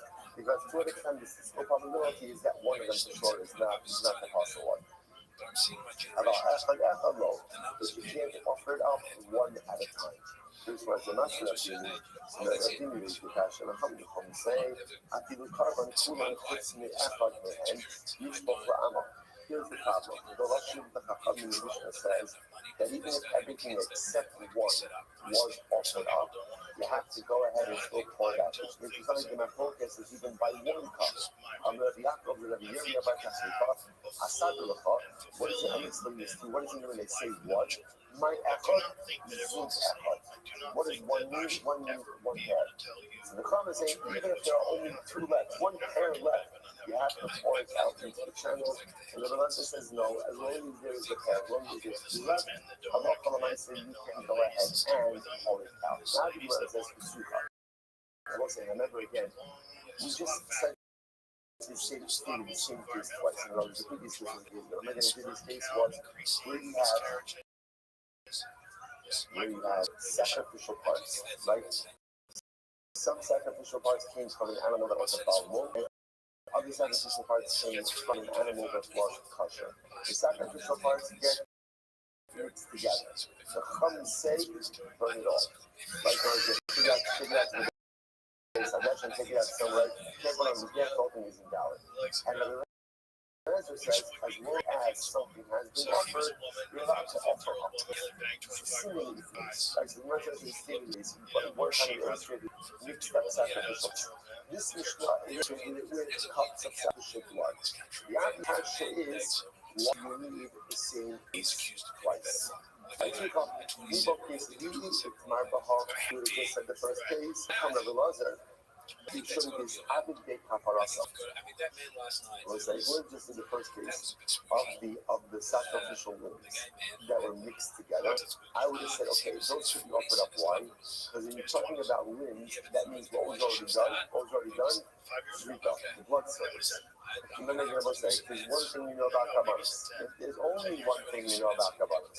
For any of us, there's only one thing we know about Kabbalahs. It is that Allah Kalamaisa, Zrika is the Ikar, and once you've done Zrika, ultimately again, Kapara has been effective. I would have felt like this.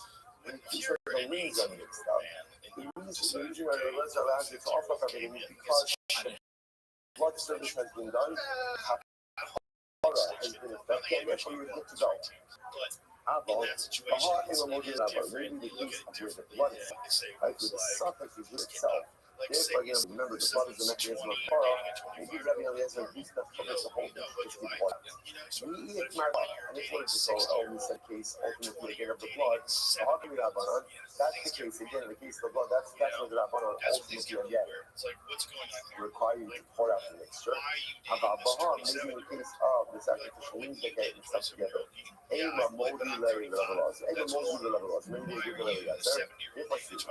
Then look at what kind of the species are similar enough that we actually do need to stay both of them. But again, bottom line, the focus is the same, which is that we Eliezer saying in every one of these cases of mixture, if something has been offered, essentially we could assume that the legendary item has been offered, and that gives you the license to offer up everything else. How do you say no, not true? Halacha, my saying it's just a mixture. What do you do? Pour it out / destroy it. Okay, Shinan Hasa. So it's another interesting case. Sukkos, Shinakulu Sohamayas. So it's like Sukkos is a flask. A flask of what it is. Actually, that's just Sukkos. Shalmecha, Hamukdashim, Shinakulu Sohamayim, Zakokos. Now, a flask To of me, he had wins. He still does. paraduma water. Okay, now what happens to it? Water, regular water fell into it, and any amount. So we'll say, what's the halacha? What do you do now? What does one do now with this paraduma water? But Eliezer Omer, Yazish Tehazos. Eliezer says, halacha l'maisa. Now you want to use it obviously to purify someone who is tummy. What do you need to do? Two sprinklings. And let's say, now why two sprinklings? Again, what's the logic over here? So the conscious, what it sounds like is the Eliezer is concerned about the fact that there is Indian water, right? Mundane water that's mixed in over here. Therefore, if you use two sprinklings, you can be confident that what? That you've gotten one with the water of paraduma. This is the garage. Come closely. Amazing. The farmer is saying, no, the mixture is possible. The mixture is possible. Says Gemara, let's analyze this. Each someone up on the side. Each law. Yeah, this is very interesting. The obviously hold that when we will call it the mundane water gets mixed in with the paraduma water, yishbila. What does yishbila mean? That the waters combine. They mix together. And because they mix together, ultimately, again, you can't really know when you sprinkle what you're sprinkling. Are you sprinkling paraduma water? Are you sprinkling regular water? Rashi, showing up on a Sabi Yishbila, it is not Nazism, in Yonimach B'Nasan, like Kasha, almost something Abila. But so remember again, this is this was actually referencing the Mishnah. Right? The Mishnah said that halacha makes you have blood, ultimately again, that like the mala of blood and the matzah of blood that gets mixed together. So then the Chum said that if the Kohen didn't ask, if he applied it, it's kasha. Why should we assume everything gets mixed together? Rashi says, some people not be loved. ועל הלחם מסערי בכולו, ואילו חשיפה מזה שלא יהיה במחבר הקצס. והכנמי מביא כי ישבילה ויש בכל הזמן למען הקשיר. So it says, interestingly enough, halacha l'maisa, the Chachamim must hold. So this one Rabbanan said, so the Chachamim hold that number one, there is a mixture. Therefore, again, we assume that the mundane water got fully mixed with the paraduma water. Furthermore, then what else they hold? The azad tzricha shir. Ultimately, again, the sprinkling of the paraduma water requires a shear. Well, you know, so what exactly that shear is, the Gemara doesn't say, but it requires a shear. And individual sprinklings cannot go ahead and combine to form the shear. So let's say, so watch this. So remember again, let's go back to the case. I have a flask of paraduma water. Mundane water gets mixed in. So now, what's the status of the mixture? The Chachamim say pasek. Can't use it. It's not going to work. Why? That is based on three pieces of information. Number one, yesh bila. Water combines. Like water combines is a mixture. Therefore, again, we view the mundane water as being thoroughly mixed, ultimately the paraduma water. That's number one. Number two, hazot tzricha shir. When you sprinkle paraduma water upon a common person, you require a requisite amount of paraduma water. The most is salt, right? And number three, individual acts of sprinkling do not combine to form the requisite shear. When you put all of those three things together, and it says that the Chachamim say that this mixture is going to be possible. Why? Because every single time the Kohen sprinkles the paraduma water upon a person, what's the issue? The issue is there's mundane water mixed in there. Because of that, we don't know if we have the shear, and because of that, no matter how many times I sprinkle, the individual sprinklings do not combine to form the requisite shear. Therefore, they think it will be possible. And then Eliezer might tell someone, what does Eliezer hold? What is now, you remember, Eliezer hold, how do you remedy the situation? Sprinkle twice. Sprinkle twice in a good deal. Eliezer might tell someone, cassava in Gila. If he holds ultimately again in Gila, but the waters don't combine. So Kimaz is Shkazels Mahabi. So ultimately, what good does it do to sprinkle twice? If you hold in Gila, the water doesn't combine. So again, Kimaz is Shkazels Mahabi. Ultimately, again, what good is sprinkling? After all, Shuma Tarvayu Maya Kamas. So you'll say if the water doesn't combine and you sprinkle twice, then maybe what? Maybe both of you sprinkle, what are you sprinkling? Mundane water and not paraduma water. Therefore, the reason must hold that the water does mix in, right? It does combine, it gets mixed in. Therefore, again, fine. And therefore, every time you sprinkle, we know that here's the interesting. That means every time you sprinkle, what are you getting? You're getting mundane water and paragene water. Kasava in Hazat Yukashir, if he holds that the spring is no shear for the amount of water for Paraduma, but every amount suffices Lamalishke Hazals. Then why do you need to sprinklings? Right? What's the purpose of sprinklings? Ela Kasava said that, watch this. But the Reazer must hold Ela Kasava Hazat Yukashir. Rabbi said that the sprinkling requires a certain amount. Like you have to have a defined amount for the Hazat. Gemara says, now watch this. In the start of Hazos, if he holds that individual sprinklings do not combine to form the requisite shear,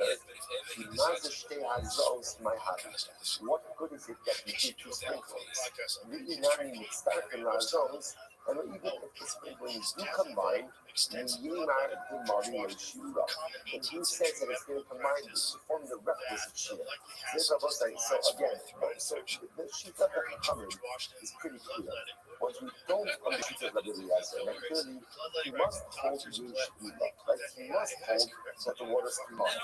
Because if the waters don't combine, even if you sprinkle 2 times, if you sprinkle 20 times, it still shouldn't be valid. Why? Because maybe each time that you're sprinkling, what are you sprinkling?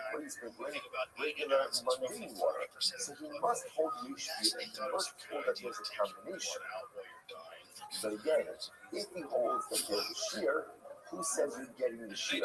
And again, if he holds that a local amounts of the individual sprinkling don't combine, then who says the shear is combining? And he says you do combine, how do you ever combine from the requisite? Therefore, again, I'm going to try this. Let's analyze this. I will say, Rishakish is analyzing Rabbi Eliezer. It's like this. In reality, again, we're going to hold that halacha l'maisa, there is bila. Waters combined. And when we speak for the waters of Paraduma, we do require a certain requisite amount. What's the case? The notion is Arbu Achos Ba'achos. What's the case of saying? Where the waters got mixed in a 1-to-1 ratio. So therefore, again, because there's such an equal ratio, we are confident that in every sprinkling, you are getting the requisite shear. So look at that. Actually, the first of the intermediate wide lines. Shear Hazar Nizu, the Shear Hazar Nizu. Then it's Arba. So again, once again, you are confident that in the ratio of the mixture is there's enough of the sprinkling of the parchment water, enough of the sprinkling of the mundane water. He'll talk, he mazish te hazos akarcha modi leishula shahar lo hayu mina psulim akan elikite hazor achos the ruha v'shnai. So it's literally like this. The amount of water mixed in was only enough mundane water for one sprinkling, and for the paraduma water also enough water for one sprinkling. Therefore what? Therefore, when you go ahead and you sprinkle it twice, you can be absolutely sure that you got both paraduma water and mundane water. In other words, so because obviously it's a very specific case. There's only exactly enough water for 2 sprinklings. Therefore, when we do two sprinklings, I know with certainty that I got the paraduma water. Beautiful, easy enough. Rabbi says the Olam Yishpila. Rabbi has a different interpretation. He says, what's the case? The case is where we hold Yishpila. Yes, that water's combined. Water's combined. Zazah ain't tzricha shear. And we also hold that there is no shear for the sprinkling of paraduma water. And let's say, if that's the case, then halacha l'maisa, what's going on over here? The Gemara says, Nasa becomes Rabbanon, created below the established life. And ultimately, again, what are we talking about over here? Halacha l'maisa, this is a rabbinic penalty. A rabbinic penalty in order that one should not benefit from the waters of the paraduma. Take a look at Rashi, second white line in Rashi. Rabba Amri Olam Yishbi Leva Zayos B'Kashir, Ushte Hazos B'Kamar, Lovely with Shira. Therefore, again, Rabbi Eliezer's two sprinklings is not performed directly with Shira. Also, rather, it's a penalty to learn the sky, just to learn the sky. So, you start it with a few of the harmless meal of Shira. So, what's that? In other words, essentially, love is like this. We don't want the person benefiting from the fact that mundane water is next to him. How do you go out and ensure that he doesn't benefit? Mandate additional sprinklings. So again, it's a penalty. Okay, that's Rabbi. But actually, Rashi says, ain't Bila. So Rashi says, ultimately, again, there is no mixture. There is no mixture. So because there's no mixtures of the water, therefore what? Yazeh shtei sauce. Ultimately sprinkled twice. Look at Rashi. The Rashi Amar, Agir Safim Mishubesh is concerned, Menira Ve'inai Dahavi Basir. The Rashi Amar, Mayin Kosher Vitnan, Ve'in Bila Yazeh shtei sauce. Okay? So Rashi understands it over here. The Rashi Amar case for a very minute amount of water that mixed in, and there is no combination, and therefore due to Azov, that way you're sure that you're getting the Torah of the law. Incredible. Incredible. So three different interpretations. Ishmakish, Rabbi, and Rashi, all of the position of Rabbi Eliezer. The mercy Nisi Mar, Zekasha, Nisvei, Rabbi Omer, the deep Rabbi Eliezer, Hazar, Koshu, Mitaharas. So Rabbi Eliezer, a sprinkling of any amount is able to affect Tara. And furthermore, Hazar ain't Sheer. Ultimately, again, there is no shear. Ultimately, again, for Hazar. And Hazar Mechza Kasher Mechza Pasal.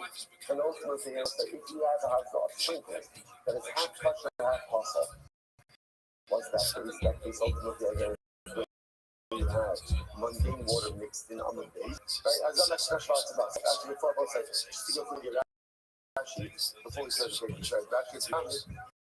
Hazar Mechza Kasher Mechza Pasal. But most of the Hazar Koshu, so again,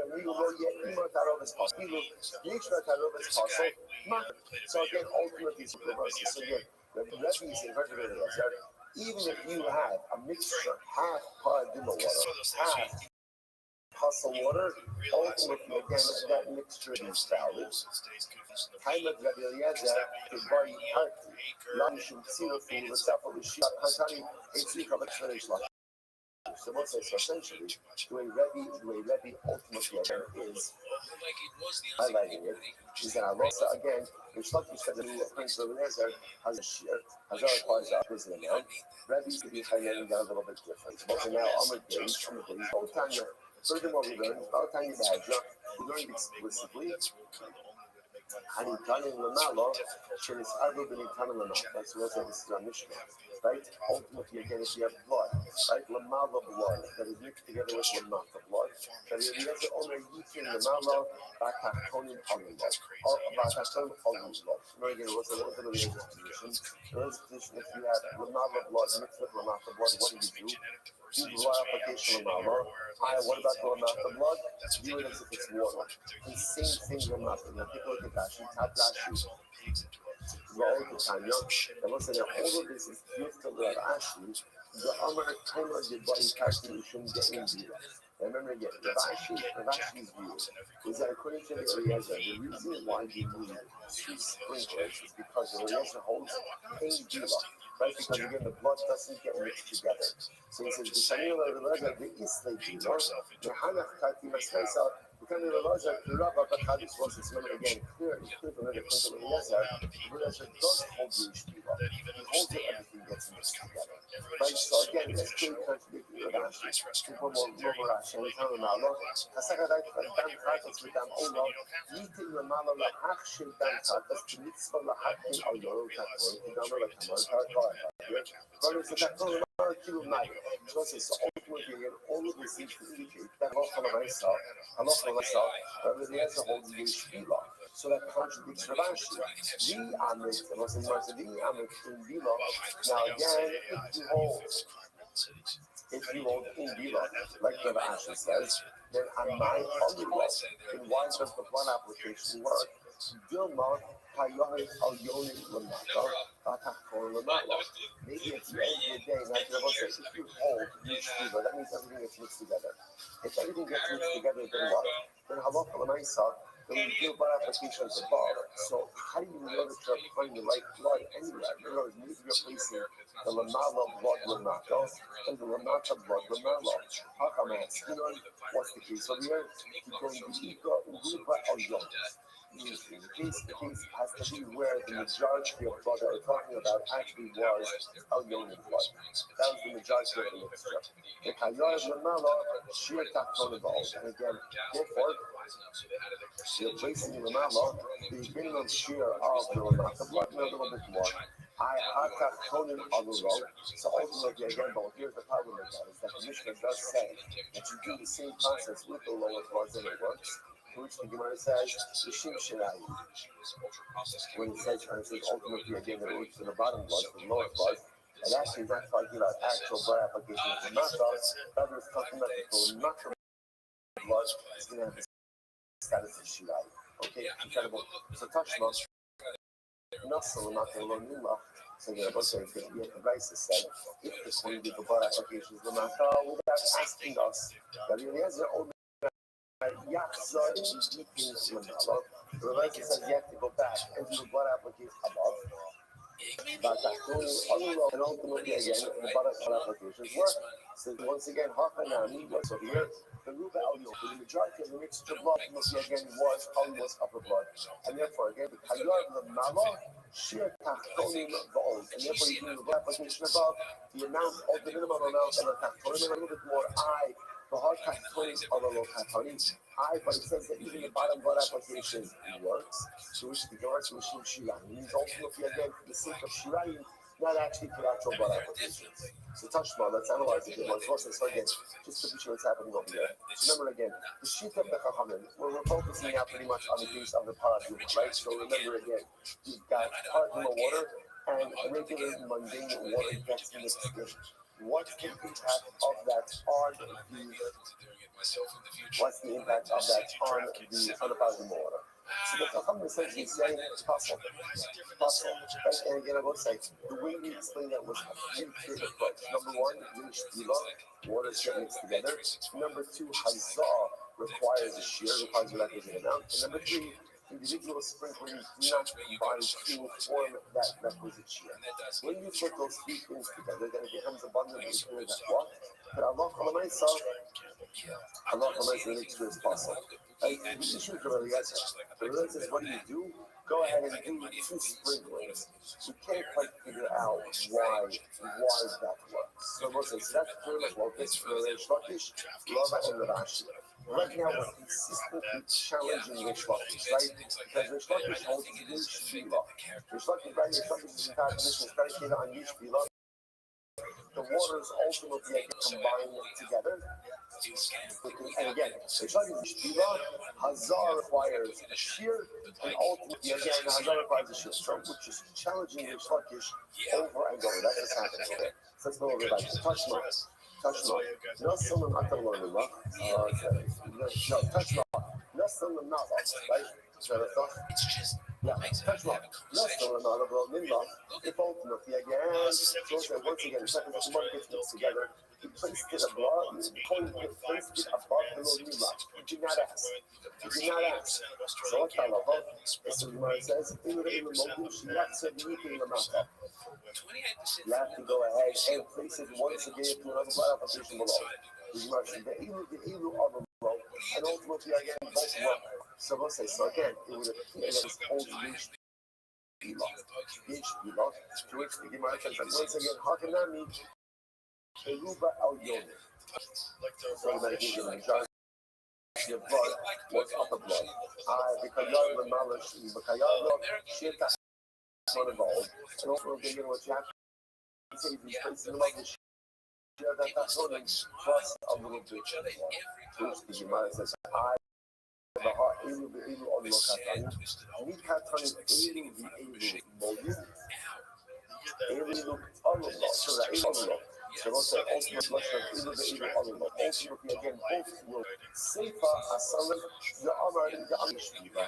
And the Seifa ultimately, again, has to go into relation to Rabbanon, because Rabbanon, again, will hold the Yeshiva. The Gemara says essentially, this very well be there's perspective of just two different views. And it's possible so that the Chachamim ultimately hold Yeshiva, and Rabbi Eliezer will still hold halacha l'maisa ein bila. In bila, that's possible also. So therefore, again, it's still possible that the contradiction of the Kasher and Shlosh is ultimately against the Rabbi. Then also stop over there for today. We'll pick up again. We're not finished with this, so we still have to what we still have to figure out over here is the resolution specifically, ultimately by the cause of the case, because that is an interesting case. What do you do when mundane water gets mixed in with Haraduma water? So that still remains to be seen. Plus, in general, how do we hold with this Yesh Bila in Bila? Obviously, they're all connected, and that's some resolution on this tomorrow.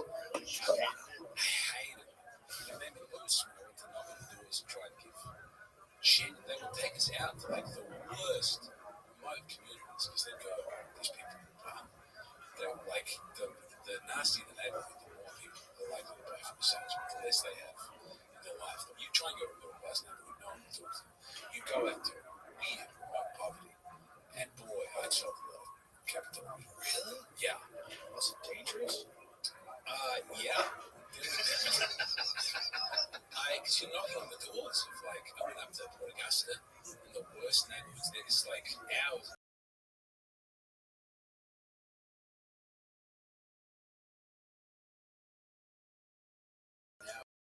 Away from just the most possible places because man, no, people would. I remember there was an Irish lady who got attacked who was working with us. I don't think I ever. All right, we'll say good morning. Let us begin by thanking all of our sponsors for this morning's show. To thank.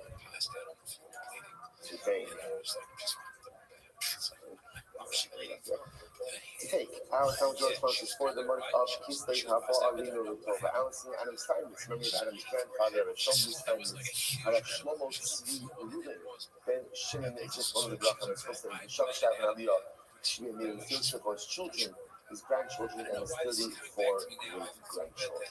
Sending Mark Ashton in memory of their parents, Yitzchak Ben Aaron Cohen, Sarah Rachel Bas Baruch Abram, Hilda Manson, and in memory of their dear family friend, Staff Sergeant Naftali Yoren, Gordon Shani Kondamo, Felon Dowling in Gaza, and Eric Hanberg 2023, Pauline Kathy Kelly. In memory of Leah Bas Shmuel, Safini Shulamis Bas Shmuel, and Esther Bas Zacharia. Our learning sponsors, Steve and Georgiana Galaska, Lily Nishmas Steve's father, Nassan Sander Ben Meshulam Nassan, whose 4th yard site is today. Good days, peace. Our only sponsors, Ayala Sarah Steinberg, and Wisconsin, Continued Health.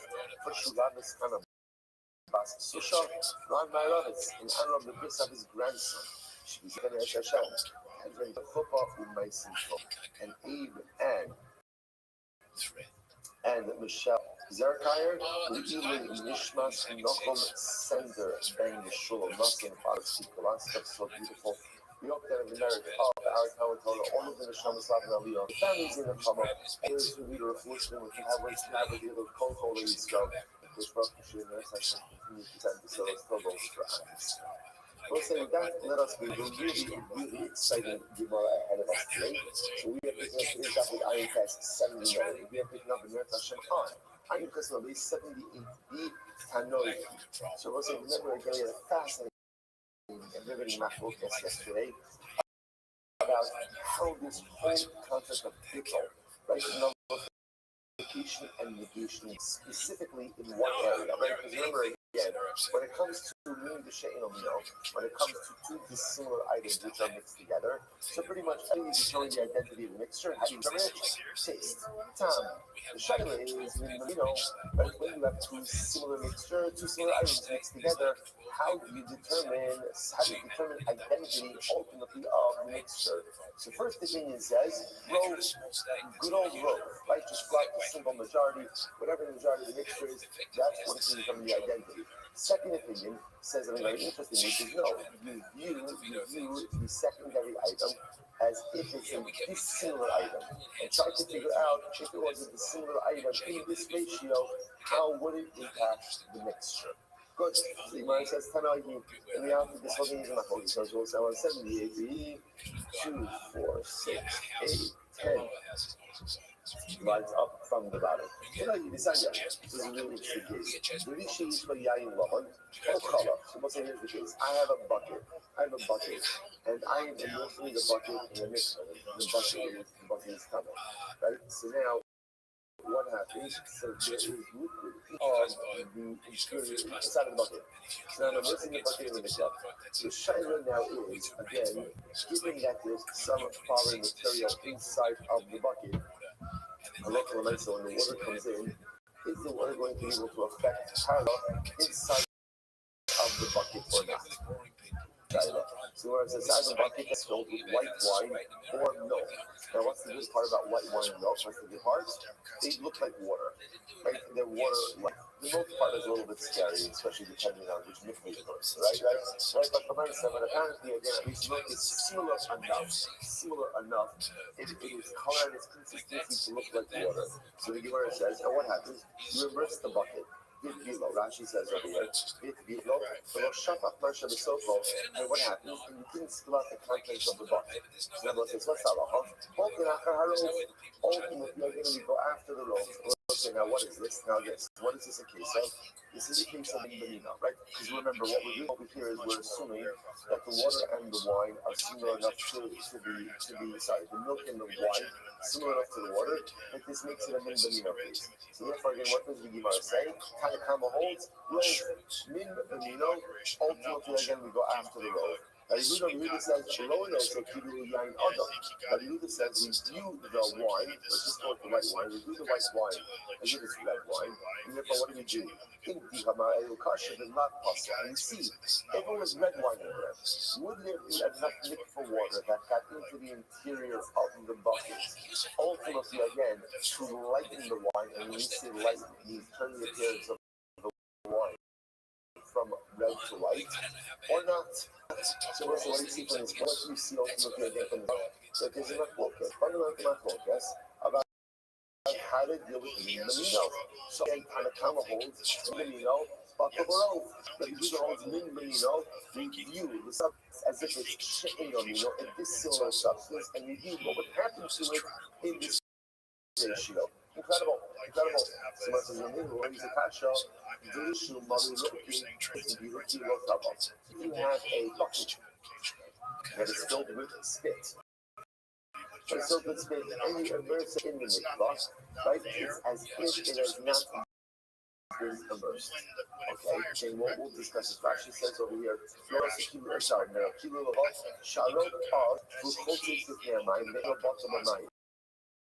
I will say this is different. So spit, right, is considered to be thicker.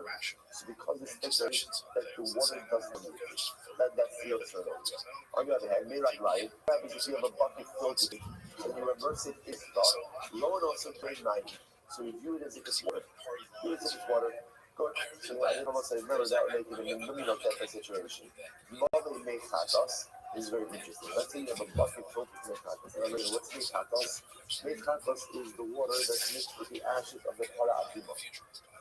So let's say you have a bucket filled with mechatos, and you immerse that in the mikvah. So what's halacha?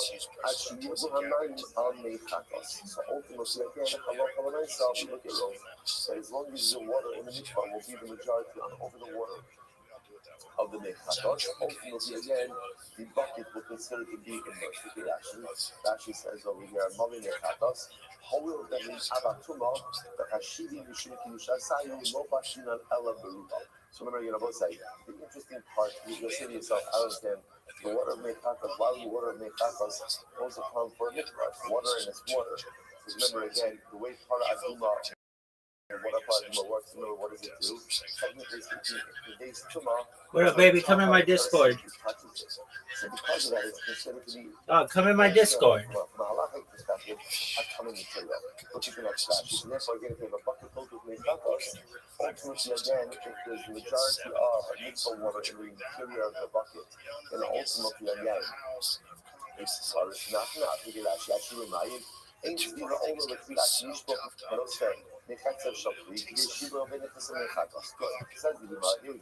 Here we go. So it's three cases. Spit, urine, Nechatos. So the Gemara said like this: Man Shamis this is remember again the way it works. Oh, you're disgusting. In the case of the spit, we say the tefillah is invalid. Why? Because it's thick. Therefore, again, there's a concern that the water doesn't permeate. In the case of what do we say? That ultimately, again, we view the urine as if it's water. The urine, says the Gemara. I understand. Says the Gemara. Man Shamis this they roll it. Think of the genius of roll. Now, what's the sheet of roller? The sheet of roller says that in any the Mino situation, we view the item as if it's a similar item and mixes it in. Figures out what does it do in that ratio. So we say rolling. Dog, I can't hear you. Interestingly enough, yes, again, the Brisa says that halacha l'maisa we go after the majority. So how do you look at this halacha? It's contradictory because again, what's the reason we have two different opinions? One opinion says that by minimum you have to roll. Second opinion says by minimum we use the concept of rolling. Rabbi Rothschild, that's not a contradiction. Both are top of buying. How do that go? Two different opinions. That should be doing himself whole. Maybe the Mino is the road. That's what we do. Like if you have a mixture of seed, I think ultimately I think it is buckled in a majority. There's nothing whole rolling. Rowing. So Rashi says over here, so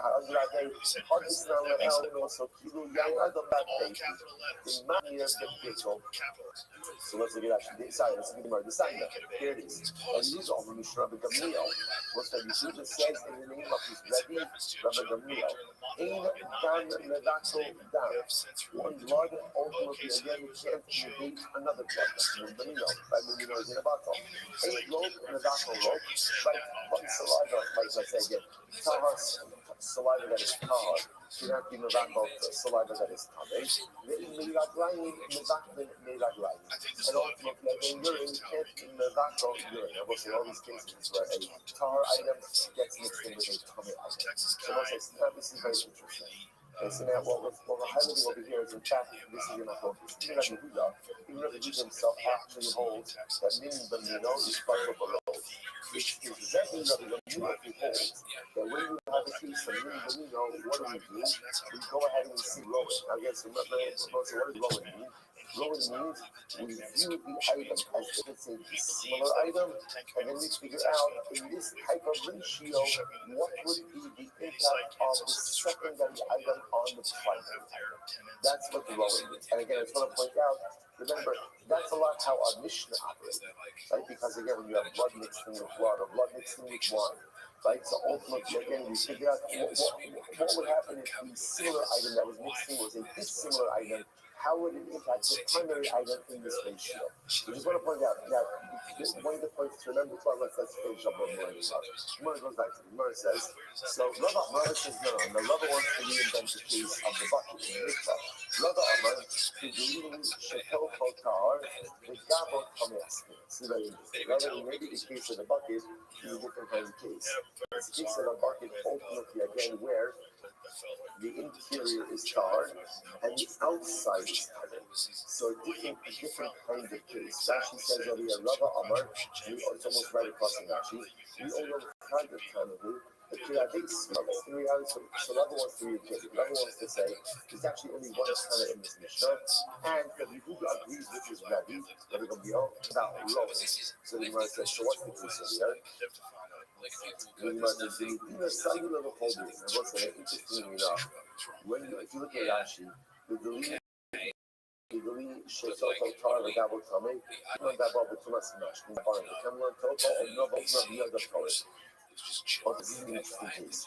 So there's a concept that is in rabbinic form of Shema, the exterior of the Kli to become Tamei, but not the interior. Now that only works with rabbinic form. In any case of people of Shema, when the outside of the Kli becomes Tamei, the entire Kli becomes Tamei. But let's say, for example, in a case, well, let's say you have mashkin Tamei, liquids that are impure. So the halacha is the impure liquid touches the exterior of a utensil, the exterior becomes tamei, the interior is totally tar.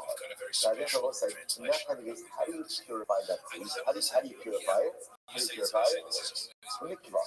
Now, remember, we talk about the exterior of the food. What's included in the exterior? What's included in that?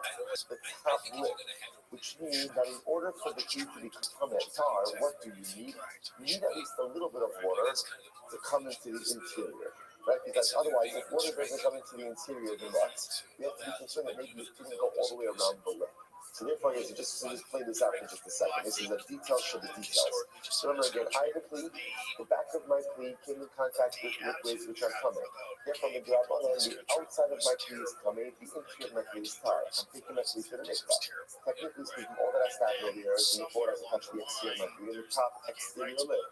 In order to ensure that it touches the entire exterior lip, I need the mikvah waters to come in a little bit. Or do I need on the interior of the mikvah? How much? It's always not just a little bit, just to ensure that the mikvah water touches the entire top exterior of the cleat. The Gemara says something very interesting, so watch this. So the Gemara says, whoever wants to suggest, we believe that those who are about becoming a in reality, all you need is a little bit of mikvah water to come into the interior of the cleat. But what happened?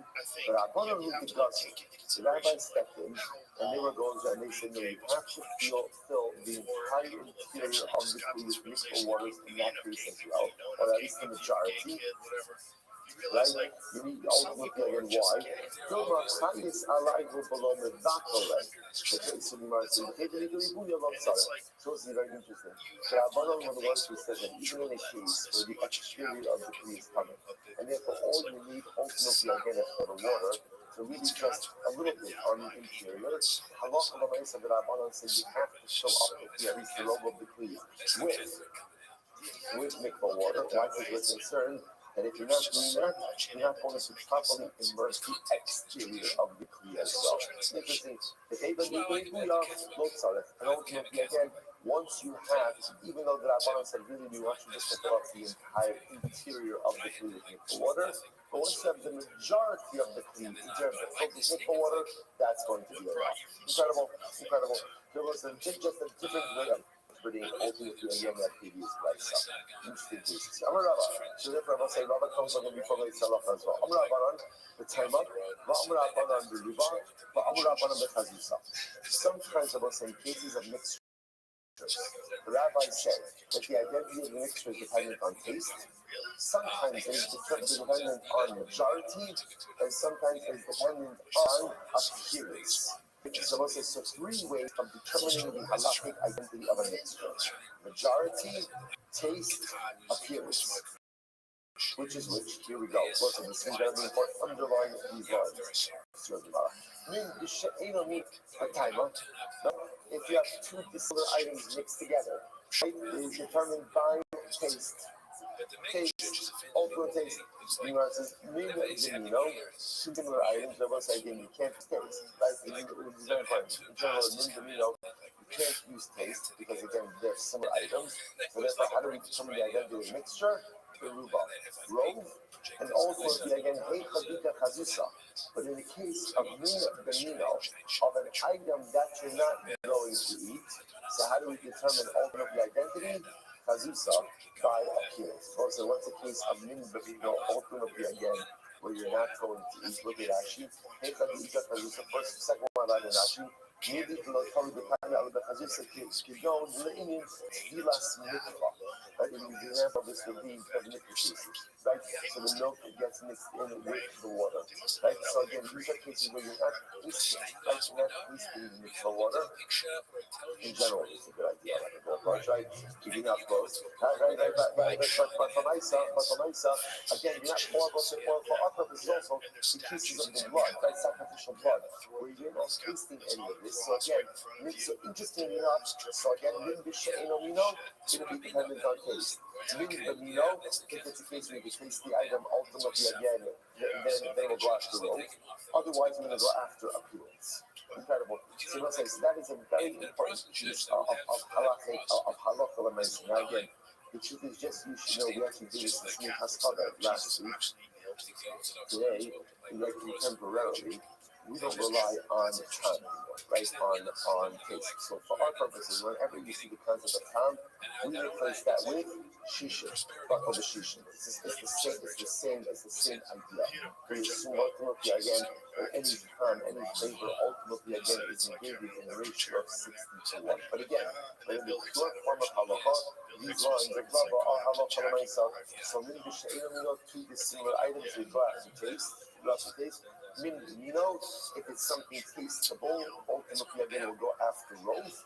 Again, I should say, we'll go after roast, unless of course it's a case where there's no taste element, in which case we'll go after taste. If you see, and he's arguing with Rabbi Lazar. Rabbi Lazar says, this is incredible. It's incredible.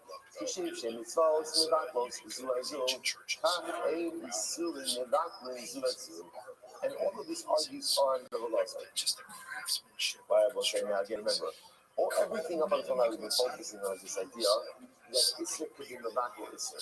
Right? There's that concept that ultimately again Isser could be negated. So the Gemara just says, just understand that there is an opinion, ultimately again with the Lazar, that the same way that mitzvahs can't negate each other, so too Isurim cannot negate each other. Right? You can't be Mevakol Isser. So you mentioned one second. What is this? What does this mean? Man Shabbos Adar in mitzvahs Mevakol Isser. That's an interesting statement.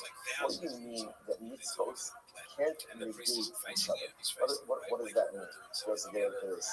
So you want to say, so I want to say, ultimately again, this is Hillel.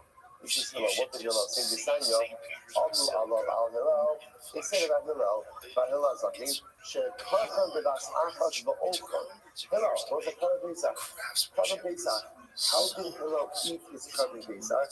He would eat it all together. He would take the Pesach, the Karban Pesach, the lamb, matzah, and maror, and he would go ahead and eat it all together.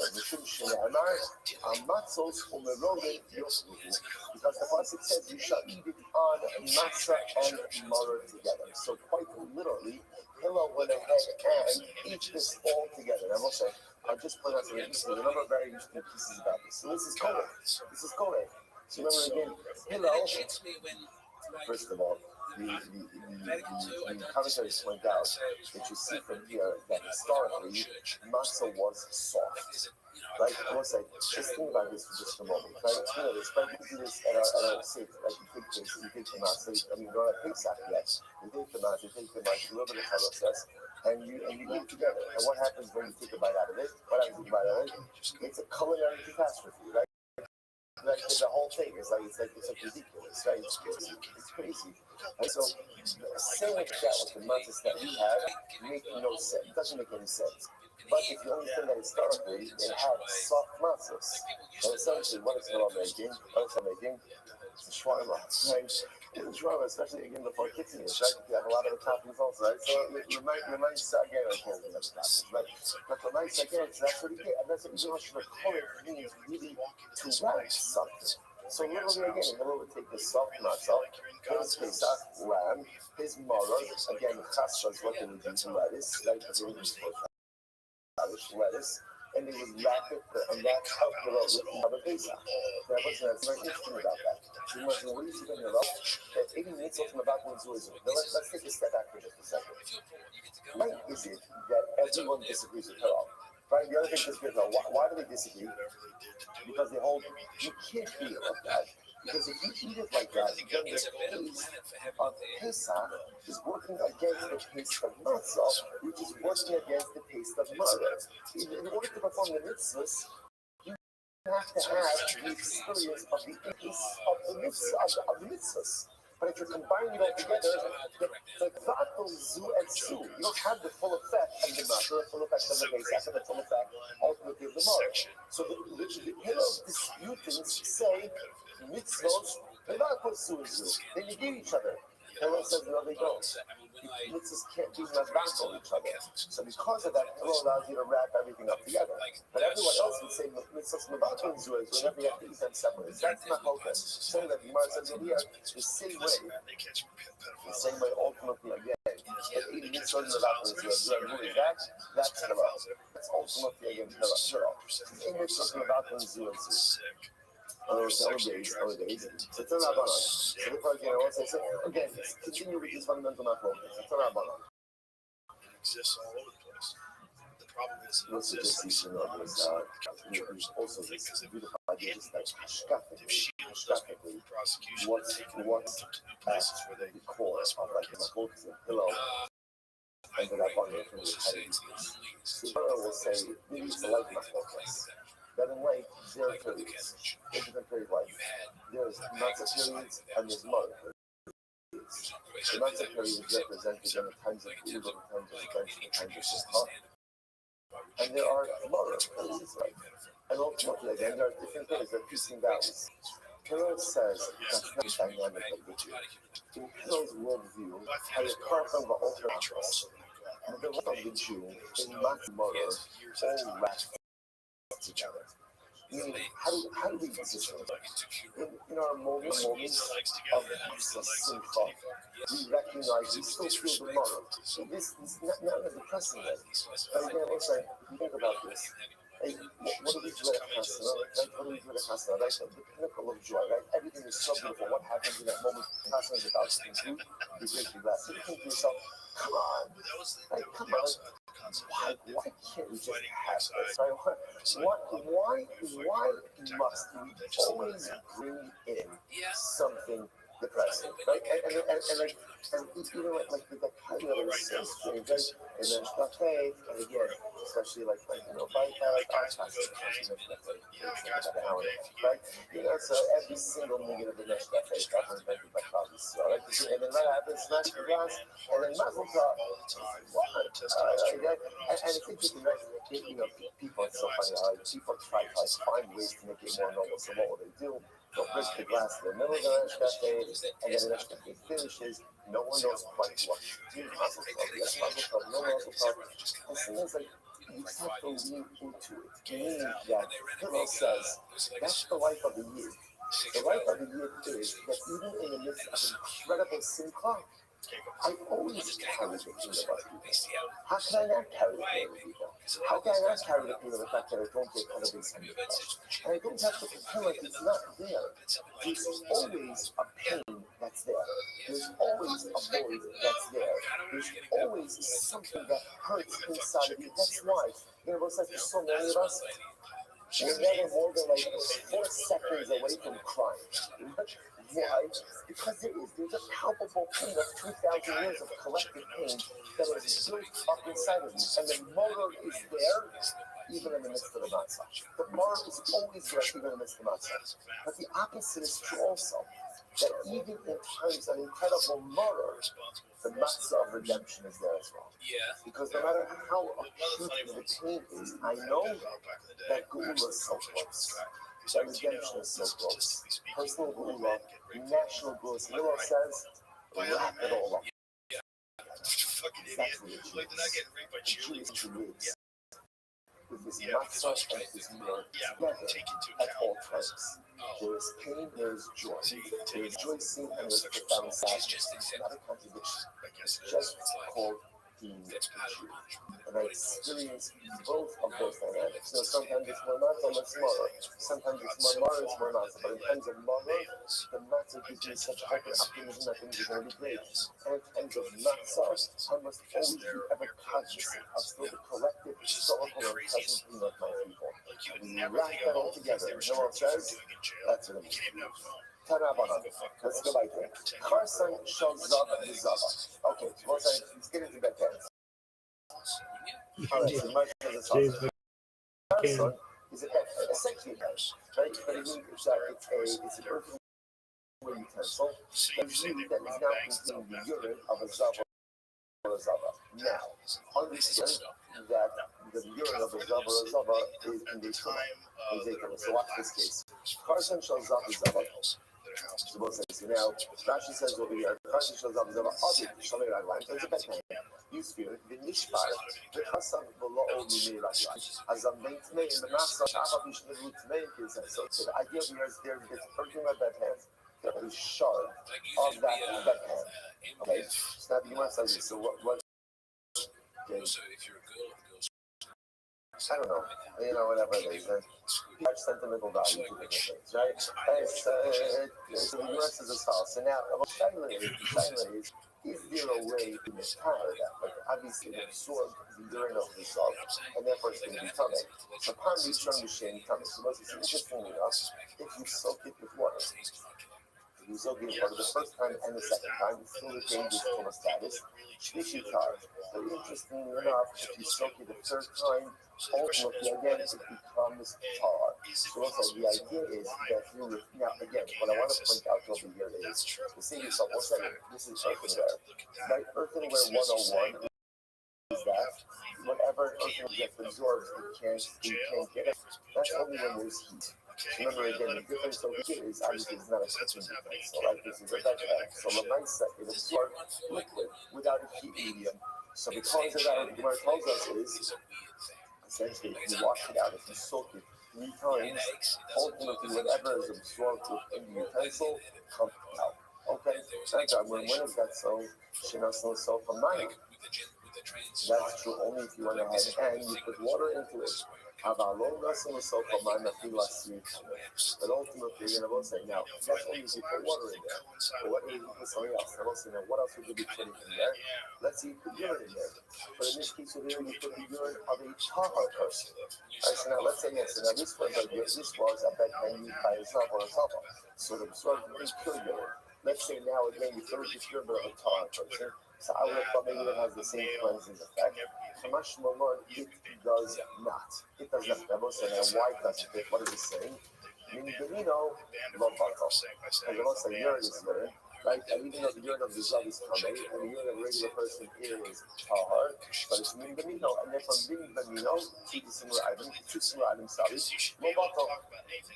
And those are Yaakov Omer, Shlishi Abba Bishon, let's look at my tar. Everyone disagrees. Everyone says, no, if you soak this 3 times, even in urine, ultimately, again, but the tummy urine is going to come out, and therefore, again, the cleave is going to be tar. So one says, what do you see from here? Well, the holds, minganino, batal. Whereas the Mancham says, minganino, lo batal. Who is the opinion that says minganino is not batal? That's the Rabbi Yehuda. So the Gemara says, what do you do? Why is the kasha? Pishtan shetabasa nida, masitotas. What's interesting is, if you have flax that was spun into thread, and it was a nida, only it was a nida who did it top. That was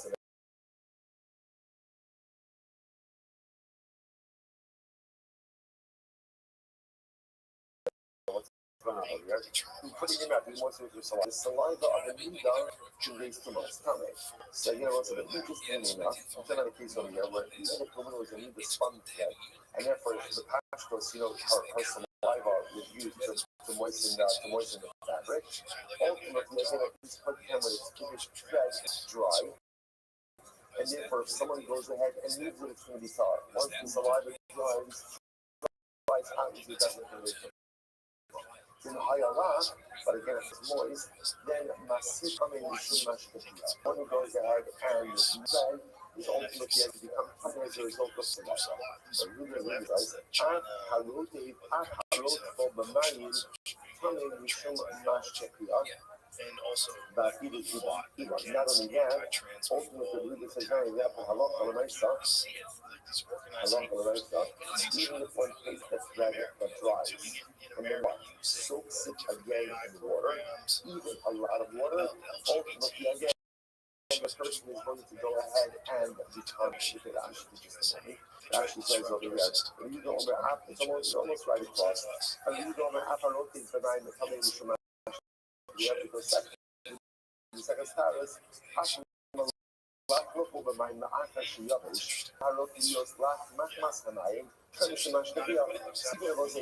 you take dry thread, which means again, her saliva was weak, but now it's dry. You really say, if you take that thread and now you moisten it, what's the halakha? Ultimately, again, halakha l'maisa, it almost like awakens the saliva, and therefore you become tummy. So I'm not talking about that piece, it's just why. Let's say that's true, even if it's a lot of water. So in other words, what you see is even minganino is lo batal. Minganino is lo batal. So the Gemara says, no, I'm not talking about shiny rock to color. So saliva is different. Color means what? Shiny up here. This is nichnas the chazaka. So apparently, so saliva becomes a bit more embedded in the thread. So therefore, again, when it's present. Therefore, when you go ahead and moisten the thread, it's a thing you hold to a lot of so the saliva, so to speak, comes back to life, and therefore, again, taking data on. It may be different ultimately, again, than the case of the urine, because as much as the urine becomes embedded in the earthenware utensil, it doesn't become so heavily embedded. Okay, so let's say, so bottom line, that's the end of that. That's the end of that sugya. Bottom line was your shard from a backhand used by a dog. Take a hard pass on that, right? But only because of halacha, right? Only because of halacha, right? But you're not exactly sure if you can rectify. Leaving that aside, again, the Gemara really emerges, which you can use that emerges before, which is halacha. So the one case that's going to continue to speak is the case of Mindan. Right? What do we do in the case of Mindan when you have three similar items ultimately again that are mixed together? So do we that Mindan is just settled a simple majority buckle, or do we employ the concept of what we call rolling? That we view the secondary item as if it is a dissimilar item, and then we what would be the impact of the secondary item on the primary item if the secondary item was a similar item mixed in this ratio. That's called rubber. That's our ongoing mathematics. The Gemara itself, rubber itself tells us our halakha. So that the way we deal is two similar items, how do we deal with that? How do we deal with that mixture? Time, taste. Does the secondary item infuse taste into the primary item? If it does, then it's going to be us. If it doesn't, then it's going to be mutter. For our contemporary purposes, that translates into shish, like bottle of shish, 60 to 1 or 1 to 3 ratio. When it comes to it's the two to ultimately, again, item that is subject to taste, then you go as bottle below. Or, again, in certain cases where there's no taste component, we'll go basar chazisa. We'll go ultimately again after appearance, like we see in the case of incredible. I don't say let's finish this up. Says the Gemara. This Ari did not absolutely remember again. This is the end of the Mishnah. This is the end of the Mishnah. And the Mishnah goes on to cover the idea. If you have invalid sacrificial blood that gets mixed in with kosher sacrificial blood, what do? You pour it down the channel. What's the channel? Remember again, again, we're going to talk more about this channel, but this is the channel that like the drainage system in the primary parts of the base of the touch, and ultimately again, this channel will then flow out into the kidron valley. So if you have invalid sacrificial blood mixed with valid sacrificial blood, pour it down the channel, and ultimately again dispose of it. So says the Gemara. The mic in this is also I'm sorry, and the English then said. Rabbi Eliezer says ultimately again the mixture is kosher. I must say there are two cases in there. Case number one is where you had ultimately again invalid sacrificial blood mixed in with valid sacrificial blood, right? And ultimately again case number two is damatansis. What's damatansis? Damatansis ultimately again is like what we call residual blood. So both of these cases, the Tanakama said this mixture is invalid, pour it down the drain. Pour it down the channel. But the Eliezer says it's kosher. It's kosher. Right? Ultimately, again, it's kosher. So the Gemara says, so what's going on? What's my fault? It's very interesting. I'm not saying the goals in this ever just to so Rabbi Smith says the machlokas is do we go ahead and make rabbinic zeros in the base of the Now, what does this mean? Look at actually. This is actually 6 lines up from the focus. Why? It goes into the Mikhashi, it also says the touching, the Hafik Minadira, for low touching of the Hafik touching, shall Yafsit as able to Siak the Hakim. So once again, do we make rabbinic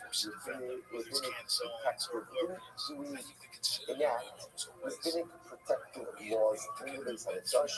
When those protective laws will result in the loss of certain sacrificial matter. So remember, think about this just a moment. When invalid sacrificial blood gets mixed in with sacrificial blood. So okay, so what is that? What is that a case of? Is that a case of? What is it a case of? Mindomino. How do you resolve Mindomino? Rose. Am I in the right place? Is it got you on the second circle? Okay, good. Okay. So again, right? So there's a classic case of Benino, which ultimately against buckle below. So like what's I don't understand what's the issue over here? Even the Rowan case. Remember again, all I get here is blood because it's blood getting mixed blood. So what's going on? That says the Gemara. So the Mar Sabar goes in. Umar Sabar Lo goes in. So ultimately again, our concern over here. So the Tanakama holds goes in. We create rabbinic enactments. Ultimately, I mean, basically, the Shema is going to lead to the loss of sacrificial man. To 3 lines of a fork is right. Tanakama Sabar goes in. Hilchot is Ari Dam Kasha B'Dam Pasal. Open the times to stop up and shame the bottom. So we're all times to steal the back of Hashem. Yishbach la'amot. Doma Asivach Shuei Nami Heichad Yishtam B'Dam Pasal. Watch this. Tanakama is concerned like this. In the case in the Mishnah, we're talking about a case of Dam Hamsis or Dam Pasal that got mixed in with a larger amount of Dam Kasha. So this should be an open and shut case of Min Benino, butter below, use the blood, move on. What is Rabbi concerned about? The Rabbi concerned about is that this is an easily confusable case. And people might assume that whenever Dam Pasal gets mixed in with Dam Kasha in any ratio, the mixture is always Kasha. In order to avoid that, the Rabbi said, Spilat blood. Even though what are you doing? You're causing a loss to head. That's because now you're taking sacrificial blood, which is technically okay. Right? So in the kosher, and you're spilling it out. So the Tanakama says we should make the zero ultimately again because it safeguards the sanctity of Omar Shabbat. Whereas the other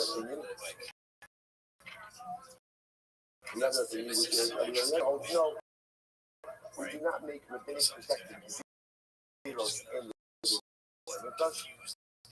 This is a classic case of min benin papa below. Use the blood to move on.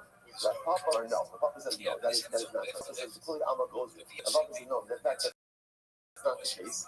In fact, everyone agrees that we enact protective rabbinic even in the base of Mikdash as well. I saw it, so this is very interesting. The Hachar, the Tama Kansis, Masu, the Rabbos, Adam, Hanefesh. Shabbos said, Papa, my focus is actually something else. My focus is it common to have more Dan Kansis than life plus? Remember again, Dan Kansis is the residual blood. So the shaila over here is it common? Is it common to have more residual blood or to have more life blood? Which one ultimately, again, is that common? The Gemara says, Mar Sarashliach, Mar Sarashliach. So one of the evils, yes, that is common, and ultimately, again, the Sadi says, it's not. So fundamental matters, so we'll say, so it's special, because fundamental focus, we come in enough to have more blood. Papa, according to Papa, who understands over here that there's two cases. Really, the most likely Mishnah singles out the Damatansis element of Zvid, again, and mix all of the cases together. Put the cases together, to which the Gemara says, Hashem. Again, that is a question, that is a valid question on the way the Mishnah is structured. So, also, so bottom line, fundamental focus in Tanakama, fundamental focus in Papa, as to the nature of the Mishnah. He didn't understand over here that my focus is do we enact protective rabbinic law in the base of Mikdash?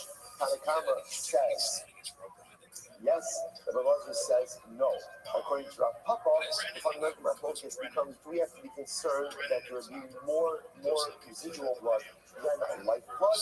Ultimately, again, one opinion says yes, one opinion says no. So fundamentally, my focus is about saying, Shkoyach, exit the Sugi of Eretz, and begin tomorrow with the Mishnah. Wonderful. What a morning. What a morning. And cut and stuff, no one apologizes for them. They're completely lying. As much as you can hate him about a lot of things that Trump has done, you can't just let people get away with making a fake story about him colluding with Russia. That's a fake story. The Steele dossier was it's crazy. Yeah. But yes, and stuff coming from us. We'll see what happens. Well, you guys were talking right before the podcast. Jamie said there was a big dump.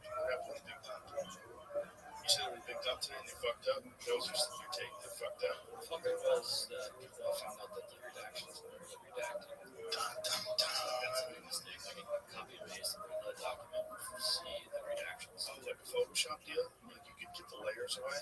Oh, whoopsies. That's what happens. You get fucking people working for the government. They're dorks. Then, which is like this, like step into this. I wasn't following at all, but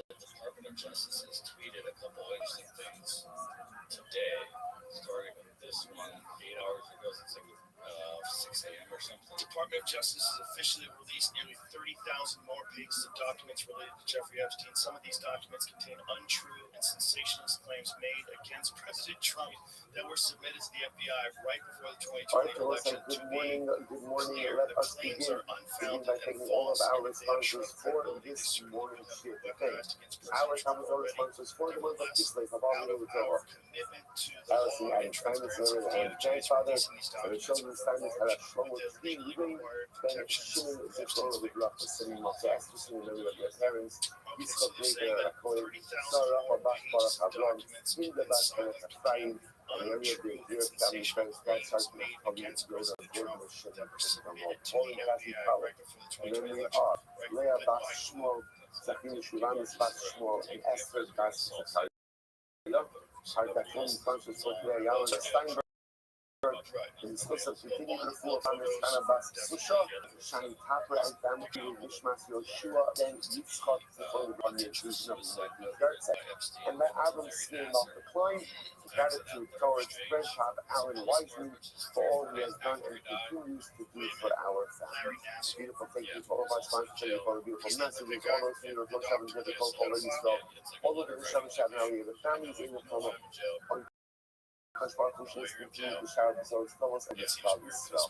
What's with that? I got today. We have a really exciting date ahead of us today. Today is that I class 78. And we are picking up on Ayin Zayin on the base 77B at the Mishnah. Bottom of the dot. Function is Arabic. So we'll say some really interesting topics over there for today that are going to take us to the next little bit.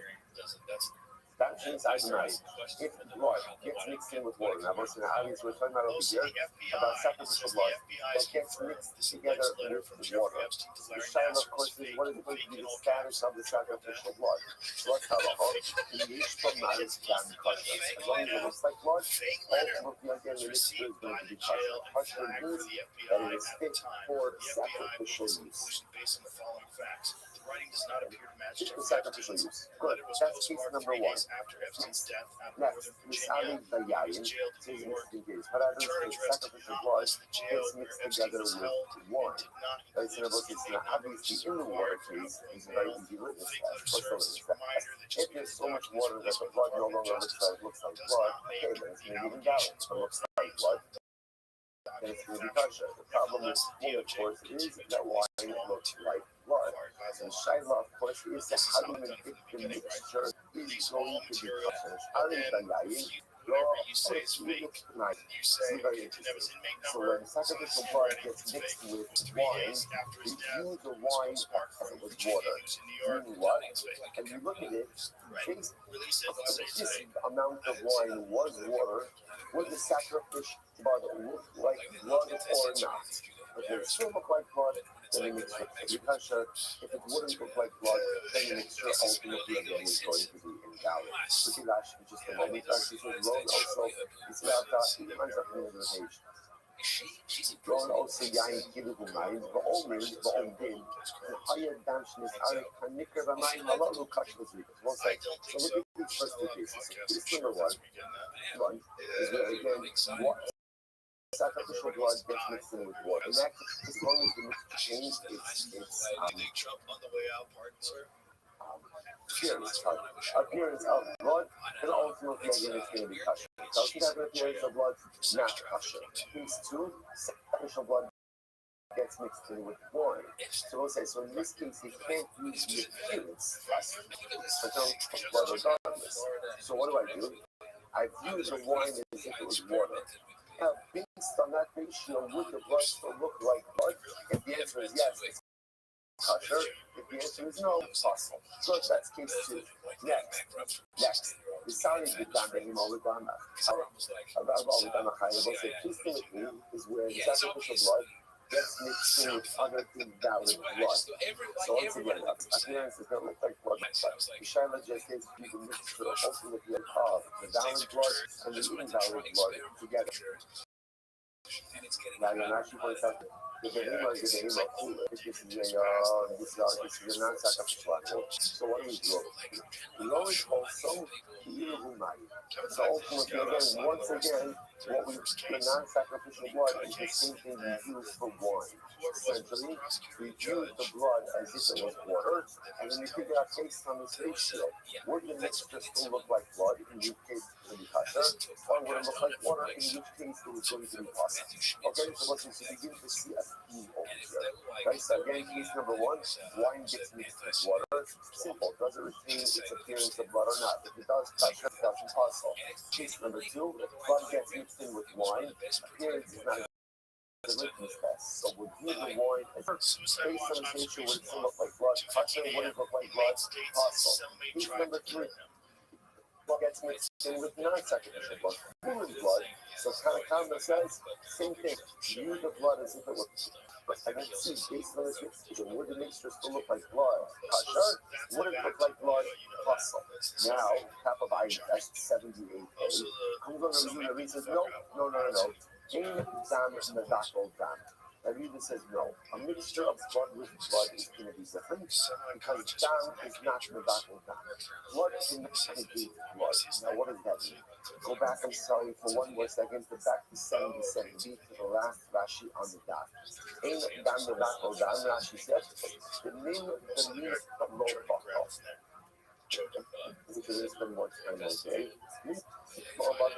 Two like items can never be negated one in the other. So if you do the holes, I think the people are so clingable questions we have. So ultimately, again, if you do the holes, then as long as there is sacrificial blood, sacrificial blood is not bottle. It's not bottle. So fundamentally, it's in kind of come out, I'm not going to do that. When you have human blood mixed in with sacrificial blood, so what do you do over here? The Tanakama says you use the human blood as if it was water. And see, this amount of water would the mixture still look like blood. In which case it's kosher. It would be so that you use this appearance and blood would be possible. But he says no. Aim down the battle down. Once there's sacrificial blood there, it's sacrificial blood. And no matter how much there, the sacrificial blood always remains dominant, and therefore is kosher. Fascinating. Okay, more about that later.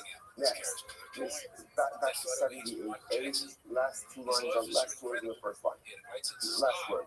Yeah, I was already down to Susan. Okay, so I say, so now in this fourth case, this is interesting. What happens is sacrificial blood becomes mixed in with invalid sacrificial blood. Whatever they think this is. Right, Rashi said, let's say blood.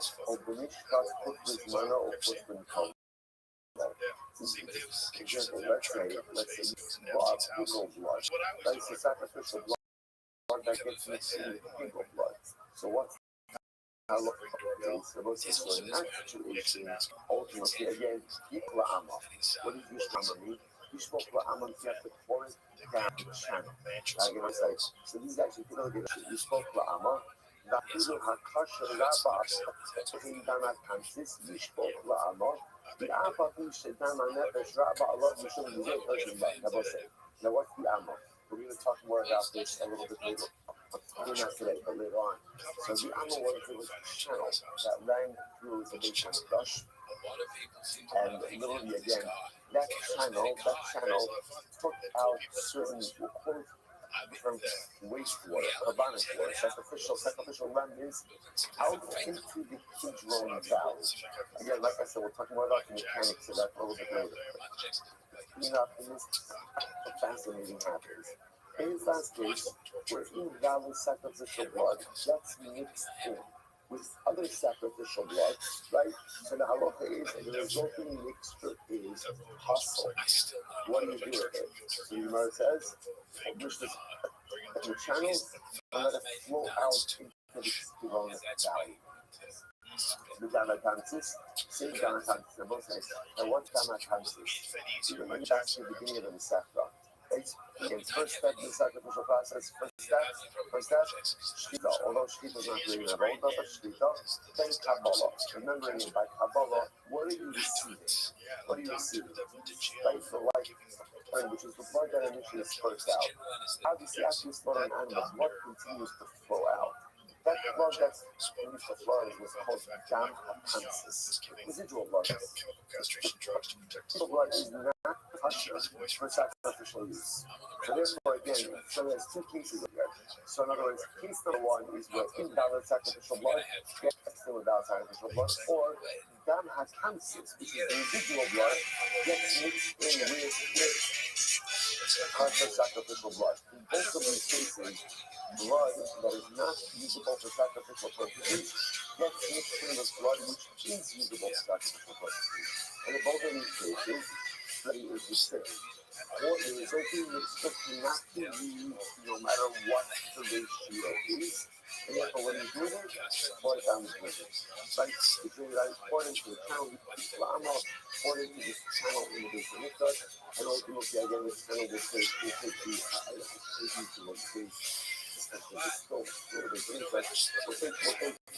invalid mixture out of the pure value. Desirable.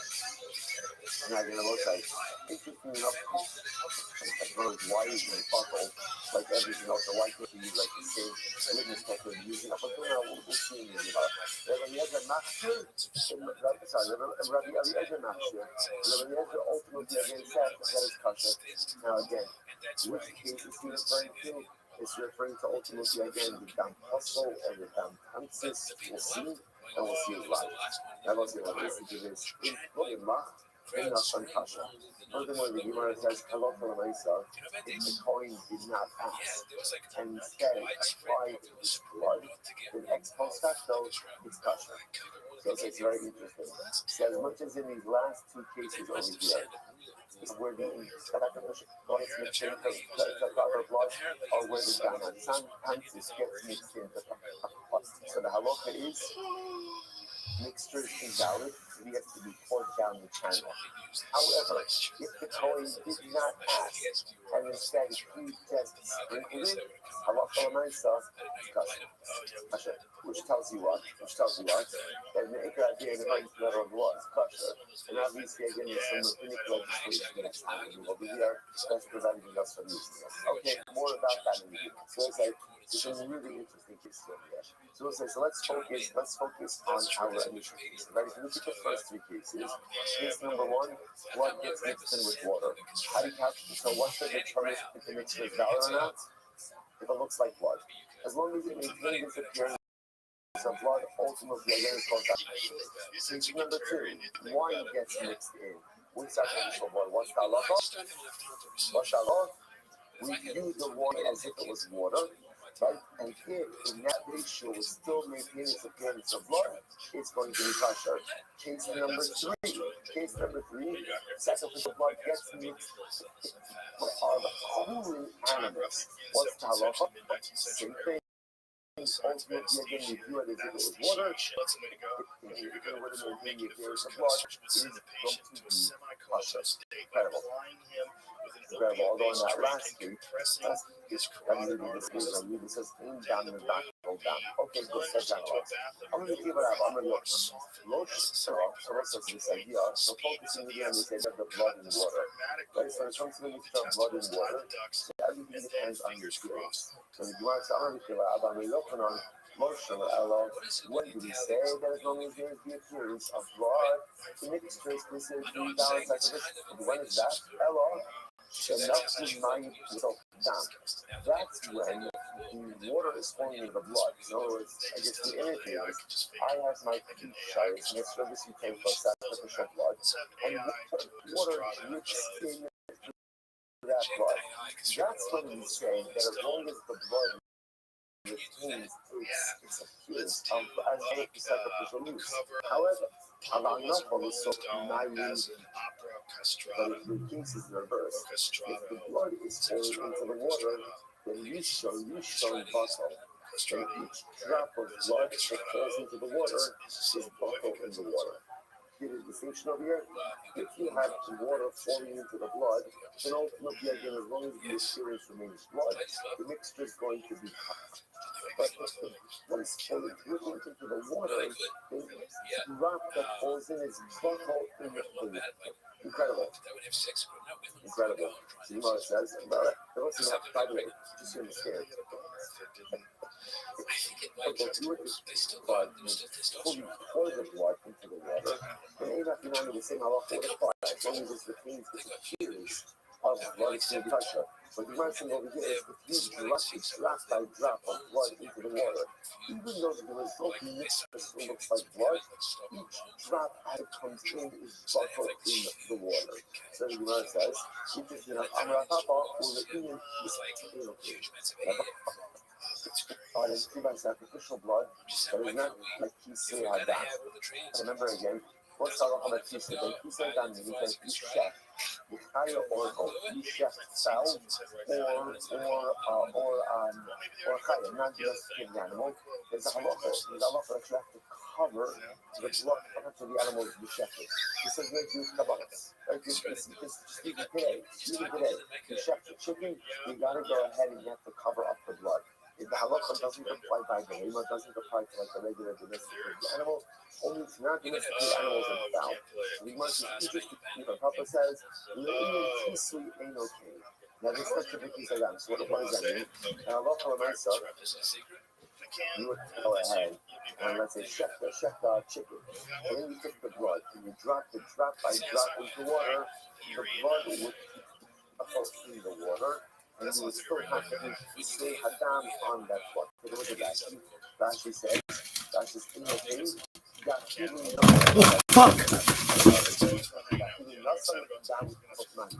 Even if you took blood of a slaughtered animal, you put it into water, and you should go maris dam high. If it has the appearance of blood, you are obligated to go ahead and cover it. The law on kama butter, and we don't say that the initial drops of blood are butter in the water. So we'll say, so watch these 12. So let me just show what just happened over here, right? We just trace the progression.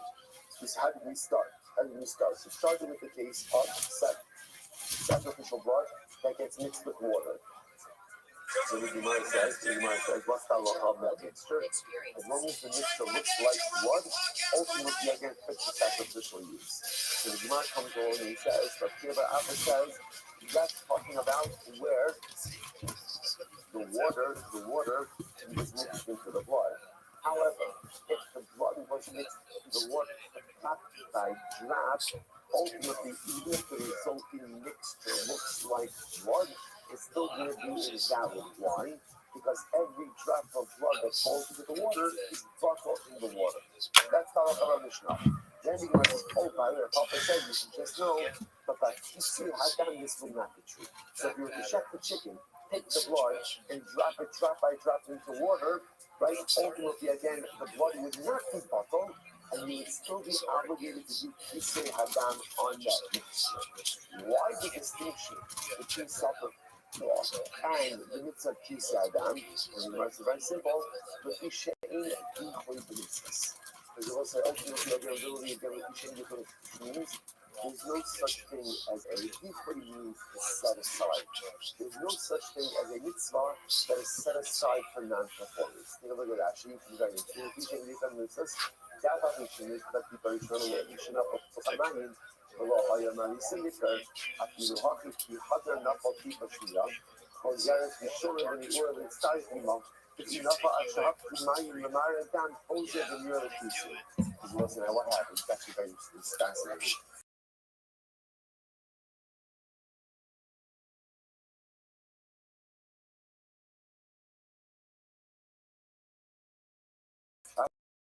What's the dynamic for the water? And what happens with the second drop? It combines with the first. The third combines with the second and the first. The fourth, so on and so forth. And so what happens at the end of the day? ultimately it looks like blood.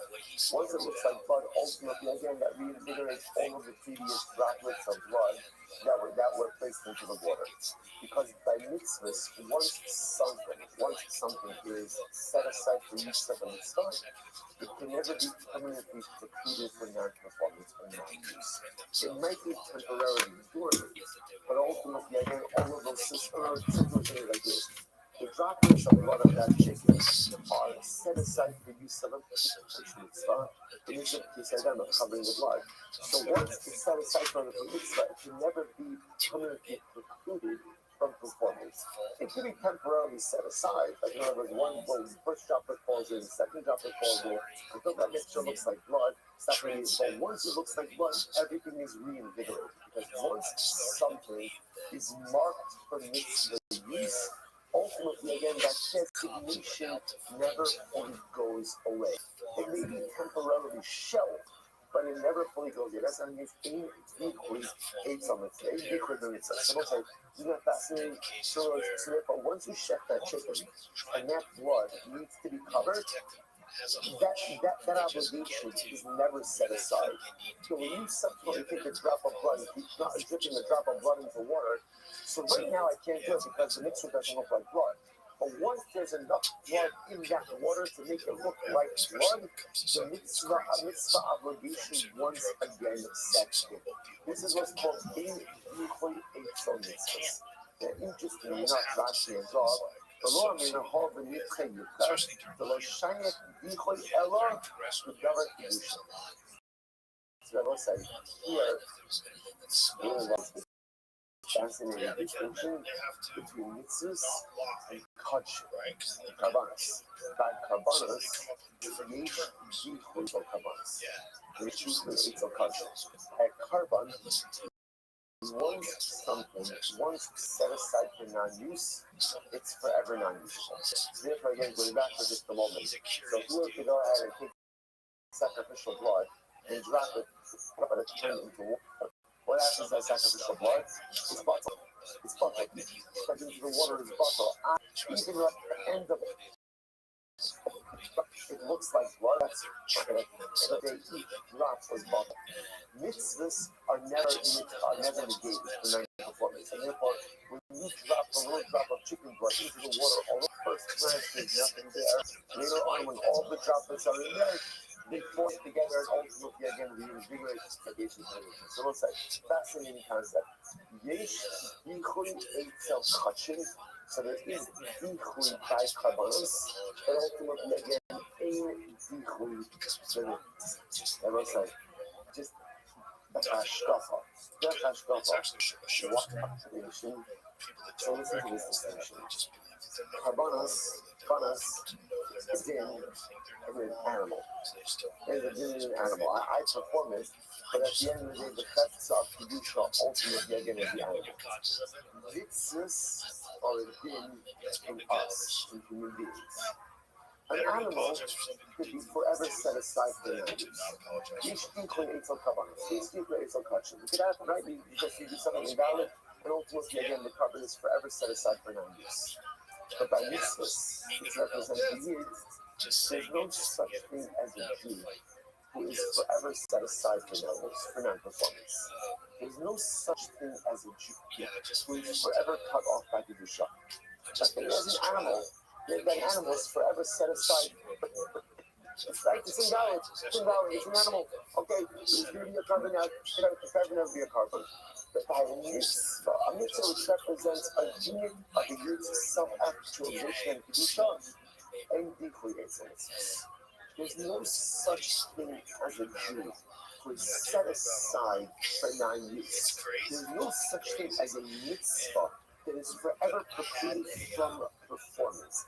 An animal could be pushed aside for non-use, but a Jew can never be forever precluded from spiritual actualization. We'll say, is that not the most incredible thing in the world that you've ever heard? And it's only Monday. Can you imagine what the rest of the week is going to be? So we'll say, this is it. This is a When it comes to my religious observers, when it comes to my religious performance, when it comes to my spiritual self-realization, there is no decoy. There is no fucking as you set aside for non-performance. I can never be pushed to the side. I can mess up, I can make big mistakes, and I can kind of be like that blood that's dropped into the water. Because there are moments of it's like that little droplet of blood is essentially invisible. There are times where I mess up so badly that I make myself spiritually visible. But then something happens because if you keep at it, if you keep going, droplet after droplet after droplet after droplet, once again the vision of blood reappears and I'm ready to re-engage. I am that mitzvah. Karbanos, animals to be separate. But mitzvahs represent the units of spiritual accomplishment of the Jew in some mitzvahs. There's no such thing as a Jew forever being precluded from spiritual growth and self-actualization. But how bad we mess up, and how diluted spiritually get, keep at it, and ultimately again will be reconstituted and ready to engage. Incredible. So you love. I will tell you, I think about also how the balance upon pocket. So it's a new head interesting days. If he has a bunch of sacrificial parts, and included in those sacrificial parts, right, is pigol and no salt hummus. So this is quite a new prohibited salad you got going on here, right? So you've got pigol, no salt, and obviously some other components also in there. Presumably some of the components in there, and everything got necessarily. And everything got mixed together. So obviously, everything got mixed together, and you eat it. So Rashi points out over here that the case is kizayis mizah or kizayis mizah. So the kizayis of all these prohibited items, but they're mixed together. Rothschild, and I ate it. So it was halacha, butter. Ultimately on butter. Now why is that? Very interesting. Why? He asked the shaloyad the min al kafei Rabbi batlan. So this is absolutely fascinating. Here's the issue. In order to be in violation of Pegel, Noser, and Tamei, you have to be desires of these items, right?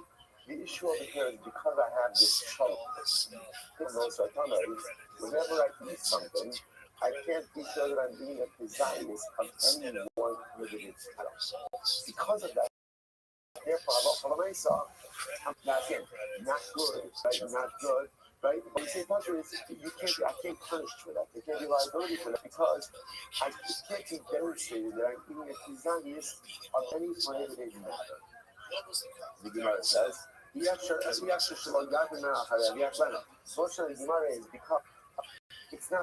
possible that anyone is being the of the other, right? So maybe there's so much pigul and nosar, it's being the back of the tummy. Or there's so much tummy that it's being the back of the nose. Everything kind of combined together. I don't have a desires. I don't necessarily have a desires of any one prohibited material. Let's see from here 3 things. Number 1. Shmamida, Yisurim about is that Isser, right? Yisurim, different prohibited items, and again, are mevak with each other. In fact, if you take a look at Rashi, Rashi says over here, it's the first word line in Rashi. Rashi says, Kishulois also the fifth, Niklal, Ning Uso Kadavil, Niklo Shazet, Rubo Shazet, the bot on the plural, the bot of the Komin, no Sapar Mevako. So the idea over here is because everything is mixed together, you don't know what you're eating, and therefore essentially Isser is mevak for another Isser. So Isser is we learn 3 things. Number 1, what's going to be mevak for another Isser? Right? Next, no sin ham below love dollars. So we'll say this is very interesting. Gemara says, well, 1 second, if you notice, what doesn't be the Gemara doesn't consider the fact that of itself, what we say, what does it taste like? The Gemara is presupposing that all these items, the nosa, the pickle, and the tamei, are all similar with different tastes.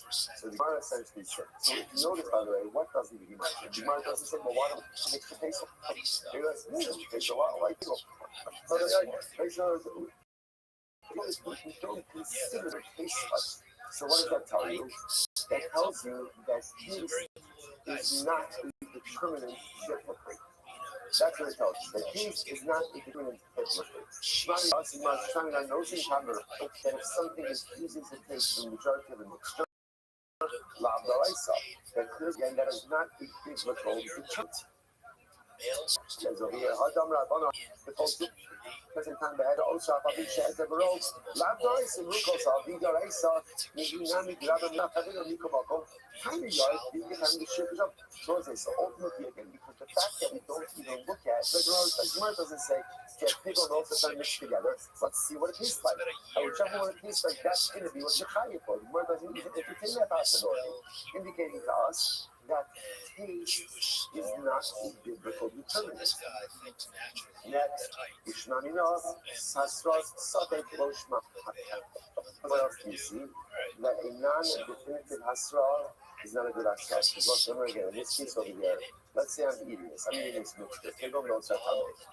Again, in order to be tied up, what's going to be the Hasra? What's the only Hasra that the AD could give me? What can they give me? Right? They can't give me a definitive Hasra. Right? Why? Because they don't know what I'm eating. I remember in this mixture are three prohibited items. What are they going to say? Don't eat pickle no santame. Or maybe I am eating raw food, maybe I'm eating only one of the remaining two. Thank you for me the fact that there's no liability because Hasra is low Masra. In order for a warning to create liability, it has to be a definitive warning. A non-definitive warning cannot generate liability. So therefore, I will say, amazingly enough, from this, again, let's go through the case once more. I'm eating a mixture of no sartani. The Gemara is presupposing that these are three dissimilar items mixed together with dissimilar tastes. So what's the halacha? The halacha is I am not liable. Right? So number one prohibited item to be mevatel on the prohibited items. Number two, taste is not a biblical determinant in establishing identity. And number three, non-definitive warning is not considered to be a warning. Okay, well, can I watch this? Massive Rabbi. So Rabbi raises the question. I must say, but now what the Gemara is most going to focus on is the issue of taste, right? So lesson number two, which was that ultimately, again, the Gemara says in this case, that taste is biblical determinant of identity. That Rabbi's going to take issue. Also, Isa Minamina Ores, this is very interesting. Make a dough, ice, and wheat. So what's called the wheat, but Tandagon, Kayaves Kashalo. The Abaga Biruba Ores. If the taste of the loaf ultimately, again, tastes like wheat, then what? Then the identity of the loaf is a wheat loaf. Now, what's up? If it's a wheat loaf with what? Challah. What's challah? Challah is the portion left to separate and give to the color. What do you see from here? What do you see from here? That taste is a biblical determinant. Taste matters. Now, by the way, taste matters even though the majority of the flour may be rice flour, but if it tastes like wheat, then what? It's wheat. Which also, by the way, as far as just to make it a little more tight, which also means you would want, remember again, you don't want on rice bread, right? Why not? I mean, such a thing as rice bread. Yeah, right? So remember again, because I just want to point out, the Torah only uses 5 types of grain, right? Wheat, barley, oat, salt, and rye. Those are the 5 types of grain. Anything else is not a grain. So therefore, rice, although you can make rice flour and this rice bread, that's not a motion. It's not a motion. Hundred today might be different because they mix a lot of different things. But again, if you were to just mix bread out of corn flour, it would not. So it's going to point out. Remember things like this. If you have a bread that is made both of there she is. rice flour. Yes, ma'am. Are you ready for me? Yeah, I'm ready. Even though the majority of it is rice flour. So is a biblical determinant. No. Yeah, taste is a determinant, but only the drop not the rice. I said, no. So far, so good. Furthermore, the Gemara says you can even use it for matzah. So Alrighty, you make friend. the matzah ultimate You have an again invitation. with rice flour and wheat flour. Like you're obviously Yeah. this is before the days of kidneys. Right? This is before the days of kidneys legislation. This legislation is drabana. All right, a tough slip. So there's absolutely no problem using rice. Yeah. Using rice on Pesach. You As can I get it. started, already allowed to use rice on Pesach. So we Ashkenazi. But again, this is before kids. So you must like this. If you have a matzah, Easy. rice and wheat, as long as it tastes of wheat, halacha l'maaseh is for Give me Pesach. this. I will say now again, for Pesach, Yeah. you look on matzah, right? You need something that is made from wheat. So what do you see from here? The fact that you can use it on Pesach indicates to us that taste is a determinant not just rabbinically, but literally as well. This concept we just said before. Wheat is a taste is not permanent. Nice And bear. now feeling that yes, One of the best bears you've ever seen. This Ella, what's that? Ella, Ella, here it is. Give it Also, to me. Ella, You're the strike queen. Don't when you have two dissimilar items mixed together, give me. Yeah, you are. by taste. We'll see. You rely on time. Rely on time.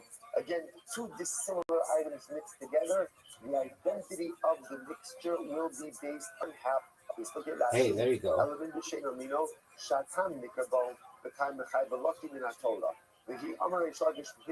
Get it. Okay, that's a good spare. So let's listen to this. Oh, one of the worst throws. Finger slip. When did we That's all right. It's very important. Two dissimilar items mixed together, the identity of the mixture ultimately again will be based That on was what a it dominant tastes strike, Mr. like. It's what it tastes Aquarius. like, which essentially means Thank whichever item is more Give it. dominant. by That's what I'm talking Yeah. about. Don't call it a comeback. I've been here for years. determine the identity of the mixture. Now, by the way, just before we go on, All right, how Mr. do you Aquarius. reconcile that with Rich Schluffish's case about the Get it. salad? Dominant. Another one. That has to be the case with the Another same mint. They're all the same thing. They're all the same thing. They weren't about to finish it up. Min Berlino Beruba. Ultimately, again, Oh, she's putting up a big score tonight, folks. 96. She's going to get 97. No one's touching that. No one's touching her at 97. Get out of here. Everybody who thinks they can touch her, get out of here.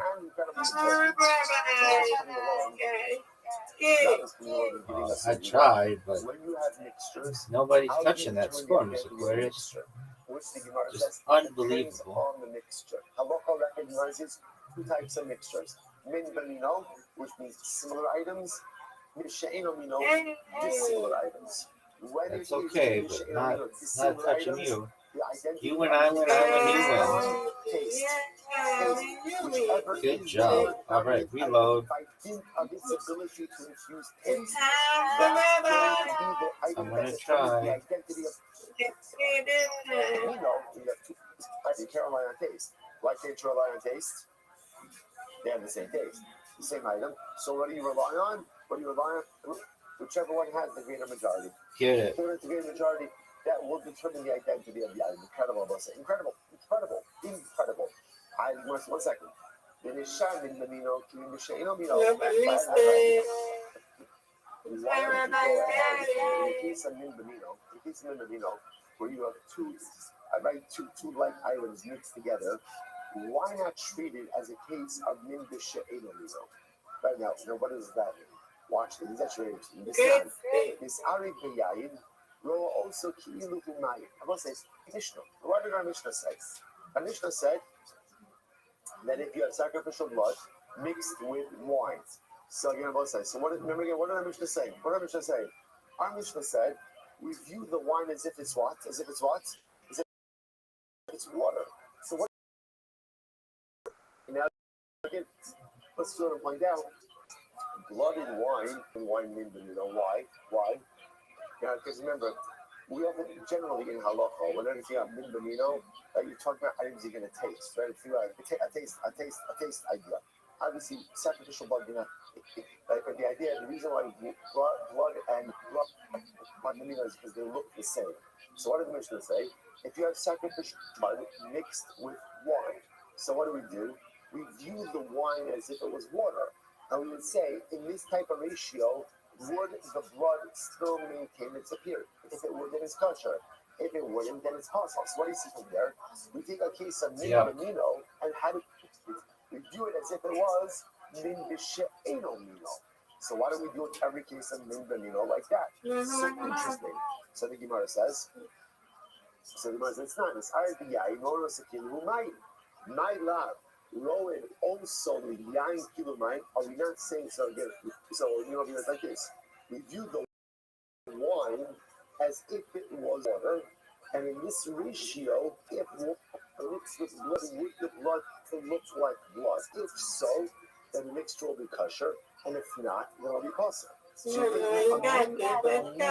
Ugly. Mixture, and Not what I wanted, Mr. Curtis. We're gonna get this, no doubt.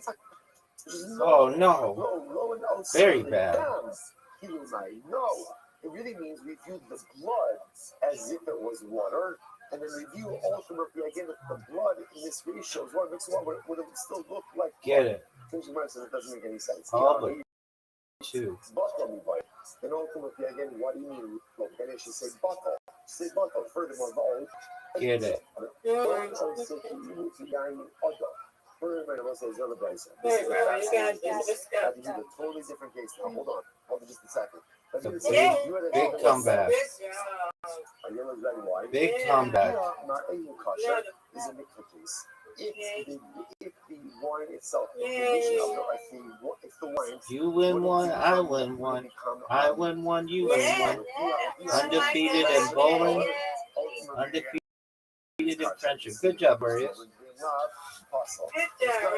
Alrighty, ma'am. That's all she wrote. I hope you have a wonderful evening and sleep, and God willing, we'll talk tomorrow.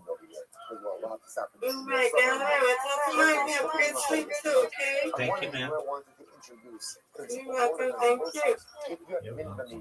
How do you do it? Actually, let's reverse that. Because the truth is, the easier case in halacha is actually min b'she'eno mino. Two dissimilar items. How do you reckon? How do you deal with a mixture of two dissimilar items? How do you deal with it? Time, taste. That's easy, right?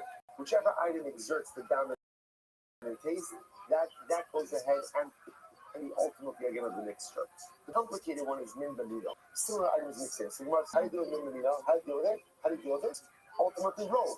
It's just it's a numbers game. Whichever item is in the greater study, that's the item that determines the identity of the mixture. The Gemara says, hold up, I have a better way to deal with min benino. How do you deal with min benino? How do you deal with it? It's a min b'she'eno case. And that's what the Mishnah is doing, right? The Mishnah said that if you have sacrificial blood mixed with wine, what do? Put wine as if it's water, and then see how that impacts it. The Mishnah says that in min benino cases, make it into view it if it's a min b'she'eno mino case. To which the Gemara says, this whole thing about min benino is a machlokes tanai. Do we deal with min benino just as a simple majority, or do we view it, or do we change it? Min b'she'eno mino case, raging, ridiculously amazing machlokes, and that's to be continued tomorrow. Shkayach.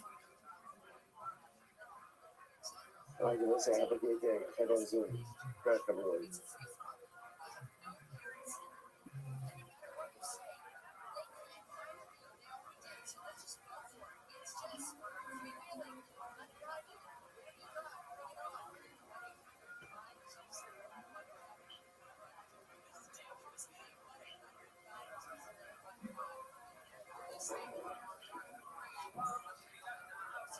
All right, we'll say good morning. Good morning. Let us begin by thanking all of our sponsors for this morning shir. To thank our Talmud Torah sponsors for the month of Kislev, Habal Limud Tov.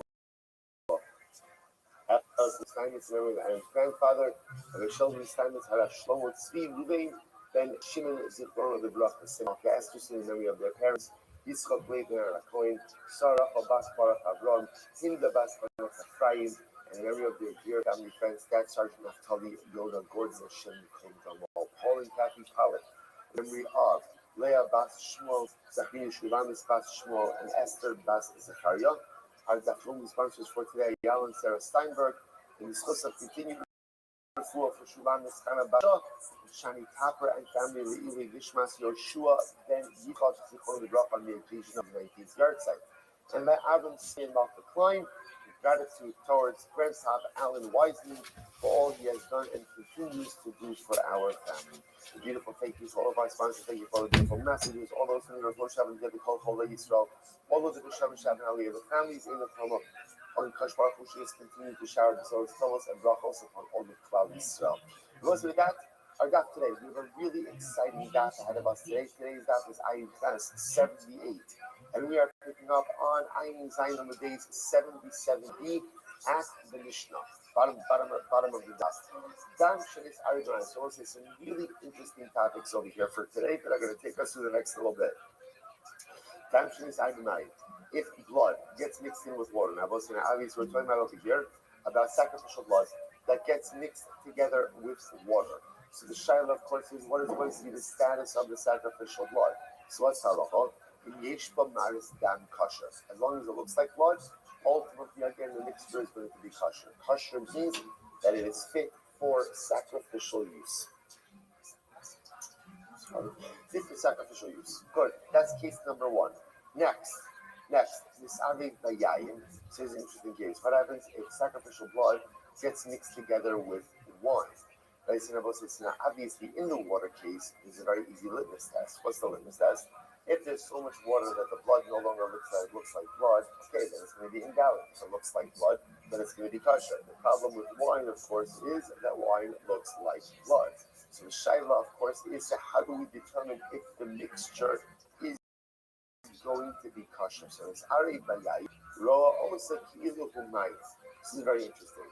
So when sacrificial blood gets mixed with wine, we view wine as if it was water. Meaning what? And we look at it based on this amount. If this amount of wine was water, would the sacrificial blood look like blood or not? If it still look like blood, then the mixture is going to be kosher. If it wouldn't look like blood, then the mixture ultimately again is going to be invalid. Look at Rashi for just a moment. Rashi says, Rowan also, it's about 8 lines up from the end of the page. Rowan also yain kilu humayim va'omrim va'omdin im hayad danshinis aretz hanikar v'mayim halalu kashnis rikos. Both sides. So look at these first two cases. So case number one, right? So case number one is where again what sacrificial blood gets mixed in with water. In that case, as long as the mixture retains its appearance of blood, then ultimately again it's going to be kosher. Doesn't have an appearance of blood, not kosher. Case two, sacrificial blood gets mixed in with wine. So we'll say, so in this case, you can't use the appearance test, right? Because it's going to look like blood regardless. So what do? I view the wine as if it was water. And now, based on that ratio, would the blood still look like blood? If the answer is yes, it's kosher. If the answer is no, it's possible. Good, that's case two. Next. Case number three is where the sacrificial blood gets mixed in with other invalid blood. So once again, appearance is going to look like blood no matter what. The shaila just is, how do we view the mixture ultimately again of the valid blood and the invalid blood together? Now again, Rashi points out over here, the behema is the behema of chulin, right? This is a non-sacrificial animal. So what do we do over here? Row it also ki'ilu humayim. So ultimately, once again, what we do for non-sacrificial blood is the same thing we do for wine. Essentially, we view the blood as if it was water, and then we figure out based on this ratio, would the mixture still look like blood, in which case it's going to be kosher, or would it look like water, in which case it's going to be possible? Okay, so let's begin to see a theme over here. Right, so again, key number one, wine gets mixed with water. Simple. Does it retain its appearance of blood or not? If it does, kosher. If it doesn't, possible. Case number two, blood gets mixed in with wine. Appearance is not a good litmus test. So we'll view the wine as if it was water, but kosher wouldn't look like blood, possible. Case number three, sacrificial blood gets mixed in with non-sacrificial blood, chulin blood. So Takama says, same thing. View the blood as if it was water, and then see based on this ratio, would the mixed blood kosher? Would it look like blood puzzle? Now, top of item test 78A comes on the review and says no. Ain dam medakol dam. Reader says no. A mixture of with blood is going to be different because dam is medakol dam. Blood cannot negate blood. Now, what does that mean? Go back, I'm sorry, for one more second, back to 77b to the last Rashi on the daf. Ein dam medakol dam, Rashi says, the min b'mino lo batal. So we'll say this is a famous concept which we're going to spend more time on today. Min b'mino lo batal means two like items can never be negated one in the other. So therefore, Yehuda holds, Afilu people so kligadol kashla zrika. So ultimately, again, Yehuda holds that as long as there is sacrificial blood there, the sacrificial blood is not bottle.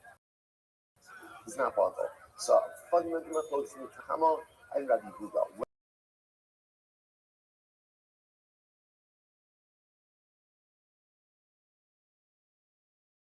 When you have cooling blood, as if it was this amount of water was mixed in, would the mixture still look like blood, in which case it's kosher.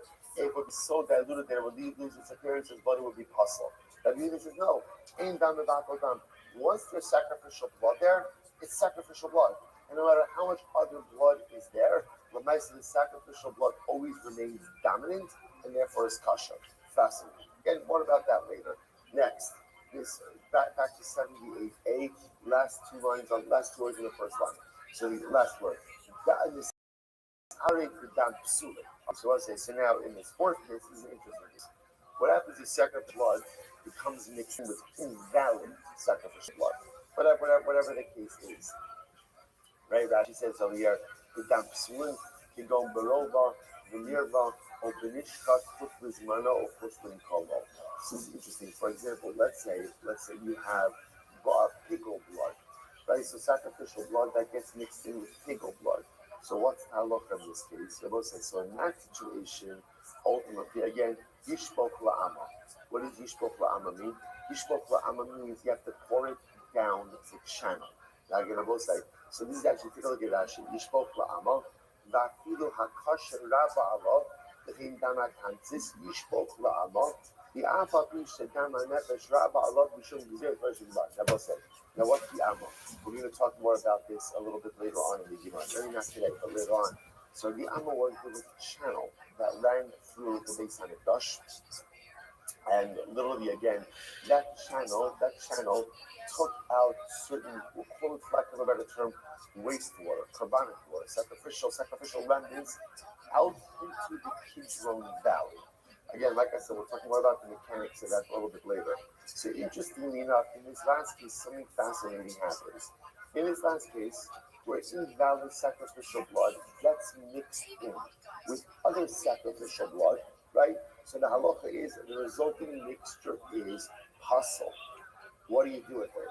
So the Gemara says, Mishnah says, pour it down the channel and let it flow out into the Kidron Valley. The Danatansis, same thing Danatansis. They're both saying, now what's Danatansis? If you remember again back to the beginning of the Masechta, let's remember again, first step in the sacrificial process, first step, Shchita. Although Shchita is not really an avoda, but Shchita, then Kabbalah. Remember again, by Kabbalah, what are you receiving? Right? The life plus. Remember again, which is the blood that initially spurts out. Obviously, after you slaughter an animal, blood continues to flow out. That blood that continues to flow out is what's called dam hatansis, like residual blood. Residual blood is not what up, Zoo? How are you? For sacrificial use. So therefore, again, so there's two cases over here. So in other words, case what up, baby? Is where invalid sacrificial blood gets mixed in with valid blood, or dam hatansis. All right, congratulations on becoming a father. Kosher sacrificial blood. In both of these cases, oh, who's the dad? Not usable for sacrificial purposes. Get the blood which is usable for Quit that. purposes. And in both of these cases, the remedy is the same. Or the resulting mixtures cannot be used no matter what. Is this separate than the 1,000 guys she took down? With it, or down the drain. Right? According to the channel, It was unprotected. All right. So are you jealous?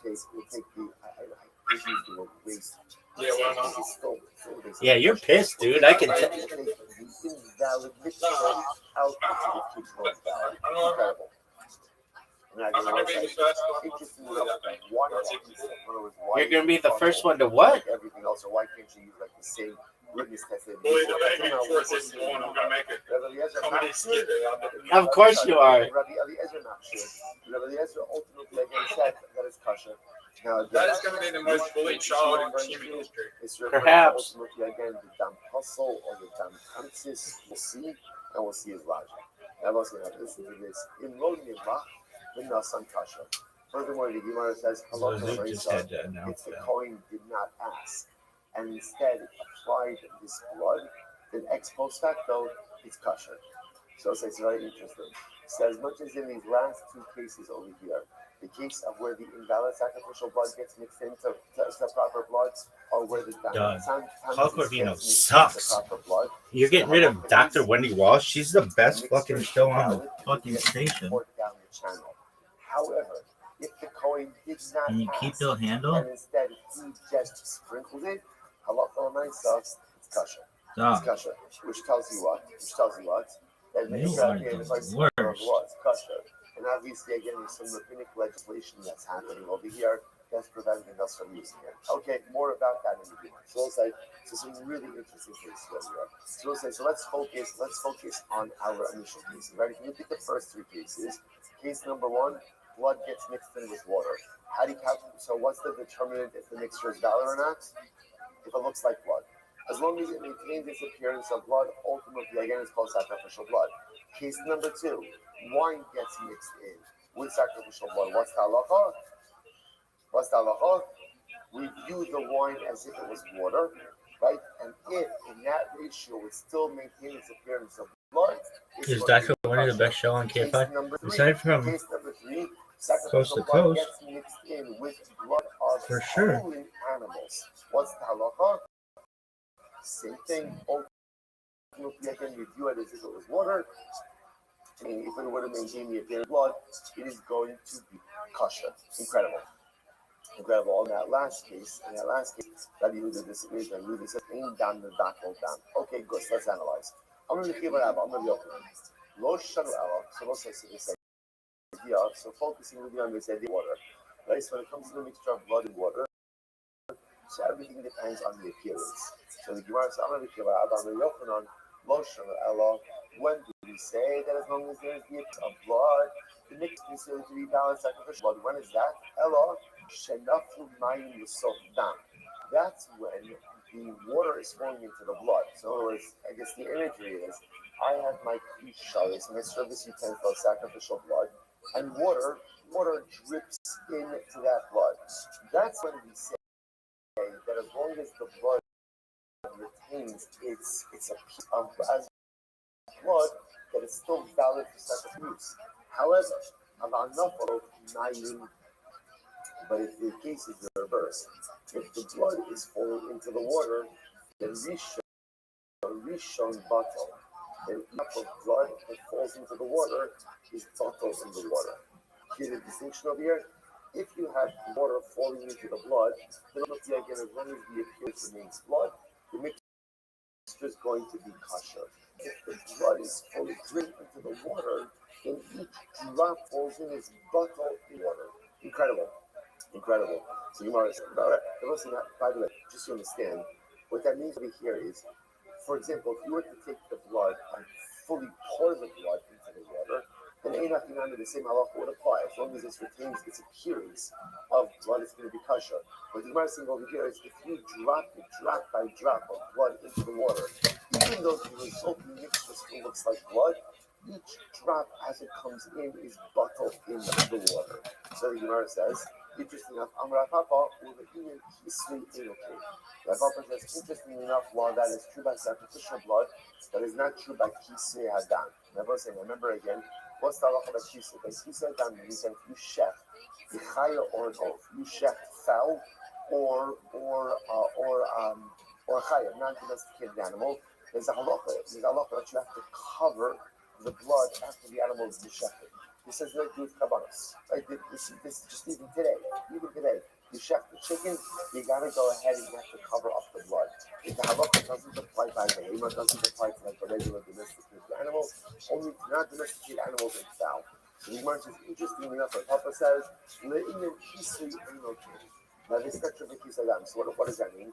Now halakha l'maisa, if you were to go ahead and let's say check the chicken, and then you took the blood and you dropped it drop by drop into water, the blood would not be bottled in the water, and you would still have to do kisui hadam on that blood. Take a look at Rashi. Rashi says, Einokain, dafilu not almost right across the Rashi. Oh, that is right across Rashi. Dafilu nasam dam l'sok mani. Even if you took the blood of a slaughtered animal, like the slaughtered chicken, and you put it into water, in Yeshiv Maris Dam Chayiv Lechasos. If it has the appearance of blood, you are obligated to go ahead and cover it. The law Amiran Kama Botole. And we don't say that the initial drops of blood are bottled in the water. So we'll say, so what? Please dwell up. So let me just show what just happened over here, right? We'll just trace the progression. So how did we start? We started with the case of sacrificial blood that gets mixed with water. So the Gemara says, what's the halacha of that mixture? As long as the mixture looks like blood, ultimately you're going to fit the sacrificial use. So the Gemara comes along and says, Abba says, that's talking about where the water was mixed into the blood. However, if the blood was mixed into the water drop by drop, ultimately, even if the resulting mixture looks like blood, it's still going to be invalid. Why? Because every drop of blood that falls into the water is bottled in the water. That's the halacha of Mishnah. Then the Gemara says, oh, by the way, Papa says you should just know that by kisui hadam this will not be true. So if you were to check the chicken, take the blood and drop it drop by drop into water, right? Ultimately, again, the blood would not be bottled, and you would still be obligated to do kisui hadam on that mixture. Why the distinction between sacrificial law and the mitzvah of kisui hadam? And the Gemara is very simple. Because it will say ultimately which means there's no such thing as a dichoy means to set aside. There's no such thing as a mitzvah that is set aside for non-performance. Take a look at that. She's very interesting.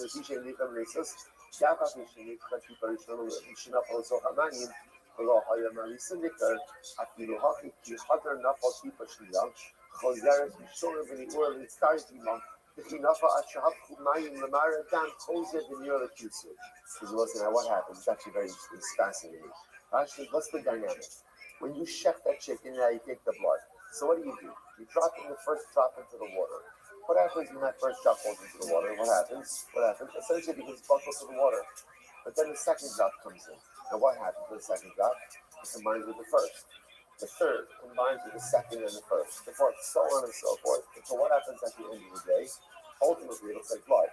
Once it looks like blood, ultimately, again, that reinvigorates all of the previous droplets of blood that were placed into the water. Because by mitzvahs, once something is set aside for use of a mitzvah, it can never be permanently precluded for non-performance or non-use. It might be temporarily dormant, but ultimately, again, all of those systems, say like this, the droplets of blood of that chicken are set aside for the use of a mitzvah. Which mitzvah? The mitzvah of kisui hadam, of covering the blood. So once it's set aside for the mitzvah, it can never be permanently precluded from performance. It can be temporarily set aside. Like in other words, first droplet falls in, second droplet falls in, until that mixture looks like blood, it's not going to be. But once it looks like blood, everything is reinvigorated. Because once something is marked for use, ultimately, again, that designation never fully goes away. It may be temporarily shift, but it never fully goes away. That's what it means. In decoy, so we'll say, fascinating. So but once you check that chicken and that blood needs to be covered, that obligation is never set aside. So when you subsequently take a drop of blood, you dripping a drop of blood into water. So right now I can't do it because the mixture doesn't look like blood. But once there's enough blood in that water to make it look like blood, the mitzvah obligation once again sets in. This is what's called in dichoy eitzon mitzvahs. Interestingly enough, Rashi ends off, the law in the whole the Nitchayita, the Lo Shayech Dichoy Ella, the Davar Kedusha. So I will say, here lies the fascinating distinction between mitzvahs and kachim and karbanos. By karbanos, there's yesh dichui etzel karbanos. There is yesh dichui etzel kachim. By a karban, once something is set aside for non-use, it's forever non-usable. So therefore, again, going back for just a moment. So if you were to go ahead and take sacrificial blood and drop it one drop at a time into water, what happens to that sacrificial blood? It's bottle. It's bottle. Each drop that comes into the water is bottle. Even though at the end of all the drops, it looks like blood, that's fine. But at the end of the day, each drop is bottle. Mitzvahs are never negated for non-performance. And therefore, when you drop a little drop of chicken blood into the water, although at first glance there's nothing there, later on when all the droplets are in there, they form together and ultimately again reinvigorate the obligation for the mitzvah. So we'll say, it's a fascinating concept. Yesh chui eitzel kachim, so there is dichui by karbanos, but ultimately again, ein dichui the mitzvahs. And we'll say, just the derech hashkafa. Why the distinction? So listen to this distinction. Karbanos is a din in an animal. Is a din in an animal. I perform it, but at the end of the day, the chefza of kedusha ultimately again is the animal. Mitzvahs are a din in us, in human beings. An animal could be forever set aside for non-use. You get out, right? You do something invalid, and ultimately, again, the carbon is forever set aside for non-use. But by mitzvahs, which represent the yid, there's no such thing as a Jew who is forever set aside for non-use, for non-performance. There's no such thing as a Jew who is forever cut off by kedusha. There's such a thing as an animal. That animal is forever set aside for non-kedusha use, right? It's invalid. It's an animal. Okay, it was going to be a carbon, now it can't be a carbon. It's never be a carbon. But by a mitzvah which represents a unit of a yid's self-actualization and kedusha, and deeply mitzvahs. There's no such thing as a Jew who is set aside for non-use. There's no such thing as a mitzvah that is forever precluded from this. An animal can be pushed aside for non-use, but a Jew can never be forever precluded from spiritual actualization. We'll say, is that not the most incredible thing in the world that you've ever heard? And it's only Monday. Can you imagine what the rest of the week is going to be? So we'll say, this is it. This is a bumper sticker. Ein dichoi eitzam mitzvahs. When it comes to my religious observance, when it comes to my religious performance, when it comes to my spiritual self-actualization, there is no dichoi.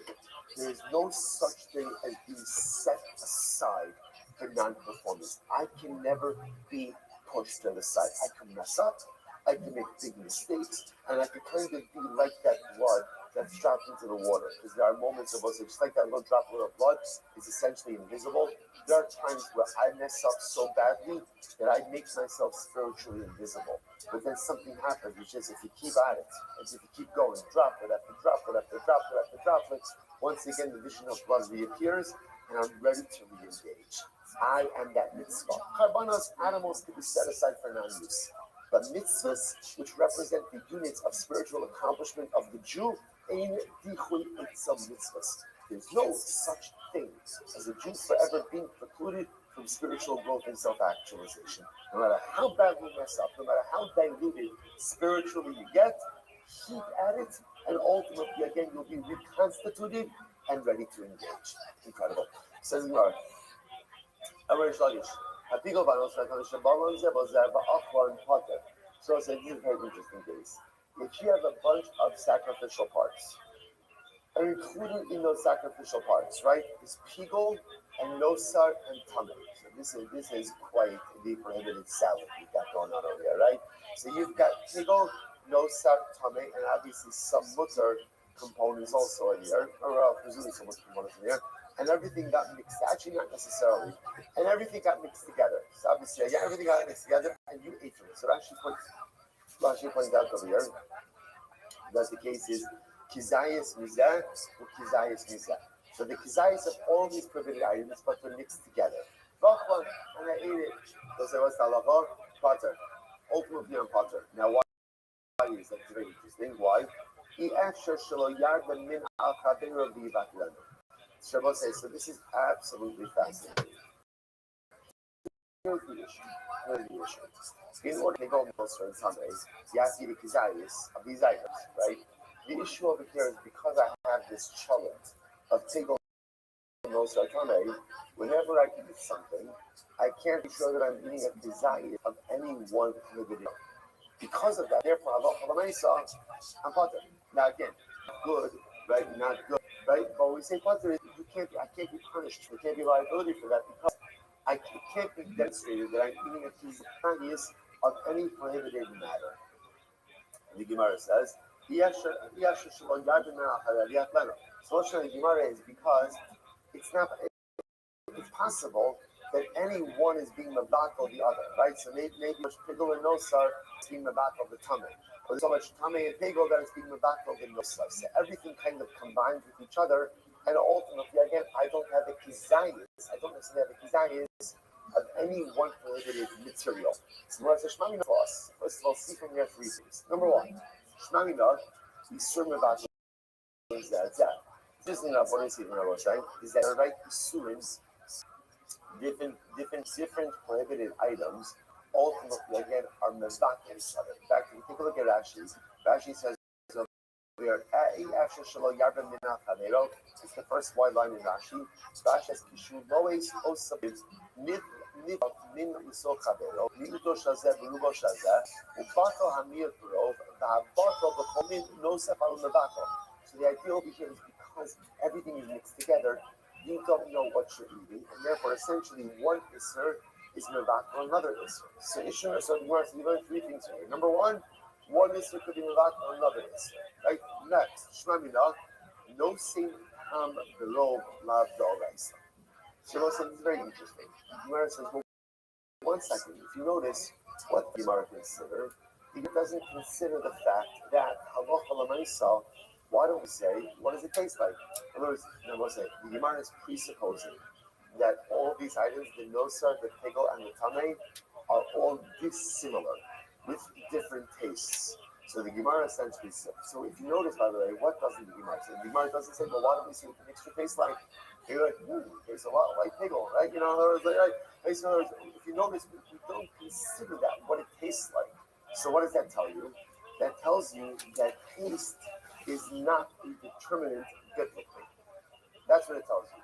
The taste is not a determinant biblically.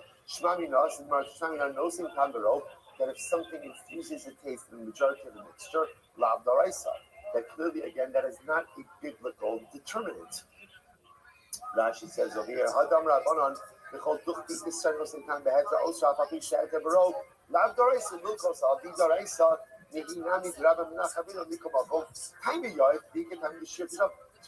ultimately, again, because the fact that we don't even look at, like Gemara doesn't say if you have pigel and also kind of mixed together, let's see what it tastes like. And whichever one it tastes like, that's going to be what you're chayav for. The Gemara doesn't even entertain that possibility, indicating to us that taste is not a biblical determinant. Next, Ushnamina Hasras Satek Lo Shma Hasra. And we'll say, what else do you see? That a non-definitive hasra is not a good hasra. As well as remember again, in this case over here, let's say I'm eating this mixture, pigel nosar tamei. So remember again, in order to be chayv that hasra, what's going to be the hasra? What's the only hasra that the agent can give me? What can they give me? Right? They can't give me a definitive hasra. Right? Why? Because they don't know what I'm eating. In other words, in this mixture are three prohibited items. What are they going to say? Don't eat pigel. Well, maybe I am eating all three, maybe I'm eating only one of the three, maybe two out of it.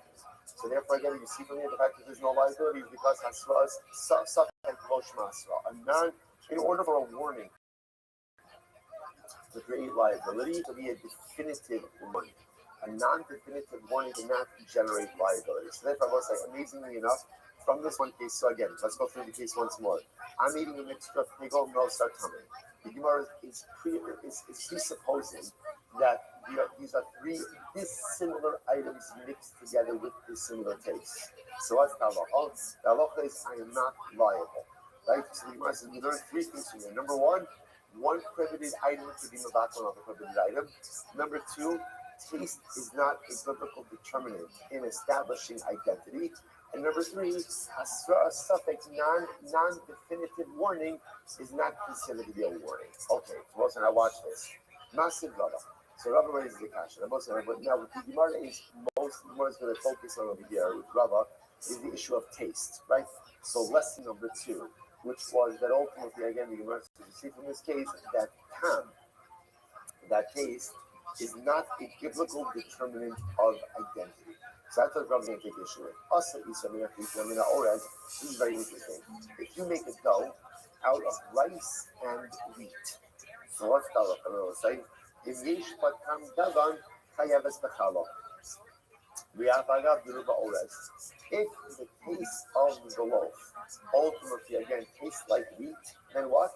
Then the identity of the loaf is a wheat loaf. Now, what's that? If it's a wheat loaf, then what? It's chayvin challah. What's challah? Challah is the portion you have to separate and give to the Kohen. What do you see from here? What do you see from here? That taste is a biblical determinant. Taste matters. Now, by the way, taste matters even though the Gemara says the majority of the flour may be rice flour, but if it tastes like wheat, then what? It's wheat. It's wheat. Which also said, by the way, this far from just to make a little more shy, which also means you would wash. Remember again, you don't wash on rice bread, right? Why not? I don't know. Is there such a thing as rice bread? Yeah, right. Because rice, just want to point out, rice is totally recognizes 5 types of grain, right? Wheat, barley, oat, spelt, and rye. Those are the 5 types of grain. Anything else is not a grain. So therefore, rice, although you can make rice flour and it's rice bread, that's not a motzi. Cornbread is not a motzi. Now, cornbread today might be different because they mix in a lot of different things. But again, if you were to just make bread out of corn flour, it would not be hamotzi. So I just want to point out remember things like this. If you have a bread that is made both out of wheat flour and rice flour, if it tastes like wheat, then you have to take challah. Even though the majority of it is rice flour. So what do you see here? That taste is a biblical determinant. Krishna says maybe midrabanan. No. Yeah, taste is a determinant, but only midrabanan, not midarais. Krishna says no. Yakin Seifa, look at that rice is great. Adam Yosef Bal Yedei Chabasa the Pesach. Furthermore, the Gemara says you can even use it for matzah. So if you made a matzah, ultimately again with rice flour and wheat flour, like you're both say, obviously this is before the days of Kitnius, right? This is before the days of Kitnius legislation. Remember, Kitnius legislation is Drabanan. So remember, again, there's absolutely no problem using rice on Pesach, as our Sephardic brethren know, right? They're allowed to use rice on Pesach. So we Ashkenazim use Kitnius. But again, this is before Kitnius. So the words like this: if you have a matzah that is made from rice and wheat, right? Halacha l'maisa, as long as it tastes like wheat, halacha l'maisa is usable for Pesach. Now again, for Pesach, you need biblical matzah, right? You need something that is made from wheat. So what do you see here? The fact that you can use it on Pesach indicates to us that taste is a determinant, not just rabbinically, but biblically as well. This contradicts what we just said before. We just said before that taste is not a biblical determinant, and now we're seeing that yes, it is. So how do we determine this? Ella, what's the days? Ella, here it is. Well, so it's very important. Ella, min b'she'ein o min b'tani. In reality, when you have 2 dissimilar items mixed together, so the identity of the mixture is determined by taste. We do rely on time. Again, 2 dissimilar items mixed together, the identity of the mixture will be based on how it tastes. Look at that. The time of the lucky min Torah.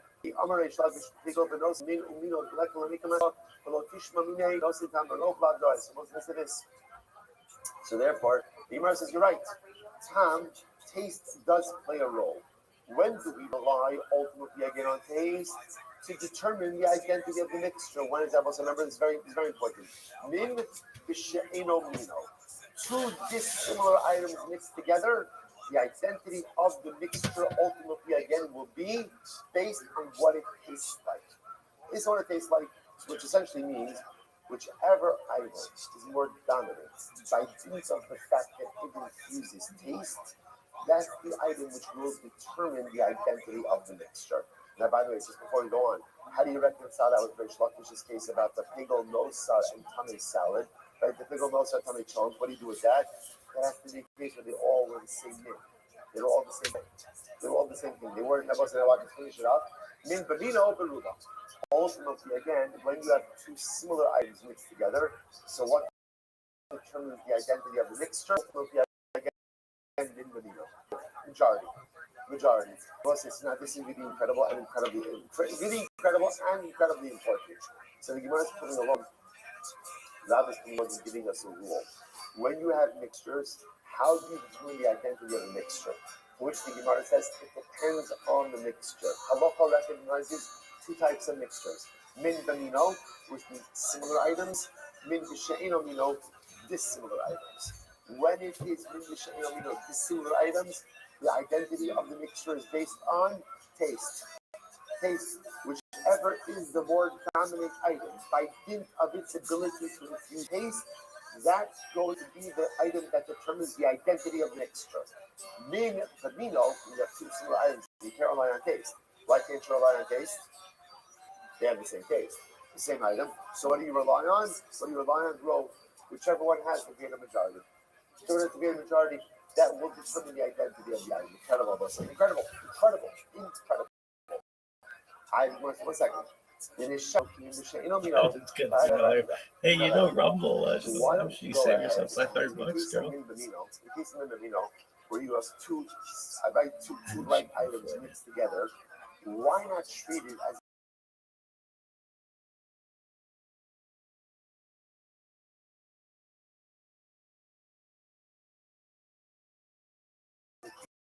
case of min b'shishno? What did our Mishnah say? Then if you have sacrificial blood mixed with wine.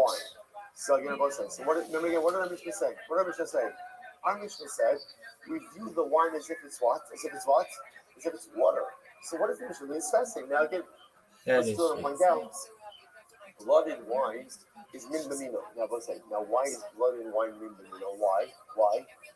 Now because remember, we often generally in halacha, whenever you have min b'mino, you're talking about items you're going to taste, right? Think about a taste idea. Obviously, sacrificial blood you're not tasting, right? But the idea is the reason why blood and wine are min b'mino is because they look the same. So what did the Mishnah say? If you have sacrificial blood mixed with wine, so what do? We view the wine as if it was water, and we would say in this type of ratio, would the blood still maintain its appearance? If it would, then it's kosher. If it wouldn't, then it's possible. So what do you see here? We take a case of min b'mino, and how do we treat it? We do it as if it was min b'she'eno mino. So why don't we do it every case of min b'mino like that? It's so interesting. So the Gemara says, it's not. It's RBI, no rosakilu mayim. My love. Rowan also yain kilumayim. Are we not saying so again? No, it's like this. We view the wine as if it was water, and in this ratio, if water was mixed with blood, would the blood still look like blood? If so, then the mixture will be kosher, and if not, then it'll be possible. So you're taking a min b'mino mixture and turning it into a min b'she'eno mino mixture in order to go ahead and see its kashrus. Which is no, and also midam, kilumai. No, it really means we view the blood as if it was water, and then we view ultimately again if the blood in this ratio is water mixed with water, would it still look like blood? You ever got your love story? And ultimately again, what do you mean rolling? Then it should say bottle, further bottle. Kind of use all that. Rolling also yain otto. Further than another place. This is a fascinating case. That is a totally different case. Now hold on for just a second. That really says we do it as if it was red. As if it was red wine. And Bia Ma'elin Kosher is a mikvah case. If if the wine itself, if the vision of if the wine would have become lesser in color. Dia means lesser in color. Ultimately, again, it's kosher. This is the case of things moment. They're not puzzle, and it's not ultimately again will be puzzle. We're going to define that case in just a moment. Simon says tonight. In reality, this whole thing is a machlokes tanoi. I will say. So just want to point out to you what just happened over here, because we'll have this happen just a minute. So in a minute. So I was looking at these machlokes tonight. One of the Gemara wanted to introduce principles. What are the principles? If you have min benino, how do you deal with min benino? Right? How do you deal with min? Actually, let's reverse that, because the truth is the easier case in halacha is actually min b'she'eno mino. Two dissimilar items. How do you reckon? How do you deal with the mixture of two dissimilar items? How do you deal with it? Tongue, taste. That's easy.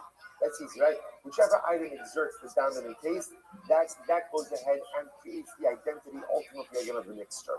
So the more complicated one is min benino. Similar items mixed in. So the Gemara says, how do you deal with min benino? How do you deal with it? How do you deal with it? Ultimately, roll. It's just it's a numbers game. Whichever item is in the greater majority, that's the item that determines the identity of the mixture. The Gemara says, hold up, I have a better way to deal with min benino. How do you deal with min benino? How do you deal with it? Make it into a min b'she'eno mino case. And that's what the Mishnah is doing, right? The Mishnah said that if you have sacrificial blood mixed in with wine, what do you do? View the wine as if it's water, and then see how that impacts the mixture. So what is the Mishnah saying? The Mishnah says that in min benino cases, make it into view it as if it's a min b'she'eno mino case. To which the Gemara says, this whole thing about how to deal with min benino is a machlokes tanoi. Do we deal with min benino just as a simple majority, or do we view it, or do we change it into a min b'she'eno mino case? Machlokes tanoi, raging, ridiculously amazing machlokes, and there's to be continued tomorrow. All right, Melissa, have a great day. Have on Zoom.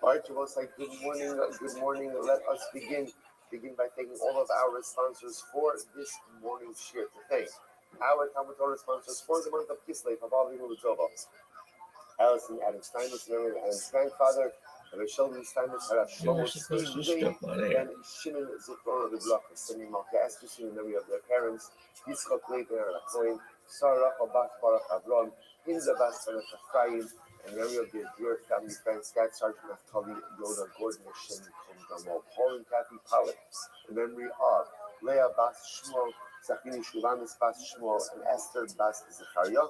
Our Dafyomi sponsors for today, Alan Sarah Steinberg, the discuss of continued refuah for Shulamis Chana Bas Susha, Shani Tapper and family, Le'ili Vishmas Yoshua Ben Yitzchak Zichron Libracha on the occasion of his 19th yahrzeit. And by Avram Skin Malka Klein, his gratitude towards Grandpa Alan Wiseman for all he has done and continues to do for our family. A beautiful thank you to all of our sponsors. Thank you for all the beautiful messages. All those who need our Rosh Hashanah get the call for Yisrael. All of the Shabbat the families in the home of all the Kosh Baruch Hu is coming to shower so his fellows and also all the Yisrael. Because with that, are the really exciting daf ahead of us today. Today's daf is Ayin Tes 78. And we are picking up on Ayin Zayin on the days 77b at the Mishnah, bottom of the daf. Dan Shanis Aridan. So we'll say some really interesting topics over here for today that are going to take us through the next little bit. Dan Shanis Aridan. If blood gets mixed in with water, now listen, obviously we're talking about over here about sacrificial blood that gets mixed together with water. So the shaila, of course, is what is going to be the status of the sacrificial blood. So what's halacha? As long as it looks like blood, ultimately again the mixture is going to be kosher. Kosher means that it is fit for sacrificial use. Fit for sacrificial use. Good. That's case number one. Next, Misavim Kayayin says an interesting case. What happens if sacrificial blood gets mixed together with wine. Right? So now obviously, in the water case, is a very easy litmus test. What's the litmus test? If there's so much water that the blood no longer looks like blood, okay, then it's going to be invalid. If it looks like blood, then it's going to be kosher. Wine, of course, is that wine looks like blood. So the shaila, of course, is that how do we determine if the mixture is going to be kosher? So it's ari bayayin, lo also ki'ilu. This is very interesting. So when sacrificial blood gets mixed with wine, we view the wine as if it was water. Meaning what? And we look at it based on this. If this amount of wine was water, would the sacrificial blood look like blood or not? If it would still look like blood, then the mixture is going to be kosher. If it wouldn't look like blood, then the mixture ultimately again is going to be invalid. Look at Rashi in just a moment. Rashi says, Ron also, it's about 8 lines up in the end of the page.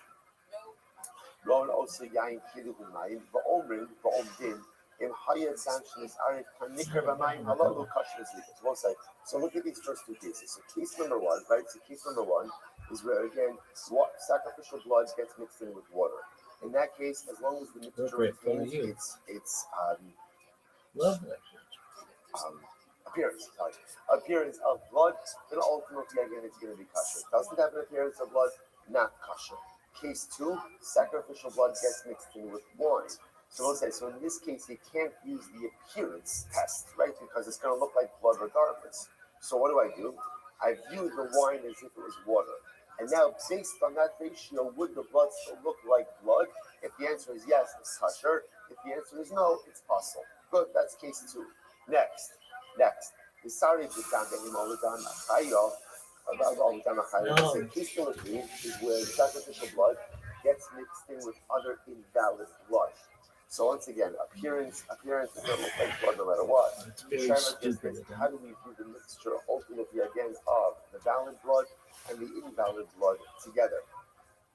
Now again, Rashi points out over here, the behema is a behema chulin, right? This is a non-sacrificial animal. So what do we do over here? Roed also ki'ilu humayim. So ultimately, again, once again, what we do for non-sacrificial blood is the same thing we do for wine. Essentially, we view the blood as if it was water, and then we figure out based on this ratio, would the mixture still look like blood, in which case it's going to be kosher, or would it look like water, in which case it is going to be kosher. Okay, so let's begin to see a theme here.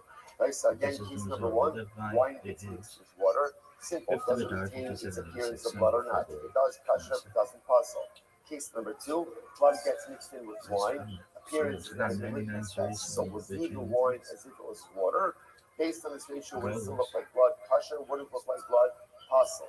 Case number three, sacrificial blood gets mixed in with non-sacrificial blood, chulin blood. So Tanakama says, same thing. View the blood as if it was water. And then see, based on this ratio, would the mixture still look like blood? Kosher. Would it look like blood? Puzzle. Now, examination inspection.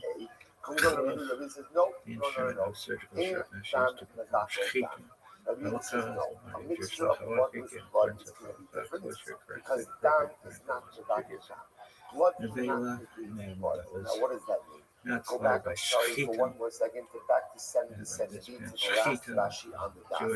In dam, the dam, Rashi says, the mino lo batal. So we'll say the two things, concept which we're going to spend more time on today. Min the mino lo batal means two like items can never be negated one to the other. So therefore, you do the holds, either people so ultimately, again, if you do the holds, and as long as there is sacrificial blood there, the sacrificial blood is not bottled. It's not bottled. So fundamental approach to Tanakama and Rabbi Yehuda, when you have human blood mixed in with sacrificial blood. So what do you do over here? The Tanakama says we view the human blood as if it was water, and see if this amount of water was mixed in with the mixture to look like blood, in which case it's kosher. It would be so diluted that it would lose its appearance of blood, it would be possible. But you just know, ain't down the back, go down.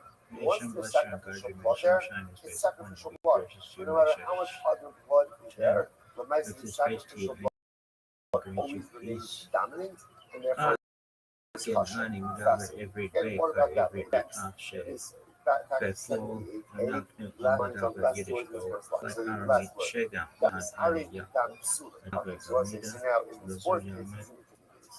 Mezu What happens Yame, if sacrificial Avo blood Anima, becomes Ane, mixed in with Aini, Akin, invalid O sacrificial Una blood? Daba Whatever, Ege, whatever the Ze case is. Nishmat, Lecha. Right? Rashi says over here, Idam Psulin, Idom Berova, Venirva, Openishkat, Chutbizmana, or Chutbin Kobo. This is interesting. For example, let's say you have pigol blood, right? So sacrificial blood that gets mixed in with pigol blood. So what's the halacha in this case? Rabbi says, so in that situation, ultimately, again, Yishpoch La'ama. What does Yishpoch La'ama mean? Yishpoch La'ama means you have to pour it down the channel. Now, Rabbi say, so this is actually, take a look at Rashi. Yishpoch La'ama, Va'afilu HaKasher Rabba Allah, V'chin Dama Tantzis, Yishpoch La'ama, the Apa Shadama Nefesh Rabba Allah, V'shun V'zir, version of Rabbi say. Now, what's the Amma? We're going to talk more about this a little bit later on in the Gemara. Maybe not today, but later on. So the Amma was, there was a channel that ran through the base of the and literally again, that channel took out certain sacrificial weapons out into the back. Again, like I said, we're talking more about this and that's a little bit later. So interestingly enough, in this last case, many cases where invalid sacrificial blood left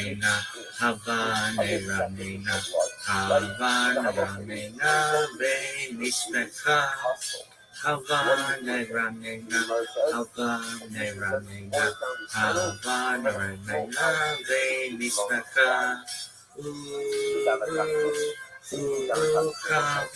Urafim, Velasame, Urafim, Velasame, Urafim, Velasame, Urafim, Velasame, Urafim, Velasame, Ava, Nagila, Nagila, Nagila, Venismaka, Ava, Nagila, Hava, Nagila, Nagila, Venismaka, Hava, Ranena, Hava, Ranena, Hava, Ranena, Venismaka, Hava, Ranena,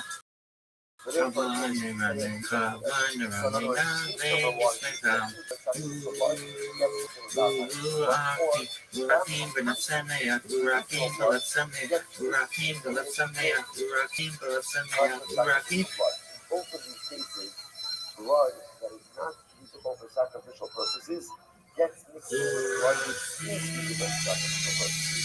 And in both of these cases, the remedy is the same. Or the resulting mixture cannot be used no matter what the ratio is. And therefore, what he's doing is pour it down the drain. Right? The drain, right? Poured into the channel, we spoke La'ama, poured into this channel in the base of Mikdash, and ultimately, again, the channel will take death so separates Gehenna. Because it's still the base of Mikdash. We'll take the invalid mixture out into the Kidron Valley. Incredible. And again, I will say, interestingly enough, why that is, why is it like everything else, or why can't you be like the same litmus test that he's using up until now? We'll see in the Gemara. Rabbi Eliezer not sure. Sorry, Rabbi Eliezer not sure. Rabbi Eliezer ultimately again said that it's kosher. Now again, which case is he referring to? He's referring to ultimately again the Dam Hustle and the Dam Tansis. We'll see, and we'll see his logic. Now also have listen to this. In Logan Lach, then they'll son kosher. Furthermore, the Gemara says, Halacha l'maisa, if the Kohen did not ask and instead applied this blood, then ex post facto, it's kosher. So it's very interesting. So as much as in these last two cases over here, the case of where the invalid sacrificial blood gets mixed into proper blood, or where the tantis gets mixed into proper blood, so the halacha is the mixture is invalid and really has to be poured down the channel. However, if the Kohen did not ask and instead he just sprinkled it, halacha l'maisa, it's kosher. It's kosher, which tells you what? And the Ikra again, according to the law, it's kosher. And obviously, again, some rabbinic legislation that's happening over here. That's preventing us from using it. Okay, more about that. So let's focus on our initial cases. Right? If you look at the first two cases, case number one, blood gets mixed in with water. How do you Shoftim, have judges, so what's the Shmuel, determinant if the mixture is valid or not? If Malachim, it looks like blood. As long as it maintains its that's appearance Joshua, of blood, Judges, and ultimately again it's Kings, called sacrificial blood. Case number 2, wine gets Yeshayahu, mixed in Isaiah, with sacrificial blood. What's the halacha? What's the halacha? Yirmiyahu, Review the wine as if it was water, right? And Jeremiah, if in that ratio still Yesahel, maintain its appearance of blood, Ezekiel, it's going to be Trey, kosher. Asa, Case number 3, Minor Prophets, sacrificial gets mixed in with Hosea, blood Yom, of human Amos, animals. Obadiah, What's the halacha? Yonah, Same thing. Micah, Ultimately, again, Nahum, review it as if it was water. Chava, Kuk, And if it maintains, it would have maintained the appearance of blood, it is going to be kosher. Incredible. Incredible. Although in that last case, Rabbi Yehuda disagrees. Rabbi Yehuda says, "In dam the battle dam." Okay, good. So let's analyze. I'm going to be Rabbi. I'm going to be Yochanan. Lo shanu ela. So we'll say this idea. So focusing on this idea of the blood and water, right? So blood and water. So everything depends on the appearance. So the Gemara says, "I'm going to Yochanan." Shanu ela. When we say that as long as there is the appearance of blood, the mixture is considered to be valid sacrificial blood. When is that? Ela shenafu mayim l'sof dam. That's when the water is flowing into the blood. In other words, I guess the imagery is, I have my sharis, mitzvah, this utensil, sacrificial blood, and water drips into that blood. That's when we say that as long as the blood retains its appearance as blood, that it's still valid for sacrificial use. However, enough of the so mayim. But in the case is reversed.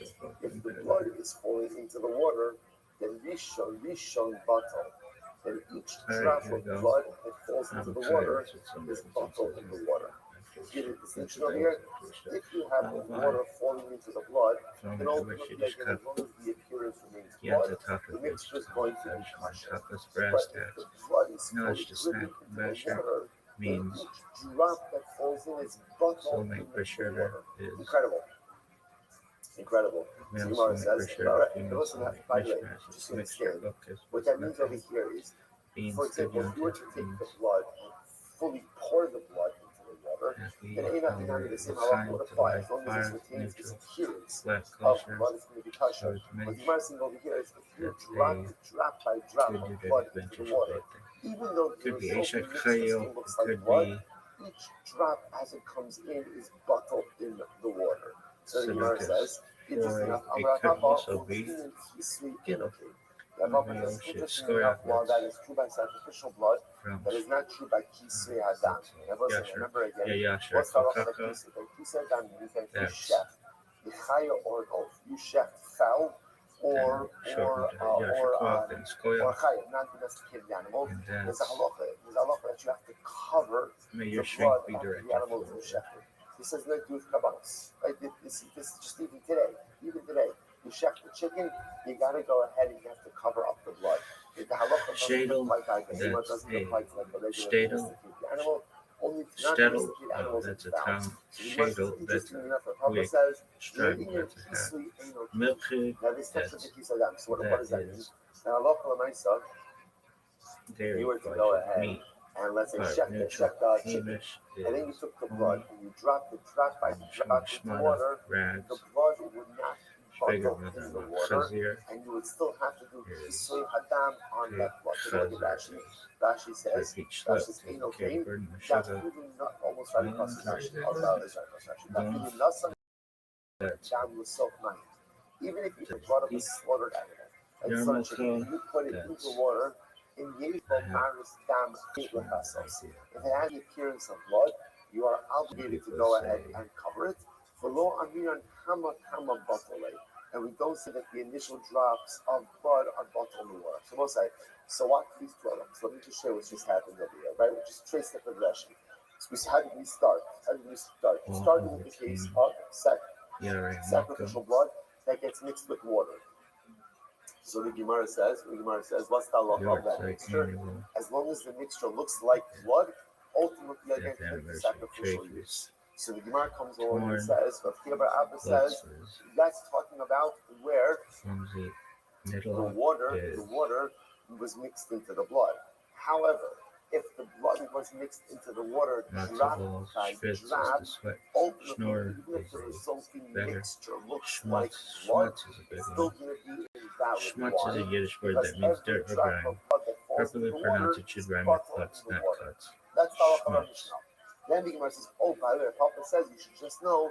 It is sometimes spelled schmutz or schmutz. So if you were to check the chicken, Metaphorical take the schmutz. blood and drop it drop by drop into water, right? Ultimately, again, the blood would not be bottled, and you would still Something be profane or obligated lewd can be to described with the adjective schmutzing or why the schmutzig, distinction which functions between like dirty in sacrificial English. law Here's an and example. Why the that mitzvah joke for kisai schmutzig. Schmutzig Schmutzig biology. Keeping clean is important in Judaism, of course. We want hand washing is followed by a short lesson. It has almost nothing to do with physical cleanliness as it takes place after your hands are already clean. So before washing for bread, you can make sure to watch the schmutzig hand grabbing hands. Make sure to watch your schmutzig hand grabbing hands. In Judaism, it is super important to not use foul language, so some people may need occasional reminders to close their schmutzig She's listening at what happens. It's actually very interesting. It's fascinating. Rashi says, what's the dynamic? When you chef that chicken, now you take the blood. So what do? You drop in the first drop into the water. What happens when that first drop falls into the water? What happens? Essentially, it becomes what schmutz is required to pass over when every bit of chametz, leaven, must be removed from the home using schmutz, of course. It is important to remember. So what happens at the end of the day? Ultimately, it looks like blood. Once it looks like blood, ultimately, again, that reinvigorates all of the previous droplets of blood that were placed into the water. Because by mitzvahs, once something is set aside for use of a mitzvah, it is important to remember that added schmutz is not chametz. Grime is just grime. A trace of schmutz. Shemetz, a loan word from Hebrew, means trace, implying that the tiniest amount of something. Technically, one can have a full schmutz. The two words have no etymological Hasidic tale about schmutz. There was once a young bird who knew only his mother's nest. There was once a young bird who knew only her mother's nest. She began to feel that the nest was small and dirty. Worst of all, it smelled horribly. The more the poor chick sniffed, the worse the place seemed to smell. Finally, she felt compelled to fly off on her own will in search of a more wholesome environment. Flying unsteadily, she made her way to a nearby barn and made herself comfortable. But alas, it took only a few minutes for her to discover that there was a stench there as well, just as bad as the nest she had left. She hopped into the barnyard and tried to find a comfortable spot, but it also stank. She went from place to place, but wherever she went, she found an awful smell. Finally, discouraged and disillusioned, she returned home to consult with her mama bird. Little bird, said her mother, the world doesn't smell, there's just a piece of schmutz stuck to your beak. This reflects the teaching of the Baal Shem Tov, that if you see a flaw in someone else, it is because you yourself have the same blemish. In a sense, the other is merely mirroring your own schmutz for you to see and correct. Fascinating distinction between mitzvahs and kodshim and karbanos. By karbanos, there's yesh dichui etzel karbanos. There is yesh dichui etzel kodshim. By a karban, once something is set aside for non-use, it's forever non-usable. So therefore, again, going back to this moment. Question: just curious, what is the Jewish stance on cursing and curse words? I've heard the lion plays our temple and defaming God is very bad. What about a curse here or there when you're really response? Think of someone wise, kind and caring. The type of man or woman you deeply respect and look up to as a woman. Could you imagine such a person spewing out filthy language in a sudden moment of rage? Probably not, and for good reason. It isn't just a word thing to do. In the beginning of the Torah portion of Kedoshim, we read an enigmatic instruction, Kedoshim Tihu, be holy. This is different from the many other commandments that follow, which pertain to specific matters such as marital and ritual purity or holiness. The sages explain that the Hebrew word kadosh, which is normally translated as holy, actually means to be distinct or separate. Thus, these words are actually a commandment to separate ourselves, separate from vulgar language for one. But at the end of the day, To paraphrase Nachmanides, while the Torah forbids various behaviors and foods, at the same time it does permit intimacy between husband and wife and the consumption of kosher meat and wine. Thus, there can be a glutton who eats only kosher food, a drunkard who drinks only kosher wine, and a married man whose behavior with his wife is lewd, even though she is permissible to him. Or there may be a person who speaks in a disgusting manner, something that is not specifically prohibited in the Torah. Thus, it is possible for a person to actually be, in the classic sense of Nachmanides, disgusting with the permission of Torah. In other words, Torah itself commands that you go beyond the parameters it sets for you and live a life that is truly distinguished and uplifting. The Torah tells you that to be holy is not enough to do this and don't do this. There's something you have to do on your own to get up there, to go beyond just following instructions, at least a small step.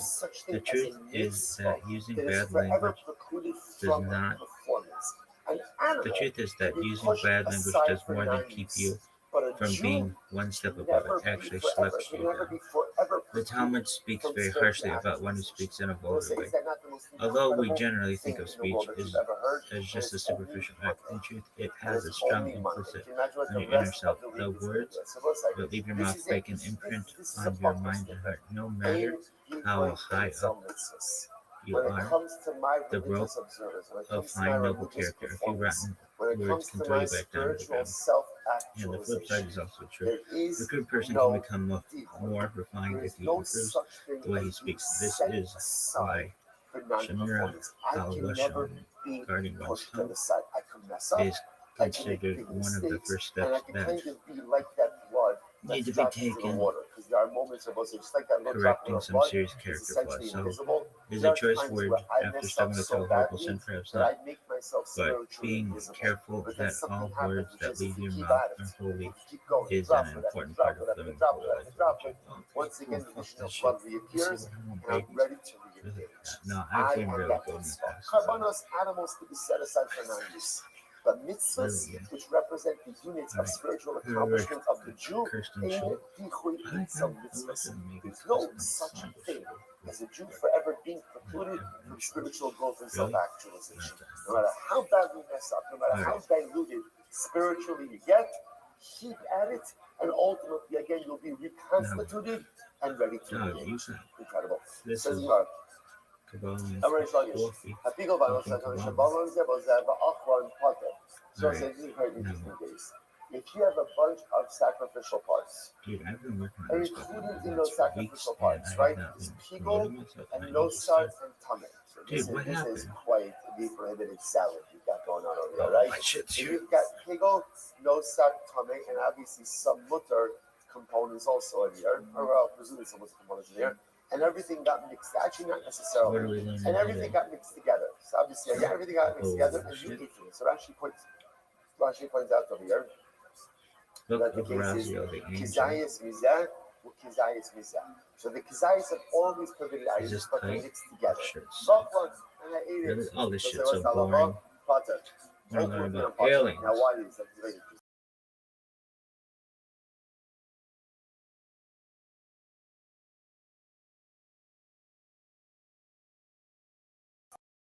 Why?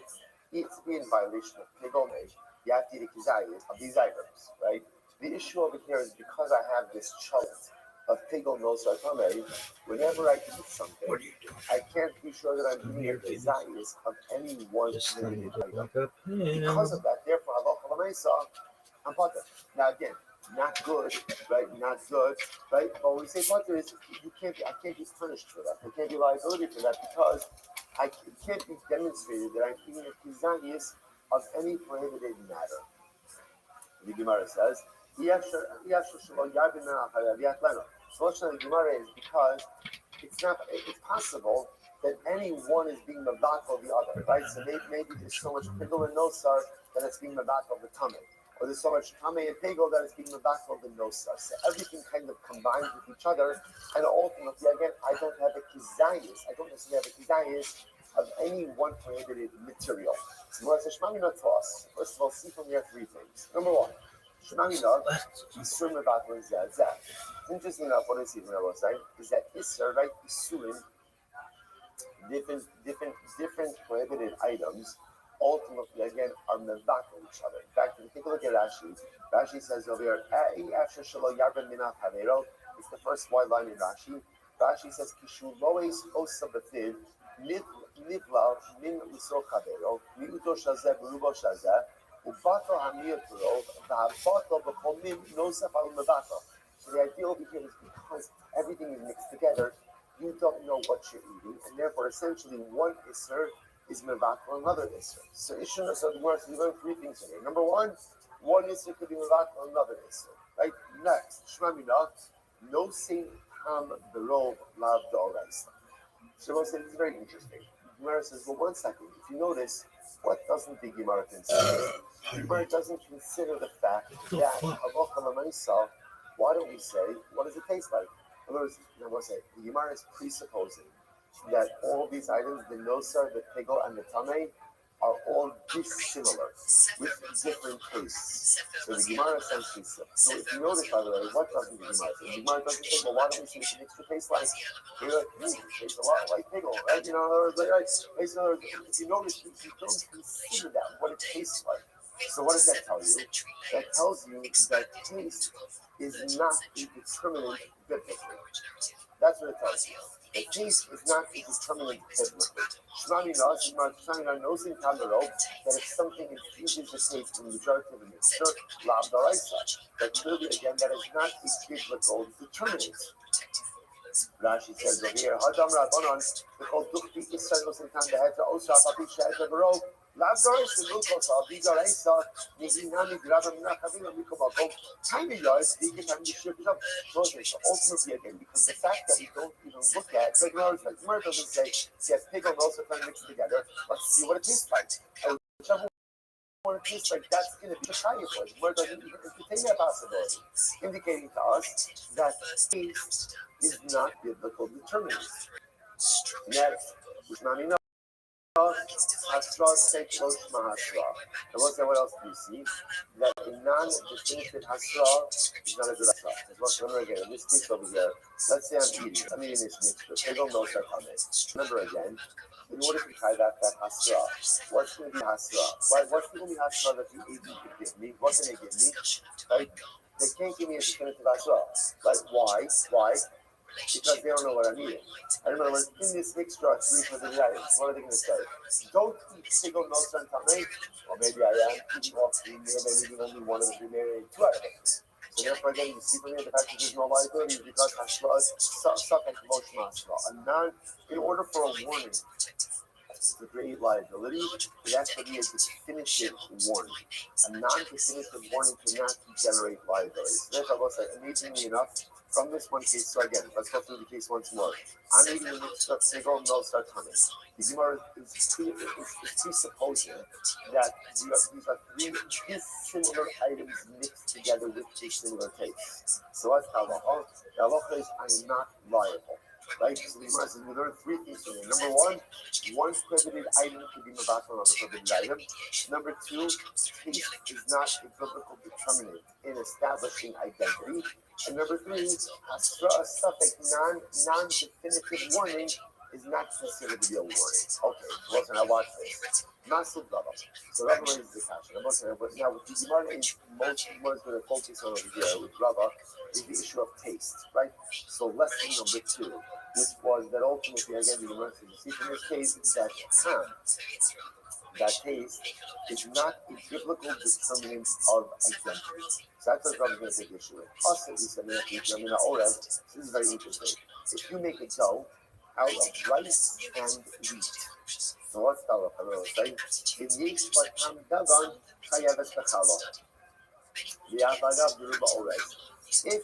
taste of the loaf ultimately again tastes like wheat, then what? Then the identity of the loaf is a wheat loaf. Now what's that? It's a wheat loaf in what? Chala. What's chala? Chala is the portion you have to separate and give to the Kohen. What do you see from here?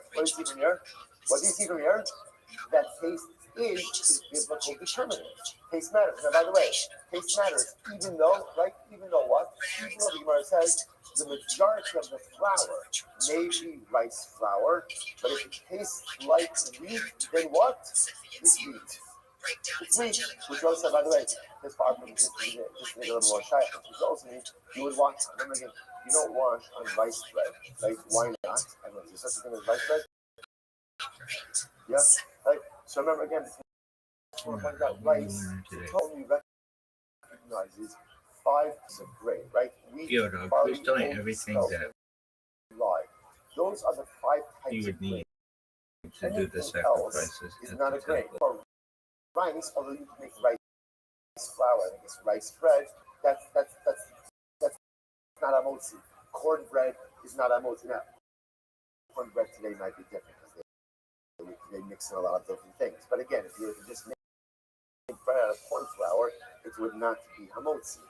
If you have a bread that is made both out of wheat flour and rice flour, if it tastes like wheat, then you have to take challah. You know, the majority of it is rice flour. So what do you see from here?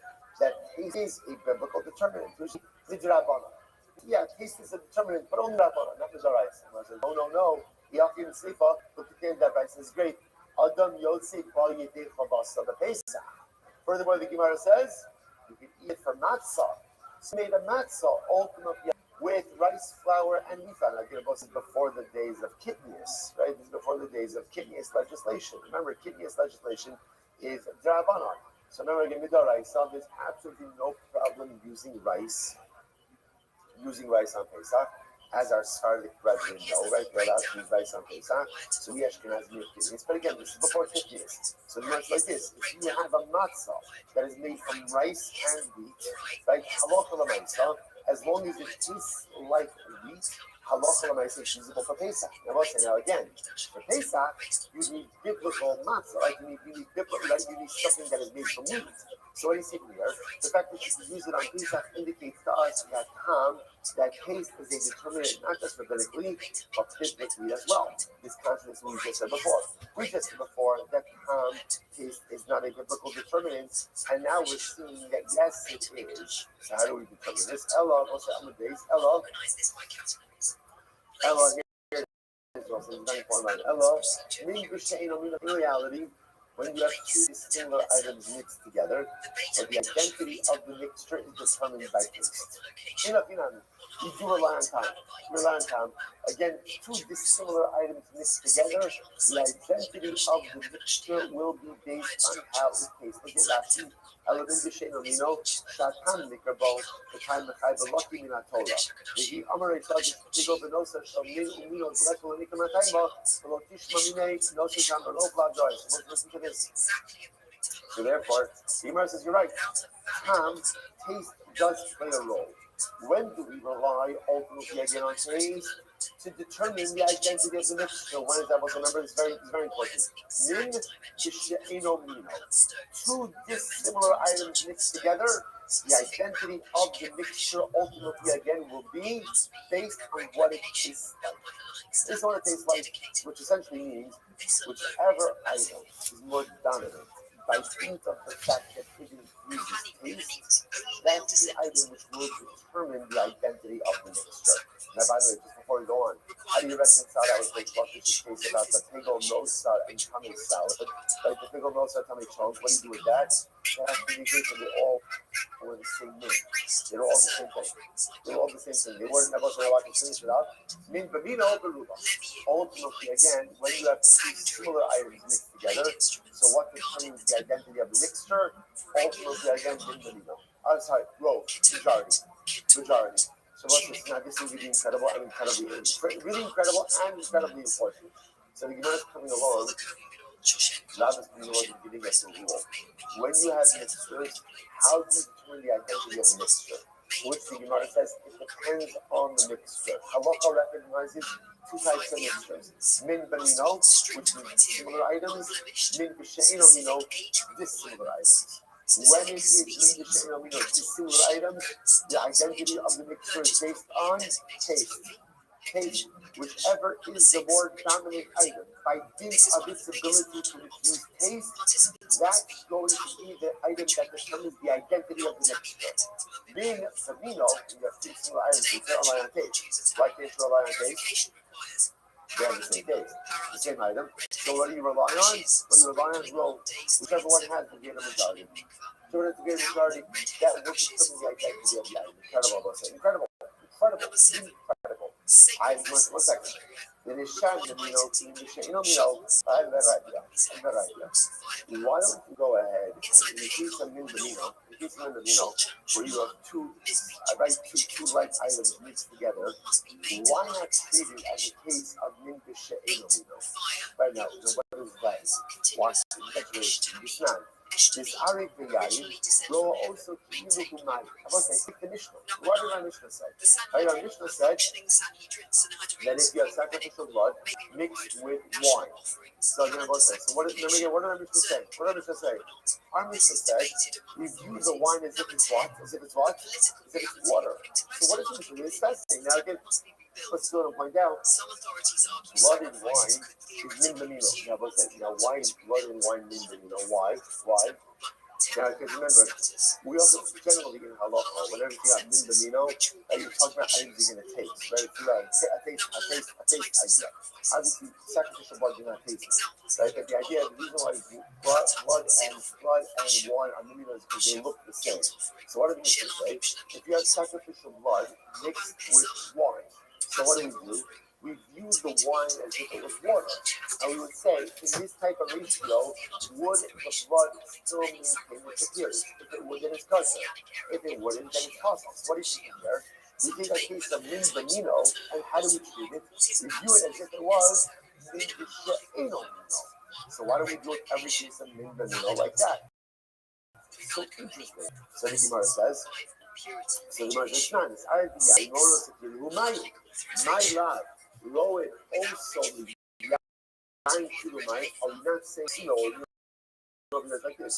We view the wine as water, and in this ratio, if water was mixed with blood, would the blood still look like blood? If so, then the mixture will be kosher, and if not, then it'll be possible. So you're taking a min benino mixture and turning it into a min b'she'eno mino mixture in order to go ahead and see its kashrus. Which is low, and also lidam kilumai. No, it really means we've used the blood as if it was water, and then we view ultimately again if the blood in this ratio is water mixed with water, would it still look like blood? So it doesn't make any sense. And ultimately again, what do you mean rolling? And it should say bottle. Furthermore, ba'ol, kind of Buddha Omer, rolling also kilu yayin odo. Further, I'm going to say another brisa. This is a fascinating case. Rabbi Yehuda, totally different case. Now, hold on for just a second. Rabbi Yehuda says we view it as if it was red, as if it was red wine. In Bia Mar'ehu Kasher is a mikvah case.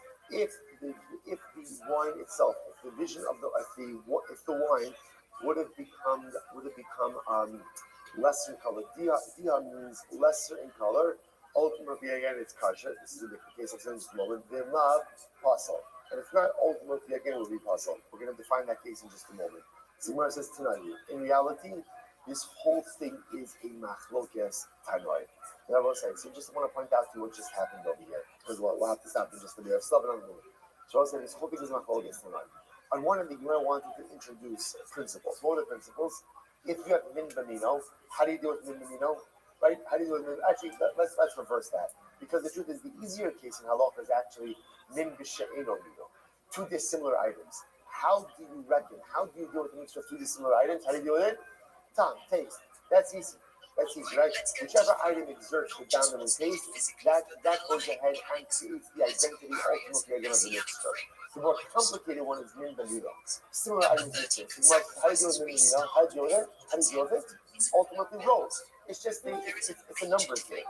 Whichever item is in the greater majority, that item determines the identity of the mixture. The writer says, hold on, I have a better way to deal with min benino. How do you deal with min benino? How do you deal with it? Make it into a min b'she'eno mino case. And that's what the Mishnah is doing, right? The Mishnah said that if you have sacrificial blood mixed in with wine, what do you do? view the wine as if it's water, and then see how that impacts the Mishnah. What is Mishnah saying? The Mishnah says that in min b'mino cases, make it into view it as if it's a min b'she'eno mino case. To which the Gemara says, this whole thing about how to deal with min b'mino is a machlokes.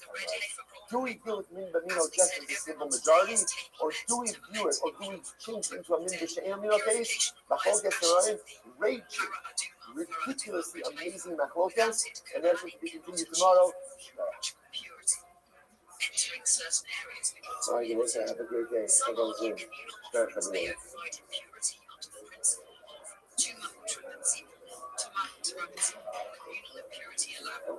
This is a major halachic debate. Number 15, the location issue.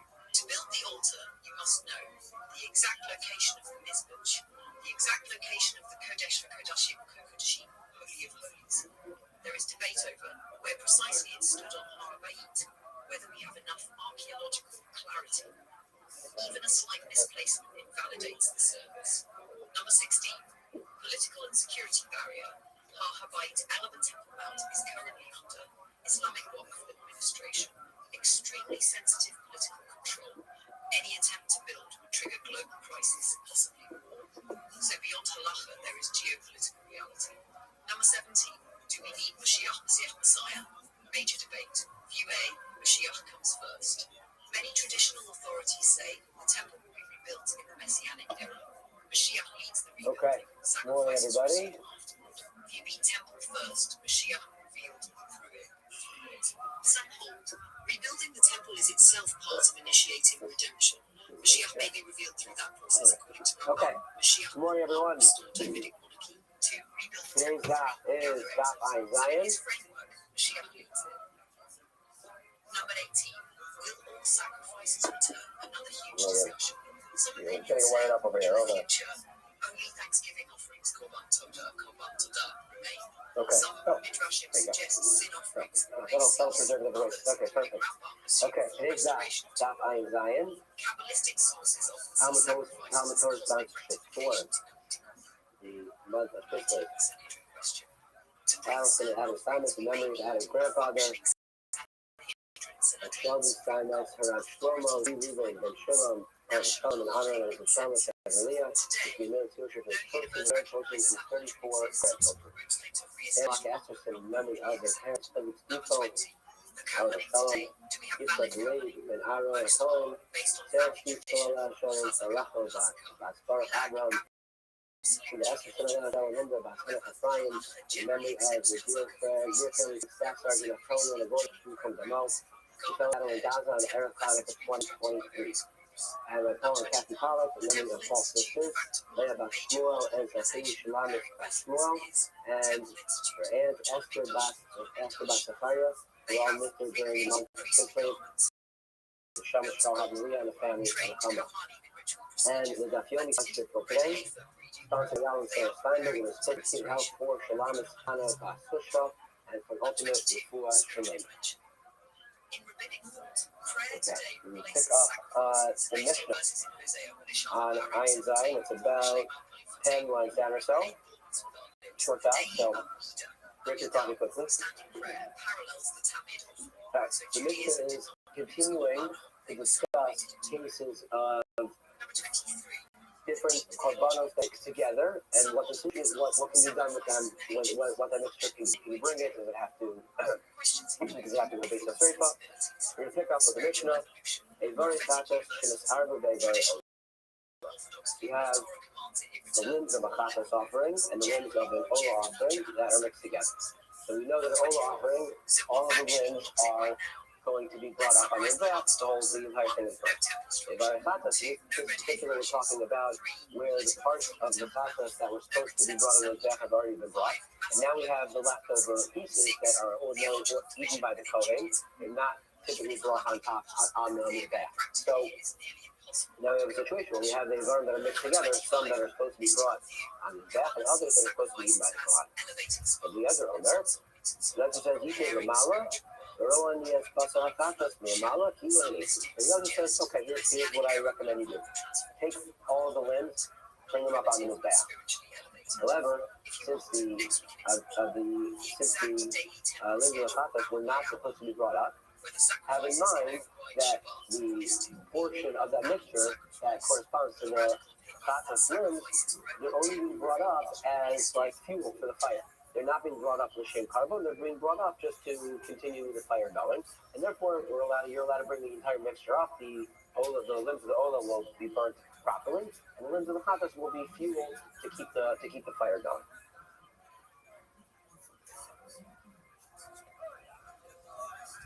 However, argue, and they say no. You are not allowed to bring up the Ibar Chatas because they're not supposed to be brought on the bath, and therefore have to wait. If they wait overnight, let them be possible. You have to base straight, and then you can burn the whole thing. And the Gemara is gonna. I specifically didn't go into the reason because the Gemara is not going to go through the reasoning between the two.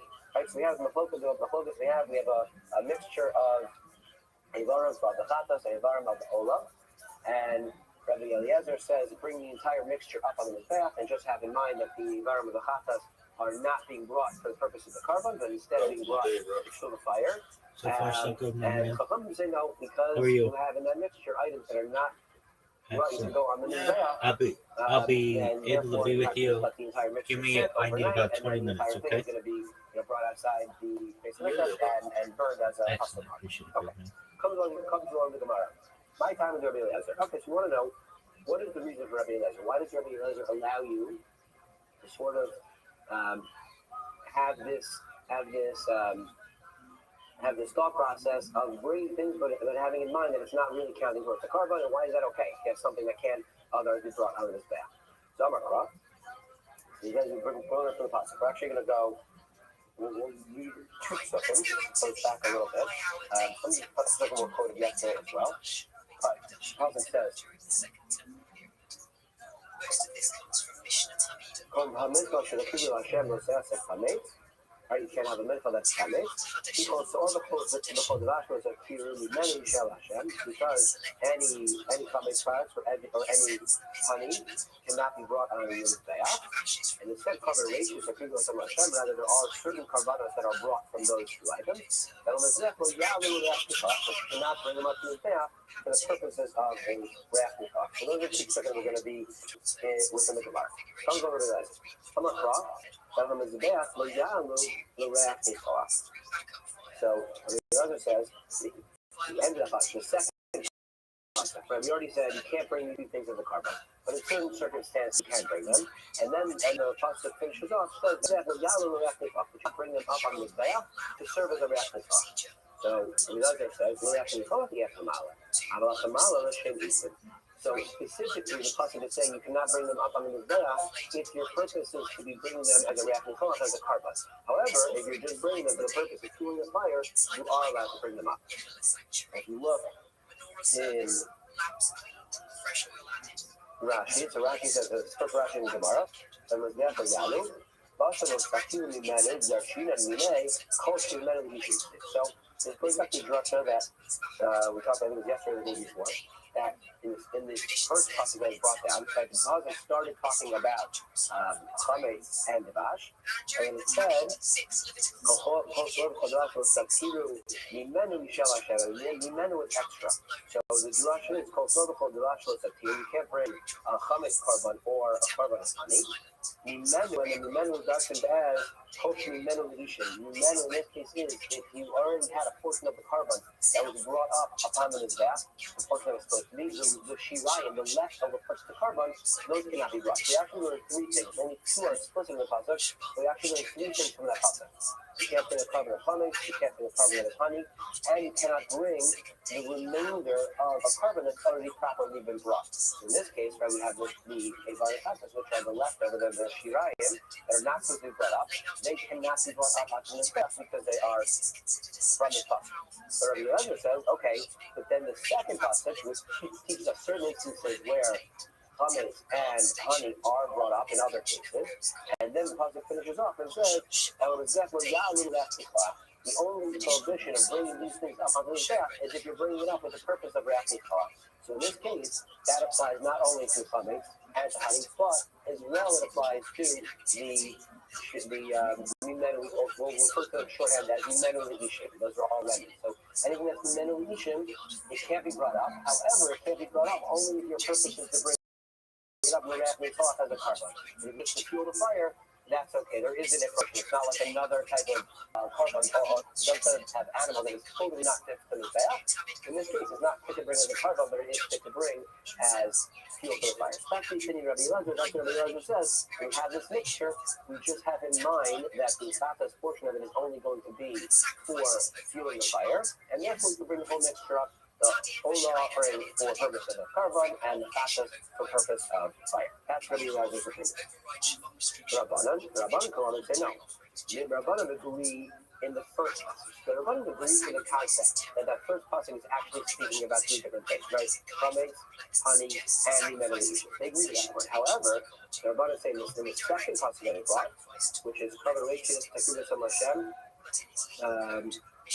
that was definitely Yahweh, Rabbanan Meet Rachmana Osama. Sorry, it's actually passage before.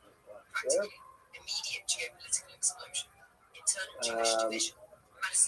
Carbon ratios Takribu Osam.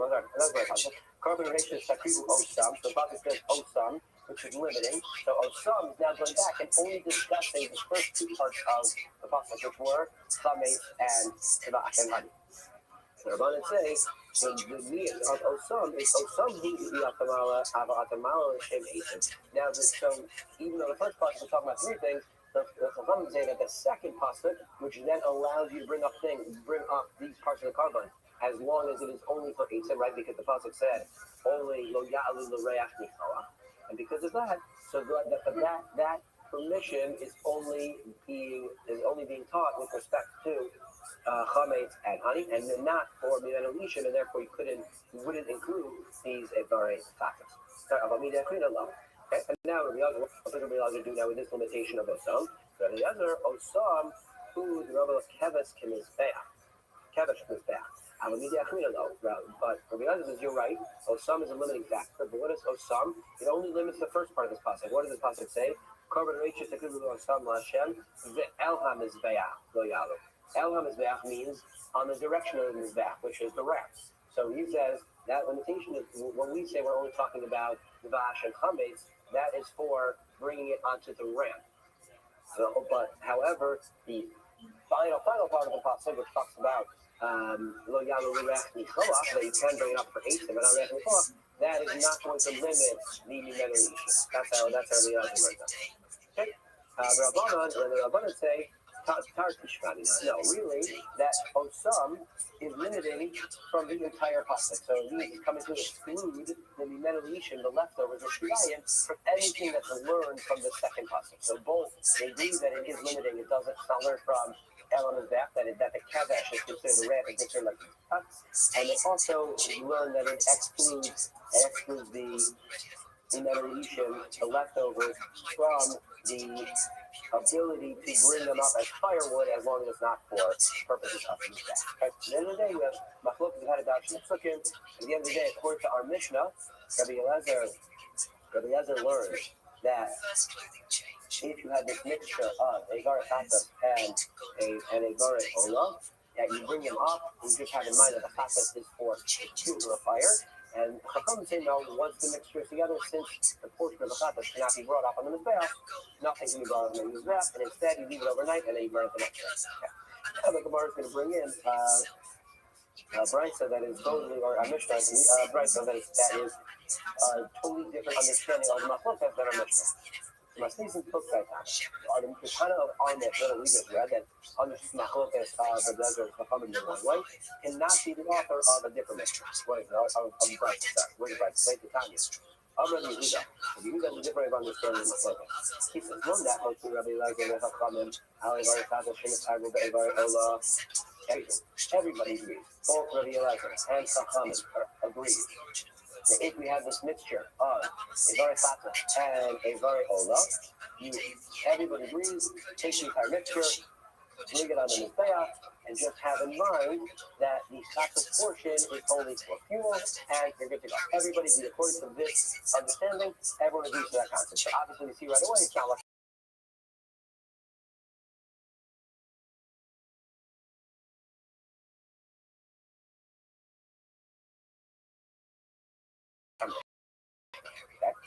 which is not allowed to be brought as part of these. Everybody agrees that you cannot bring it up, meaning you can't use this idea that, oh, let's bring up the mixture as well and say that the Rovea Nirva portion is just a fuel for the fire. In that case, everybody agrees you cannot bring it up. And of course, because they learned it from the pasta, whereas the point is there's a pasta, they learned it from the pasta said, well, and that's what we're talking about, we said, that pasta is only talking about the Shirayim, it's only talking about the men and the Ishim, so it's not going to include something like the Rovea Nirva. Okay? So those are the two cases they agree on. So what exactly is the Machilokes? So the other Chachamim. However, Ola Tzimima is Arvu Be'Evare Balas. Let's say you have a Varim of an Ola. That is a totally fine kosher Ola. But it's mixed in with a Varim of an Ola that became a Balmum. The Balmum, obviously, you cannot bring those up. So now we have this mixture. What do we do? So the other Omer, we bring them up. The row on the Malach, so the other is a sheet that we understood from our Mishnah. But in the case of mixture, in this mixture of Shminim and Bali Mumim, Rabbi doesn't say, okay, great, bring them all up on the Mizbeach. Have in mind that the Bali Mumim are not being carbon, but rather just as clear, and we're all good to go. The Chachamim say, no, you're good. The Chachamim say, no, in this case, the Avarim of the Ola that are Bali Mumim, they are not fit to be brought up, and therefore you can't use this same strategy to bring them up. Okay, so now we want to understand more about why does Rabbi Elazar permit in this case. That's the problem we can understand because it's different. We're learning stuff. What about Rabbi Elazar? The other, my story, they have a Nirva. What's the reason Rabbi Elazar agrees that we cannot bring up a meal that is used in animal in the Nirva? Why? Because an animal is not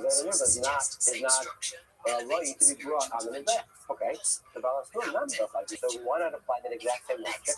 The Balas Tum, a carbon Balmum is also not able to be brought on the Mizbeach. So why does Rabbi Elazar treat it differently? We have two different answers. Huna comes in the first answer. The Huna says we're actually talking about a very limited subset. It's not any carbon Balmum. Rather specifically with Dugut Sheva Ayin. I think the most translated as cataracts of the eye with some blemish in the eye. Now leave the Rabbi Akiva, specifically according to the opinion of Rabbi Akiva. What's the opinion of Rabbi Akiva? The Amar in Alul Yarden, that Rabbi Akiva says, specifically with this mum of Dugut Sheva Ayin, and there's certain other ones that are included as well. Specifically, it's mumin that are also by a behemoth but are not up by an oath, and therefore there's a lower level of mumin. So even though you're not supposed to bring it up on the Mizbeach, if you were to bring it up, we don't remove it from the Mizbeach, but it's at a lower level of Isser, or a low level of Luke to bring up on the Mizbeach. So when it says that specifically Rabbi Elazar said, we're talking about a mum that's not at the highest level, and therefore if it gets mixed in with the Avarim that are Tamimin, they can all be brought up. Because if not, it's not a full Balmum, it's like more of a middle category according to Rabbi Akiva. That's why I asked. Okay, well, that's great. Rabbi Akiva. Rabbi Akiva said, if they happen to go up, then you don't bring them down. But okay. So Rabbi Akiva's opinion, how do you stretch Rabbi Akiva's opinion to say that in this case the mixture is down here around and the Chafira will bring it up onto the Mizbeach? So he said that Rabbi Akiva would extend his din, even the Chafira, Rabbi Akiva would extend his din to the other. So Papa by Shinon goes to all the Gabi Kaza. No, we have to add another element in this case. This case is actually where the mixture isn't on the ground, like you said. The mixture actually is already on the ramp. And so once it's on the ramp, and the ramp is and Kadesh, then you can bring it up onto the main Mizbeach. Okay, but then we're at okay, that's we're talking about a lower level look. We've got a case where the Nick already on the ramp, already partially up. I already have an element of it's already partially up the Mizbeach. However, if that's the case,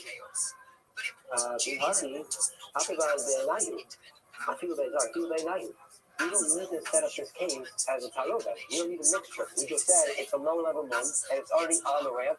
In that case, I could have brought him up as his own valley mum. Why would we set up a case where it's valley mum mixing with Sweden? We don't need to go through that exercise if we're already setting up the case. So try to disprove Rabbi, and we have to find another way. Why, in this case, why did Rabbi Eliezer differentiate between a mixture with Balamum and a mixture with November? Ella, Tamid Rabbi Eliezer is from a passage. Miyet Rachmana Mum Bam. As it says, talking about Balamum as. This is very simple. Why two identical goats? They must be same appearance, same value, same height. Purchased together. Right, that they're basically because they have a mum, and therefore you can't figure it out. What does the passage says? Specifically, mum bam. Bam seems to be extra. Right? So it says is bam, mum bam. The only problem with bringing volume movement is when they are the end by themselves. Only then. However, if they're mixed together with proper kavanos, then you can bring them. Up. That is one in the case of Avarim mixed movement versus mixed with linear. But in the case of Balamum, Rabbi Eliezer would allow you to bring that mixture up because he holds that the insert of bringing the Balamum up from the back are only in a case where they are by themselves. But if they're mixed together with other components, you can actually bring it up. So what do the Rabbanan do in this process? Rabbanan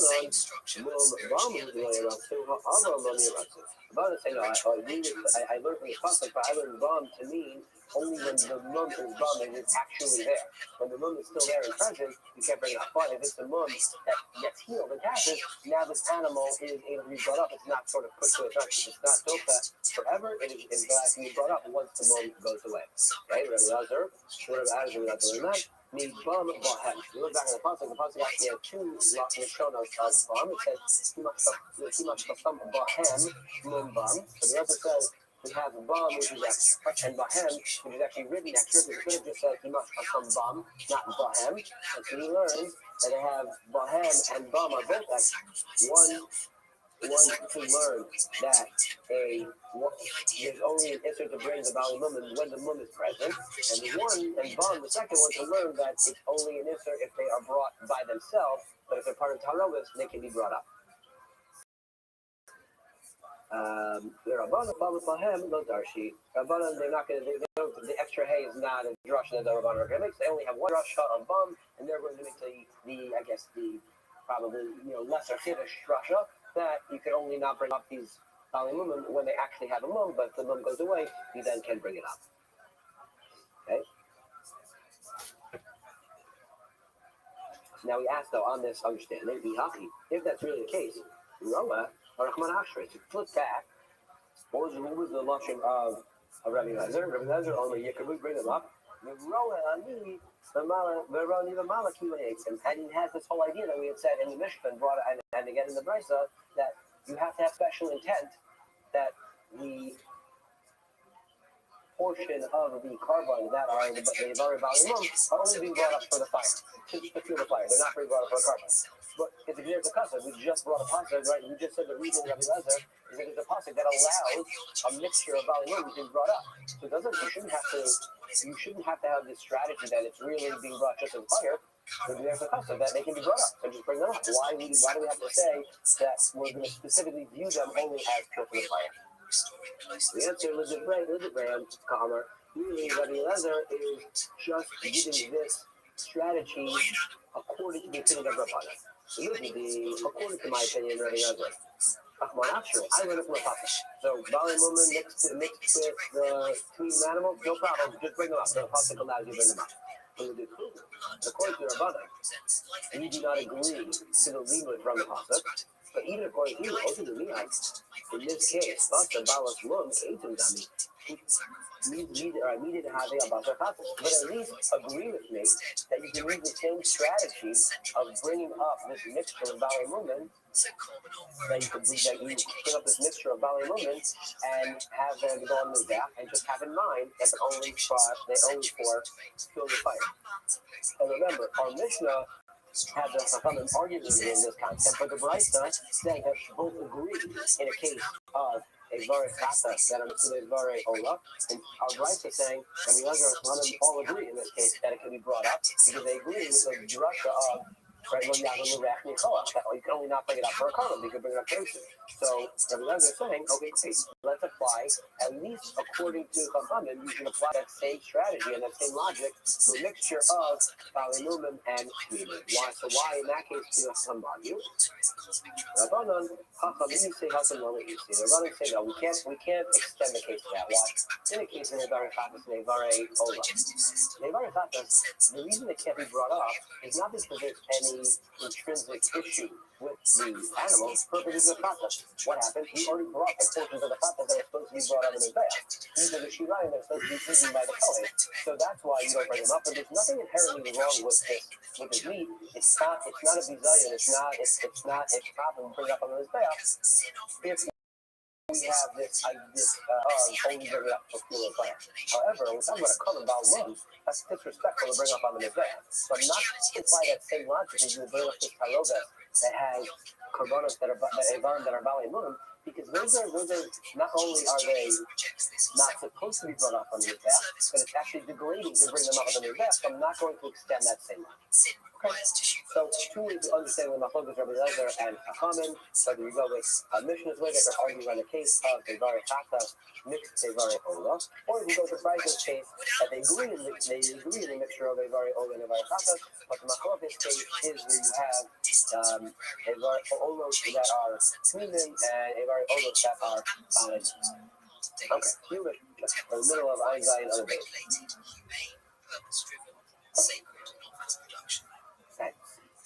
Ivarin, the Ivarin Zuran. We're still in the world of mixtures of Kabbalah. Okay? Now we have Ivarin, the Ivarin Balin. Let's look at Rashi. Rashi and and another question as well. Okay, based on the mission of Gemara.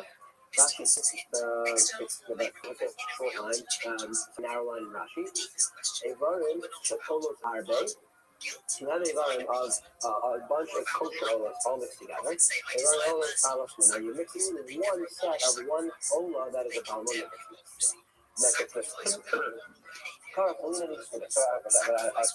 Rashi giving us a little bit more. Let's keep reading the type of cases. You have one set of avarim of an ola that is a balmon mixed in with a bunch of avarim of an ola that are all thin and all kosher. You go in the gap. So the other owner, in Karavot, after they had extra Karavot, let's say, happens to be, you're not supposed to bring them up, but let's say you happen to bring up one of the heads of this mixture, you bring one head on the new back. So what does Rabbi say? We assume that the one you brought up was the Balmum, so you weren't supposed to bring it up, but it's there. And now, the rest of the heads that are sitting there, they're all good. We're going to assume they're all the good ones, so you can bring them all up, no problem. Or Kirayin Shalach, unless you bring up the legs of one of the animals. Again, you weren't supposed to. The Kohen accidentally brought it up anyway. So again, we now assume that the one that was accidentally brought up was the Balmum, and all the rest of them are the good ones, and bring them up, no problem. Okay, that's the opinion of Rabbi Eliezer, that when we have this case where one was accidentally brought up, we're going to be totally that one that was brought up as being the one that was not supposed, that's the Balmum, the one that's supposed to be brought up, and the others are now all good, and bring them up with Hakir. And Chachamim take the entire opposite view, and they say, no, even if, let's say, you had 100 there, and you brought 99 of them up, we assume all of those were the kosher ones, and the one that's left behind, that's the one that's one. Right? And you also base this right on that last one, you cannot bring it, and we assume that is one that is not allowed to be brought up, and you have to bring out the basis rate. Okay? So, whether we view one gets separated, do we view it as are the one that separated was the problematic one? Or do we say every single one that's brought up, assume is the good one, and the one over is the problematic one, and so at no point are you allowed to lechatchila bring anything up from that mixture. Okay? Amar Rabbi Elazar. Not Rabbi Elazar, not Rabbi. This is Rabbi. I think this is Rabbi Eliezer. This is Rabbi Eliezer, right? Which one are we going with? First one was Rabbi Eliezer. Okay. So the Rabbi Elazar is the Amora is coming to explain the Tana. The Amora is coming to explain the Tana. We'll go that way. Okay. Lo Yashir Rabbi Elazar Ella Shnayim Shnayim. The entire case of our Mishnah, where we were allowed to bring up each one, right? When one was brought up by accident, we assumed it was about them, you can bring up the rest. It's only in a case where it's not in a case. It's only in a case where they're brought up 2 by 2, not 1 by 1. Why? Because if it's 2 by 2, we're saying we know we only have one problematic one. So if 2 are brought up, we know that at least one of these is good. And so when we have one that's good, we're saying, all right, one is good, we're going to now extend, and we're going to go with this logic that the other one must be good as well. And look at Rashi. Rashi says, Rashi El Shnayim Shnayim. We bring them up in pairs. Rashi calls this a migo. The migo, the high Rabbi Shmuel, since we know that in this pair, we have one that is not in this pair. So therefore we extend and say, it must be that the second one with it is also a good one. It's not the one that's a problem. And it's the card code, and the answer must have been on the previous one that one that was brought up accidentally. However, if you're bringing them up one at a time, then you don't have, basically Rashi sort of understanding it. I don't think it's migo in the traditional sense to understand it, but in the sense that once we know, we sort of have like a tzad hechsher. Like once you bring up the other, you know there's going to be something good happening. All right, one of these is a good job. Once we like to have that momentum, we're also going to apply it and say, you know what, we're also going to assume that one that was brought up, that was also good. And so you can bring them up 2 by 2, and because you have sort of that like that traction of hechsher, we're going to apply it to the whole mixture.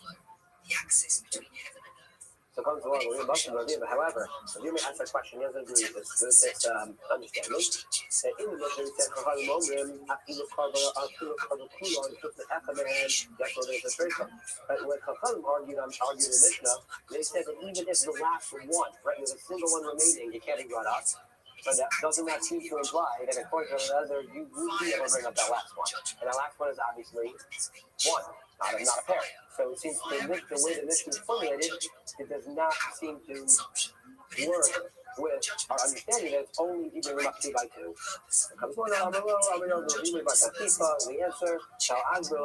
might effort. So we can answer, we said, no, you're right. It does say you can bring up the last one, but what does it mean by the last one? It doesn't mean individual, it means the last pair.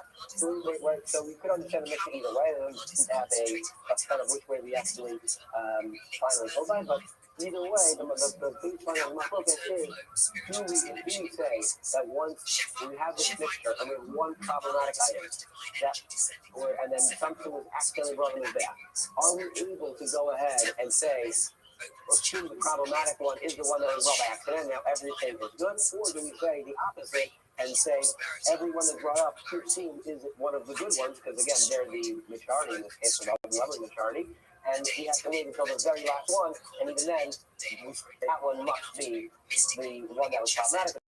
That one has to be burned. I actually put to look up. I don't know exactly what it's here, but we'll get back to the chat. I can look it up later. We'll stop there because I have a short topic coming up, so I want to leave a little bit for the rest of you tomorrow. Not poetry, metaphysical play. The temple anchors covenantal reality. What happened when it was destroyed? When the Romans under Titus destroyed the Second Temple, rabbinic Judaism pivoted, prayer became substitute, study became substitute, acts of kindness became substitute, but mystics say substitute is not identical to source. It maintains survival, not full restoration. Prayer as miniature temple. The Amidah standing prayer, structured parallel to Talmud, morning, afternoon, evening. Each Jew becomes a micro-temple, body becomes altar, heart becomes holy of holies, breath becomes incense.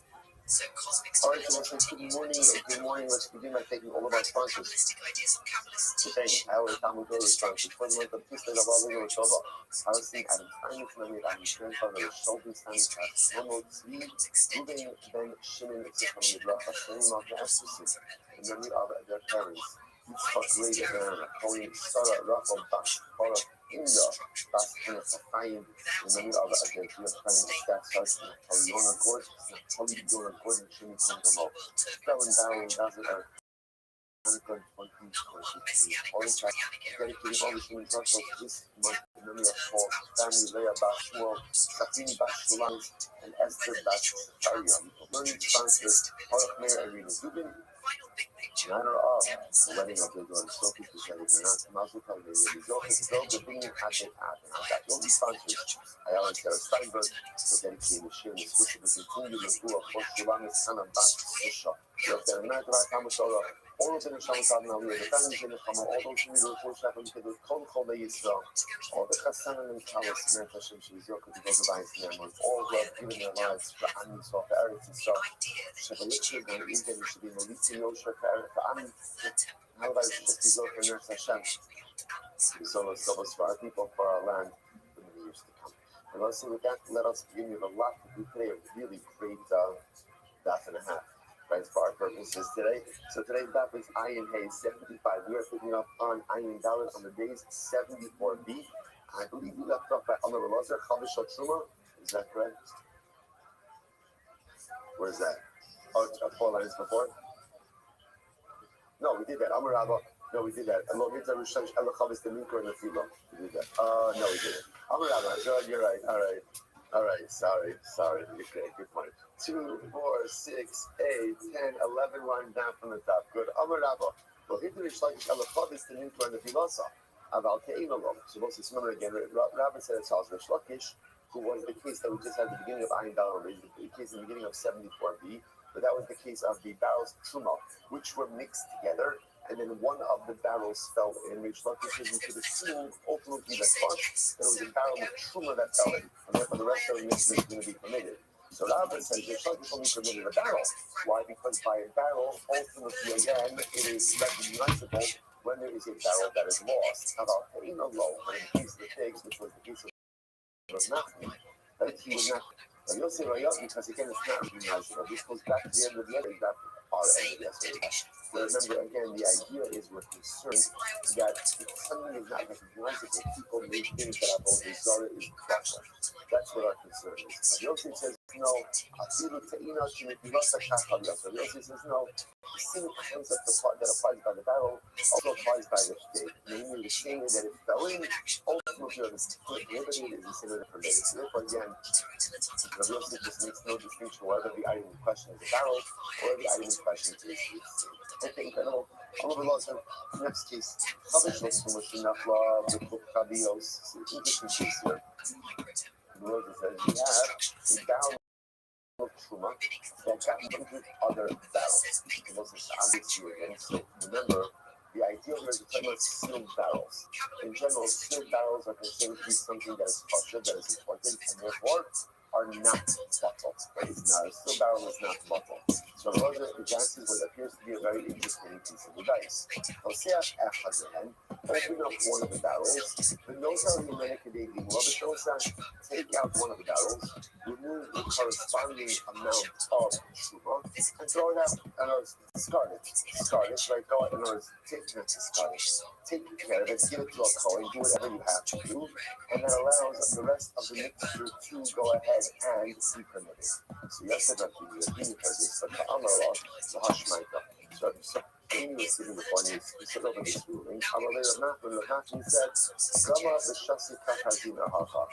Literally translated, the person who gave this ruling must have been of the one already. Right? Which is another way of saying that doesn't make any sense. Because they don't say what it's true, it's that words of Allah are saying.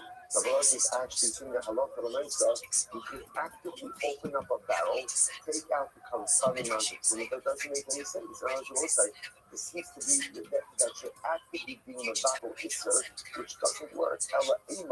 Rather the way to say it is like this. Rather than to say it like this, she says, "Gama b'shasi kachazina hacha." The inking the second chakila, hot kind of run kaddish most the lobaki making a shachasva. So it's like so. Really, what you must say like this, but being saying like this. If this is true, then you could remedy every case of mixed barrels this way. Just go ahead and open up a barrel. In other words, How do you ever have a case of a closed barrel that's not buckled if you can easily remedy the circumstance by just opening up the barrels again? In other words, the approach doesn't make any sense. Now, the way to say it like this. If you have a barrel of truma that got mixed in with other barrels, and then what happened? One of the barrels opened, I didn't open it. It just opened up by itself. Then okay, once it's already open, then you can go ahead and remove the corresponding amount of truma from that open barrel and permit the rest of the mixture. Incredible. Honorable Chair, Rothschild says as follows. Published on solution is interesting case here. So let's say Rothschild says you have a barrel of truma that got mixed in with 150 other barrels. Now remember, normally truma is buckled in 100-to-1 ratio. Now, halacha l'maisa again, we're mixing with 150 barrels. You make the fumir on the hand, and ultimately 100 barrels ended up getting opened. Again, I'm not opening it, they end up getting opened. What's the halacha? You don't tell me remove the corresponding amount of truma from the already open barrels to show that, and ultimately again, you could drink the wine. The shar asuin achiyiftiku, but the rest of the barrels will be served. Ultimately, again, they also are open. Why? Because we can't submit the remaining barrels by simply saying that the truma was contained in the majority of barrels. Okay, incredible. So let's go back there. So now back to Mishnah. So remember again, the Mishnah was dealing with different cases of a prohibited animal that gets mixed in with other sacrificial animals. So one of the cases of the Mishnah is if you have an animal that was used for immoral purposes that gets mixed in with the rest of the group. So the Mishnah said that halacha l'maisa, you allow the group to graze until it develops a mum. Then you go ahead and you sell off the animals, and you use the value of the most expensive animal to purchase your replacement carbon. I said the Gemara Bishlam of Kulu Lo Yedia.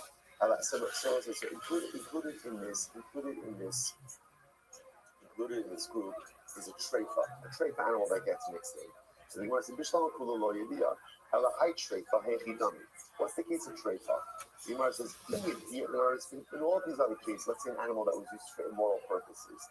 I know the animal got put in, but obviously that animal was not discernible. Like I don't know what that is.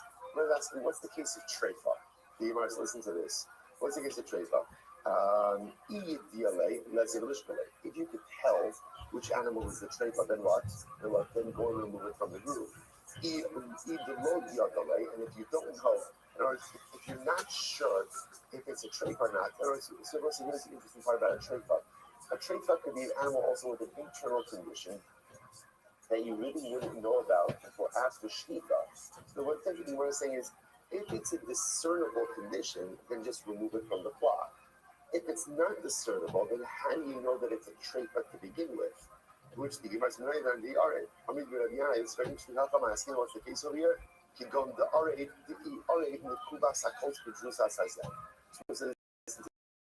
had two animals. One was pierced by a thorn, and the other animal was bitten by a wolf. So apparently that points out over here that when an animal would get bitten by, the animal would die wolf bite. It's poisonous.